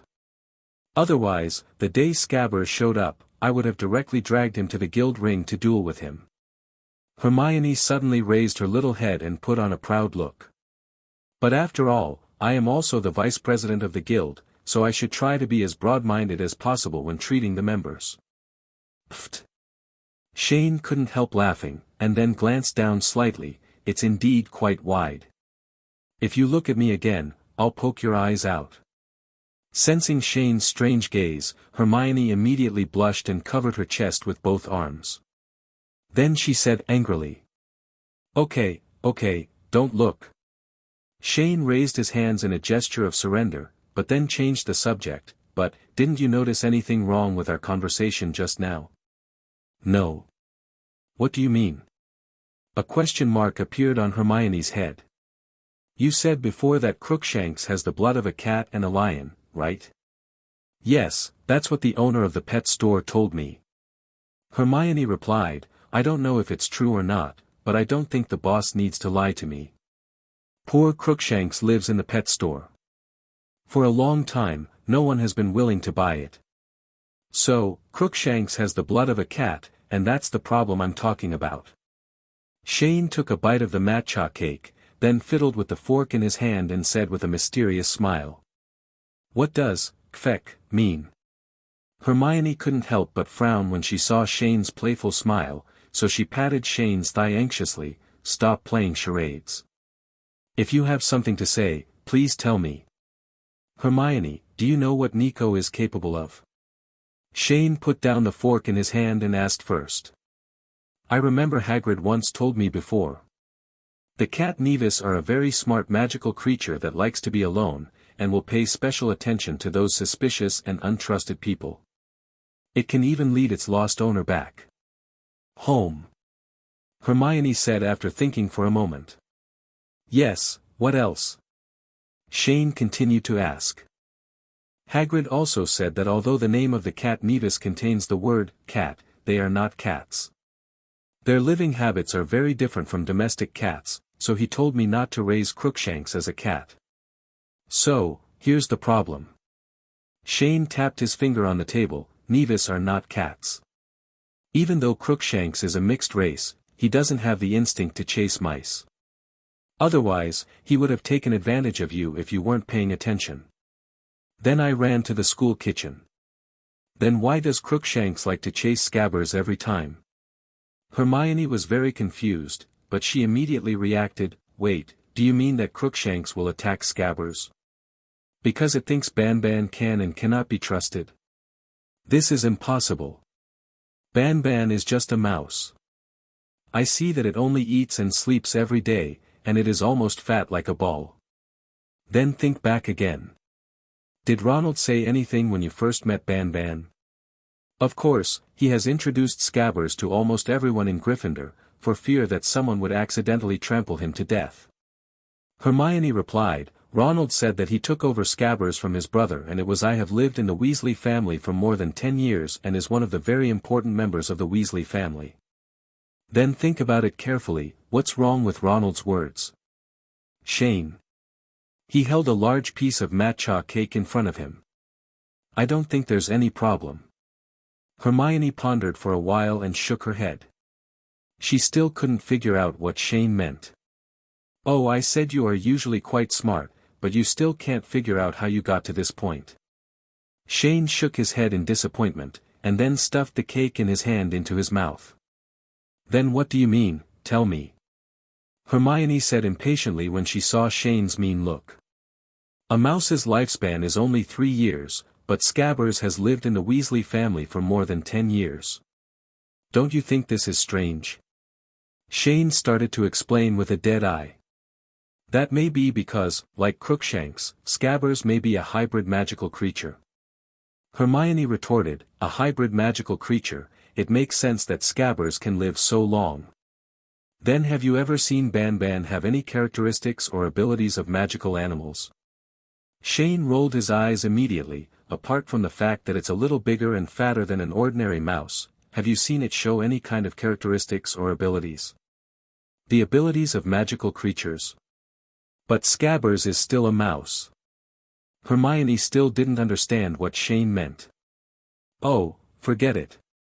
Let me tell you the answer directly. Shane sighed helplessly, and then said directly, Banban, he is an animagus. What? Animagus? Hermione shouted out in shock, instantly attracting the attention of other people in the tea-house, and immediately covered her mouth in embarrassment and asked in a low voice, Scabbers is an animagus. Are you sure? Why did I lie to you? Shane asked directly, I have known about this for a long time, but I have forgotten about it for a long time. Then why didn't you tell Ronald? Hermione lowered her voice and asked with confusion on her face, an illegal animagus has been hiding in the Weasley family for more than 10 years. It doesn't take much thinking to know that he must have committed something. And he's still the type who will end up in Azkaban. Aren't you afraid that he will do something dangerous? Don't worry, if he really had hidden evil intentions, he would have done it all these years ago. This guy will not hurt Ronald. Shane replied calmly. How can you be so sure? Hermione looked doubtful. I know his true identity. The Weasley family is his only cover. He has been hiding for so many years. Although he is a rat, he has food and drink every day. At least it is better than running away outside. Then what do you want to do by hiding this truth? Hermione was very puzzled. Scabbers is still useful, and he is also related to the death of Harry's parents that year. Shane explained, and then immediately interrupted the little witch's next reason. Don't ask for specifics, as long as the time comes, all the truth will be revealed, make it known to the world. But the most important thing now is that Scabbers is gone again. Hermione said anxiously, just the day before yesterday, Ronald said that Scabbers seemed to have been attacked by something. There were some blood stains on his bed, and the bed curtains were scratched. How come I don't know about this? Shane was stunned, and a question mark suddenly appeared on his head. You study Dementors in the guild every day and leave all the guild affairs to me and Cedric. Of course you don't know. Hermione replied angrily. It's not because I am the president, it's mainly because I want to grasp the overall situation. Shane immediately argued, and then showed a mysterious smile, but, the situation you just mentioned is very interesting. How did he do it? Sneaking into the Gryffindor common room without being discovered by the ghosts and portraits in the school. Or Shane Dolea. If you have anything to say, can you just say it? Is it fun to arouse other people's curiosity like this? Hermione said angrily when she saw Shane acting as the Riddler again. Okay, don't say anything anymore.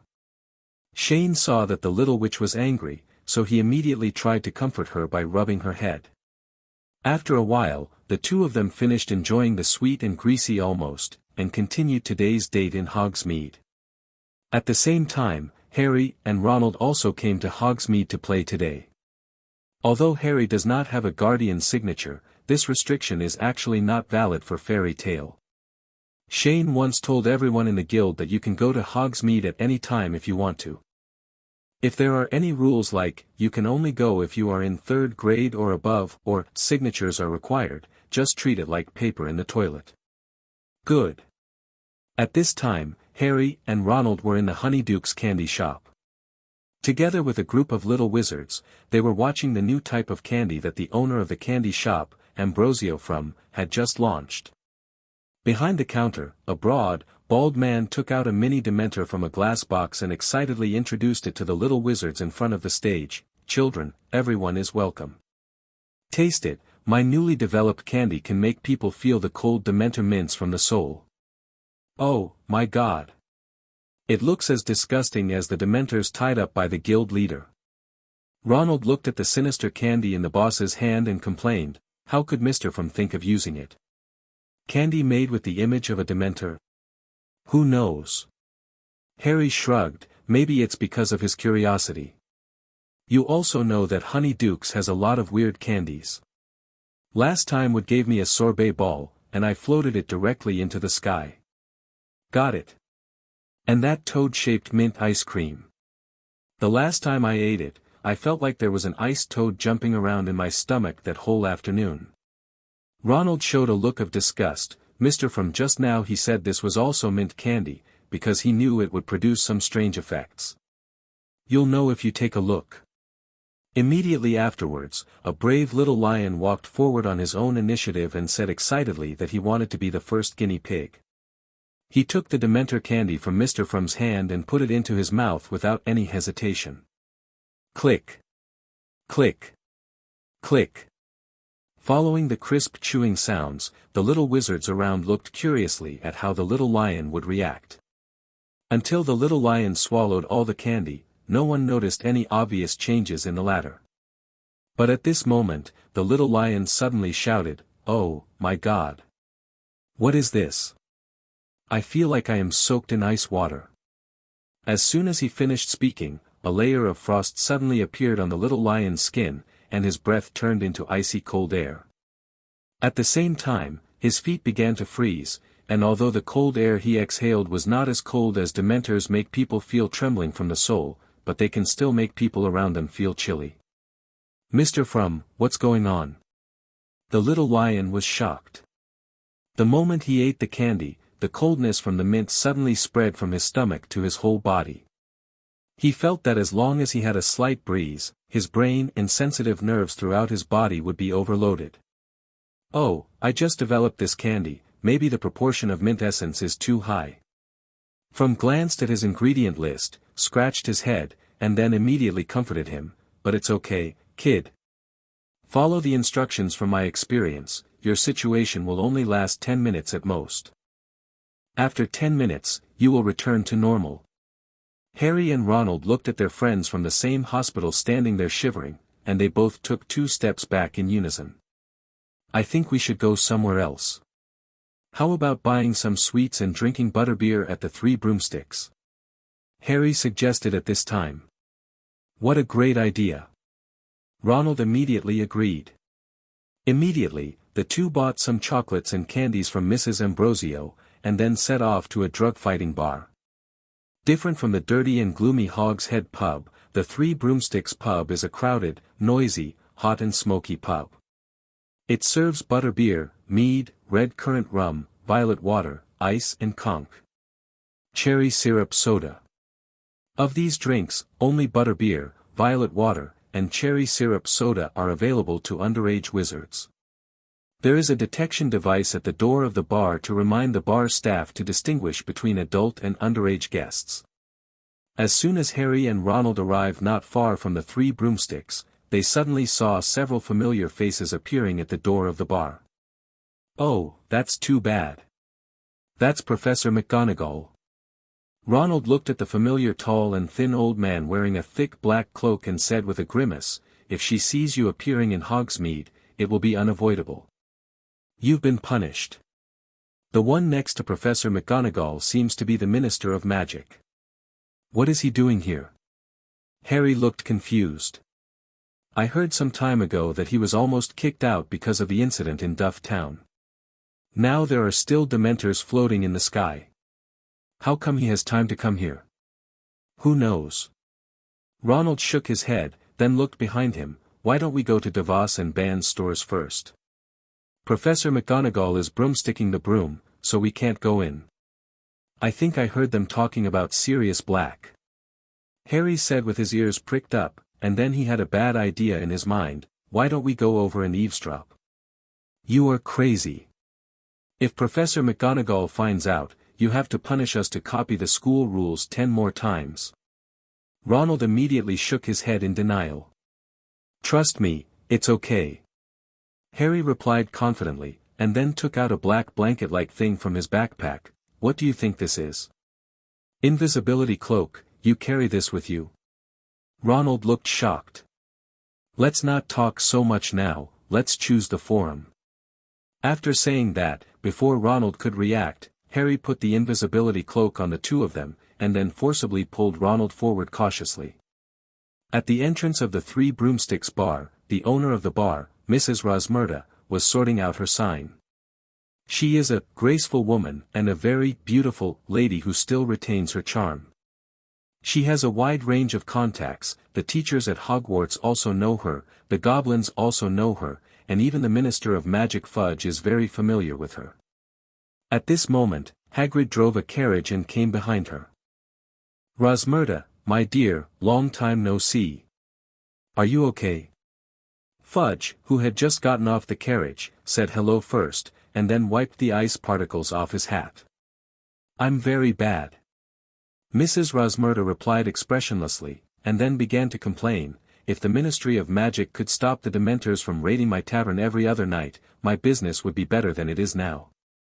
Much better. Since the Dementors came, her business has been at least 1/3 less than before. Oh, it's really bad luck." Fudge wiped away the piece of dog poop he had just stepped on, and then immediately raised his head to apologize. "Sorry, Rosmerta, I'm not talking about you. I'm sorry about the Dementors issue. It's really because Sirius Black is still on the run and the Ministry of Magic can't spare enough manpower to hunt him down. I've tried my best to keep the Dementors calm, but these guys really don't obey orders, and since Shane Dolea killed a lot of Dementors out of cleverness, they are even less obedient.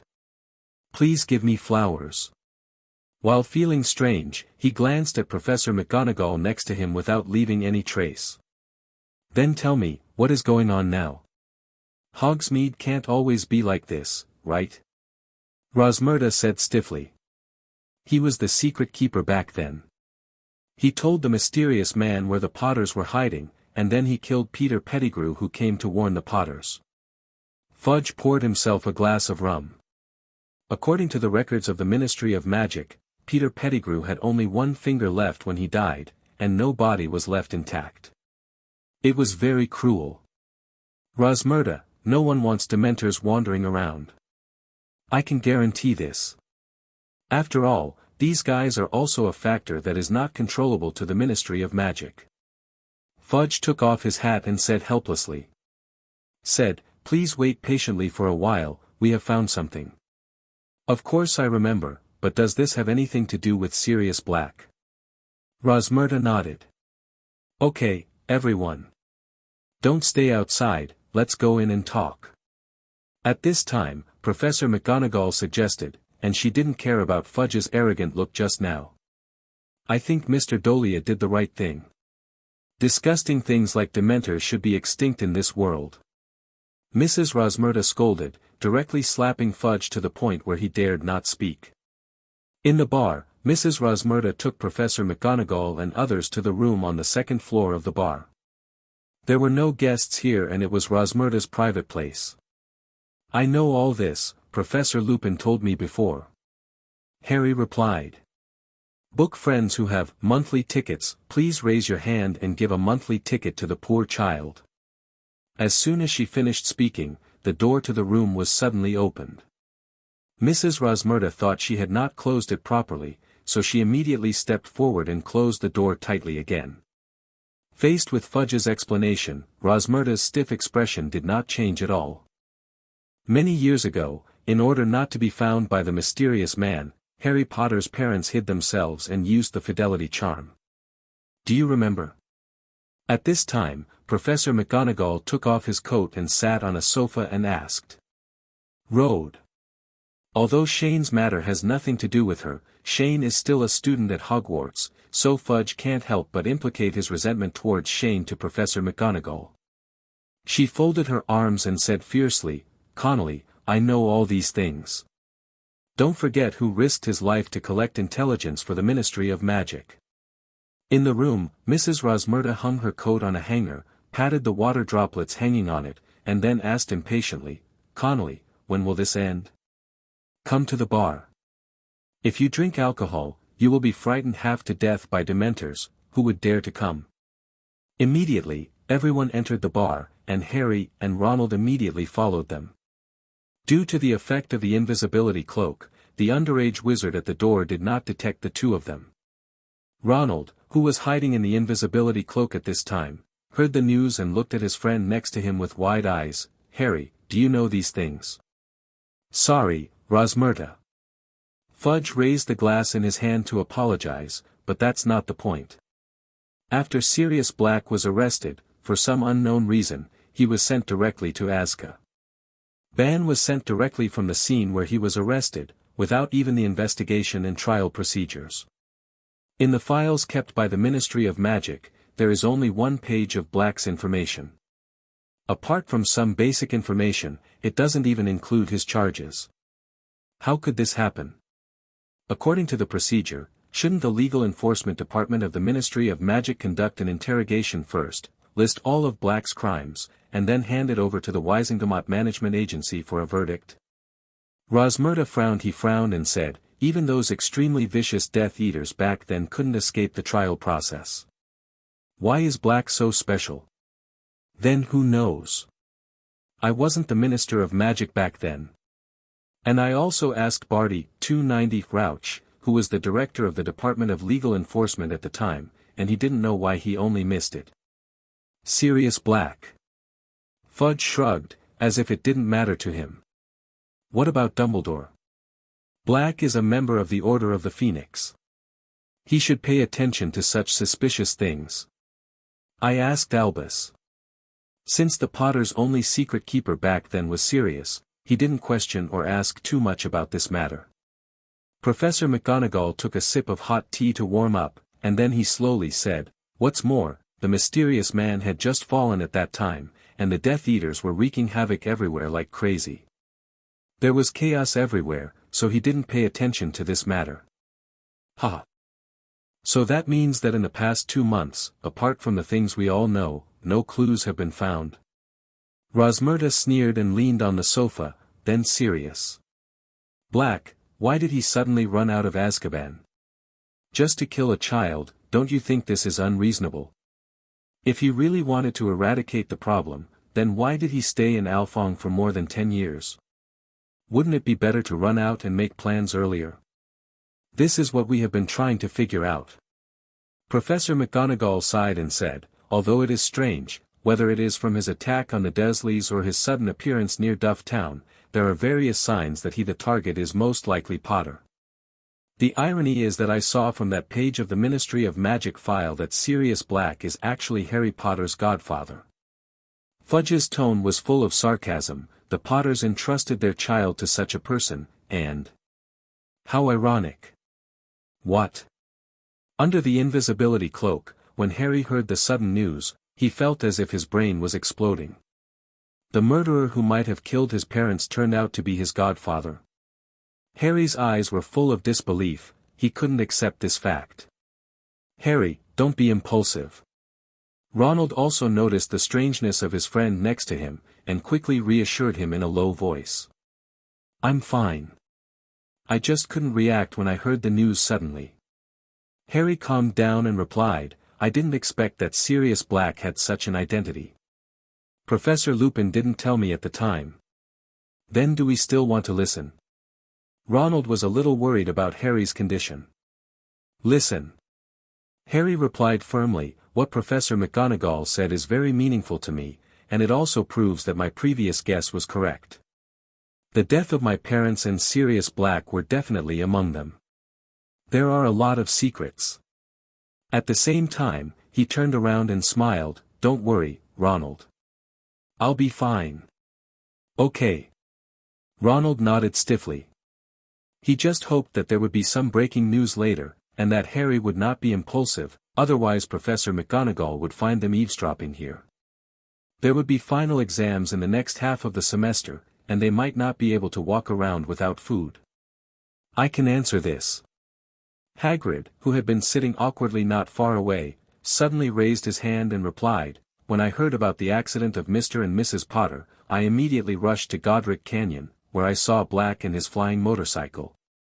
In the room, Professor McGonagall, Fudge and others continued the conversation. Why did Sirius Black suddenly change from a member of the Order of the Phoenix to a Death Eater? Who corrected him? The mere fact that he is the secret keeper does not completely confirm his guilt. Maybe it's not that Black found Peter Pettigrew, but that Peter found 0.5 Black. At this time, Professor McGonagall objected. Peter Pettigrew learned of the death of the Potters and wanted to take revenge on Black. This it's not impossible. Then what? Rosmerta asked. Azkaban has not been able to trap him. The Ministry of Magic and the Dementors have been searching for more than 2 months, but so far no trace of him has been found. I have also met Peter Pettigrew. To be honest, I don't think he has this ability. Ha, look. This is another doubt. Rosmerta sneered. Black arrived at the Godric Canyon before Hagrid, killed a baby, and then transformed and escaped. Did it take 10 seconds? Black should have gone to find Peter Pettigrew. The day after the Potters were killed, Peter Pettigrew was also killed, along with 12 Muggles. Fudge added at this time. Then I saw that Black wanted to take Harry away. He said that he had to fulfill his godfather's responsibilities. Hagrid continued to recall, but I also told him at the time that Professor Dumbledore instructed me to take Harry to Privet. So in the end, Blake lent me his flying motorcycle, and then he disappeared to who knows where. If you are asked to do intelligence work, you will definitely kill everyone. Rosmerta mocked, and then began to analyze to everyone. Suppose Black was really an undercover agent placed by Voldemort around us back then. With his way of concealing the truth, with his ability, how difficult do you think it would be for him to hide and not be found? With tears in my eyes, I beg for subscription, monthly tickets, and flowers. Thank you for your support. Then it's even more interesting.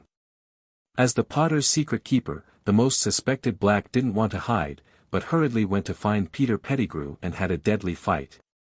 Why? Rosmerta asked another question. Rosmerta, we came to you today just to ask you, an intelligence expert, if you can give us some advice. Fudge said with a sad face, you just said it, we can't go on like this. Continue to let the souls be captured. Monsters are floating around outside, and to be honest, I'm under a lot of pressure. Oh okay. Rosmerta sighed helplessly, and then began to fall into deep thought. After a while, she began to say, since there are few clues now, let's start from the beginning. This. Fudge was speechless. He really didn't know this. You know, we have learned that the mysterious man has the ability to make Horcruxes. Whether the red pill loyalty curse will be useful to him is unknown. Who can 100% guarantee that this curse will not be broken? As soon as Rosmerta finished speaking, the whole room suddenly fell into silence. After a while, Fudge said with a sad face, well, after analyzing this, there are more problems. If I had known better, I wouldn't have come to see you. You have ruined my tavern's business like this, and I'm not happy to welcome you here. Rosmerta retorted. It's none of my business. If you want to blame Sirius Black. If it weren't for his escape from prison, I'd be worried about my hair. There aren't even a few in the first place. Fudge's face turned red from the rebuke, and he realized that it was better not to argue with the other party about the quarrel. Immediately afterwards, the few people had nothing to speculate on, they were all chatting about trivial things that were insignificant. Harry saw that there might not be any new and valuable clues, so he quickly called Ronald, and the two quietly left the room together. When Mrs. Rosmerta saw the door to the room suddenly opened again, her head was filled with questions. There is no wind in the room on the second floor. After walking out of the Three Broomsticks bar, Harry took out his notebook and started writing and drawing. Ronald glanced curiously, Harry, what are you doing? I'm recording what Professor McGonagall and the others just said. There are so many questions that I can't figure them out at the moment. Harry replied. Yes, I didn't expect this matter to be so complicated. Ronald sighed, and then looked up to the second floor of the bar behind him, but I don't know why, after listening to what I just said, how do I feel about Sirius? It seems unlikely that Blake's target should be you. I think so too. This matter has been full of doubts from the beginning. You just heard that Black was directly transferred to Azkaban. He is different from other Death Eaters. There must be something wrong with this. Harry said with certainty, and then looked at the notebook in his hand with a sad expression. It's just that although I got some clues, I still can't connect the things together. The questions are still questions, and there is no definite answer. Didn't I hear you say before that the president gave you a reminder? Didn't you find anything in that one? No. Harry shook his head. Gryffindors can have rats in the sewers, and Slytherins can also have the bravest people. I thought about it, but I can't think of any corresponding person. To be honest, I don't know why, every time I think about this sentence, I think of Snape. What a hell. Snape? How did you think of him? Ronald was shocked, and then he felt something was wrong. No, Harry. Didn't you say those blacked out places in your mother's diary were Snape? They were good friends when they were young. It should be, and judging from the contents of my mother's diary, their relationship is even very good. Harry nodded, then looked confused again. I just don't know why. They had a falling out in 5th grade. No. Harry, I always feel like we missed something. Ronald frowned and his mind started to work crazy. Snape, he has been targeting you inexplicably since the first grade. Why is that? I was confused about this question before, but after reading my mother's diary, I know why. It's hard to say anything about my father. Harry suddenly raised his forehead in frustration. To be honest, he would rather be targeted by Snape all the time. He didn't want to know the cruel truth either. So that means that Snape's targeting of you has nothing to do with your mother. Is that right? Ronald continued to ask. Yes, it should be. Harry nodded, then looked confused, but what's the problem? Of course there is a problem. Because. Ronald replied, but he couldn't figure out what he was thinking, so the words suddenly stuck in his mouth. At this moment, he suddenly saw two familiar figures walking towards them not far away. His eyes suddenly lit up and he quickly thought about it and walked forward, but Harry pulled them back instantly. Ronald, where are you going? I saw the president, I want to ask him to help me pick up my ideas. At this time, Ronald felt that his brain was working rapidly and his attention was being highly concentrated. He finally realized what it feels like to be a smart person. He must seize this opportunity to show off his abilities. So, he raised his feet again and wanted to walk forward, but unexpectedly Harry reached out to hold him again and said anxiously, Ronald, are you crazy? Didn't you see that the person next to the president is who? Now go over there, aren't you afraid that Hermione will tear you apart? Anyone with a discerning eye can tell that these two are dating, so they run over and act like a light bulb and immediately extinguish it for you. But Ronald can't control that much. Now his brain is in an overclocking state. Who knows how long it can last? If it's later, he's afraid that all the thoughts and ideas in his mind will disappear. However, just as the two were arguing, the appearance of a voice directly interrupted their conversation. Stop hiding, come out. Shane suddenly stared at an empty place and said. Shane, who are you talking to? Hermione held Shane's hand with a confused look on her face. But then, two familiar figures appeared and immediately told her the answer. Harry? Ronald? Hermione looked at the two people in front of her in surprise. What are you doing here wearing the invisibility cloak? It turned out that after coming out of the Three Broomsticks bar, Harry and Ronald were so immersed in the discussion that neither Harry nor Ronald noticed that they were still wearing an invisibility cloak. President, how did you discover us? Harry put away the invisibility cloak a little embarrassed.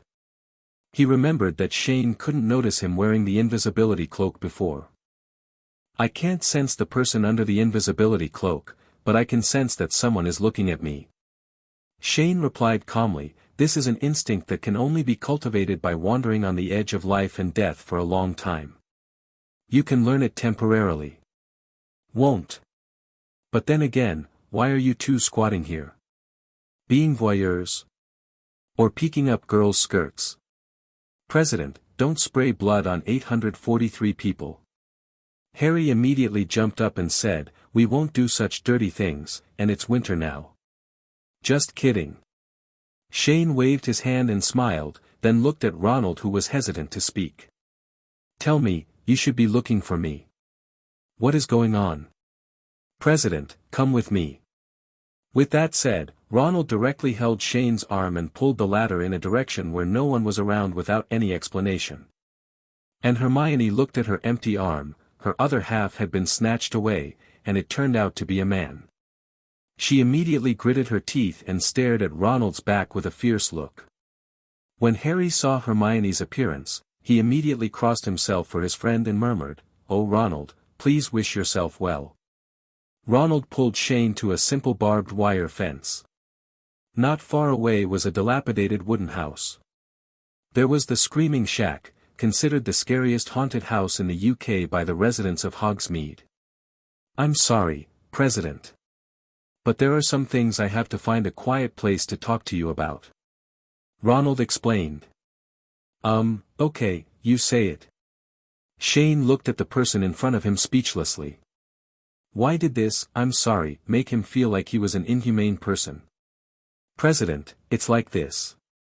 President, that's it. I have a few questions to ask you for confirmation. Ronald's hands were waving in front of him. 2 years ago, it was Harry's first Quidditch match, and his broom suddenly it was out of control, do you remember? Of course I remember that. Shane crossed his hands and nodded, then showed an interested expression. What do you want to say? At the same time, Hermione and Harry also rushed over. You once said that Snape wanted to save Harry on the Quidditch pitch.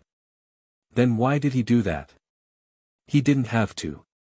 He was not the only one who could save Harry. One more thing, it was on Christmas that year. Harry, didn't you say that you met Snape in the corridor of the school and threatened Quirrell? You also said some words, don't think I don't know anything. Then does this mean, Snape knew from the beginning that there was something wrong with Quirrell?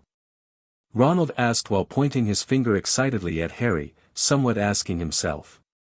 Yes, yes. Harry nodded, I remember it very clearly, because this incident deepened my misunderstanding of Snape. That's right, let's look at the two things together now. Ronald continued to analyze, there was something wrong with your broomstick at that time. Many people present didn't know the specific cause at all. They all simply thought it was your broomstick. There's something wrong with Nimbus 2000. But Snape knows, he knows it was Quirrell who cursed your broom, but at the same time he hates you because of your father. Then the question is, we all know what Snape is like in normal times. What is the reason that drives him to take the initiative to save a person he hates so much? Hermione and Harry immediately looked at each other, shaking their heads to express their ignorance. Harry, it's your mother. Excluding all factors, the only thing that can make Snape connect with you and prompt him to do that is your mother. Ronald said. But they were just friends, and they also fell out later. Isn't that impossible? Harry couldn't believe it. No, Harry. Ronald may be right. Hermione suddenly interjected. As a girl, she seemed to feel something emotional, I guess Snape should love your mother very much. Harry. Judging from Snape's usual attitude towards you, you can imagine how much he hates your father, but he still chooses to protect you. There may be no other reason for this except your mother. This is impossible. Harry suddenly felt that his brain was in chaos. And at this moment, the words Shane had said to him before came to mind again. Gryffindors can have gutter rats, and Slytherins can have the bravest of men. And what he just heard on the second floor of the Three Broomsticks pub, why did Sirius Black suddenly change from a member of the Order of the Phoenix to a Death Eater? Brave Sirius Black, Death Eater, undercover. Harry's eyes widened immediately, and he looked at Shane who was eating chocolate and watching the show in shock. President, Snape. Snape was an undercover back then, right? He was once a Death Eater, but he was Dumbledore, the undercover agent sent to Voldemort, right? At the same time, Hermione and Ronald, who heard this question, both looked at Shane in shock. Shane showed a mysterious smile at this time, and then nodded appreciatively. Not bad, you can actually reason to this point, which proves that you two have made progress compared to 2 years ago. So, what we just said are all true? Ronald asked with a smile but uncertainty. Before this, apart from Dumbledore and himself, I was the only one who knew about Snape going undercover. Shane replied slowly, and they didn't know either. I also know this top secret. So that brave Slytherin, is he really Snape? Harry asked in disbelief. Harry, do you still remember the 3 questions Snape asked you when you took potions class for the first time? Shane did not answer directly, but asked directly. I probably remember. Harry nodded, and then began to search for memories in his mind. He asked me, what will you get if you add narcissus root powder to mugwort fluid? Where can I find the bezoar? And the fungus? What's the difference between aconite and wolfsbane aconitum?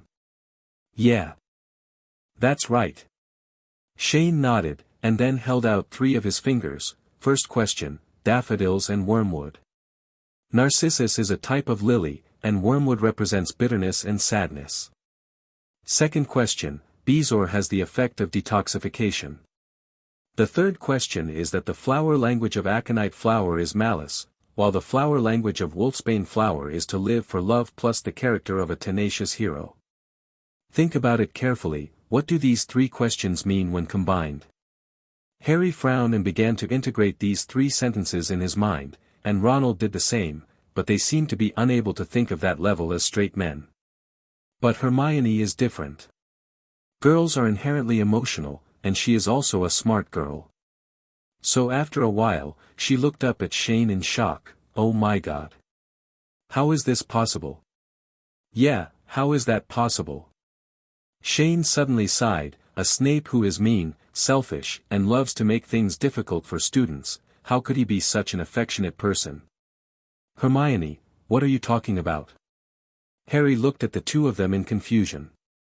Don't just you two talk about this. I'm the one involved, right? Harry, what I guessed just now is correct. Snape loves your mother deeply. Hermione said with certainty, and then began to analyze it carefully. The three questions Snape asked you each have deep meanings.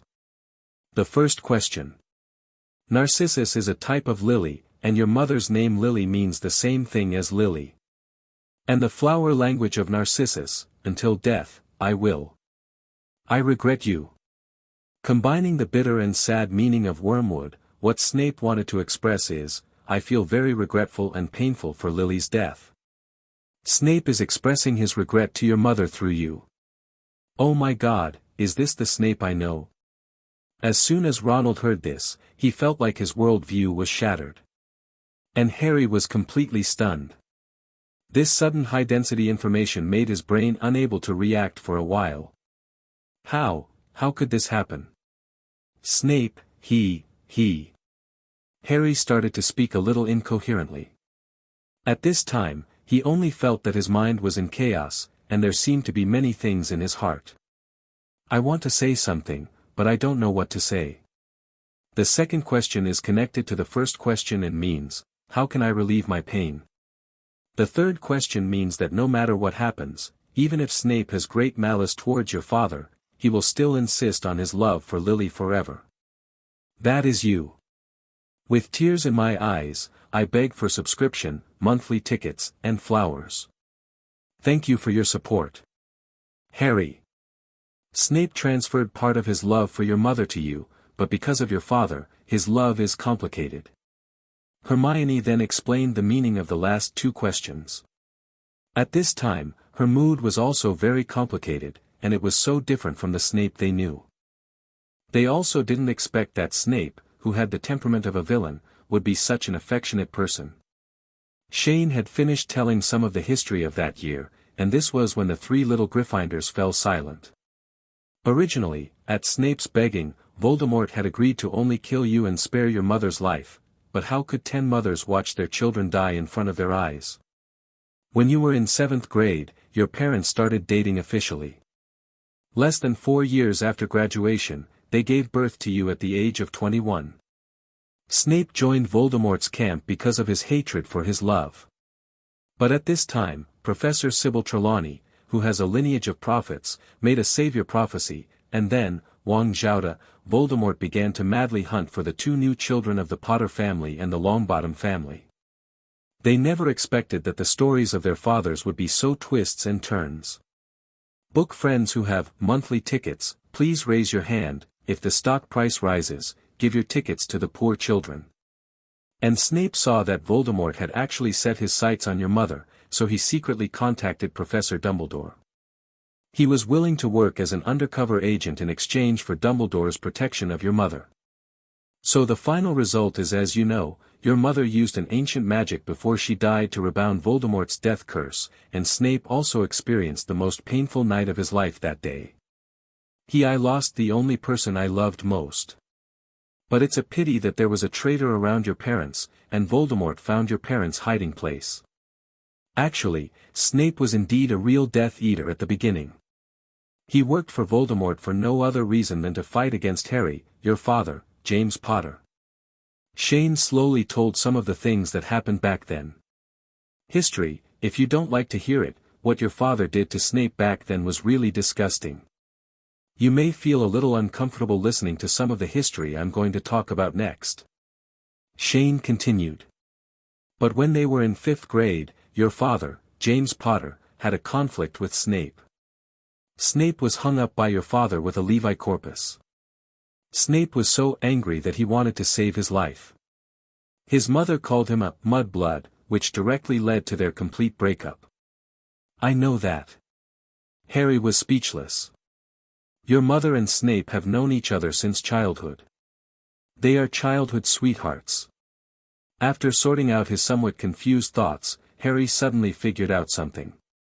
He suddenly took a deep breath, then looked up at Shane and asked with a stiff face, President, that means. That rat in the gutter is the one who betrayed my parents. Is that right? Yes.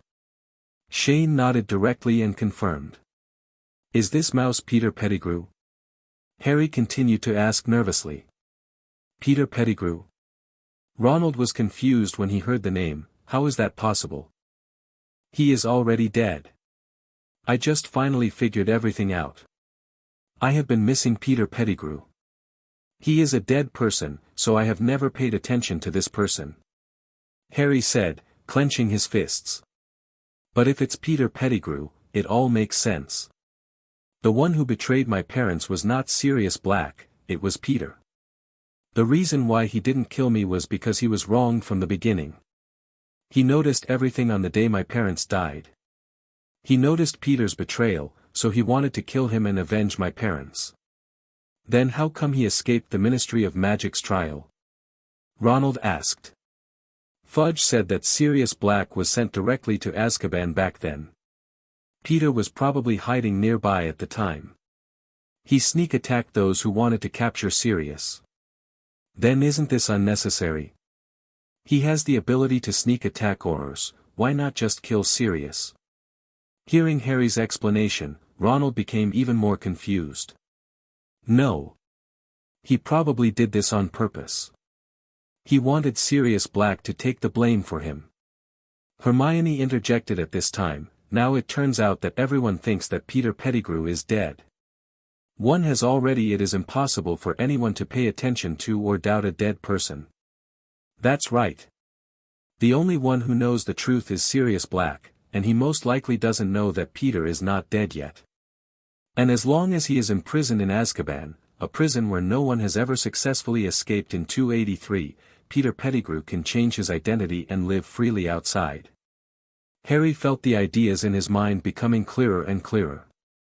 Wait. Wait. Ronald suddenly interrupted the conversation between the two. If you say so, Sirius Black's sudden escape from prison this time is probably because he learned that Peter Pettigrew is still alive. But how did he know? He didn't know anything in prison. Ronald looked confused. So when they talked, Harry and Ronald both turned to look at the person who knew all the truth. But Hermione, who knew the true identity of the mouse, felt very uncomfortable. You two, don't look at me like that. I won't say anything. Shane replied with a dead eye, but I have to say, you are still very powerful for being able to reason to this point. Harry and Ronald suddenly looked dejected. But, Harry, I have a question for you. Do you want your godfather, Sirius Black, to clear his name? Shane asked suddenly. Of course. Harry replied excitedly. Well, if you want, I'll lend you the promotional channels of the Daily Prophet and the Quibbler. Shane smiled and suddenly made a promise. Is this, what's the use of it? Harry looked confused. If Sirius Black wants to wash away all the grievances he has suffered in an honest and fair manner, he must catch Peter Pettigrew and obtain recognition from the Ministry of Magic. Shane explained, otherwise, your godfather will always be a wanted criminal. Is it that complicated? Can't we just find Peter directly and hand him over to the Ministry of Magic? Ronald said matter-of-factly.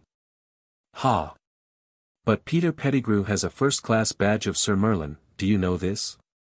Shane smiled sarcastically, I have ruined the reputation of the Ministry of Magic now. If Peter is directly leave it to the Ministry of Magic, can you imagine what will happen? They won't admit it, neither the Ministry of Magic nor Sir Merlin. As the Vice President, Hermione, who is usually responsible for handling the specific affairs of the guild, immediately thought of the key to the problem and showed a disgusting look. Aurelius, the hero who fought against Voldemort, suffered great injustice and was imprisoned in Azkaban for more than 10 years, but the man who should be punished received the highest honor in the wizarding world. They will never admit this kind of mistake to death. At most, they will allow Sirius Black to change his appearance, but he will always be accused of being a Death Eater. Hermione's words immediately made Harry and Ronald feel their heads buzzing, and they didn't expect this matter to be so complicated. Find Peter Pettigrew.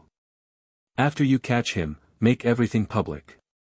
That way, the Ministry of Magic and Sir Merlin can't hide it even if they want to. Shane said with a smile. I know, President. Harry nodded, showing a determined expression. I will find Peter as soon as possible. After saying that, he turned to look at his friend. Ronald, let's go back. I need you. Help. Then, he pulled the ladder and ran in the direction of Hogwarts. Hermione looked at the two people's retreating figures and couldn't help but curiously asked, Shane, why don't you just tell Harry Scabbers' identity? Isn't that more direct? The causes and consequences of everything must be complete and convincing. Shane explained, it's not appropriate for me to do this, but Harry is a real party. As long as he can successfully catch Peter, when I came out and finally faced the public, all the logic was reasonable. But for me as an outsider to intervene, it seemed a bit intentional. You still like to pursue perfection so much. Hermione snorted and complained at the same time, I'm afraid the Ministry of Magic will be tortured to death by you this time. How else could I be the Lord of Wisdom in Ravenclaw? Shane said proudly, but you may have misunderstood one thing. I didn't mean to deliberately target the Ministry of Magic. My purpose has always been to overthrow the theory of pure blood and promote reform in the magical world. It's just that the Ministry of Magic's conservative thinking has blocked them from the inevitable development of history. I don't understand, CFDH, your theory. Hermione rolled her eyes, then said in disgust, I just hope you can give Cedric the job of contacting Rita Skeeter. Every time contacting her and seeing what she wrote was disgusting to death. But you have to admit that the articles written by Skeeter are very sharp and tricky, aren't they? Shane replied with a smile, and put his hand on Hermione's head and started to rub her head. Cedric's character, he's too upright. When he saw those articles written by Skeeter, why didn't he curse and tear up the paper on the spot? So, please help me and be more patient. I will let Penelo assist you. Why do I feel like you're scolding me? Hermione glared at Shane unhappily. Cedric's character is too upright, so she is very cunning and evil? Of course not. Shane smiled bitterly, then looked up at the sky. There is still time. I remember your quill is broken, isn't it? Let's go to Wenrenju Quill Shop and buy you a new one. Okay. Hermione immediately agreed with a smile. Ever since, the two held hands again and continued today's date. Duong. Duong. Duong. In the evening, a dull bell suddenly echoed in Hogsmeade, reminding the people in the village that the time for the Dementors to go to work was coming soon. In the past, this big clock was used to tell time, and it would automatically ring once every hour, but now because of the Dementors, its sound now sounds more like a death knell. The people visiting Hogsmeade began to slowly disperse, and the villagers began to prepare for closing time. No one wanted to encounter a Dementor at the end of a beautiful day. At this moment, two figures suddenly walked out of a store called Funya Wizard Clothing Store. Shane has never escaped the curse of going shopping with girls to buy clothes. At this moment, he saw a wisp of ghost floating out of his mouth, as if he was going to pass quickly. He and Hermione had been shopping in the clothing store behind them for at least an hour just now. For a person who lacks sufficient aesthetics, this was undoubtedly a great mental torture. We should go back, the Dementors are coming. After walking out of the clothing store, holding a small bag in her hand, Hermione looked up at the already gloomy sky. At this time, she seemed to be able to smell the rotten stench coming from the Dementors in the air. But after several seconds, she didn't hear Shane's response, so she turned around in confusion. Pfft. Are you that exaggerated? Seeing Shane's out-of-body look, Hermione couldn't help but laugh immediately. Isn't it just that I bought some clothes?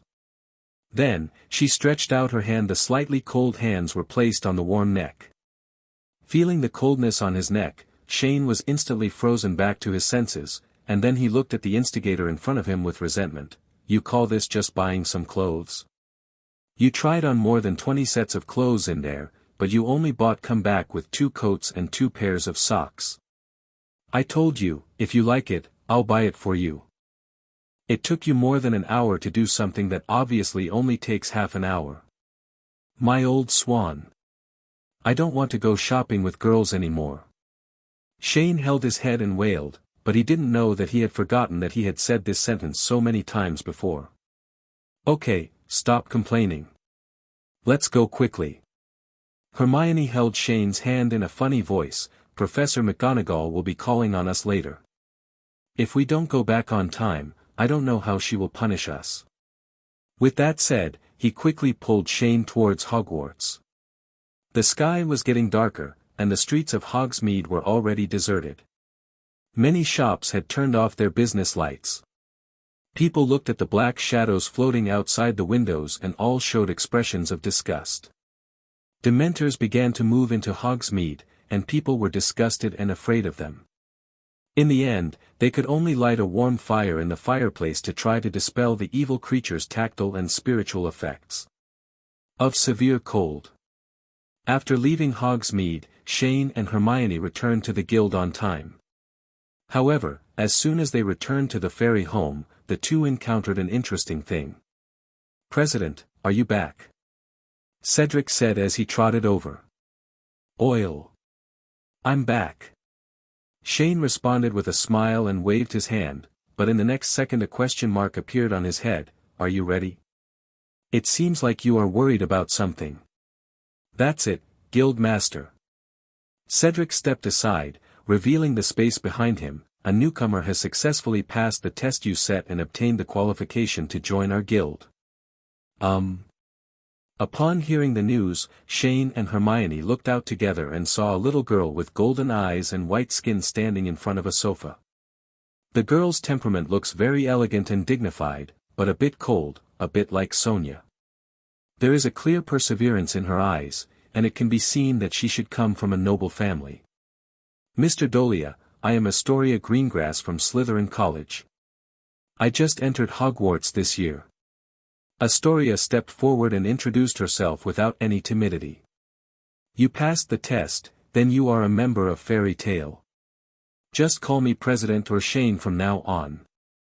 Shane replied with a smile, "It's just that I'm curious, Astoria, how did you do it? Thinking of joining my guild? The Greengrass family sees me as a thorn in their flesh and a thorn in their side." Yes, the family behind Astoria is also one of the 28 pureblood families, and it is also the kind of family that is crazy about pureblood theory. After Shane launched his attack on the pureblood theory, Greengrass more than once wanted to use its remaining resources and power to deal with Shane. However, like other families who believe in pureblood supremacy, the Greengrass family's brain doesn't seem to be normal either. Although in the past 2 generations, they have also begun to learn to define pure blood through genealogy and surname, the sins they have committed before are not so easy to repay. As far as Shane knows, the Greengrass family is now extremely weak. Except for Astoria in front of him, there seem to be only 4 people left. The head of the Greengrass family, Pelacos Greengrass, died 5 years ago. The cause of death seems to be that he suddenly went crazy at home one day, then ran to the roof and jumped from the burning chimney. Next, he was burned alive in the end. Shortly after Pelacos died, his brother Alistair took control of the entire Greengrass family. Because Pelacos' wife was of mixed race, she was not welcomed by Aresta, who believed in pure blood. However, because Aresta himself was infertile, Pelacos' wife and his 2 daughters were able to live quietly in the Greengrass family. One of the 2 daughters of Pelacos should be Astoria. The other one is currently studying at Slytherin College, a 3rd-year snake, and is usually Pansy Parkinson's follower, named Daphne Greengrass.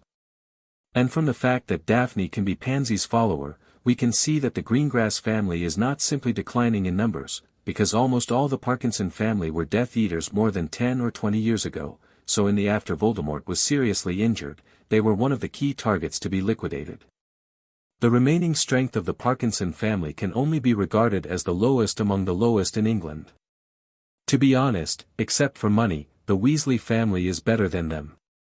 And even so, Daphne is still willing to be Parkinson's little follower. You can imagine how far Greengrass is now. When Astoria heard Shane's question, her eyes couldn't help showing a trace of sadness and resentment, but then her eyes regained their clarity and she said resolutely, "The reason why I want to join Fairy Tale is because I want to learn more powerful power, and then revitalize the Greengrass family. That's all." Shane showed a thoughtful expression. Obviously, he saw that the purpose of such a little girl in front of him was not that simple. "President Dole, I know very well that you have been targeting the pure blood theory." Astoria continued, "Actually, I am the same as you. I hate this so-called blood belief very much. Just like the advice you said when you obtained the Ravenclaw inheritance, the only lesson that humans can learn from history is that humans never learn from history. The Greengrass family declined because of the pure blood theory, and my father also died because of it, but until now, my uncle and my sister are still obsessed with this ridiculous unified theory like idiots. So I want to join Fairy Tale. I want to overturn this theory that almost caused the Greengrass family to fail." "Not bad." Shane nodded appreciatively, then turned to look at Hermione next to him and joked, "I have to say that this child's ideological awareness is higher than yours. Compared with thinking about how to liberate the house elves all day long, she wants to this is the real thing." "Shane, what do you mean?" Hermione immediately became angry. "Don't you think the house elves are all pitiful? They don't even have any clothes on. The elves at Hogwarts have clothes to wear." Shane retorted, "And I have said it many times, never look at anything from a single perspective. There is a history of elves being enslaved. Reason. They are just like chickens in nature, rebellious by nature. To be honest, I was a few hundred years too late. Otherwise, this race of goblins would have been eradicated long ago." "Ha, Shane. I really misjudged you. I didn't expect you to be such a cold-blooded person." Hermione suddenly became furious. Even if the goblins had rebelled before, then he shouldn't have spent hundreds of years. The crimes of the past are imposed on the elf now. The only lesson that humans can learn from history is that humans never learn from history.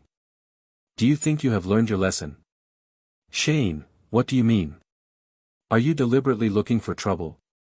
Are you looking for a quarrel?" "I didn't, you chose to be angry." "Why should I be so angry? It was obviously you who started it." "I'm just telling the truth." The two of them started arguing more and more fiercely, leaving Astoria stunned. She touched Cedric's arm nervously, and then asked worriedly, Are the two of them really okay like this?" "Oh, it's okay." Cedric replied with a smile, "The President and Hermione are like this sometimes. You'll get used to it if you see them more in the future. But they seem to be about to fight." "It's okay, sometimes two people just need a little conflict like this to spice up their relationship." In this way, this ordinary day started with a beautiful date between the two and ended with a strange fight in the city. That night, everyone in Fairy Tale knew about Astoria joining the guild and expressed their warm welcome. "With tears in my eyes, I beg for subscription, monthly tickets, and flowers. Thank you for your support." The 8th floor of Hogwarts, the principal's office.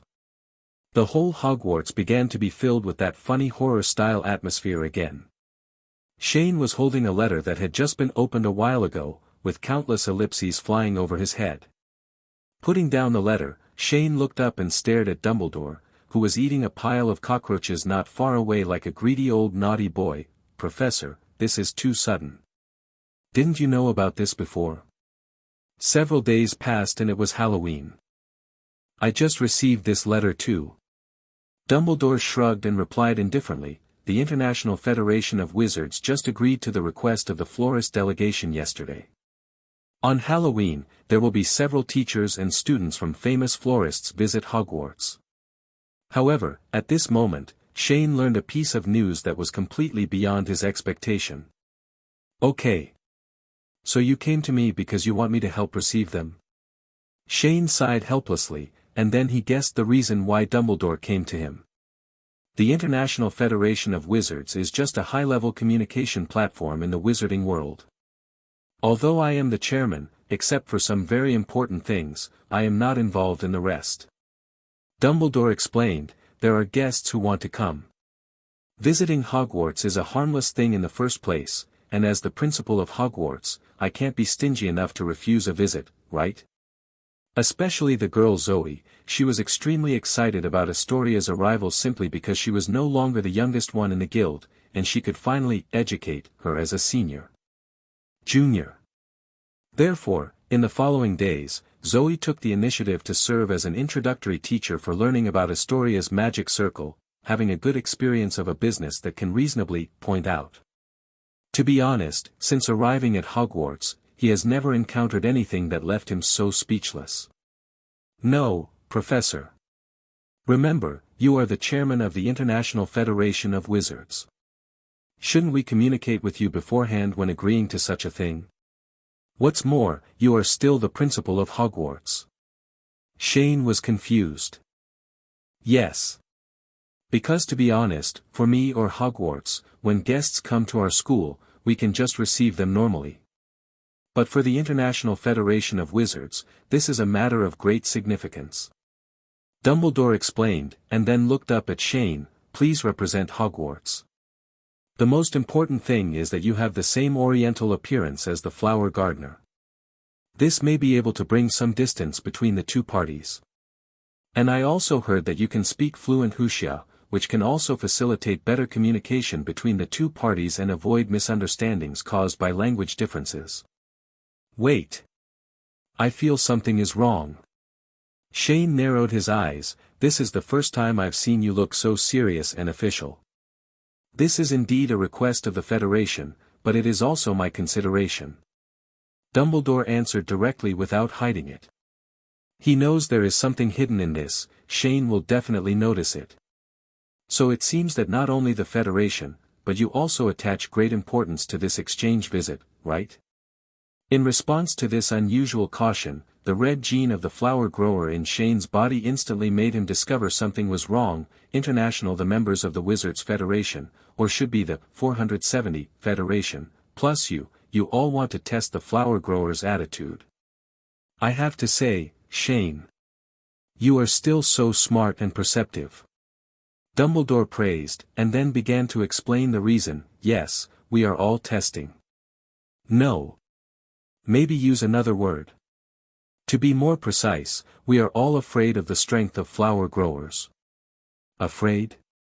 Shane raised his eyebrows, and then said with a smile, interesting, I'd like to hear the details. First of all, since the new flower growers were established decades ago, they have been isolated from the world.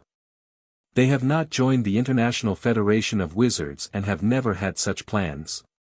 The flower growers have an extremely vast land and a large population. Their power is very special. They never use magic wands, but they can use the Power Emperor who can choose extraordinary magic. It is understood that there are currently a total of 1.1 billion flower growers. Can you imagine how many people who can use special powers will be born from this huge body? The flower growers possess the largest and most powerful mysterious power in the world, but we know nothing about it. And this is what we are most worried about. Although this is a normal consideration, I still want to say something. Shane said with a dead eye, our flower gardener's rabbit is not a scourge. Friends eat it when they come. If you have something to drink, the jackals are coming and your bullets are full. So unless you are really cornered, rabbits should not bite easily. Of course, if you are in a hurry, it is not as simple as simply biting. Cutting the weeds and removing the roots, crushing the bones and raising ashes, this is the rabbit's tradition. After saying that, Shane added silently in his mind. When Dumbledore heard Shane's strange argument, a question mark suddenly appeared on his head. He seemed to have heard the word weak just now, right? If you remember correctly, Shane grew up in London and had no contact with flower growers. So, is the angle of this speech wrong? And just when Dumbledore was confused, Shane suddenly thought of something, and then asked a surprising question. By the way, Professor, has the flower gardener made any suggestions about sending exchange students between the two schools? This is true, but how did you know? Dumbledore's attention was immediately diverted, and he frowned and recalled, I heard someone from the Federation say before that in a previous exchange event, the flower growers have indeed put forward the suggestion of sending foreign students to major magic schools, and Ilvermorny seems to be discussing it. As expected, my guess was correct, the rabbit would definitely come to collect the wool. Shane said helplessly amused in his heart. While this florist's rabbit expresses friendliness and openness to the outside world, it is also very good at absorbing and learning the strengths and weaknesses of others. This is actually the reason why flower growers have developed so rapidly in just a few decades. However, he felt that he still had to remind him of some things, otherwise it would be bad if international friends misunderstood. Professor Dumbledore, you should know the headmaster of Ilvermorny, right? Shane asked suddenly. Of course I know. The current headmaster of Ilvermorny is a very excellent witch, Serafina Piccoli, who has been a friend of mine for many years. Dumbledore asked. In that case, I suggest you write a letter to your old friend. Shane said, while showing a mysterious and strange smile. What do you mean? Dumbledore looked confused. People who grow flowers are usually kind-hearted and easy to get along with, but they have some strange behaviors and habits. So in order to avoid misunderstanding, you'd better remind Ms. Serafina that there are some things that students of the flower gardening family are most likely to do when they go to Ilvermorny. First, they may involuntarily look for some open space to grow vegetables.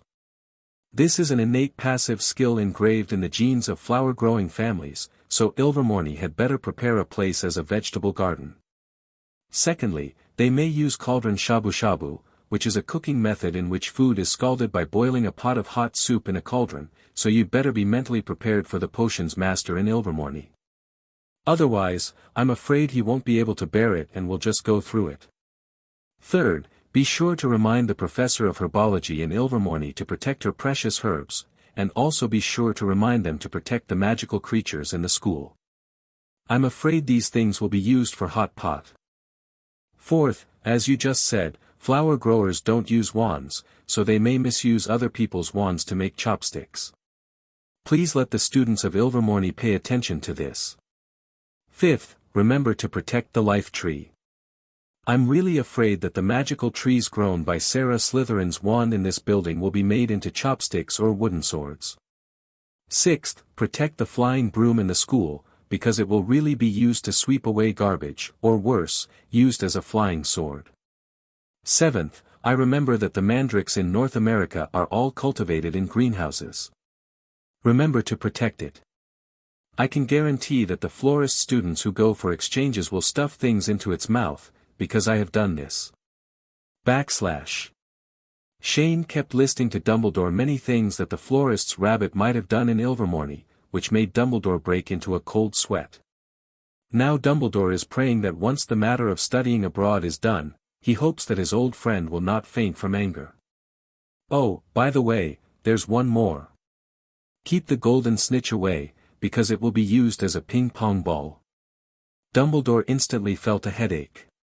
He had to find a reason to confuse the matter of international students. If a flower grower came to Hogwarts to study in the future, he would not want the lawn outside his school to become a vegetable garden. I don't want my school to turn into a hot pot restaurant. Having just one Shane is enough. Many young wizards came upon hearing the news and crowded at the gate of the school castle, looking curiously at the special guests who had just arrived in the distance. Professor Dumbledore, let me introduce you first. After a polite handshake, Meiguo-chan began to introduce the members of the visiting delegation. This lady is Sikong Yingying, director of the 9th office of the flower gardening department. As a result, 2 days passed quickly, and the visiting group of flower growers also arrived as scheduled. Hello, welcome to Hogwarts. I am Albus Percival Wulfric Brian Dumbledore, the headmaster of Hogwarts School of Witchcraft and Wizardry. Dumbledore introduced himself first, then he also introduced the people around him. This is our Vice Principal Minerva McGonagall. If there are any specific communication matters in the future, she will be responsible for it on my behalf. If there were a lot of people like this in the future, he would be afraid of that kind of scene just thinking about it. Hello. Professor Dumbledore. An elegant lady nodded. So, Professors Dumbledore and McGonagall took the florists and their group and walked into Hogwarts. Book friends who have monthly tickets, please raise your hand and give a monthly ticket to the poor child. Welcome to Hogwarts. Dumbledore responded with a smile. Everyone has worked hard to come from afar. Hogwarts has prepared a lounge and refreshments for everyone. Please take a rest. Afterwards, our Vice Principal Minerva McGonagall will give you a detailed introduction to our Hogwarts magic. School. We are all at your mercy. Megwachang said. Halloween, Hogwarts is particularly lively today. Professor Dumbledore, I have admired you for a long time. A middle-aged man with a bold temperament made a fist salute. This is Xing Wandong, the principal of Tian High Pavilion School, a flower gardener. The 3 young people behind him are students from his school.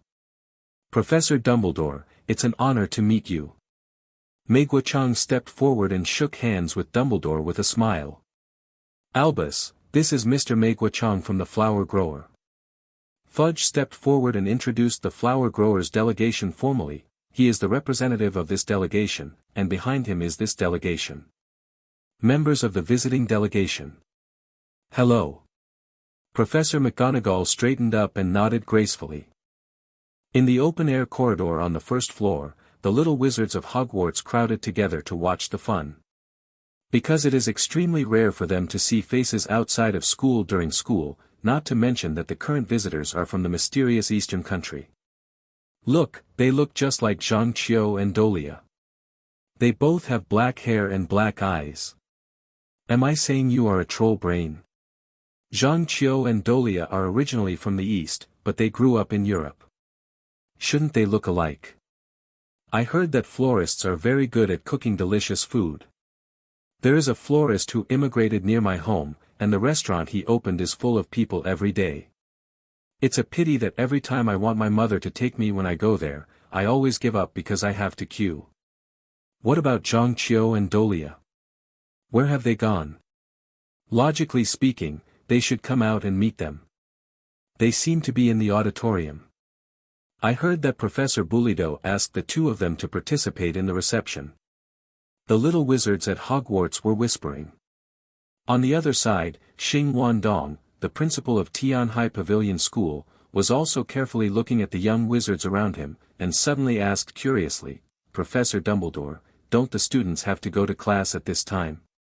Oh, our school's curriculum is not so tight, so students will have plenty of free time.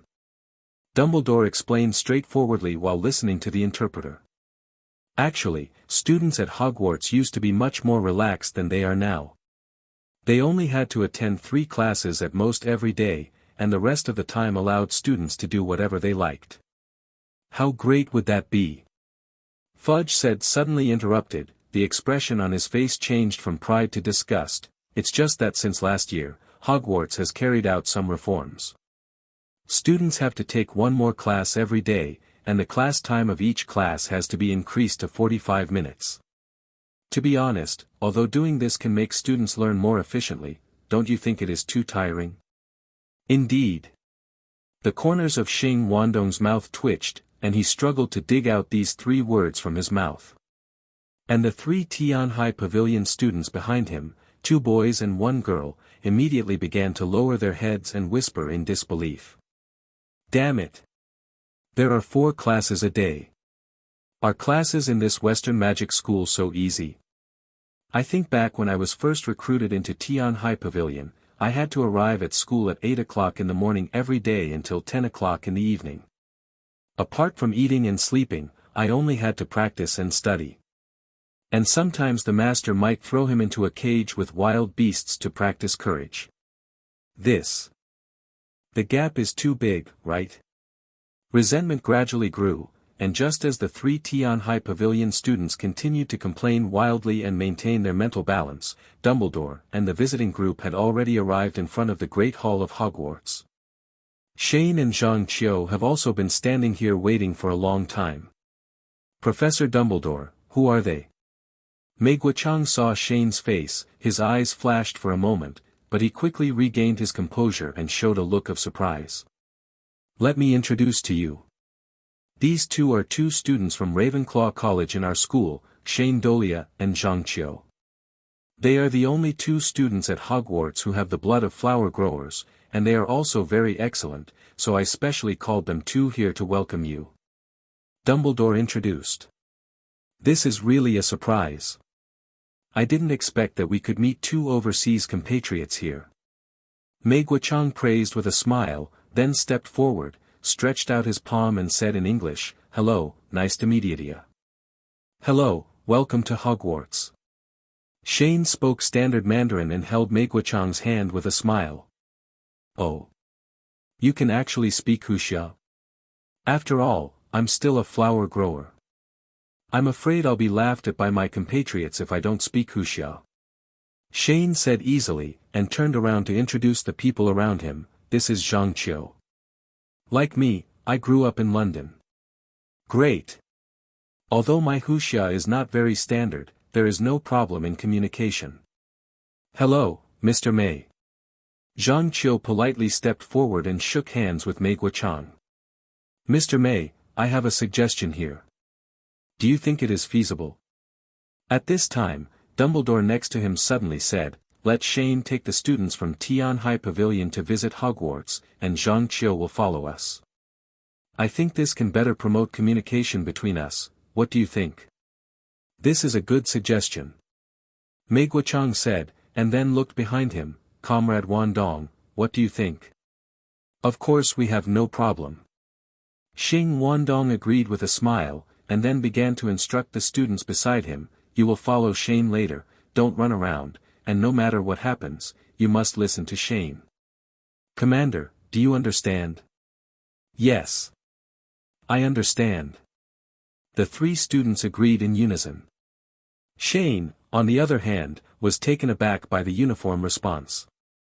Because among flower growers, except for soldiers, few people behave like this. This Tian High Pavilion is not a military school, right? Immediately afterwards, Dumbledore led several members of the florist delegation into the auditorium, leaving Shane and others outside the door. "Hello, my name is Shane Dolea, you can just call me Shane." In order to prevent the 3 of them from not hearing clearly, Shane introduced himself again. "Hello, my name is Su Peng, a 6th grader from Tian High Pavilion. Just call me by my name." The tall, thin boy in the lead introduced himself with a smile. "Hello, my name is Bai Yumeng, a 6th grader in Tian High Pavilion. Just call me Yumeng."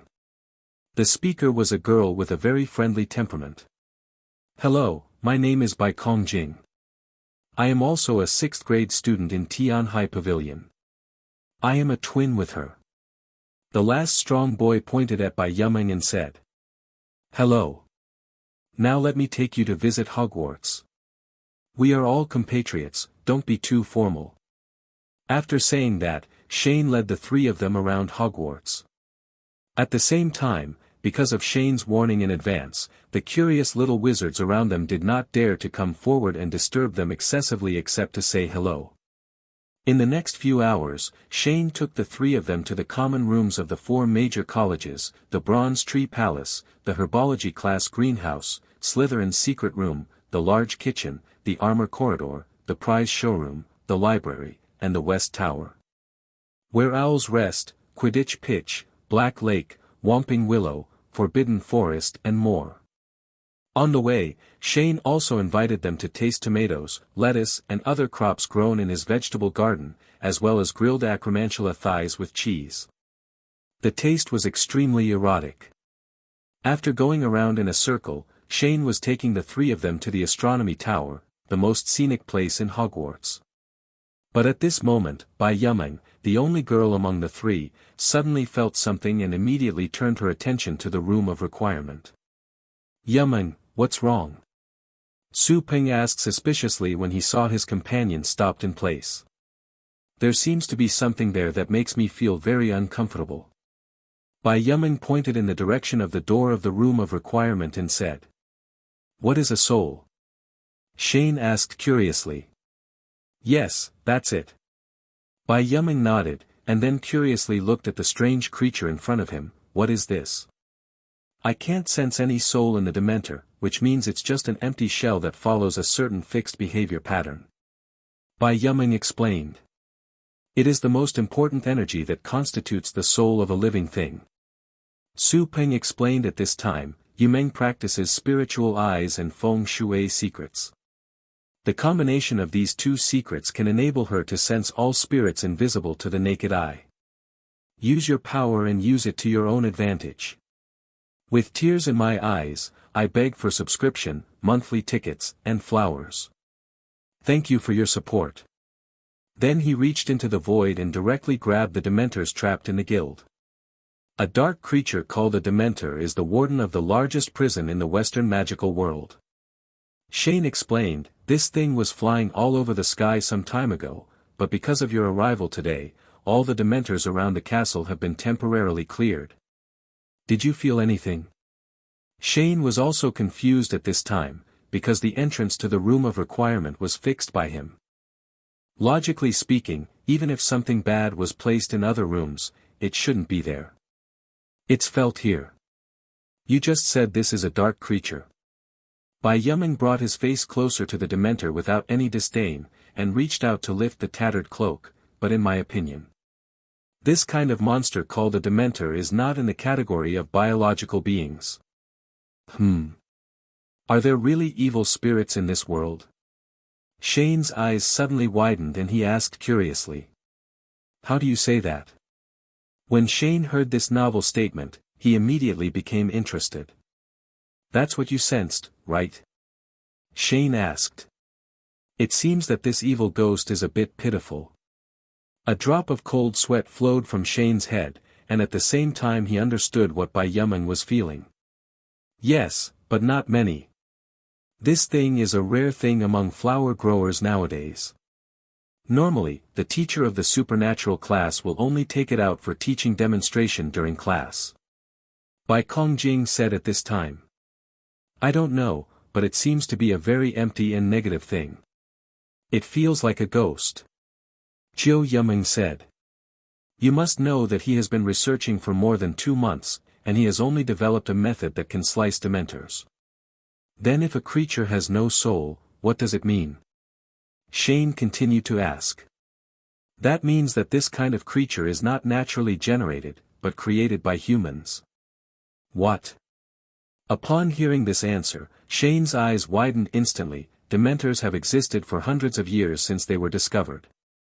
What man-made thing, isn't right, it seems really wrong. Originally, Shane wanted to say something about how man-made things can withstand the passage of hundreds of years without any change, but at this moment, a question that he had ignored all this time suddenly appeared in his mind. In the past 2 months, the total number of Dementors he killed has been at least several hundred. Logically speaking, this attrition should reduce the number of Dementors arranged by the Ministry of Magic around Hogwarts. But until yesterday, the number of Dementors around Hogwarts had not changed at all, and the Ministry of Magic seemed to kill them as they pleased, and other than making small talk, it did not care too much about the life and death of the Dementors. Therefore, the fact that this Dementor can continue to flow is probably what Bai Yumeng said, that it was artificially created. Shane, is there anything wrong with what Yumeng just said? Su Peng asked worriedly when he saw Shane's sudden look of shock. No problem. It's just that what Yumeng said just now reminded me of something. Shane replied, and then glanced at the sky outside. Let's move on. Don't miss the golden sunset this evening. So, they continued to move forward with the three of them, and finally arrived at the top of the Hogwarts astronomy tower. I have to say, this is really a very beautiful place. Su Ping couldn't help but admire as he looked at the black lake below sparkling under the sun. It's very beautiful on the surface, but actually there's a turbulent undercurrent inside. Shane smiled and suddenly said something profound. What are you trying to express? Su Ping suddenly looked curious, and the other two also had the same look. Actually, it's not a big deal. It's just that I heard Professor Dumbledore say before that the flower growers seem to have plans to send foreign students to major magic schools, right? Shane asked. I don't know the specifics, but I did hear that another school in Daxia is negotiating with a magic school in Yingjiang about sending international students to each other. Su Ping answered directly without covering up. As a compatriot, I think I need to remind you of one thing. At least within these 3 years, do not send any students to any 10 magic schools in Europe for exchange and study. Especially here in England. Why is that? You don't understand some things. Have you ever heard of Voldemort?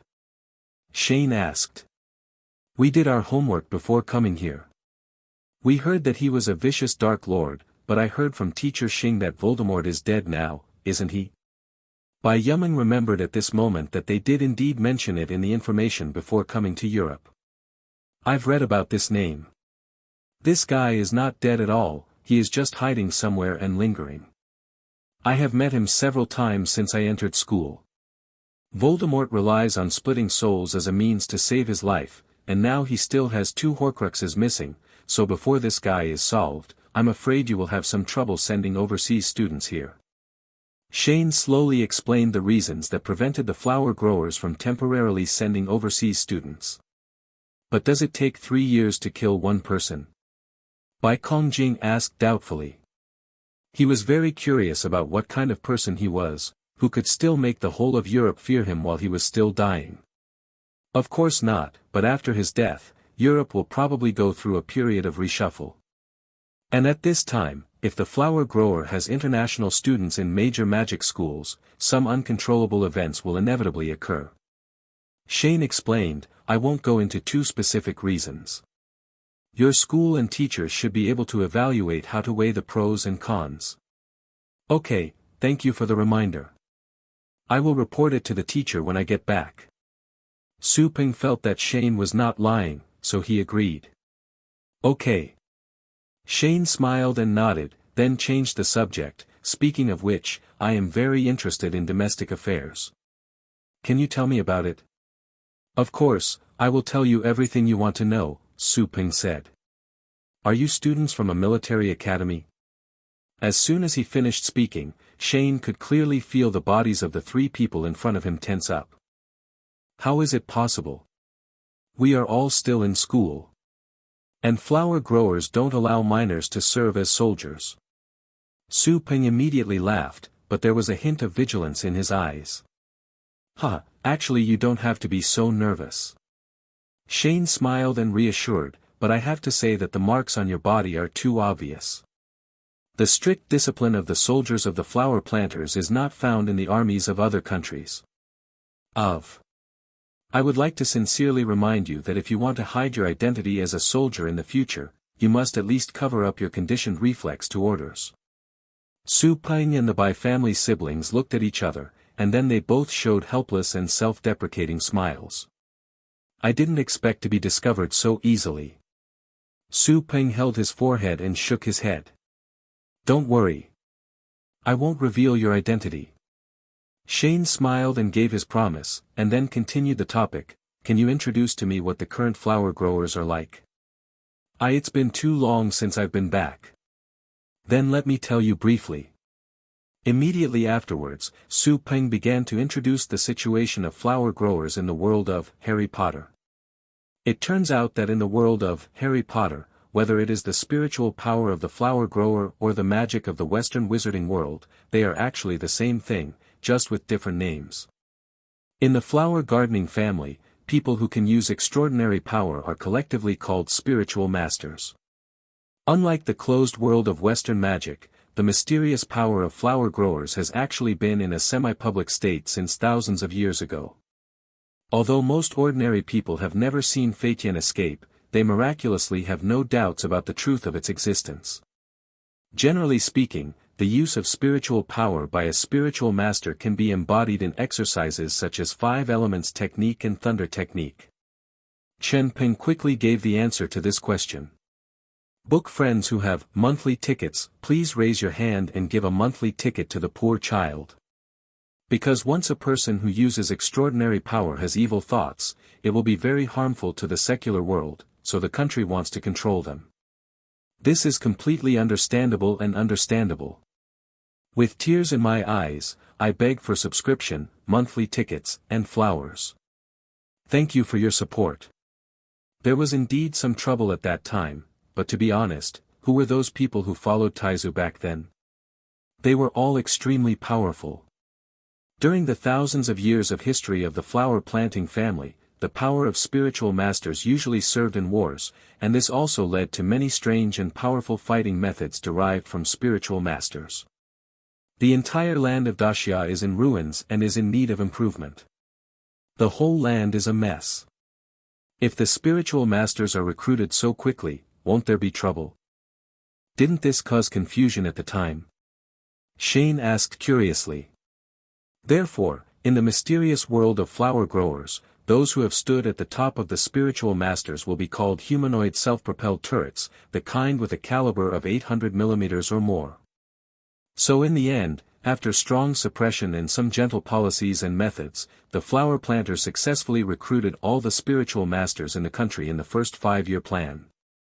Controlling spiritual power to activate the forces of heaven and earth such as metal, wood, water, fire, earth, thunder and lightning are all the basic abilities of a spiritual master, but each has its own strengths and weaknesses. He was not surprised by Denua's nationalization of the spiritual master. He was just very curious. It was well known that when the new flower growers founded the country, they had already experienced 100 years of war. Especially those who can combine traditional martial arts with spiritual power. They use martial arts to exert the power of spiritual power and are the most powerful beings among the group of spiritual masters. Su Peng quickly gave the answer to this question. According to Su Peng's description, he had seen a teacher from Tianhai Pavilion plowing the soil for spring planting before, plowing out several long ravines with a wave of his hand. The power was the most terrifying. And therefore, in order to control the existence of such a powerful spirit master, since the establishment of the new flower family more than 40 years ago, all the spirit masters of the entire flower family have been nationalized, and all those with extraordinary power they must be registered with the state and included in the military establishment.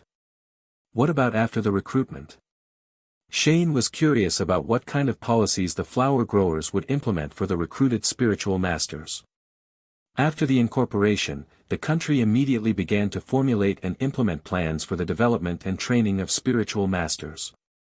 In 1955, the domestic war was over, and the foreign war was also over.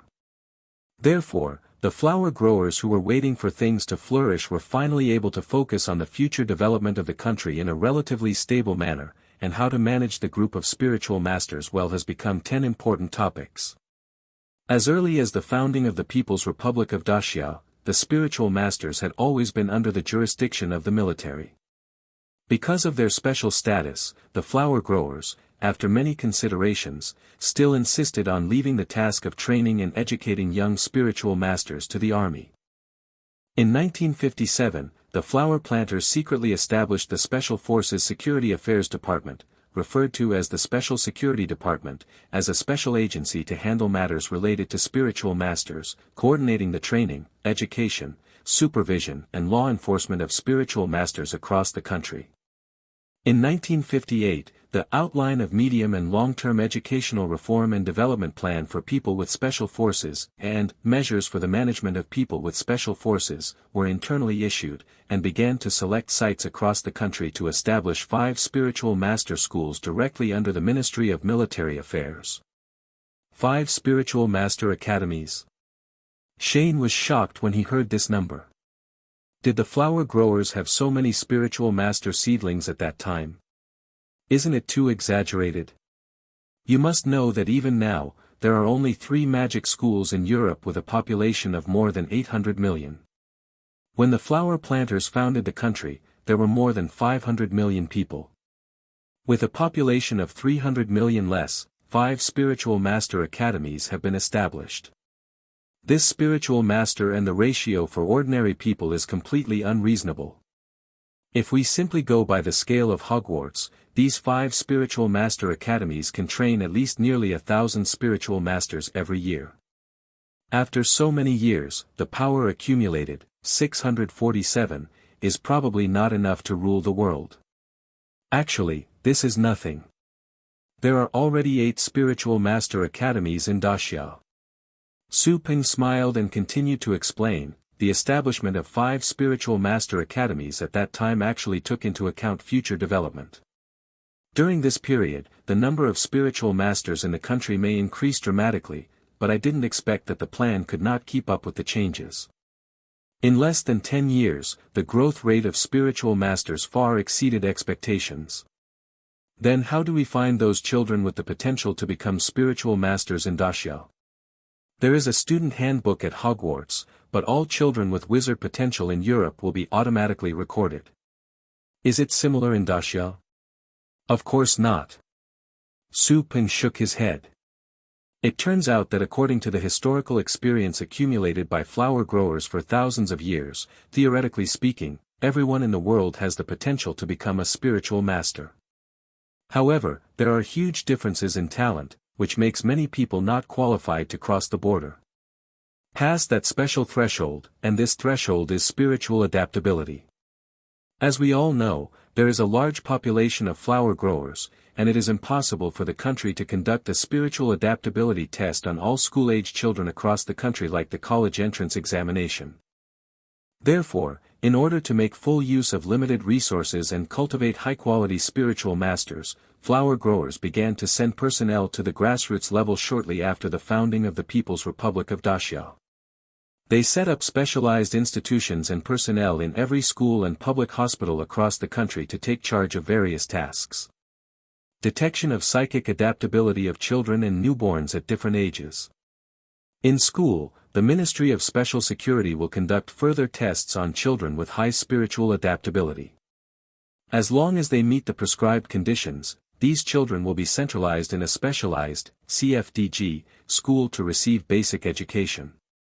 Cultural education, cultivating their patriotic concepts and moral standards, and at the same time beginning to lay the foundation for becoming a powerful spiritual master in the future.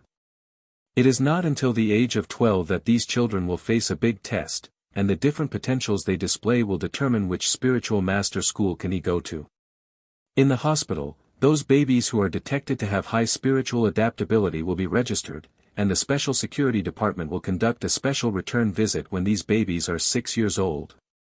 As long as the spiritual adaptability of these babies has not disappeared or decreased, then the Special Security Department will conduct a special return visit.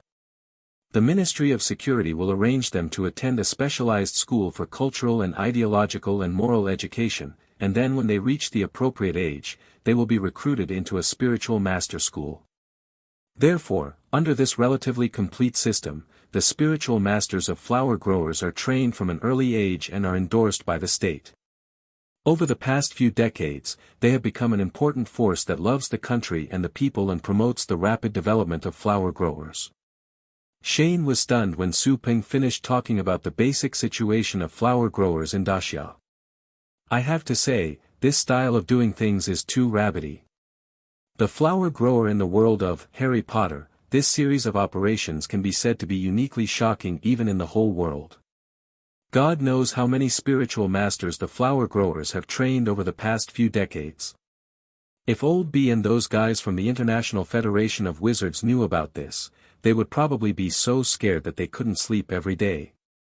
But what's a little strange is, why does he think this is so normal for a practice similar to blasting troops? Wait, I suddenly thought of a question. Shane suddenly remembered something at this time, and then asked with a puzzled face, I want to ask, what did the spiritual masters in the country do before the founding of the People's Republic of Dacia? This skinny camel is bigger than a horse. Since modern flower growers are so weak, it is just a matter of the secular world, and it should not have much impact on the mysterious side. Then why were they able to burn, kill and loot like that in the land of Dacia in those small days? Doing all kinds of evil. Logically speaking, their onmyoji are inferior to the spiritual masters in terms of strength and quantity. How can that shitty emperor sleep peacefully? This is entirely due to historical reasons. Su Ping also understood the meaning of Shane's words and sighed regretfully. In fact, no matter whether he is a wizard or a spiritual master, no matter how powerful he is still a human being in essence. He needs to be clothed and fed, and he will die due to various accidents. In the late Ming dynasty, various wars and various natural and man-made disasters greatly reduced the number of spiritual masters. After the establishment of the Qing dynasty, because they were foreigners, the rulers at that time were very afraid of the existence of spiritual masters, so this led to the extremely suppressed spiritual masters in the next 200 years. In the feudal era, the power of the spiritual masters was actually mostly controlled by the nobles of the aristocratic families. Under strong pressure, people's minds changed, they intrigued each other, betrayed the country for glory, and the major spiritual master families fought with each other for their own interests. This was originally normal. The combination of these two resulted in the extremely weakened power of the spiritual masters during the anti-Japanese war. In addition to dealing with the major changes in Kunlun Mountain, the remaining power was difficult to resist the invasion of foreign enemies, so they were defeated by those beasts take advantage of the situation. That's it. Shane sighed. Although I don't know what the accident in Kunlun Mountain that Su Ping said is, in this world, flower growers still cannot escape the fate of losing their land for hundreds of years. Shane, I just told you so many domestic things, so in exchange, can I ask you for a favor? At this time, Su Ping suddenly changed the topic and asked half-jokingly. Of course that's no problem. Shane replied with a smile, and hit his chest with his fist, you can just tell me if you have anything to do. Okay. Sikong Yingying nodded, and then took out a bunch of information and distributed it. This was just sent from one of our intelligence points in London. It is full of detailed information about Shane Dolea. At the entrance of Hogwarts Castle, Dumbledore and his party were bidding farewell to a visiting group of flower growers who had just enjoyed a dinner. You'd better maintain a good relationship with the flower grower, otherwise I can guarantee that all the wizards in the world might not be enough to feed the flower grower. The day before yesterday, Mr. Jiang suddenly called us all the way from Dacia just for such a young man. I thought he had some special status at first, but I didn't expect that he really scared me when we met today. Big jump. Meiguo said while carefully reading the information in his hand. Shane stood in the night, watching Su Ping and the others go away. For some reason, he suddenly felt reluctant to leave. After all, the blood flowing in his body was the blood of the flower grower. As soon as he sat down, Meiguo didn't even take a sip of water and said directly, everyone, please briefly talk about today's harvest. Yingying, you give me a head first. With tears in my eyes, I beg for subscription, monthly tickets, and flowers. Thank you for your support. Thank you very much for your hospitality, Professor Dumbledore. Meiguo held Dumbledore's hand and thanked him. Originally we wanted to stay one more day, but unfortunately we have other plans next. We hope that when we have the opportunity, we will have more in-depth exchanges and learning with your school. Mr. May, friends are always welcome at Hogwarts. Dumbledore also replied with a smile. Shane, what's the catch? Dumbledore suddenly asked standing nearby. Hearing that Su Ping wanted to challenge himself, Shane blinked his eyes immediately, and then showed a very bright smile. After saying that, Shane turned around and left. He could take full responsibility for what he just said. If the flower gardening masters were as powerful as Su Ping, then the whole world should be thankful that rabbits are a peace-loving nation. Late at night, after many twists and turns, the flower growers' delegation finally returned to their resting place. The gains are quite a lot, but I won't tell you. Don't ask for the specific reasons. Shane twisted his stiff neck and stretched, but I can give you a piece of advice. It's not for you. Yes, but to those from the International Federation of Wizards. That's why we really want to experience the power of wizards. Immediately afterwards, the flower grower delegation, accompanied by Fudge, walked towards the station, and this unexpected visit finally officially ended with the departure of the delegation. Halloween dinners are more sumptuous than ever. Yes. Even I only cultivated to the point where the breath of heaven and earth are the same when I was 40 years old, and completely assimilated my breath with heaven and earth. Xing Wandong also sighed and said, if I hadn't known that he was Hog as a student of Watts, I will definitely think that he is just an ordinary person. Comrade Guochang, Comrade Wandong. I wonder if you have noticed that this young man named Shane Dolea does not have the temperament of living in Western society since he was a child.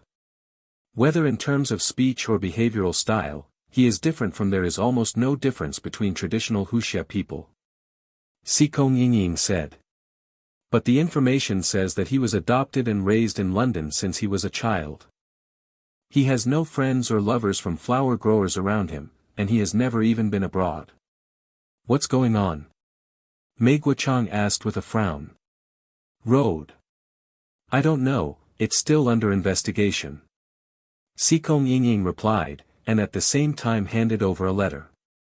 This is the letter Mr. Yang Lao asked me to forward to you. Mei Guochang opened the letter and read it word by word carefully. After a while, I just heard him say, Mr. Jiang said that there is a high probability that Shane Dolea has entered the evil underworld.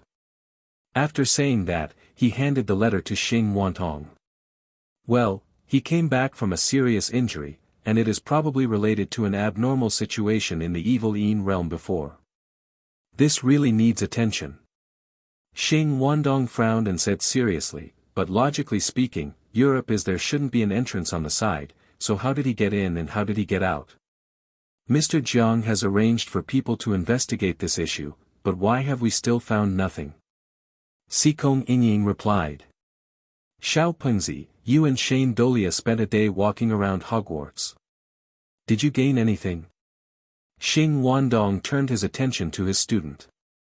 Principal, I have become an adult this year. Su Ping first emphasized with a black line on his head, and then began to seriously describe some of the exchanges between him and Shane today, reporting to the two heads, the principal, and some of my personal experiences today. I will now make a detailed report on my experience. Immediately afterwards, he talked about today's visit to Hogwarts, his encounter with the Dementors, Shane's easy inference that Tian Hai Pavilion was a military school, the reminder to postpone sending overseas students, and a final discussion. Oh, there is also a vegetable garden. This is worthy of our flower garden. Hearing that Shane actually opened a vegetable garden by himself, Xing Wandong suddenly laughed out loud, and then took out the things they had obtained when they came to England. Data of. If you go by what Shane Dolea said, Voldemort is a bit like those evil masters in our country in the past. Only people like them can do stupid things like splitting souls. Come on, in comparison, isn't Voldemort's purpose of splitting his soul too simple? The existence of the terrorist Voldemort is secondary. It doesn't hurt to delay the plan to send overseas students for a few years. But Su Peng, you just said that you Meng, Kong Jing and the others can't defeat Shane Dolea even if they join forces. What's the specific situation? Tell us about it. Mei Guochang focused on the key points and turned his eyes to Su Peng. Although Su Peng and the Bai family siblings are not the top students of Tian Hai Pavilion, their strength is still at the forefront, and now the three of them are defeated by a wizard who is several years younger than themselves. This sounds a bit incredible. Although it is a bit embarrassing, it is indeed the truth. Su Ping suddenly recalled that after he made a request for a competition, Shane suddenly asked with a smile, "Do you want to see the power of the wizard, or my power?" Immediately afterwards, the three of them felt that in front of them Ichika came to a strange place. We didn't even react at the time, and we were taken to a completely unfamiliar place. From the beginning to the end, Shane stood still and didn't move a single step. He did use the magic of traditional Western wizards to compete with us at the beginning, but in the end, he showed his own strength. As he spoke, some scenes from that time appeared in Su Peng's mind. Shane stood on the spot, dispelling his thunder technique with a wave of his hand, and then pressed down with his hand, and the violent spiritual power directly destroyed the rain. The feng shui magic circle arranged by Meng and the soaring fire tornado also directly broke through the defense of the White Sky Realm, which has the highest defense power in the entire Tian Hai Pavilion. What he uses is definitely not a traditional wizard's ability. Instead, it looks very much like our talisman array or array spirit master. Su Peng continued, I can clearly feel that he is mobilizing the spiritual power of heaven and earth. This is something that traditional wizards cannot do. Arrived. I would like to add something here. At this time, Bai Yumeng, who had been silent just now, suddenly interjected, I found that Shane Dolea seems to have spiritual eyes, and he seems to be born with open eyes. What? Xing Wandong jumped up when he heard the news, born with open eyes. Yumeng, do you really not feel wrong? That's right. Bai Yumeng replied, when the three of us were sparring with him, I could see that his eyes were a very mysterious purple-red color. He seemed to be observing all the moves we used. Being born with eyes opened, is there any difference between this and ordinary spiritual eye training? Mei Guochang, an administrator, was very curious about this question. The spiritual eye I cultivated is acquired, but it also enables my potential to reach the level of a heavenly spiritual master. Bai Yumeng explained, the ability of the spiritual eye can penetrate into the deep nature of spiritual power, which is different from normal spiritual control. The master can only use the third sense to perceive the existence of spiritual power. In the vision of the spiritual power is visualized, so this also allows me to have a method that can easily mobilize a large amount of spiritual power of heaven and earth with less power. Ability. The acquired spiritual eye opening is to use special exercises to gradually open up a person's heavenly path from the outside to the inside, but the natural eye opening is to completely open the heavenly path from the inside to the outside. I can use an analogy to describe the difference. If I can observe cells with my naked eyes by opening my eyes the day after tomorrow, then I can see existence at the atomic level without opening my eyes first. I guess that it may be because of his natural open eyes that Shane Dolea has abilities beyond ordinary people. The cause and effect of Bai Yumeng's words are very clear. When Mei Guochang heard the explanation about the spiritual eye, he immediately understood the special nature of Swanen. Please give me flowers. After thinking for a while, he turned his attention to Xing Wantong again. Xing, you are born with open eyes. Is there anyone like this in Daxia? Ever since, this small episode of the flower growers' delegation finally came to an end here. Then should we report this matter to the ministry immediately? Xing Wandong asked. It stands to reason that a person who has grown up in a British family since he was a baby should have his values deeply influenced by the environment in which he grew up. But according to Su Peng's description just now, this Shane Dolea seems to be a little too mature. Yeah. Mei Guochang was also analyzing on the side. Agree. Of course. That's the one at the top. Xing Wandong said, in the thousands of years of flower gardening history, the number of recorded people who can open their eyes naturally can be counted on 2 hands. That's what I said. Xing Wandong sat back on the chair again, but his expression didn't look a little unwilling. And there is another question, have you discovered that Shane Dolea only entered Hogwarts School of Witchcraft and Wizardry 3 years ago? How did he achieve this level of cultivation without sufficient guidance? Xing Wandong also said a new question was raised, isn't he the illegitimate son of a domestic formation spiritual master who is living abroad? With tears in my eyes, I beg for subscription, monthly tickets, and flowers. Thank you for your support. Don't tell me, it's really possible. Mei Guochang's eyes lit up, and he went back to check carefully. If it is the child of an array spiritual master, we will do our best to bring him back to the country. In any case, a born child is born. People with spiritual eyes must fight for it if they can. Because no matter from any aspect, he seems to be an existence that is too unreasonable, but judging from all the information we have obtained now, he is indeed a person worthy of in-depth communication. Su Peng, according to your personal feelings, what is Shane Dolea's attitude towards flower growers? Sikong Yingying looked at Su Peng and others and asked. I agree. Calm down, Comrade Wandong. This will lead to disputes outside the focus. Sikong Yingying immediately reminded. Now I really want to rush to Hogwarts and kidnap someone. It would be a waste to put such a good young talent in a magic school like the West. The report must be reported, and Mr. Jiang must also inform him. Meiguichang rubbed his sore eyes, but what measures should we take now to deal with Shane Dolea? People. In this case, I suggest you write a report overnight and send it back to the country, so that the ministry can study and make a decision. Sikong Yingying suggested directly. To be honest, it's a bit abnormal to be good.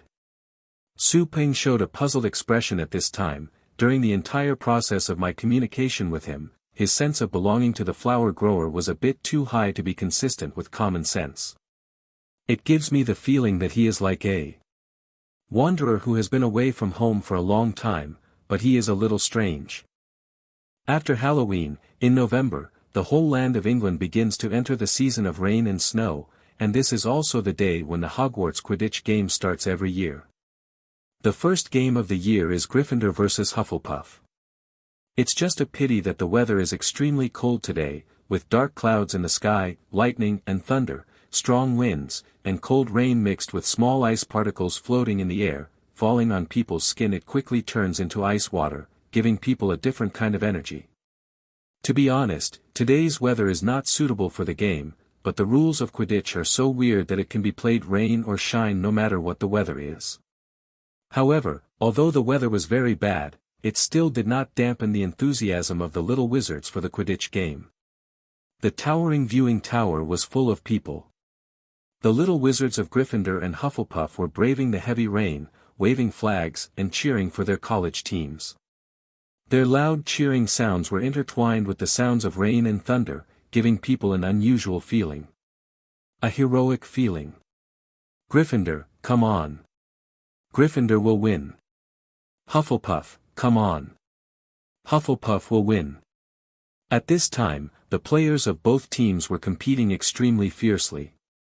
Some players completely ignored the thunder and lightning that fell from the sky, constantly shuttled over the court, and rode broomsticks that were filled with sparks, trying their best to compete with the players.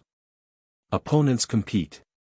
Harry and Cedric, as the seekers of their respective teams, have also maximized their flying skills and flying speed. Shane sat on the viewing tower, watching with interest the crazy competition between two members of his guild in the sky. His clothes were dry, and the rainwater had already slipped to the ground along an invisible film before it even touched him. On the court, another bolt of lightning suddenly struck down, directly igniting the broomstick of a little badger. Because the Hufflepuff players all used whiteboard equipment, the little badger turned around and saw that his broom was on fire. He knew that he might not last long, so he immediately thought of pulling at least one of the opponent's players before he crashed. Perish together. As a result, the little badger was seen holding his broomstick tightly, trying hard to adjust his posture and speeding up towards Harry, who was closest to him. Sensing the madness of the little badger, Harry turned over and hid. However, although he successfully avoided the little badger's water ghost tactics, one of his teammates was not so lucky. A chaser from the Gryffindor team happened to be in the path of the little badger's fall. A badger and a lion both fell to the ground, and their broomsticks burned violently. The Hogwarts treatment volunteer team immediately ran over and excitedly saw this. Took people away. After escaping the attack from the little badger, Harry kept searching quickly around the stadium. Due to the weather and wearing goggles, the golden snitch was much harder to find than usual. At this moment, he noticed Cedric suddenly flying high into the air. He realized that the other party might have found the golden snitch before he did, so he quickly accelerated and rode Nimbus 2000 to catch up. After a while, the two of them jumped into the thick black clouds, and continued to shuttle around inside, avoiding the lightning that might strike them. The seekers of the two teams danced with thunder and lightning in the sky, which made many people's hearts twitch. The little wizards looked up to the sky with worry and hope. They all looked forward to the seeker of the team they supported being the first to catch the golden snitch and return in triumph. But at this moment, Shane's expression suddenly turned cold. I saw him squinting his eyes and looking into the distance, his eyes becoming extremely indifferent. Did the joy on the court attract them here? A group of guys who don't know how to live or die. According to the previous incident in Duff Town, Dumbledore and the Ministry of Magic had agreed that Dementors were not allowed to move within 500 meters of Hogwarts, otherwise the Ministry of Magic would be responsible for any accidents. However, although the Ministry of Magic agreed to this condition under pressure, it is obvious that Dementors have never been obedient babies. During this period of time, individual Dementors would often cross the border from time to time in search of some food, but often when these guys approached Hogwarts Castle, they would mysteriously and suddenly disappear, and then appear in the Shane on the autopsy table. So over time, the Dementors lacked enough food, and it happened that today's Quidditch pitch was home to 80% of Hogwarts' little wizards. The enthusiasm and joy exuded by watching the game made the Dementors finally unable to restrain themselves. If they are alive, they will take the risk to eat this fatal temptation. Yes, fatal. Shane, something bad is coming. At this time, Luna was sitting next to Shane, and it was obvious that she also sensed the arrival of the Dementors. It's okay, it's just some little Karami. It will be solved soon. Shane smiled and touched Luna's head, and then began to clear his throat. At the same time, Dumbledore also noticed something was wrong in the sky, and raised his head to stare indifferently at the grey sky in front of him. On the other side, the perspective zoomed in on Harry and Cedric.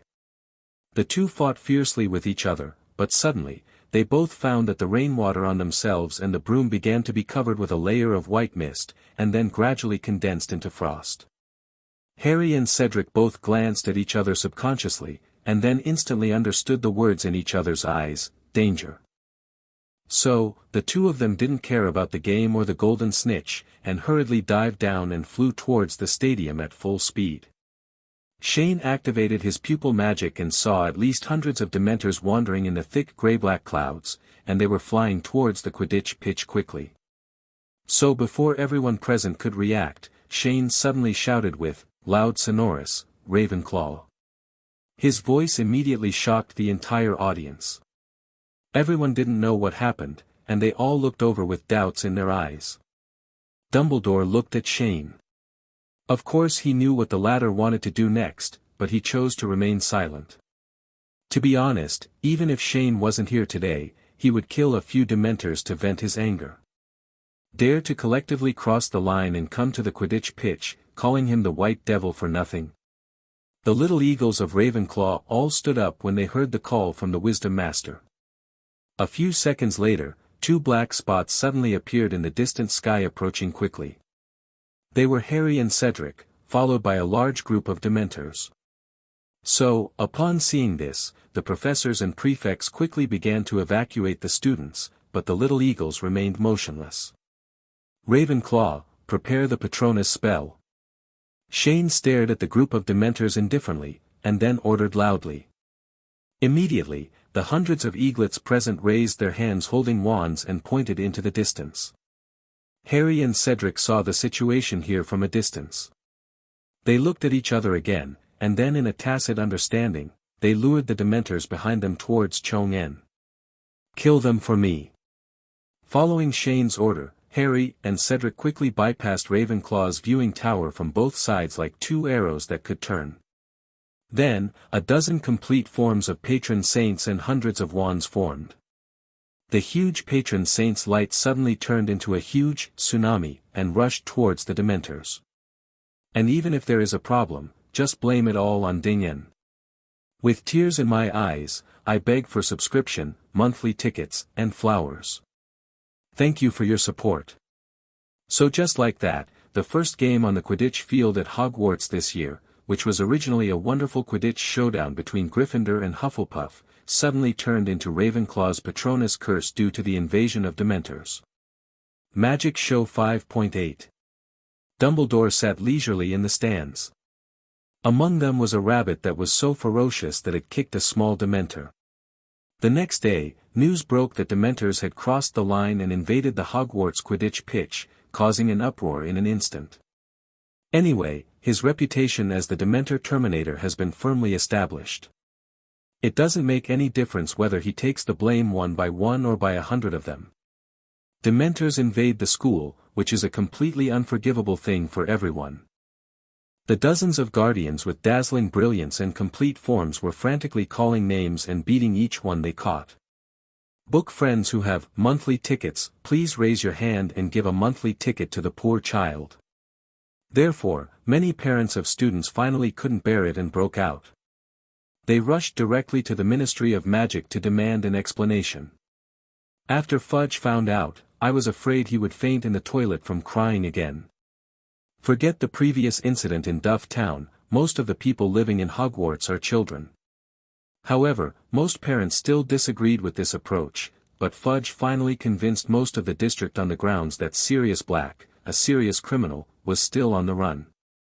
He looked around furtively, and after making sure there was no one around him, he waved the Elder Wand in his hand a few times without leaving a trace, and several Dementors instantly turned into smoke.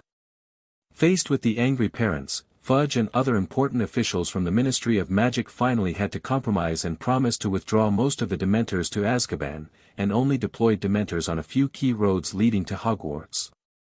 Ghost monsters, and the free hunting task was handed over to the Aurors of the Ministry of Magic. Dumbledore didn't care at all about the life and death of the Dementors, he just couldn't take action at will due to his status as the headmaster. The power of the first wave of patron saints was like the shock wave after a nuclear bomb exploded, causing many Dementors to disperse. Time has come quickly to Christmas.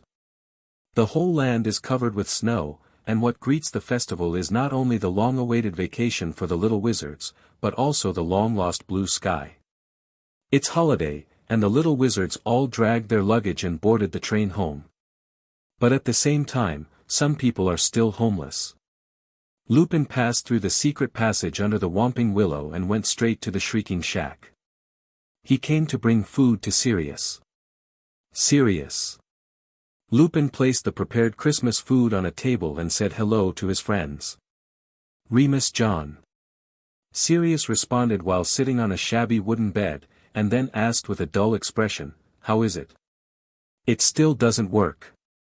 Lupin replied with a bit of regret, "Last time you ran into Gryffindor's common room privately and completely alarmed him. Peter is either staying with the Weasley child now, or he just disappeared and hid. I don't know how to hide. I can't find an opportunity to start." "Then what do you want to do now?" "Let's do it step by step. I'm looking for the map we made back then. If he disappears again, I can use the map to find him." "Don't bother, Remus John." Sirius slowly raised his head, revealing his bloodshot eyes under his hair. "Isn't it Christmas? Peter should be with Weasley's child now. Then wouldn't it be better to just go to Weasley's house and capture him?" "Sirius, I don't agree with your approach."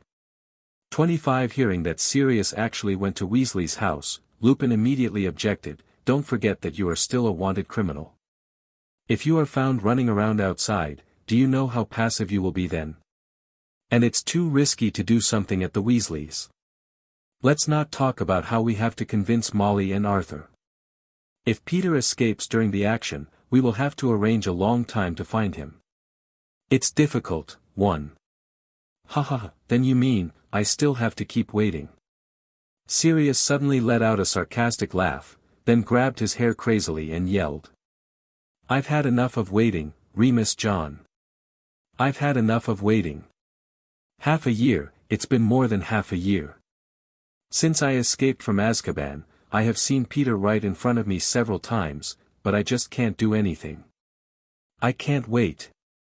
I'm going to kill him now. After saying that, he stood up suddenly and wanted to rush outside. Seeing this, Lupin immediately rushed forward to hug Sirius, then pulled the latter back, and angrily shouted, "Sirius, calm down. Do you think the problem now is just to catch Peter? Is it simple? Even if you rush to the Weasley house and catch Peter now, it won't prove that he was the murderer who killed James and Lily. The Ministry of Magic will never listen to the words of a werewolf and an escaped prisoner. I don't care about any of this."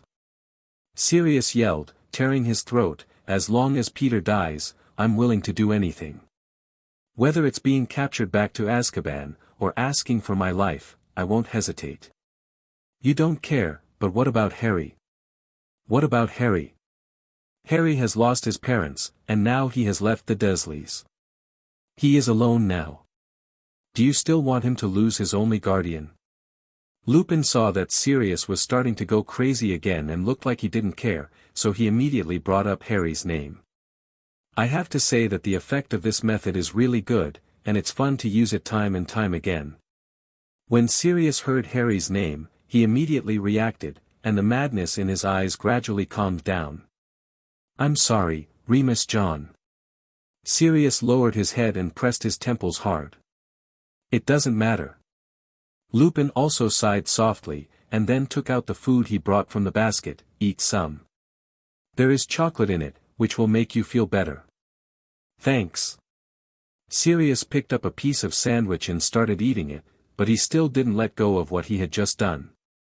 So, halfway through the meal, I heard him suddenly ask, "Remus John, after catching Peter, hand him over to the Ministry of Magic.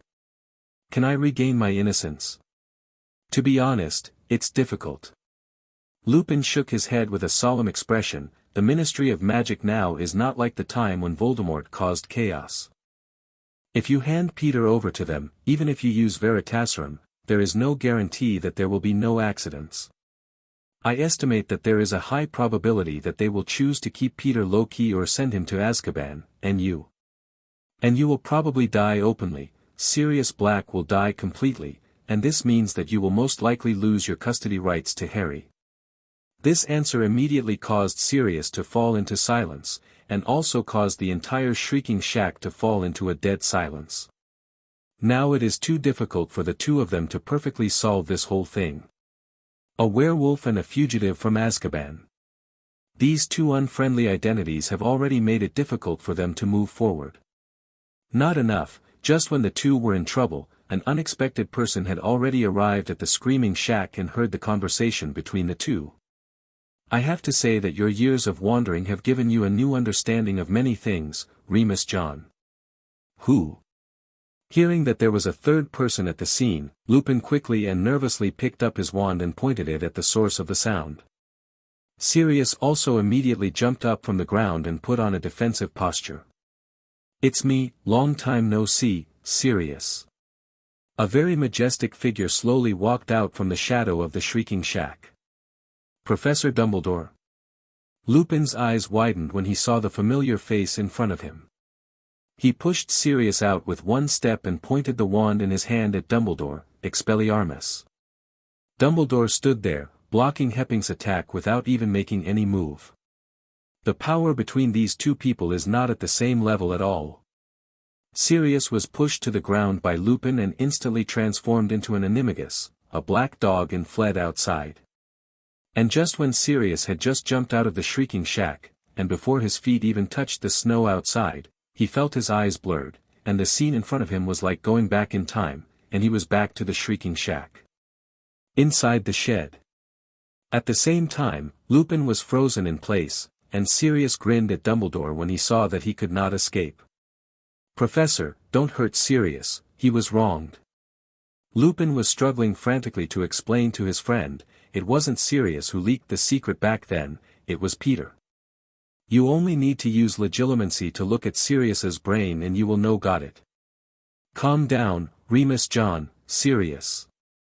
Dumbledore stretched out a hand and said calmly, "Don't worry. I'm not here to catch you, I've been watching you for a long time.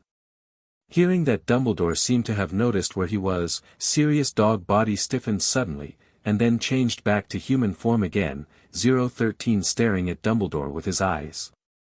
I already know about Peter.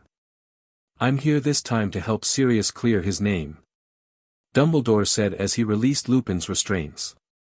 This. Professor Dumbledore, how did you know? Lupin pressed down nervously, his heart beating very fast at this time. The person in front of him was not something that he and Sirius could fight with all their might. If Dumbledore wanted to do something, there was nothing they could do. Sirius, you suddenly escaped from Azkaban, and the many mysteries hidden in it attracted the attention of many people. Dumbledore replied a little ambiguously, then lowered his eyebrows. To be honest, I should be here. I want to say sorry to you, because of my negligence, you suffered 12 years in Azkaban. I'm sorry, Sirius. After hearing these last words, Sirius finally relaxed. He looked at Dumbledore, his eyes gradually turning red, and the years of grievance finally fully erupted at this moment. Sirius fell to his knees with a bang, covering his eyes tightly with his hands, crying loudly, "Why did you come now? Why did you come now? I'm really sorry, Sirius." Seeing his former student holding his head in pain, Dumbledore's heart was filled with guilt. He walked forward and knelt down, reaching out and grabbing Sirius' arm tightly. Let's talk about how to clear your name. Time goes back to a week ago, when Hogwarts had just welcomed the first snow of this winter. However, this light snow did not last long and soon stopped. The whomping willow outside the castle shook its body and shook off the snow on its branches.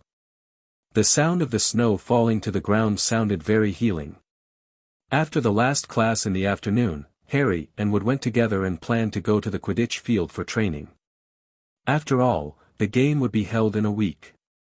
However, they never thought that they would suddenly meet Professor Lupin on the way. Harry. On the ancient covered bridge of Hogwarts standing on the cliff, Harry suddenly heard someone calling his name, so he turned around and looked. He saw Professor Lupin walking towards him, and it seemed that he had something to ask him. So, Harry also stepped forward and responded politely, "Hello, Professor Lupin. Do you have something important to ask me?" "Yes. Can we chat for a few words?" Lupin walked up slowly. "Of course." Harry showed a puzzled look, but nodded, then looked at Wood beside him. "We'll wait for you at the stadium." Wood was obviously a sensible man. He bumped fists with Harry first, then walked towards the Quidditch stadium with his broomstick. "He's your teammate, right? He looks very energetic." Lupin put his hands in his pockets and praised Wood's sturdy back. "I remember that the Hogwarts Quidditch game will start next week. Are you preparing for next week's game?" "Yes, the first game next week is our match against Hufflepuff." Harry replied, and then he also cast his eyes on Wood, who was walking away. "His name is Oliver Wood, the captain of the Gryffindor team. He taught me Quidditch in my first year. He is a very good player. I often heard him say that after graduating from Hogwarts, he wanted to play in a professional team. Now it seems that a team called Puddlemere United has contacted him." "Oh, then your captain must be very good. You know, not everyone who loves Quidditch can get the favor of professional teams while still a student." Lupin exclaimed, and then suddenly began to recall the past. "Your father had a similar dream back then, but unfortunately because of the mysterious man, his wish was ultimately not realized. By the way, Professor, what do you want to talk to me about?" "Oh, I almost forgot the business." Lupin immediately reacted and began to talk about the purpose of this trip. "Regarding Sirius Black, I found out some things that happened back then. Are you interested in listening?" "Of course." Harry raised his eyebrows, and his face suddenly showed emotional fluctuations. So, Lupin and Harry came to the edge of the Black Lake, which was relatively secluded, and the two could talk freely without whispering. Lupin stood on the shore of the lake, bent down to pick up a flat stone under his feet, and threw it hard on the lake, and a series of ripples suddenly appeared on the water. It was a very beautiful water skip. "Harry, there are some things I think you should know." Then, Lupin gradually told Harry what he had found out through various channels, about the specific process that happened in Godric Valley that year, and about Sirius being sent to Azkaban without going through the Ministry of Magic trial.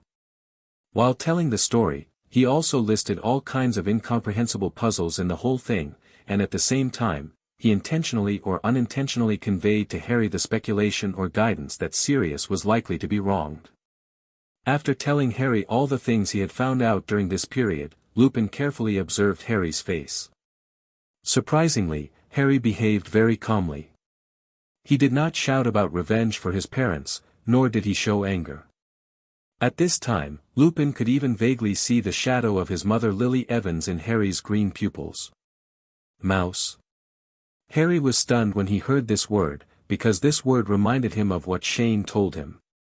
When Lupin heard the last name Harry said, his eyes widened, and his shocked pupils stared at Harry. Peter only left one finger at the scene, a mouse with one finger missing by my side, Scabbers. Disturbance. And just at this time, Harry suddenly asked a question, "Professor, you should be very familiar with Peter Pettigrew, can you tell me what kind of person he is?" At the same time, Lupin also looked up at the black shadow going away in the sky, and his face was full of question marks. "Actually, Professor, I already knew what you just said." Harry smiled and said something shocking, "Just over a month ago, I learned the truth of everything." Fairy Tale Guild Headquarters. The same calmness, gentleness and wisdom. Regarding this secret, Lupin felt that there was no need to hide it, and he also felt that he should tell Harry this secret. "Thank you, Professor Lupin.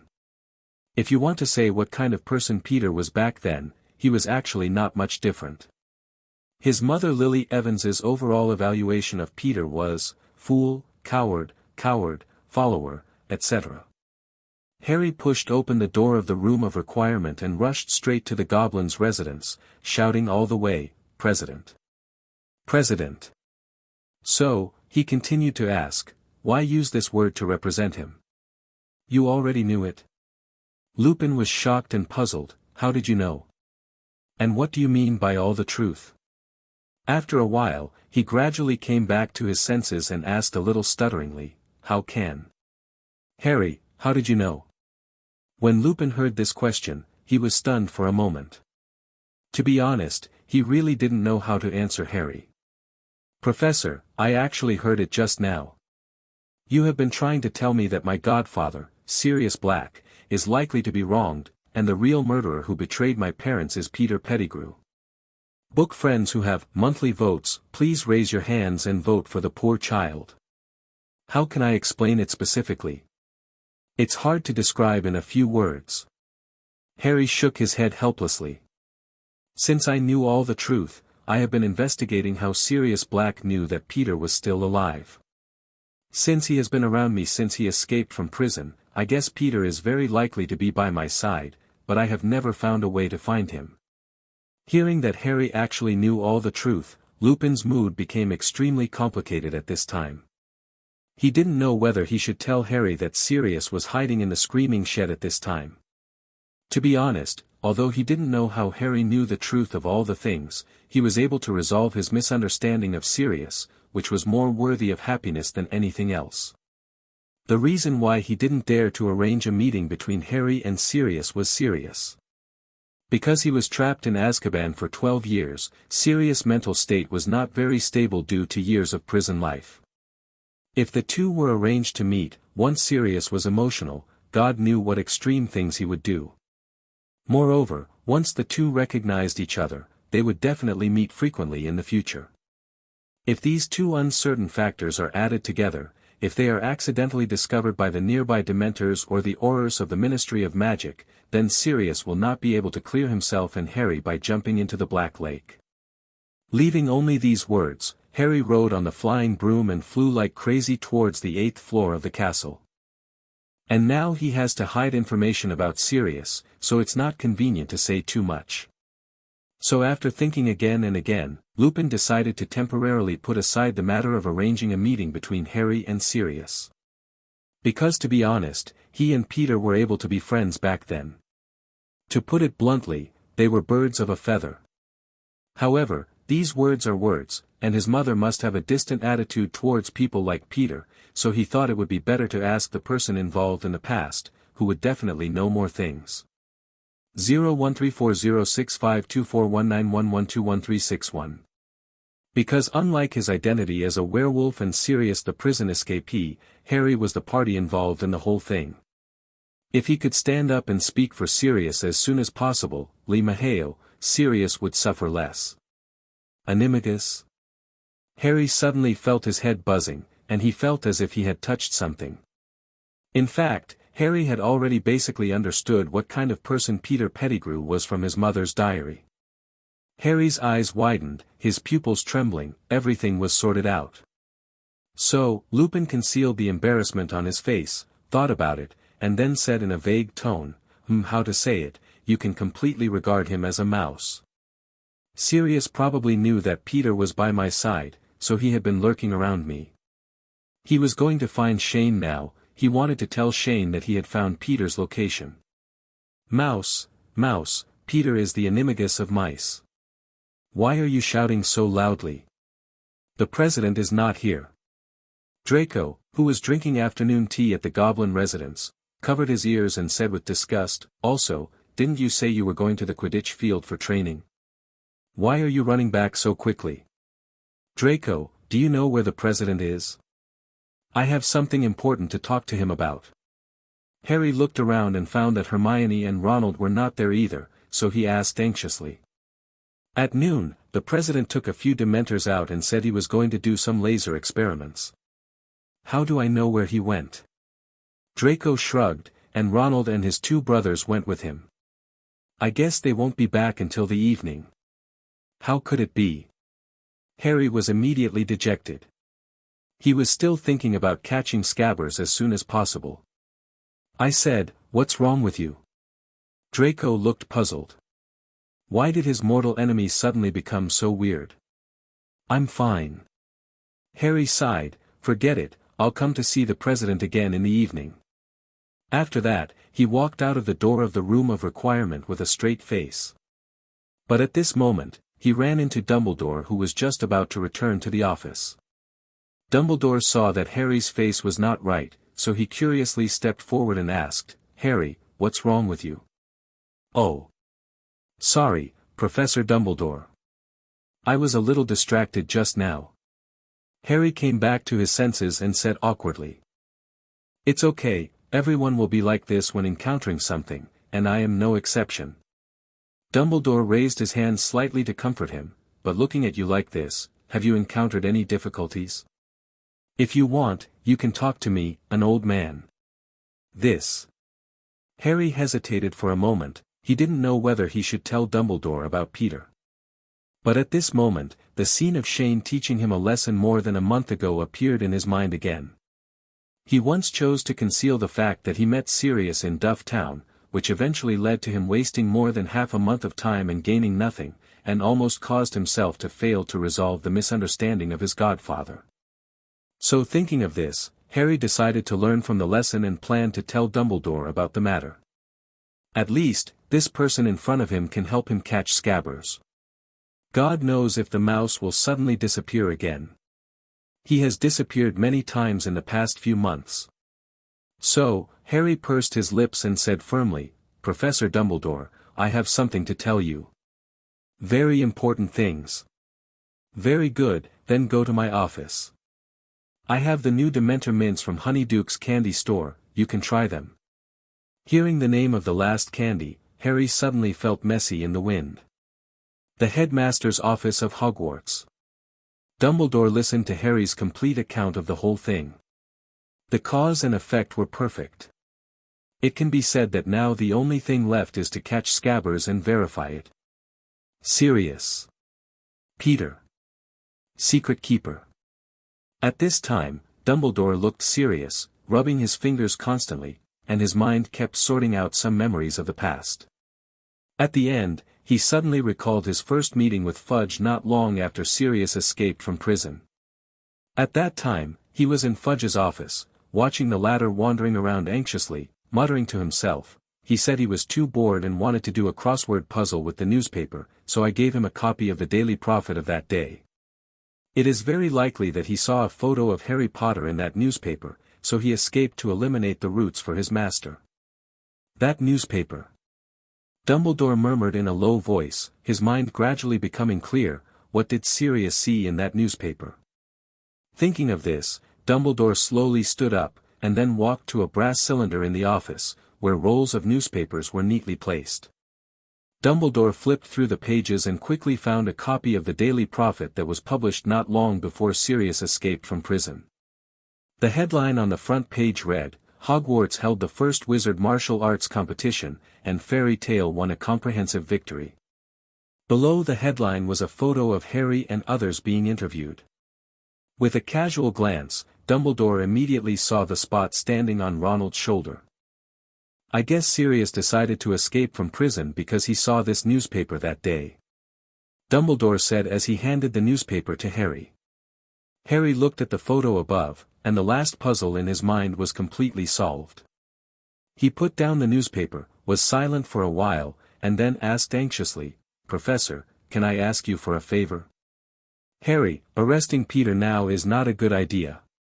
Dumbledore comforted, "As Shane said, it may not be that easy for you to turn things around for Sirius. So what should we do now?" "I will find Sirius, and you go back to Shane. He said he would lend you the channels of the Daily Prophet and the Quibbler. I think he will teach you how to do it." "But what about Peter?" "Don't worry, he can't escape." Back to the normal timeline, inside the Shrieking Shack. Lupin and Sirius both breathed a sigh of relief after hearing what happened. But at this moment, Sirius blamed Lupin. "Remus John, why didn't you tell me that Harry already knew the truth? I did this just in case. If something unexpected happens, it will be impossible to clear your name." Lupin retorted without giving in. "Okay, Sirius, Remus John. Now is not the time to quarrel." Dumbledore interrupted the quarrel between the two and looked at the excited figure and said seriously, "Sirius, in the next period of time, you hide here and don't go anywhere. Harry needs time to prepare to help you clear your name. If you are caught by the Ministry of Magic during this period, it will be difficult for us to save you." "Okay, Professor Dumbledore." Sirius restrained his excitement and asked anxiously, "Seft, what about Peter? Peter must not be allowed to escape." "Don't worry, people are watching him." At the same time, on the Hogwarts Express, Ronald was looking at his pet in the cage with a disgusted look, and he was wailing wildly in his heart, "When will this end?" So just like that, the little wizard officially started the Christmas vacation. On the other side, after Shane returned home and spent a few wonderful days with the Swinton family, he finally couldn't hold back his curiosity and came to the world's largest wizard prison today, Azkaban. He had never forgotten by Youmung's previous statement that Dementors were likely man-made, so he planned to take advantage of this holiday to explore it carefully. Azkaban was built on a small island in the middle of the North Sea. Legend has it that it was built by the evil wizard Axtis. At first, wizards and muggles didn't know about this place. It was not until the death of Axtis that Azkaban was first introduced, and Dementors emerged from the island and attacked everyone they could see recklessly. It was discovered by people. Legend has it that the Dementors turned all the villages near the coast of Azkaban into a dead land. According to relevant records, only 2 of the 6 wizards sent by the Ministry of Magic to investigate Azkaban survived, and these 2 wizards committed suicide shortly after returning.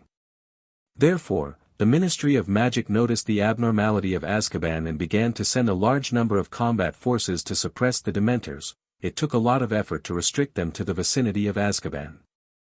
After that, the Ministry of Magic imposed a blockade on the entire Azkaban and strictly prohibited all wizards who participated in the suppression from spreading what they saw and heard in Azkaban. The above content is from Dumbledore Family Collection of Books. So according to these relevant records, the Ministry of Magic at that time was likely to have discovered something in Azkaban, and then they turned it into a prison and created terror in order to hide the secret, so as to prevent outsiders from snooping. At this time, Shane had already arrived above Azkaban, and saw a towering triangular column standing on a small island in front of him. The island was very small, so small that the waves hit the outer wall of the prison all the time. Because he was cast with magic, countless dementors floating over the island in the distance did not find him. Shane grabbed a dementor from the void and burned it to death with fiend fire without saying a word. His action instantly caused a riot among the dementors inside and outside Azkaban, and countless shadows began to look for suspicious people, but the Aurors guarding Azkaban at this time were not panicked at all. They released the Patronus charm to prevent the rioting dementors from approaching them. It was not until a few minutes later that the entire prison returned to peace. Huh? Why is this? What happened? Shane looked at the dementors that were running around Azkaban and suddenly became quiet again, with countless question marks popping up above his head.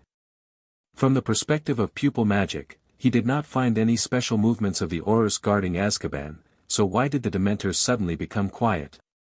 Shane gradually fell into deep thought. After an unknown period of time, he suddenly remembered something, and then killed another dementor casually, and took out a pocket watch to start timing. The dementors rioted again, and the Aurors responded freely again. Shane pinched the watch, and through the 5 dementors killed before and after, he finally got a more accurate time, 4 minutes and 13 seconds. After 4 minutes and 13 seconds after each dementor was killed, all the dementors would return to peace again. To be honest, the meaning of this number is very bad.